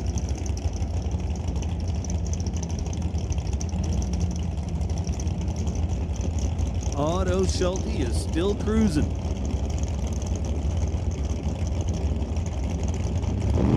Cruising at 7.44 seconds, mind you.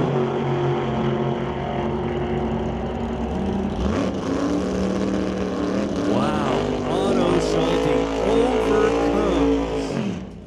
Oh boy. Otto Schulte is 054 on the tree. Grant Howell is 001. At the finish line, Schulte pushing from behind. Howell takes the stripe by 58 thousandths of a second to find himself under the 772 dial by just 1/1000th of a second. Ouch. That's regrettable.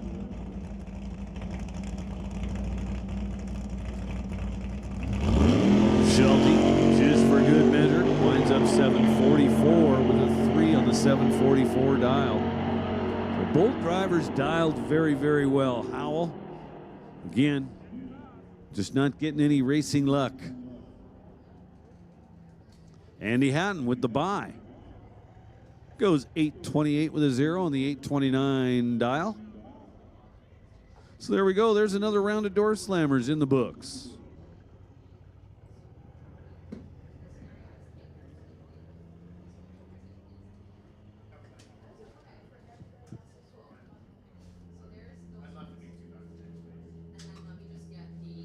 So not sure whether we will see door slammers back up here again tonight. They will definitely not finish their race tonight. That'll get finished tomorrow. How far or how deep they'll go into eliminations tonight, yet to be determined.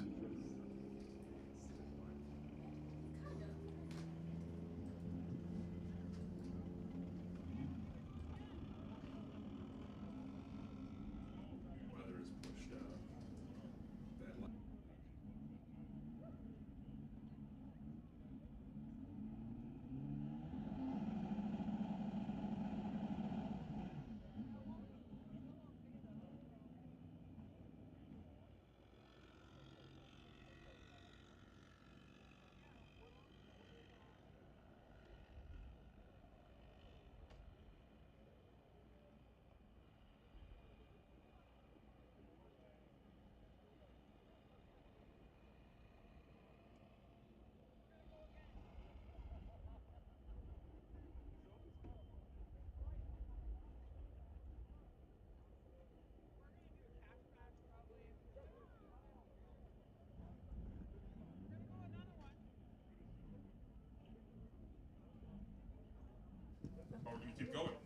So I was just commenting on that I was not aware of how deep into eliminations the Door Slammers were planning to go tonight, but just got the signal from Marcy.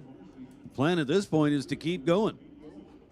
How far they'll make it, still yet to be determined, but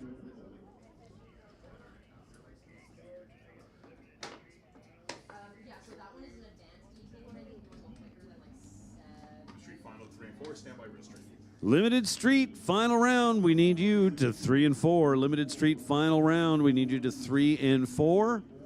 And we'll give a standby call to Real Street. So once again, Limited Street to 3 and 4. Real Street, this is your standby call. Here we go. Promon. Round number 3. Semi-final round of The Steves. Semi-final round of Promons. Semi-final round of Promons.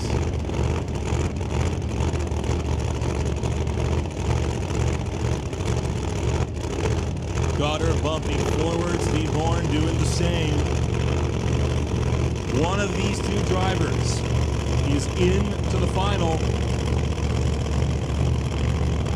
West Coast Pro Modified action once again ready to kick off the titanium strip. Whoa, boy! Big flame from Steve Goddard. He'll shut the motor off and Steve Horn takes the win. Went 389 to the 189, a huge backfire for Steve Goddard. So both cars were moving early. Goddard with a 9.95 60 foot. Shortly thereafter, we had the nitrous backfire.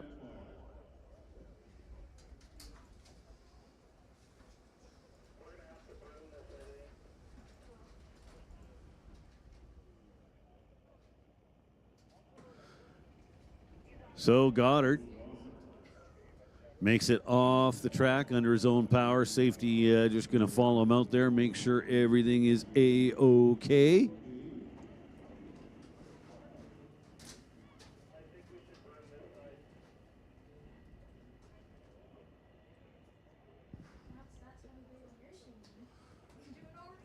And so not sure what all happened out there. I see safety out there picking up little bits of debris over there in Goddard's lane. Well, the boomer didn't really happen until a little after that.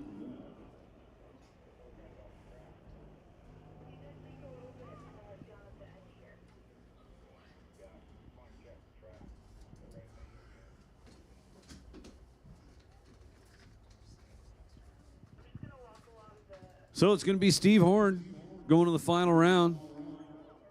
That thing is just peeling off, runs like a bracket car. Goes 389, 189 miles an hour.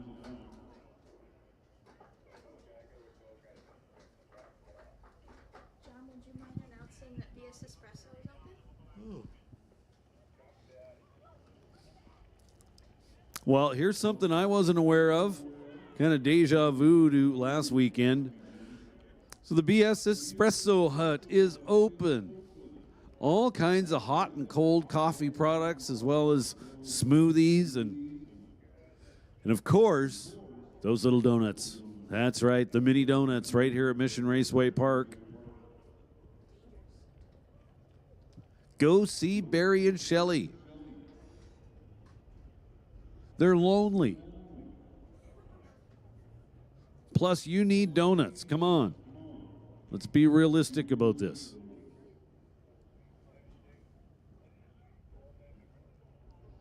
So we'll make another call for Limited Street. Limited Street finalists, we need you. We're also making the call now for Real Street. Real Street to lanes 5 and 6. Real Street, bring them back. Real Street, come on down.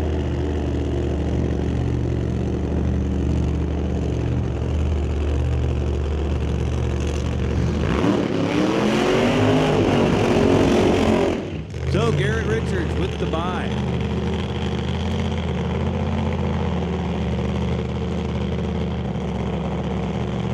Not much of a burnout. Never really saw any smoke coming off the tires. So Richards has yet to face anyone. Here he is in the semifinal round with the bye. He'll be an automatic player in the final round. Through rounds 1 and 2, he wound up with competition singles. Both of his opponents not able to make the call.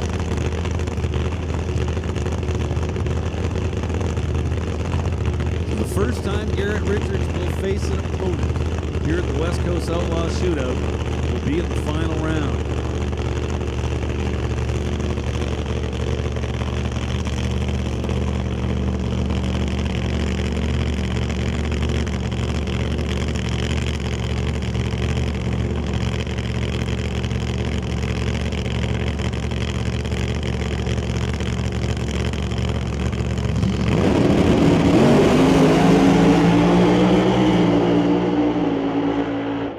Well, that'll certainly do. How about 377? Garrett Richards. Wow, 377, 199 miles an hour. The crew's pretty happy with that. Now, I'm not sure if that's a personal best for the TPR boys. They're pretty happy down there. I'm thinking maybe so.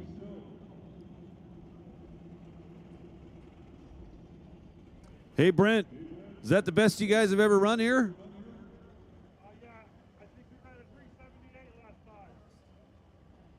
So almost. They have been in the 370s before, almost eclipsing what they've run before.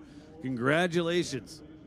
That's some good data with which to head into the final round. So looking forward to this upcoming final round between Garrett Richards and Steve Horn. Steve Horn has got the Willies on rails.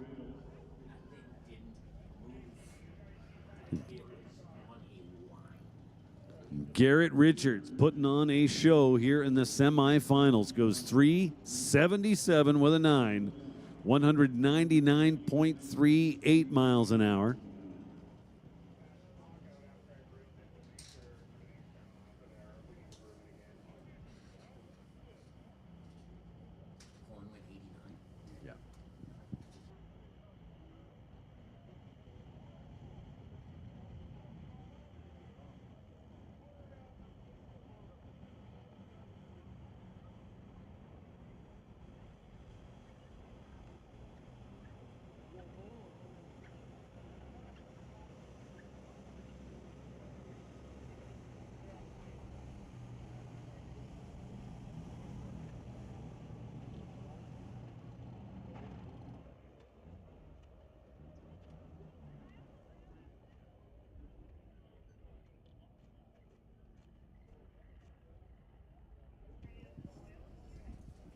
So I do believe Outlaw 275 should be the next class we see coming around the corner. Down to 4 cars in that class. It's going to be Justin Gallant taking on Daniel Rodrigue. And in the other half, it'll be Tyler Stamler taking on Kurt Thompson.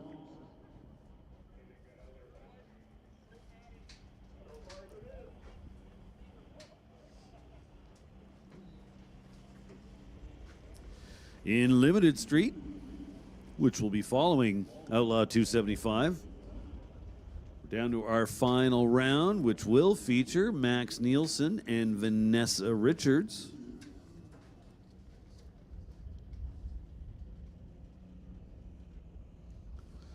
Following that should be Real Street, where we'll be down to 3 cars, semifinal round.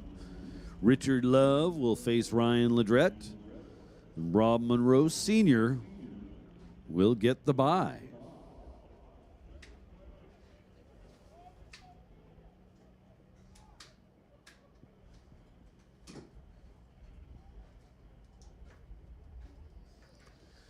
Electronics, we're down to our final round.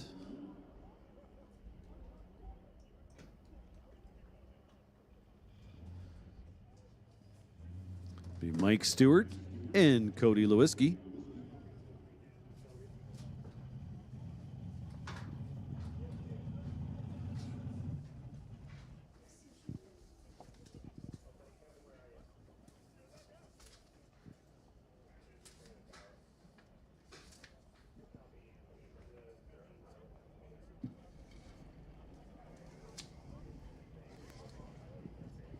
And we're also down to our final round in non-electronics.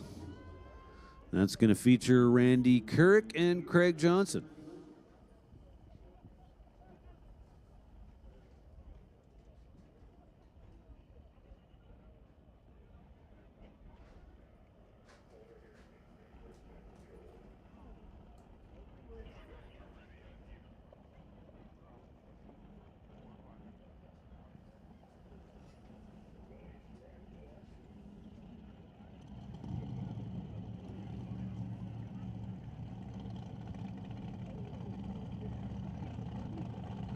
So fresh little layer of glue put down on the racing surface before we roll into Outlaw 275.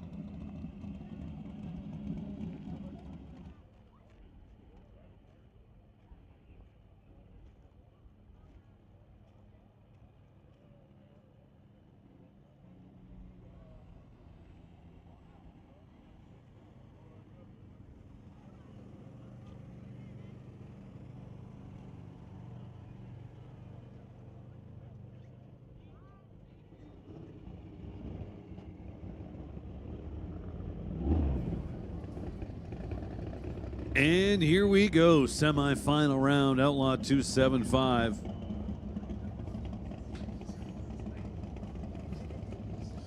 Justin Gallant and Daniel Rodrigue.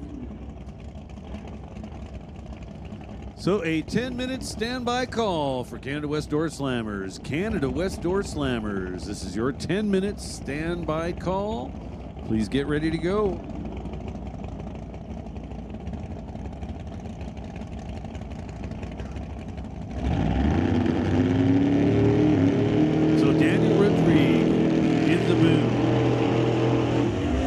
Justin Gallant in the Little Bruiser. The Rodrigue big block Chevy nitrous combination. Justin Gallant small block Ford single turbo combination.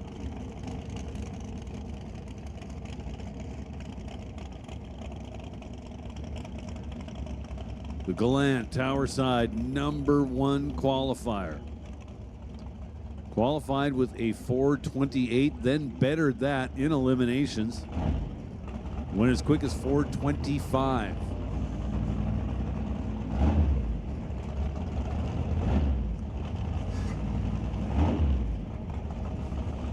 Regularly going faster than 170 miles an hour.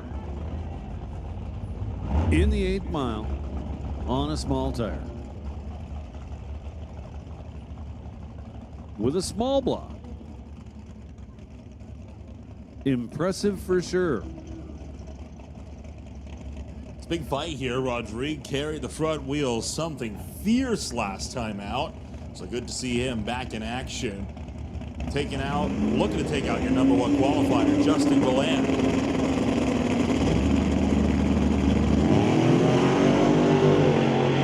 Oh, it's close. It's close, but it's Gallant.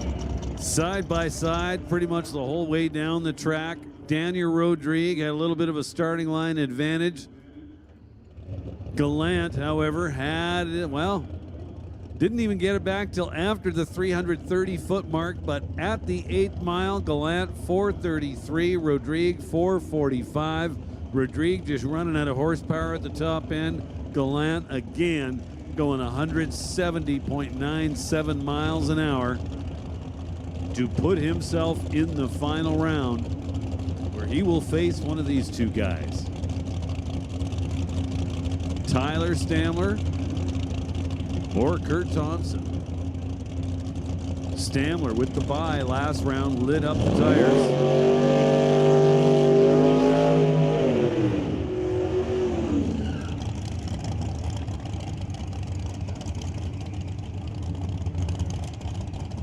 Kurt Thompson has been a little bit of a wild card so far this weekend.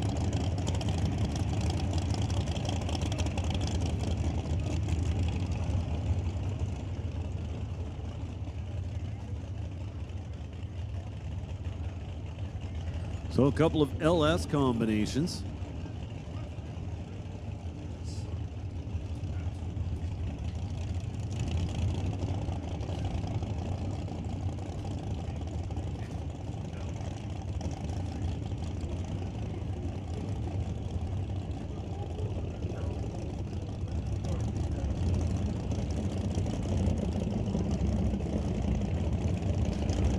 No box, no box. We need no box to the staging lanes.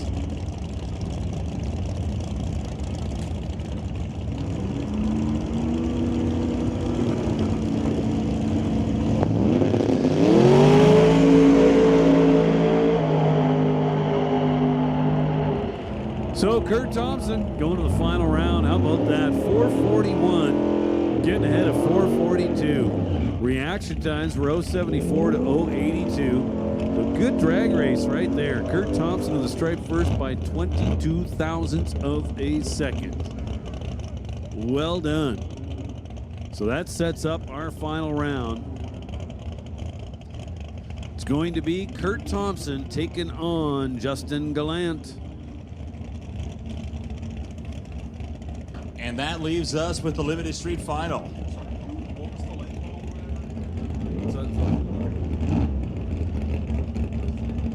Attention to the pits, attention to the pits. Canada West door slammers, bring them up. Lanes 5 and 6, door slammers. We're waiting for you. Lanes 5 and 6. Richards and Nielsen going at it. Two of the heavyweights in Rocco's Diner, Limited Street. Hawaii 5-0 looking to take out the newer Mustang on the far side. Nielsen took the W, and a rain-shortened Smoke, Fire, and Thunder looking to go back-to-back with Vanessa Richards this afternoon. He's already right shy of the pre-stage beams. Now Richards bumps forward with the nitrous bottle purged down just to where she likes it.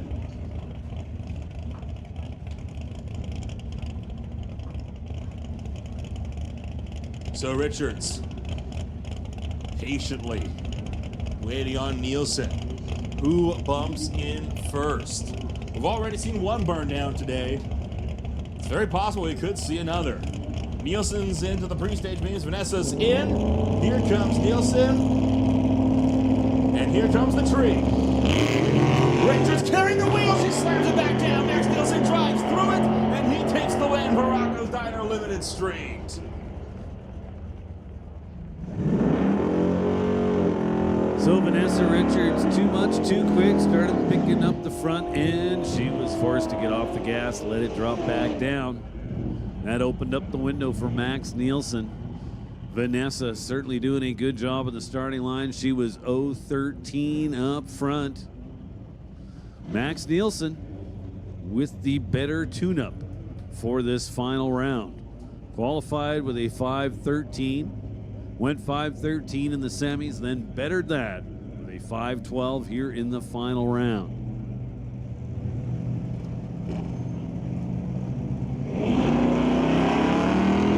Now real straight, looks like Ryan Legret is going to the final. Richard Love turns it red by 27 thou. Ryan Legret was 116 on the starting line.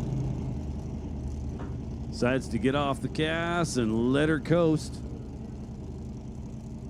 He'll be coming back to face this guy in the final round.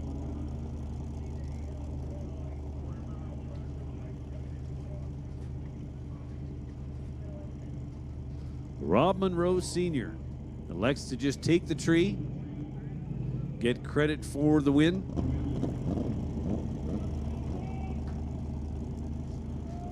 He'll back it out of there.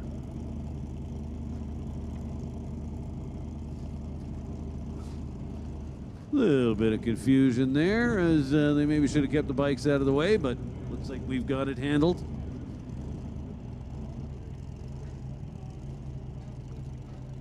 We'll get Monroe Sr. backed out of the way.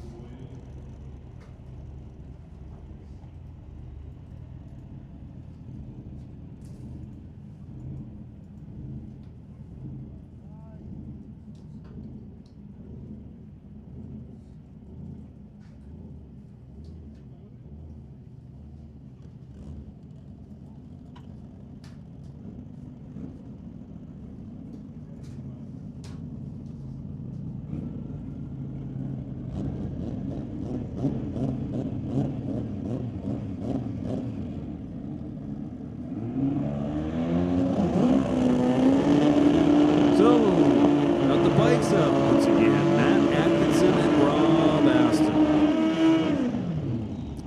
Aston in the right lane. Atkinson in the left. They've been trading back and forth all day.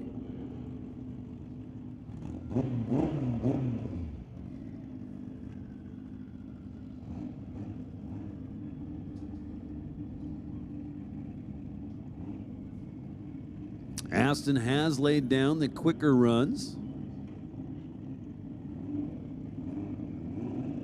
although not by much.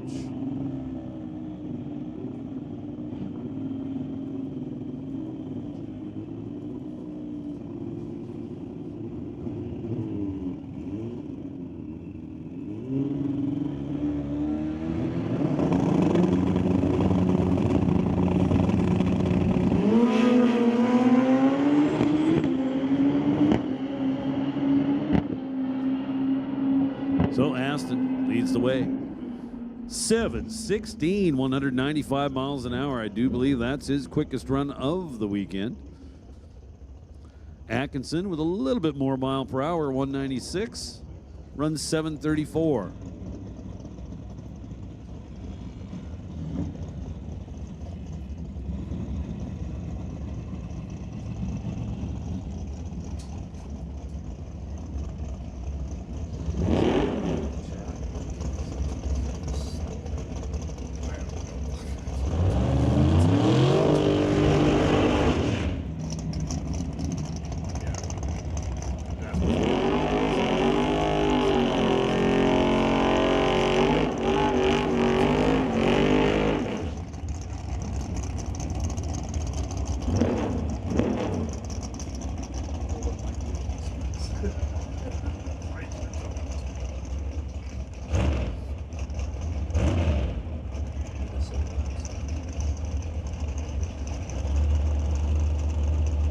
So here we go, electronics final round. Cody Lewinsky in the dragster right lane, dialed 738. Mike Bucky Stewart over here in the tower lane, dialed 1009 in the little Chevy 2. That's what he dialed last time, and he ran dead on.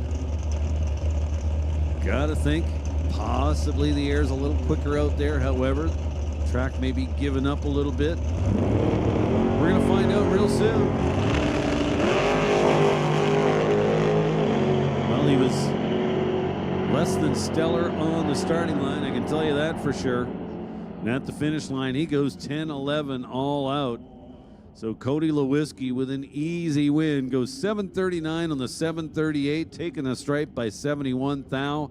He had the starting line advantage, 017 to 083, and that was the big difference there.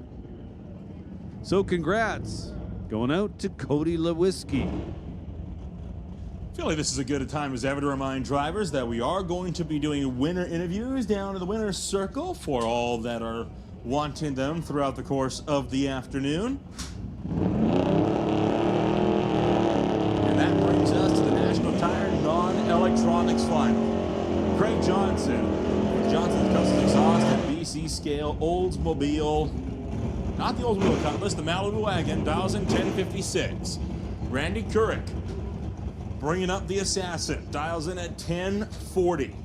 Johnson went out in the electronics final earlier today, but he's managed to drive his way through in no box, looking to see if he can't get one more win on the season. He's going to roll himself forward, Couric alongside. So just 16/100ths of a second will separate them by the dials. Johnson should leave first, dial 1056. Randy Couric should be doing the chasing, dial 1040. They're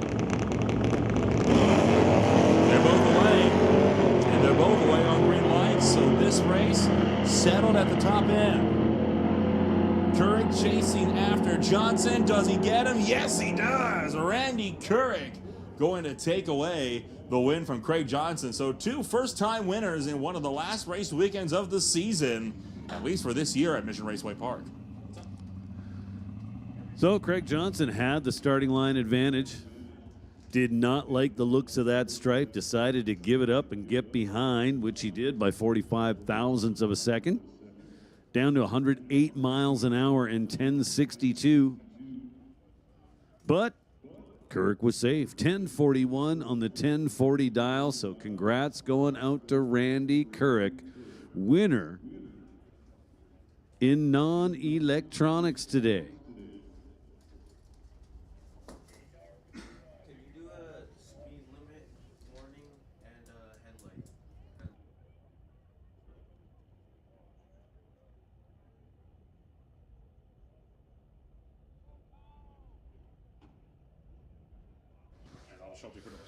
So we need Otto Schulte to the staging lanes. Otto Schulte to the staging lanes, and also a general reminder or request. Hey, if you got headlights, turn them on. That would be very much appreciated. It's a good idea. Once again, all racers still in competition. There's not many of you. But if you got headlights, please turn them on.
So congrats going out to our winners so far. Randy Kirk, winner in non-electronics.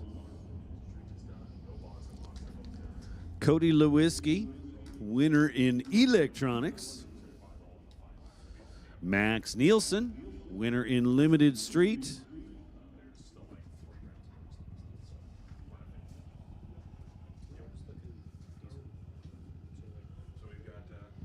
So we got a final round coming up in Outlaw 275. We got a final round coming up in Real Street.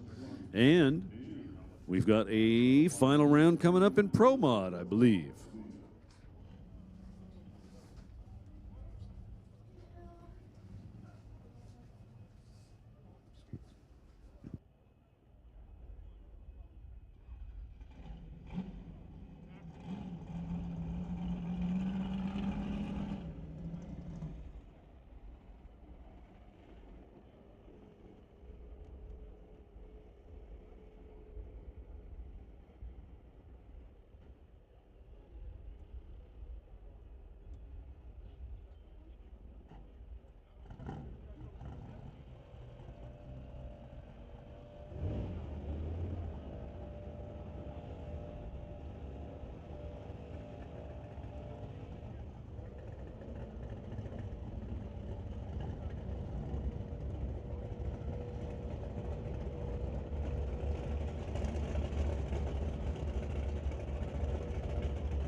So here comes round number 3, I believe, for Door Slammers.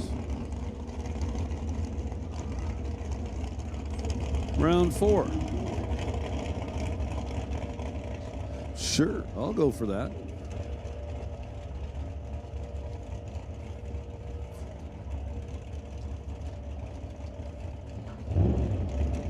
So Mike Bedsworth gets the bye here in round number 4.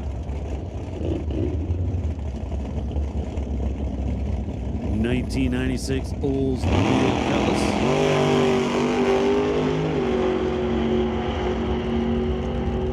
Dial 708.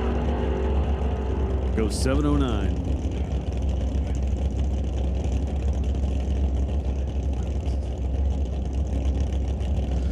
So, we've got Door Slammers up here. So aside from them, we want everyone in competition To the lanes, please. All of our finalists.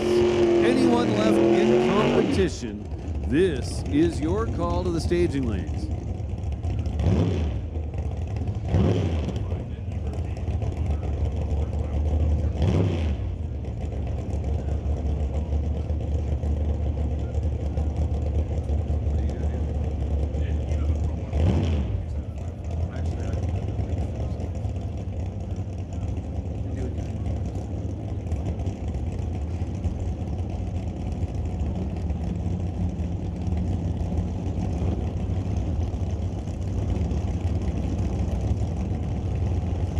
So Brad Powell, Mark Thompson, a couple of silver cars.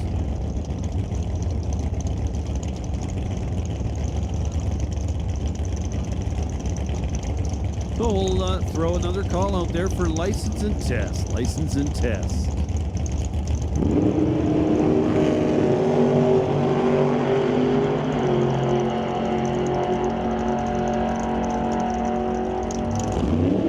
Brad Powell gets it done. Early, he was 0-11 up front. Mark Thompson was 0-38. At the finish line, it is Mark Thompson getting there first by 15 thousandths of a second to be under the 742 dial by just 8 one-thousandths of a second. So Brad Powell advancing to round number 5. Now Andy Hatton and Otto Schulte. Schulte in the right lane, dialed 743. Andy Hatton dialed 827. Hatton in the Grinch, the green Camaro.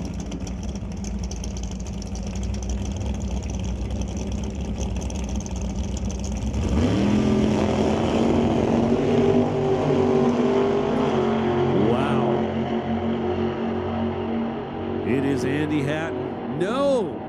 I thought for sure he was going to get there, but he comes up weak on the number.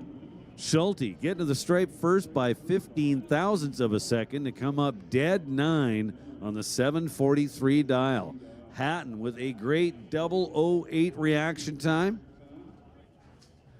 but then can manage just 832 on the 827 dial.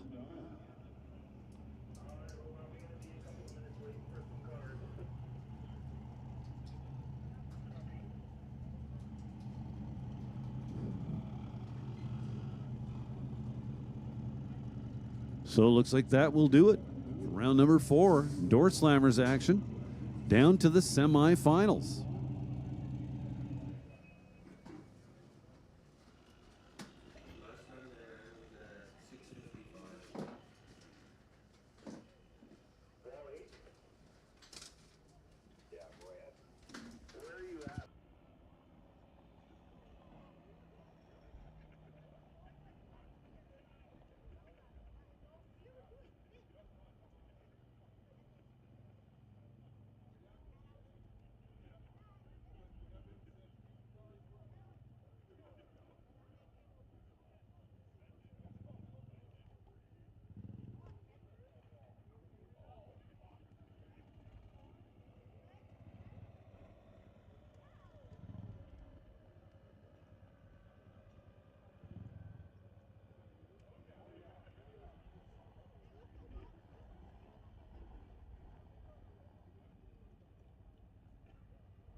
We only brought Austin's down. So again, winner's circle picks and interviews will be taking place. Nolan and Bo will be making their way down there shortly.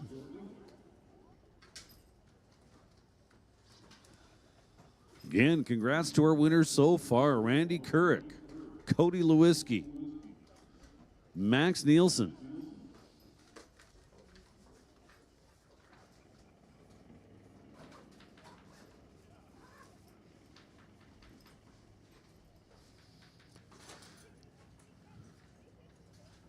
so I do believe we are down to just 3 final rounds to finish out today's activities.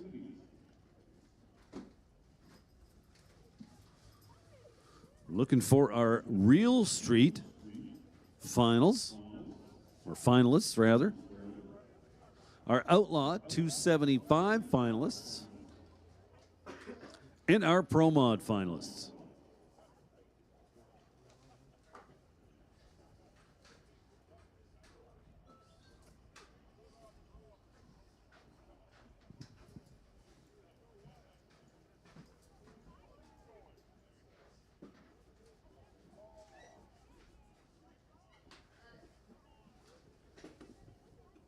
Anybody want to grab a box, bring it down real quick with me, so we can do one trip? Just that one.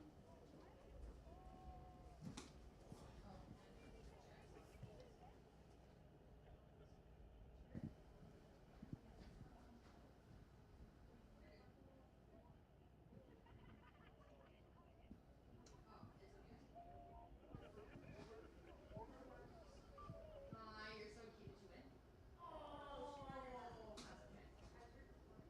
Hot mic in the tower, guys.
So we are looking for all of our finalists back to the lanes. I know Pro Mod and Outlaw 275 aren't quite ready yet, but we are going to rush you along, guys. The track is going away.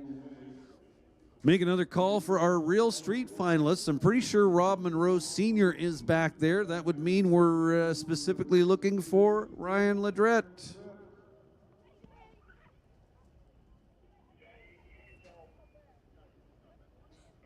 Tell the door slammers anytime they're ready, they can come down too.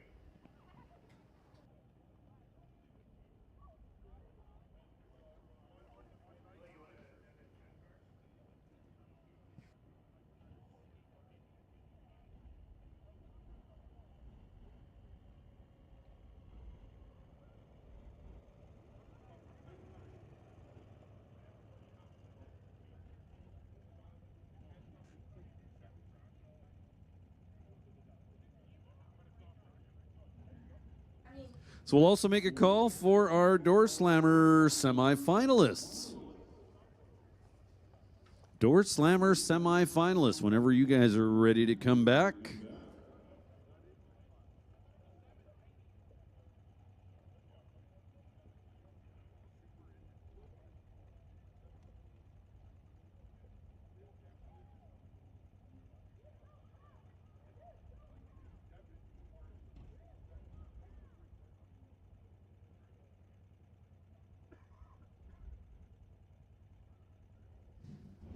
So essentially, if you're still in competition, we'd like to see you back here in the staging lanes just as quickly as you can make that happen.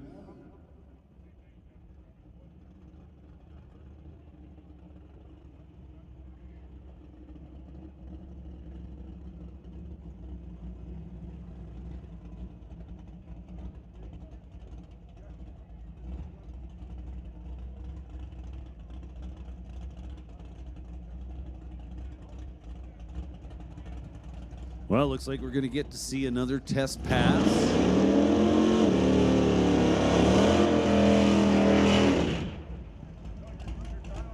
From the one and only Elvis.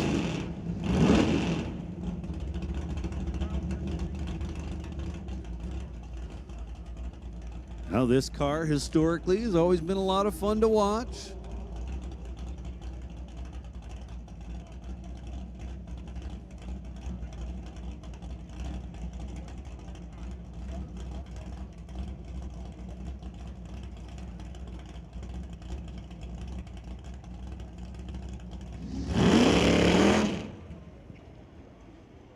Well,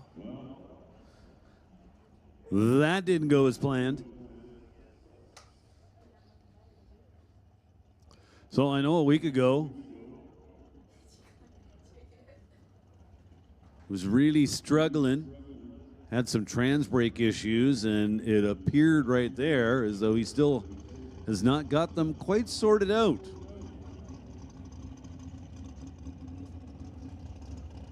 Looked to me like he went to get on the gas and it initially let go but then grabbed again.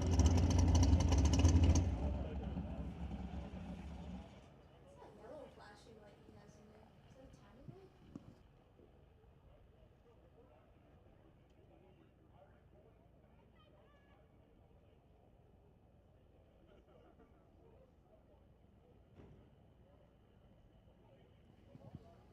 So it looks like they're going to have to push him back. Could have suffered some other kind of breakage based on what we just saw.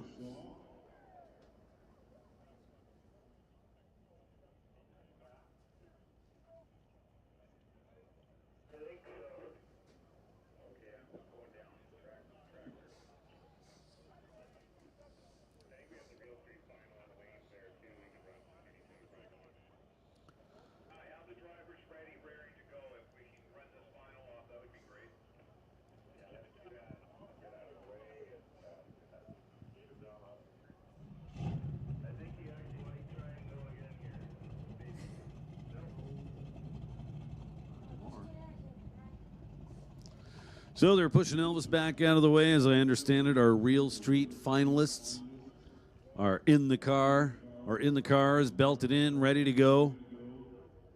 So we're going to run them.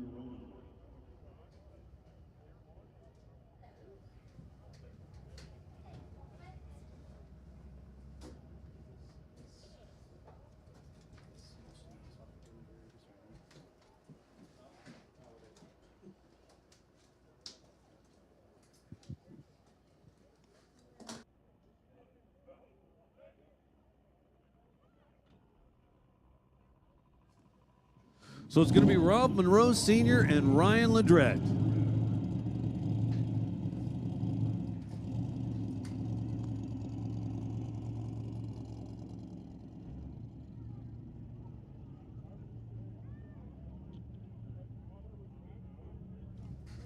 So Jerry's OK Tire, Real Street, final round coming up. Rob Monroe Sr. and Ryan Ledrette.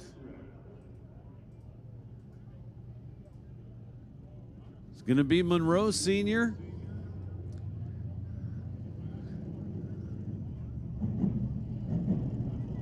His little 8-second Ford Coupe taking on Ryan Ledrette.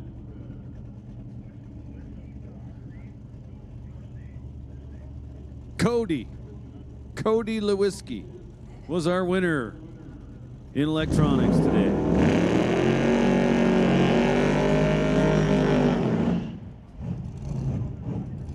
So Rob Monroe Sr., Tower Side, TCS lane, dialed in at 882. Ryan Ledrette, dialed in at 1175. As I recall, Ryan Ledrette ran a little under that, so I think he's holding some, or at least he's planning to. Which might be a little bit dangerous. Monroe Sr. comes in at you pretty hard.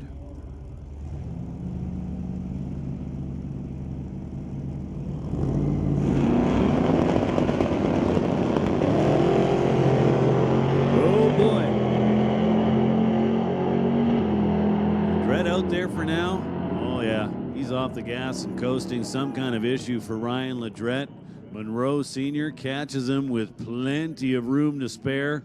Off the gas, coasting across the quarter-mile finish line, doing just 123 miles an hour and 9:19. Rob Monroe Sr. going all the way in Jerry's OK Tire Real Street here this weekend. Nice job, sir. Monroe Sr. was 0-13 in the reaction time department. Ledrette was well behind with an 0.87.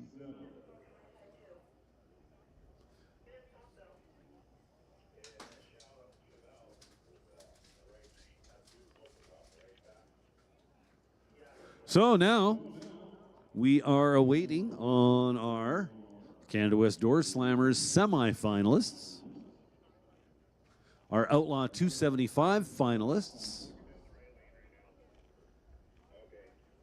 and our Pro Mod finalists.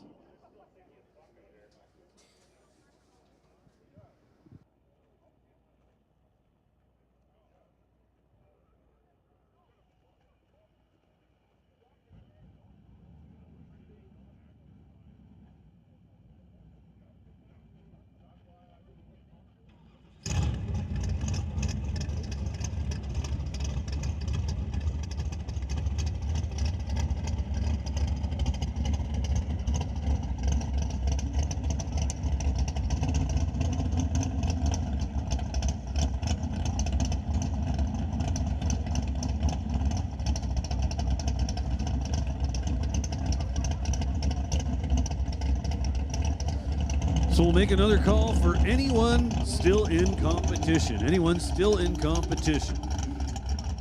To put it another way, will be our Pro Mod finalists, our Outlaw 275 finalists, and our Canada West Door Slammers semi-finalists.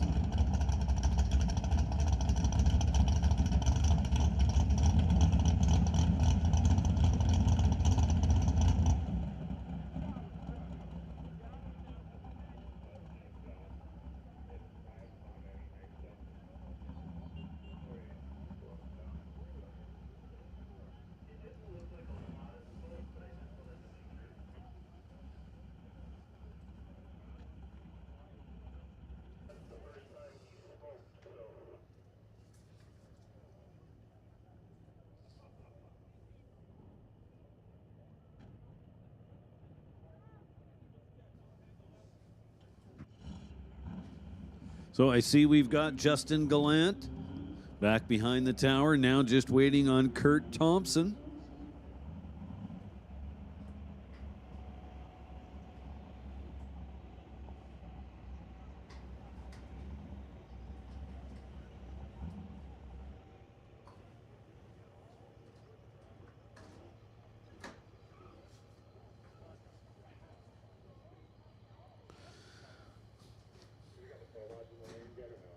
Also waiting on Steve Goddard and Garrett Richards.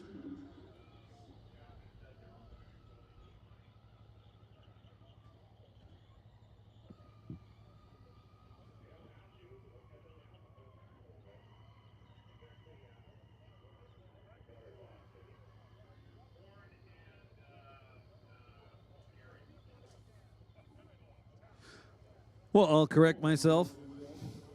Steve Horn, along with Garrett Richards, is who we're waiting for to wrap up our Pro Mod action.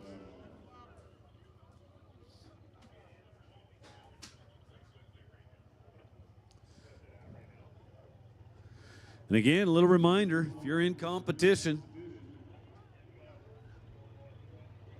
the track is still good, but it's going away quickly. We don't have a bunch of time to waste here, people. It is that time of year where 5 minutes can make all the difference in the world.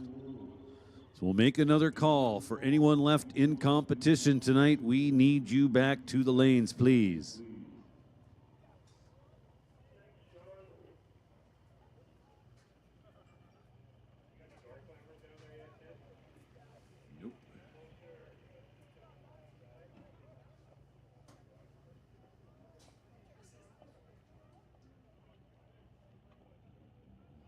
My guess.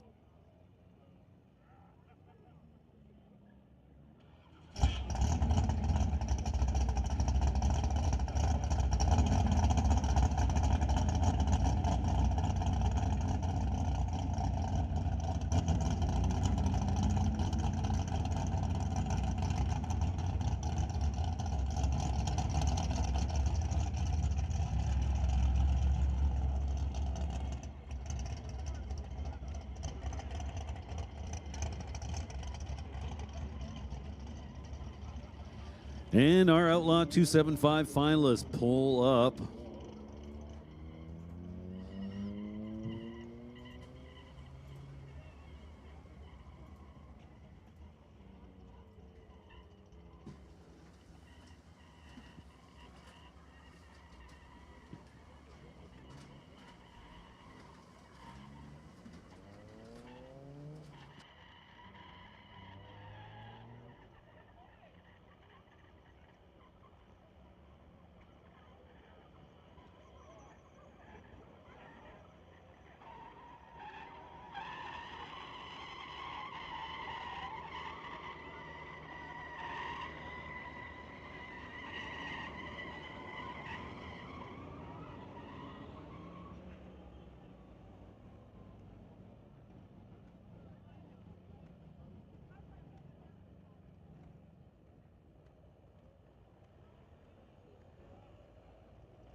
So we're making a specific call for Canada West Door Slammers.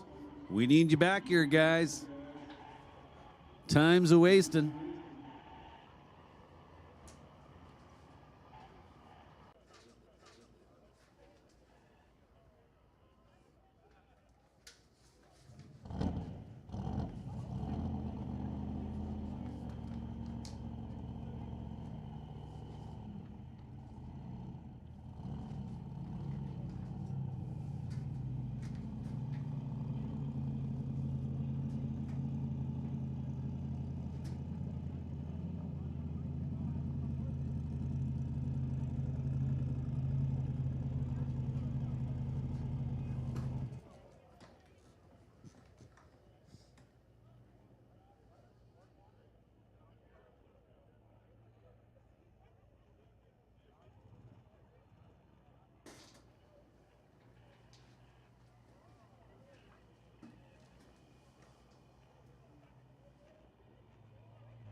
Still don't see a door slam.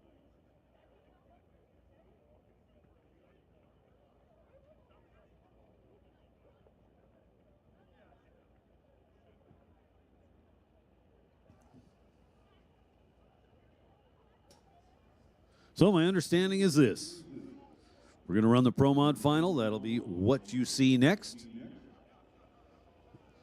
Then we'll just mist a little bit of fresh glue out there for the radial guys, and we'll run the Outlaw 275 final.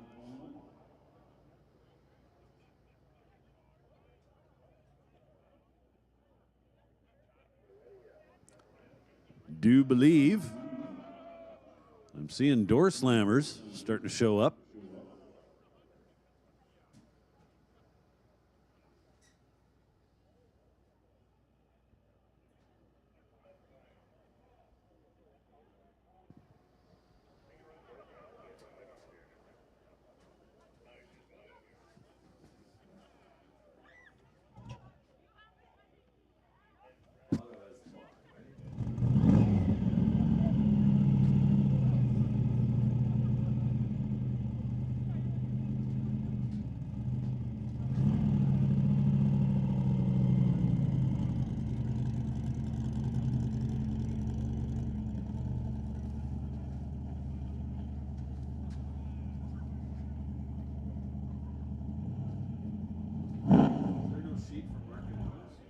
Oh, it's by on the black.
So I see half of our Pro Mod final round. Underneath the bridge, Garrett Richards. Total Performance Racing out of Tacoma.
And there is the other half of our Pro Mod final.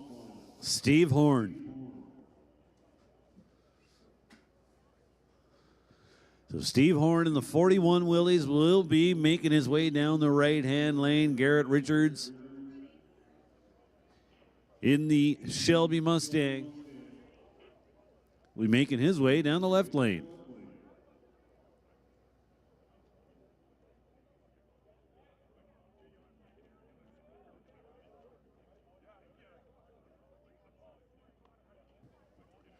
So Steve Horn has been bracket-like these last few rounds, right around the high 380 mark.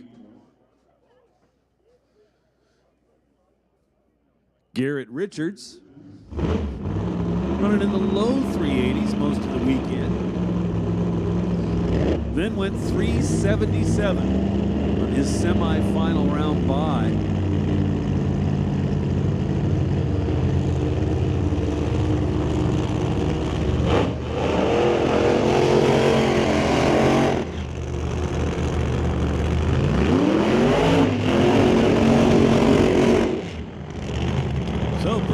Smokeless burnouts both sides of the track.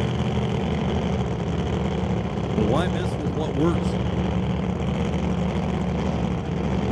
I commented in the semifinals that Garrett Richards had virtually no smoke coming off his back tires in the burnout. He then proceeded to go 377, the best number of the weekend. So maybe that's the trick. I don't know.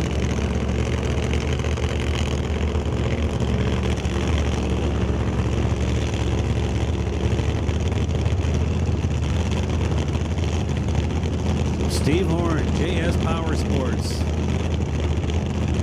In the right lane, Garrett Richards. Total Performance Racing in the left lane.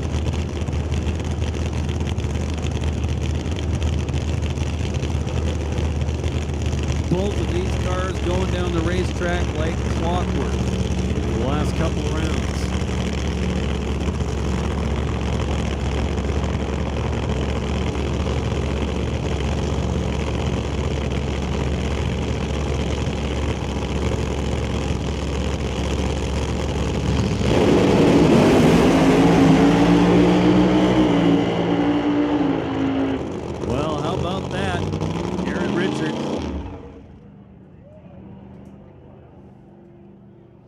It was all Garrett Richards in the left lane. He left on time with an 0:22 reaction time. Then at the finish line, 383, doing 193 miles per hour. Steve Horn looked good on the burnout. Got the car staged, but did not leave. So not sure what happened. But Garrett Richards is your winner.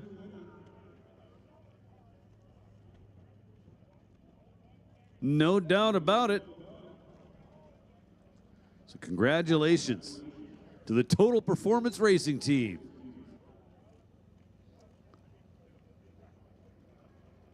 Garrett Richards and team out of Tacoma.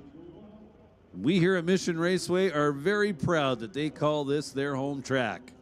We are glad to have them here anytime they want to come out. Nice job tonight.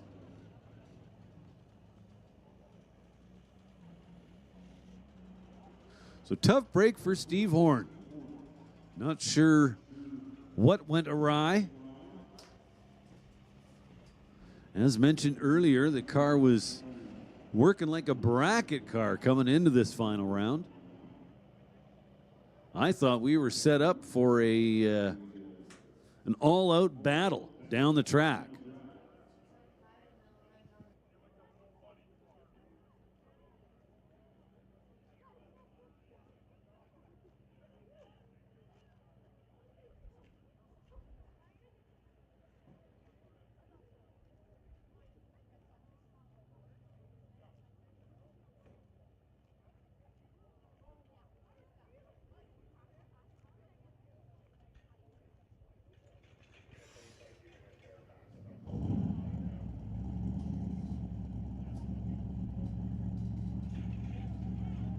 So Brian out there giving the surface a little bit of a spray before we roll into our radial final.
So it looks like we've got our Door Slammer semi-finalists back behind the tower.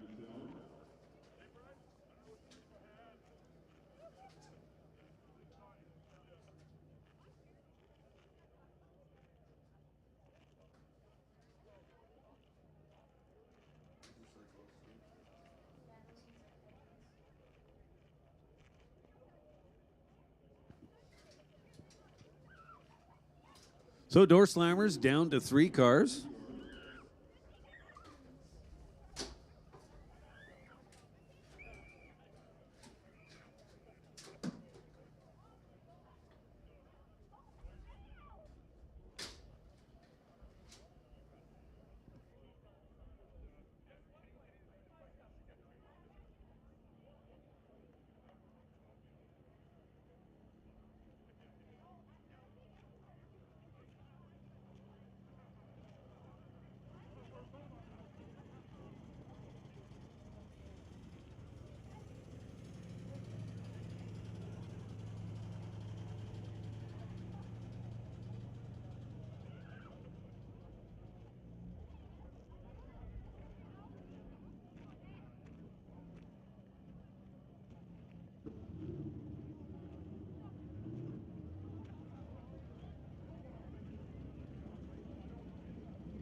So here we go, Outlaw 275, final round.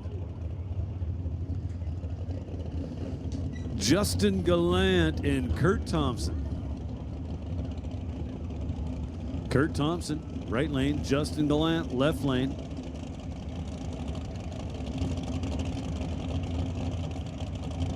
Kurt Thompson. Out of Sturgeon, Alberta. 68 Camaro. LSX combination under the hood.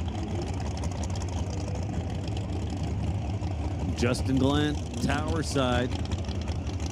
Local guy from Chilliwack. He's the #1 qualifier. That little Mustang works very well. Kurt Thompson's going to have his work cut out for him here in the final round.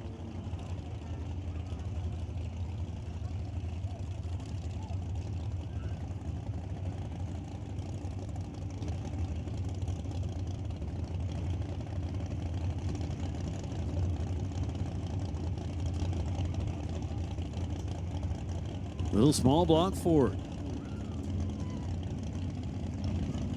Windsor-based program. Single turbocharger.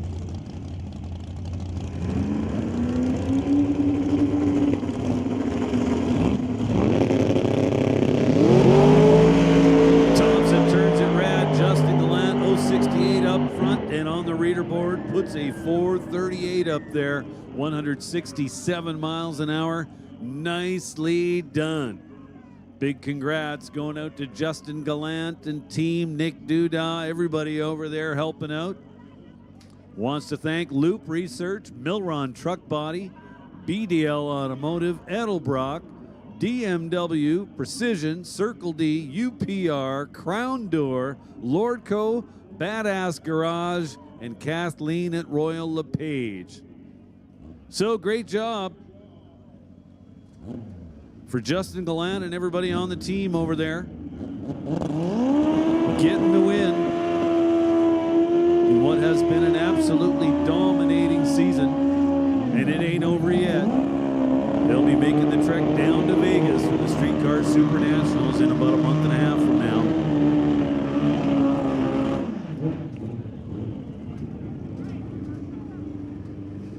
So we've got our bikes back up for another hit.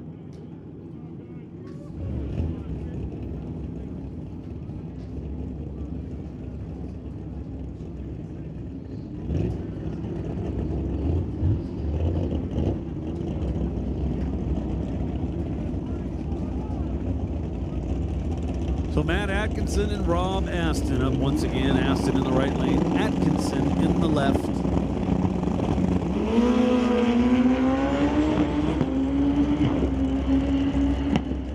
Aston once again leads the way.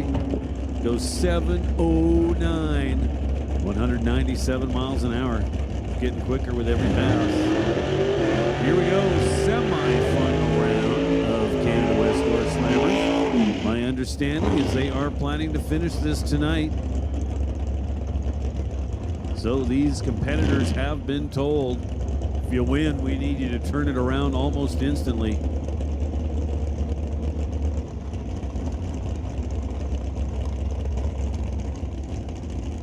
Mike Bedsworth and Brad Powell.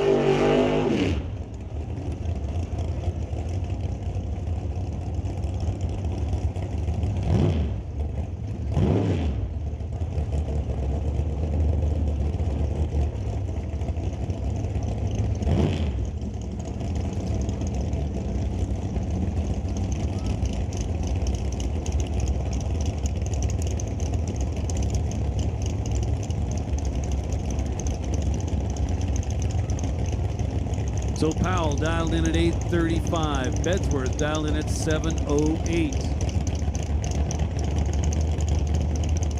Bedsworth had the bye last round, ran it out 7:09 on the 7:08 dial. Brad Powell going to the final round. Bedsworth turns it 8 by 8 thou. Turns it 8, turns it red by 8 thousandths of a second. Then runs it all out, goes 7:11 on the 7:08 to finish off his evening. Brad Powell, 8:40, the 8:35 dial.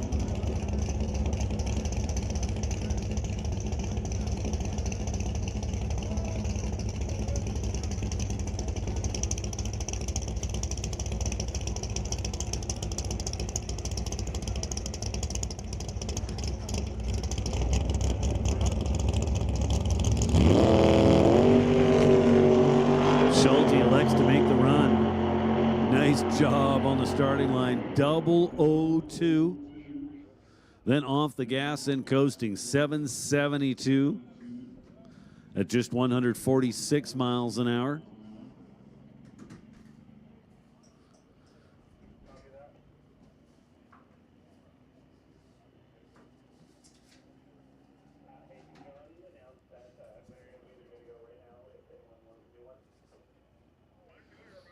So Nolan and Bo are down there in the winner's circle waiting for you guys.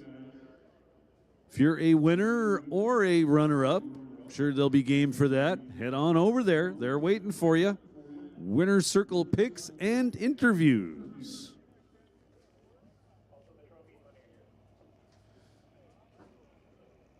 And I almost forgot the best part. We'll have trophies and money. Lots and lots of money. Come get some. Just the winners.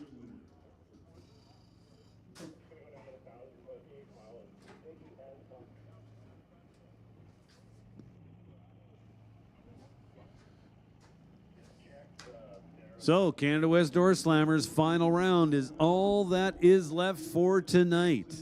It's going to be Otto Schulte and Brad Powell for all the marbles.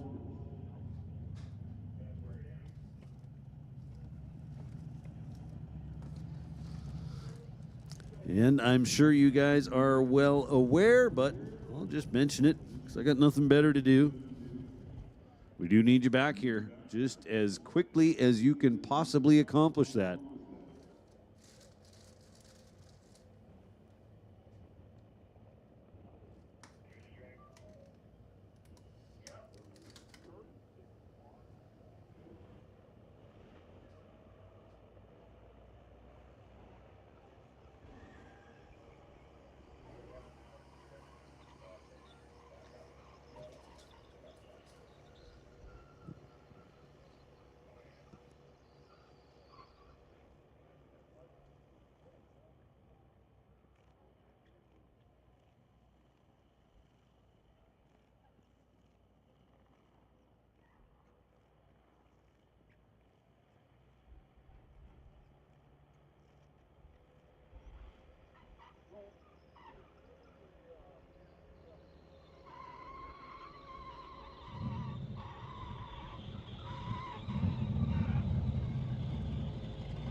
So just waiting on our door slammer finalists to get themselves back up here. So in advance, want to thank everybody for coming out to Mission Raceway Park on the final race weekend of the 2024 season. Big shout out to all the staff here at Mission Raceway.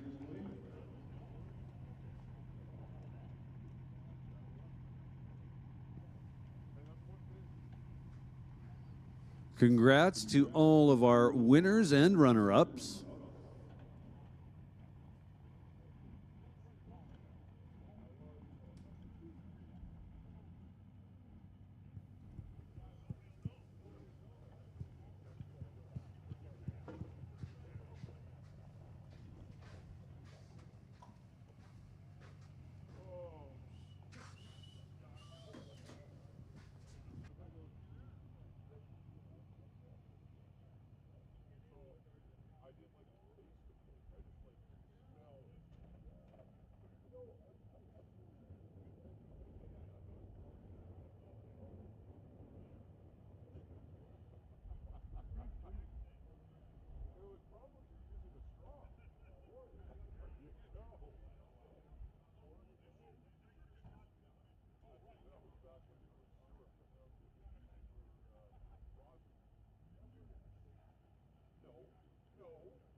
So just throwing out a little reminder. It is cooling off here, boys. We need you back.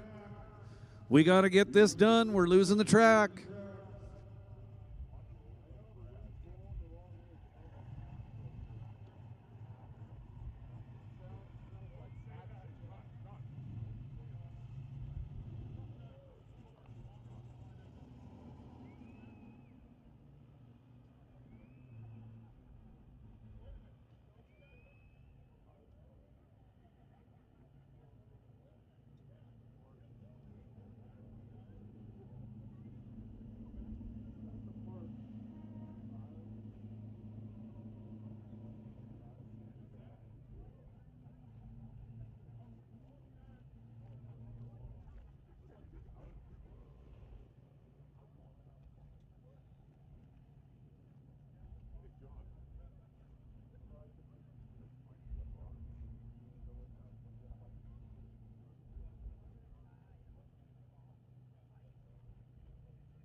So, Door Slammer, it's been over 15 minutes since we last ran you. You're out of excuses. You need to get here now.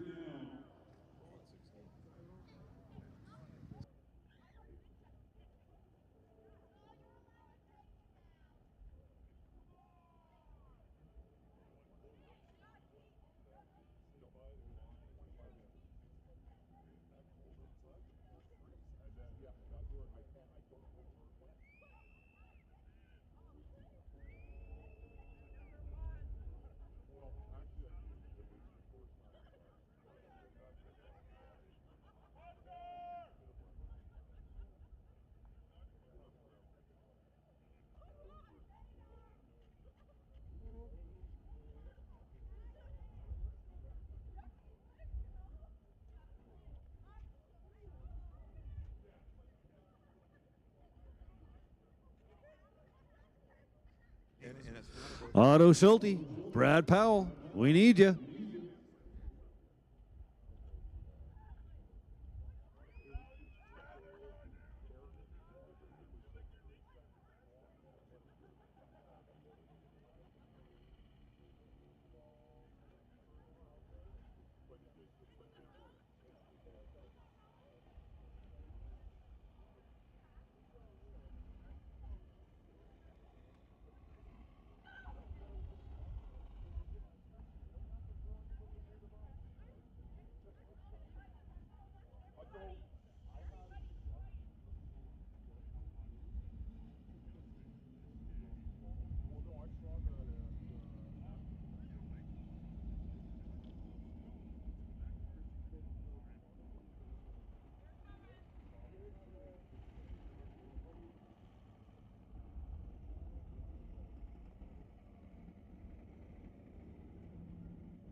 Well, Otto Schulte's here.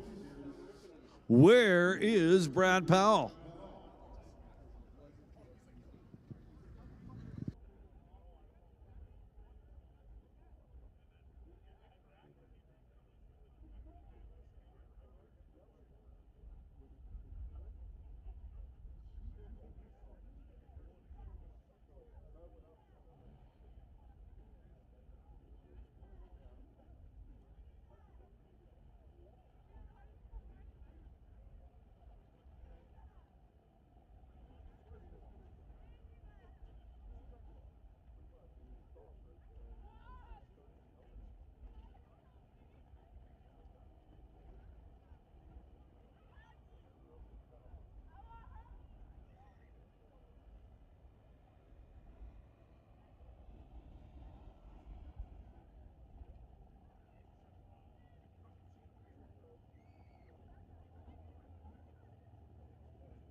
And we have both of our finalists ready to go.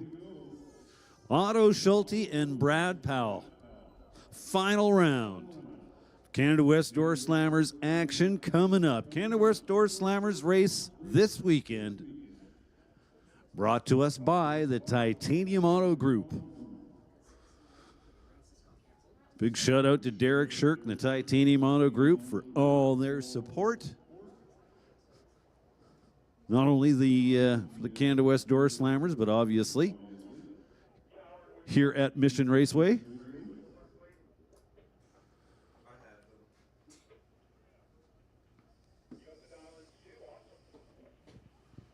He's been waiting for this moment.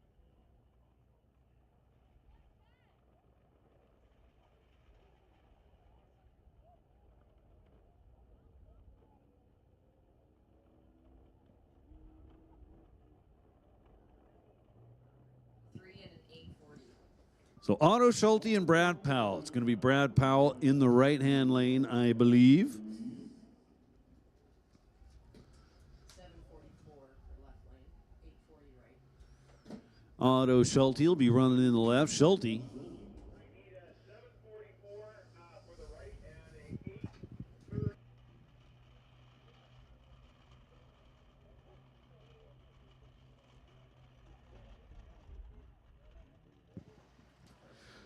So it's going to be Otto Schulte in the right-hand lane. Just as I was about to say it, the switch was announced. So Schulte will be dialed 744. Brad Powell be running in the left lane, dialed 839. Yeah, we've deprived him all day of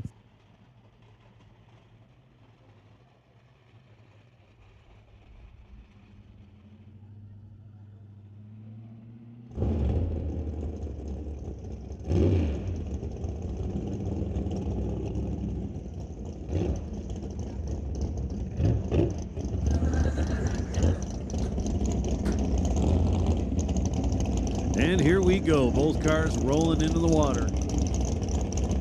Again, Otto Schulte in the right lane, Brad Powell in the left. The final.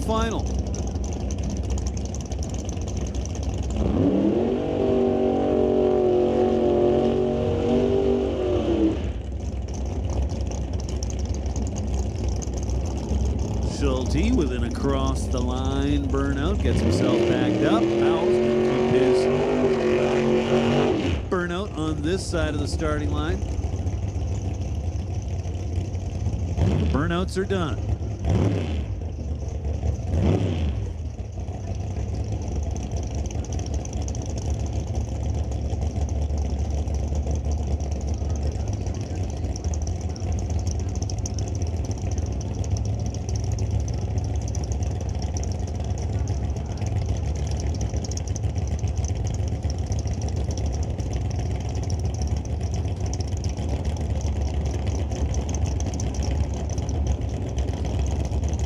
Three bulbs lit, waiting on Powell. There we go. Couple of green lights. 17 thou separate them at the starting line. It is Otto Schulte getting it done. Wins a double breakout. It was Powell to the stripe first by 25 thou, but Powell's under by 25 thou. Schulte's under by 17 thou. It was Powell with the starting line advantage, but it is Otto Schulte with the win. So congratulations going out to Otto Schulte and team. Nice job here at the final Door Slammers event of 2024. So that's going to do it for tonight, folks. We'll be back tomorrow with a somewhat smaller program. Best I can tell, it's going to be box, it's going to be no box, and it's going to be super shifters. And maybe license and test or something. So once again, great job by everybody involved. Thank you, racers. Thank you, staff. Thank you, everybody. Nice job this weekend so far. Like I said, we'll be back tomorrow. Have a good night, everybody. Stay safe. And once again, if you haven't done so yet, Nolan and Bo are out there doing Winner's Circle festivities, pictures, interviews, all that stuff going on. They got trophies and they got checks. We'll see you in the morning, everybody.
Hey guys, just one quick note for Keith Peterson. I do have a winner's report for you. It's just on the front of the tower, so you can come grab it whenever you need, Keith.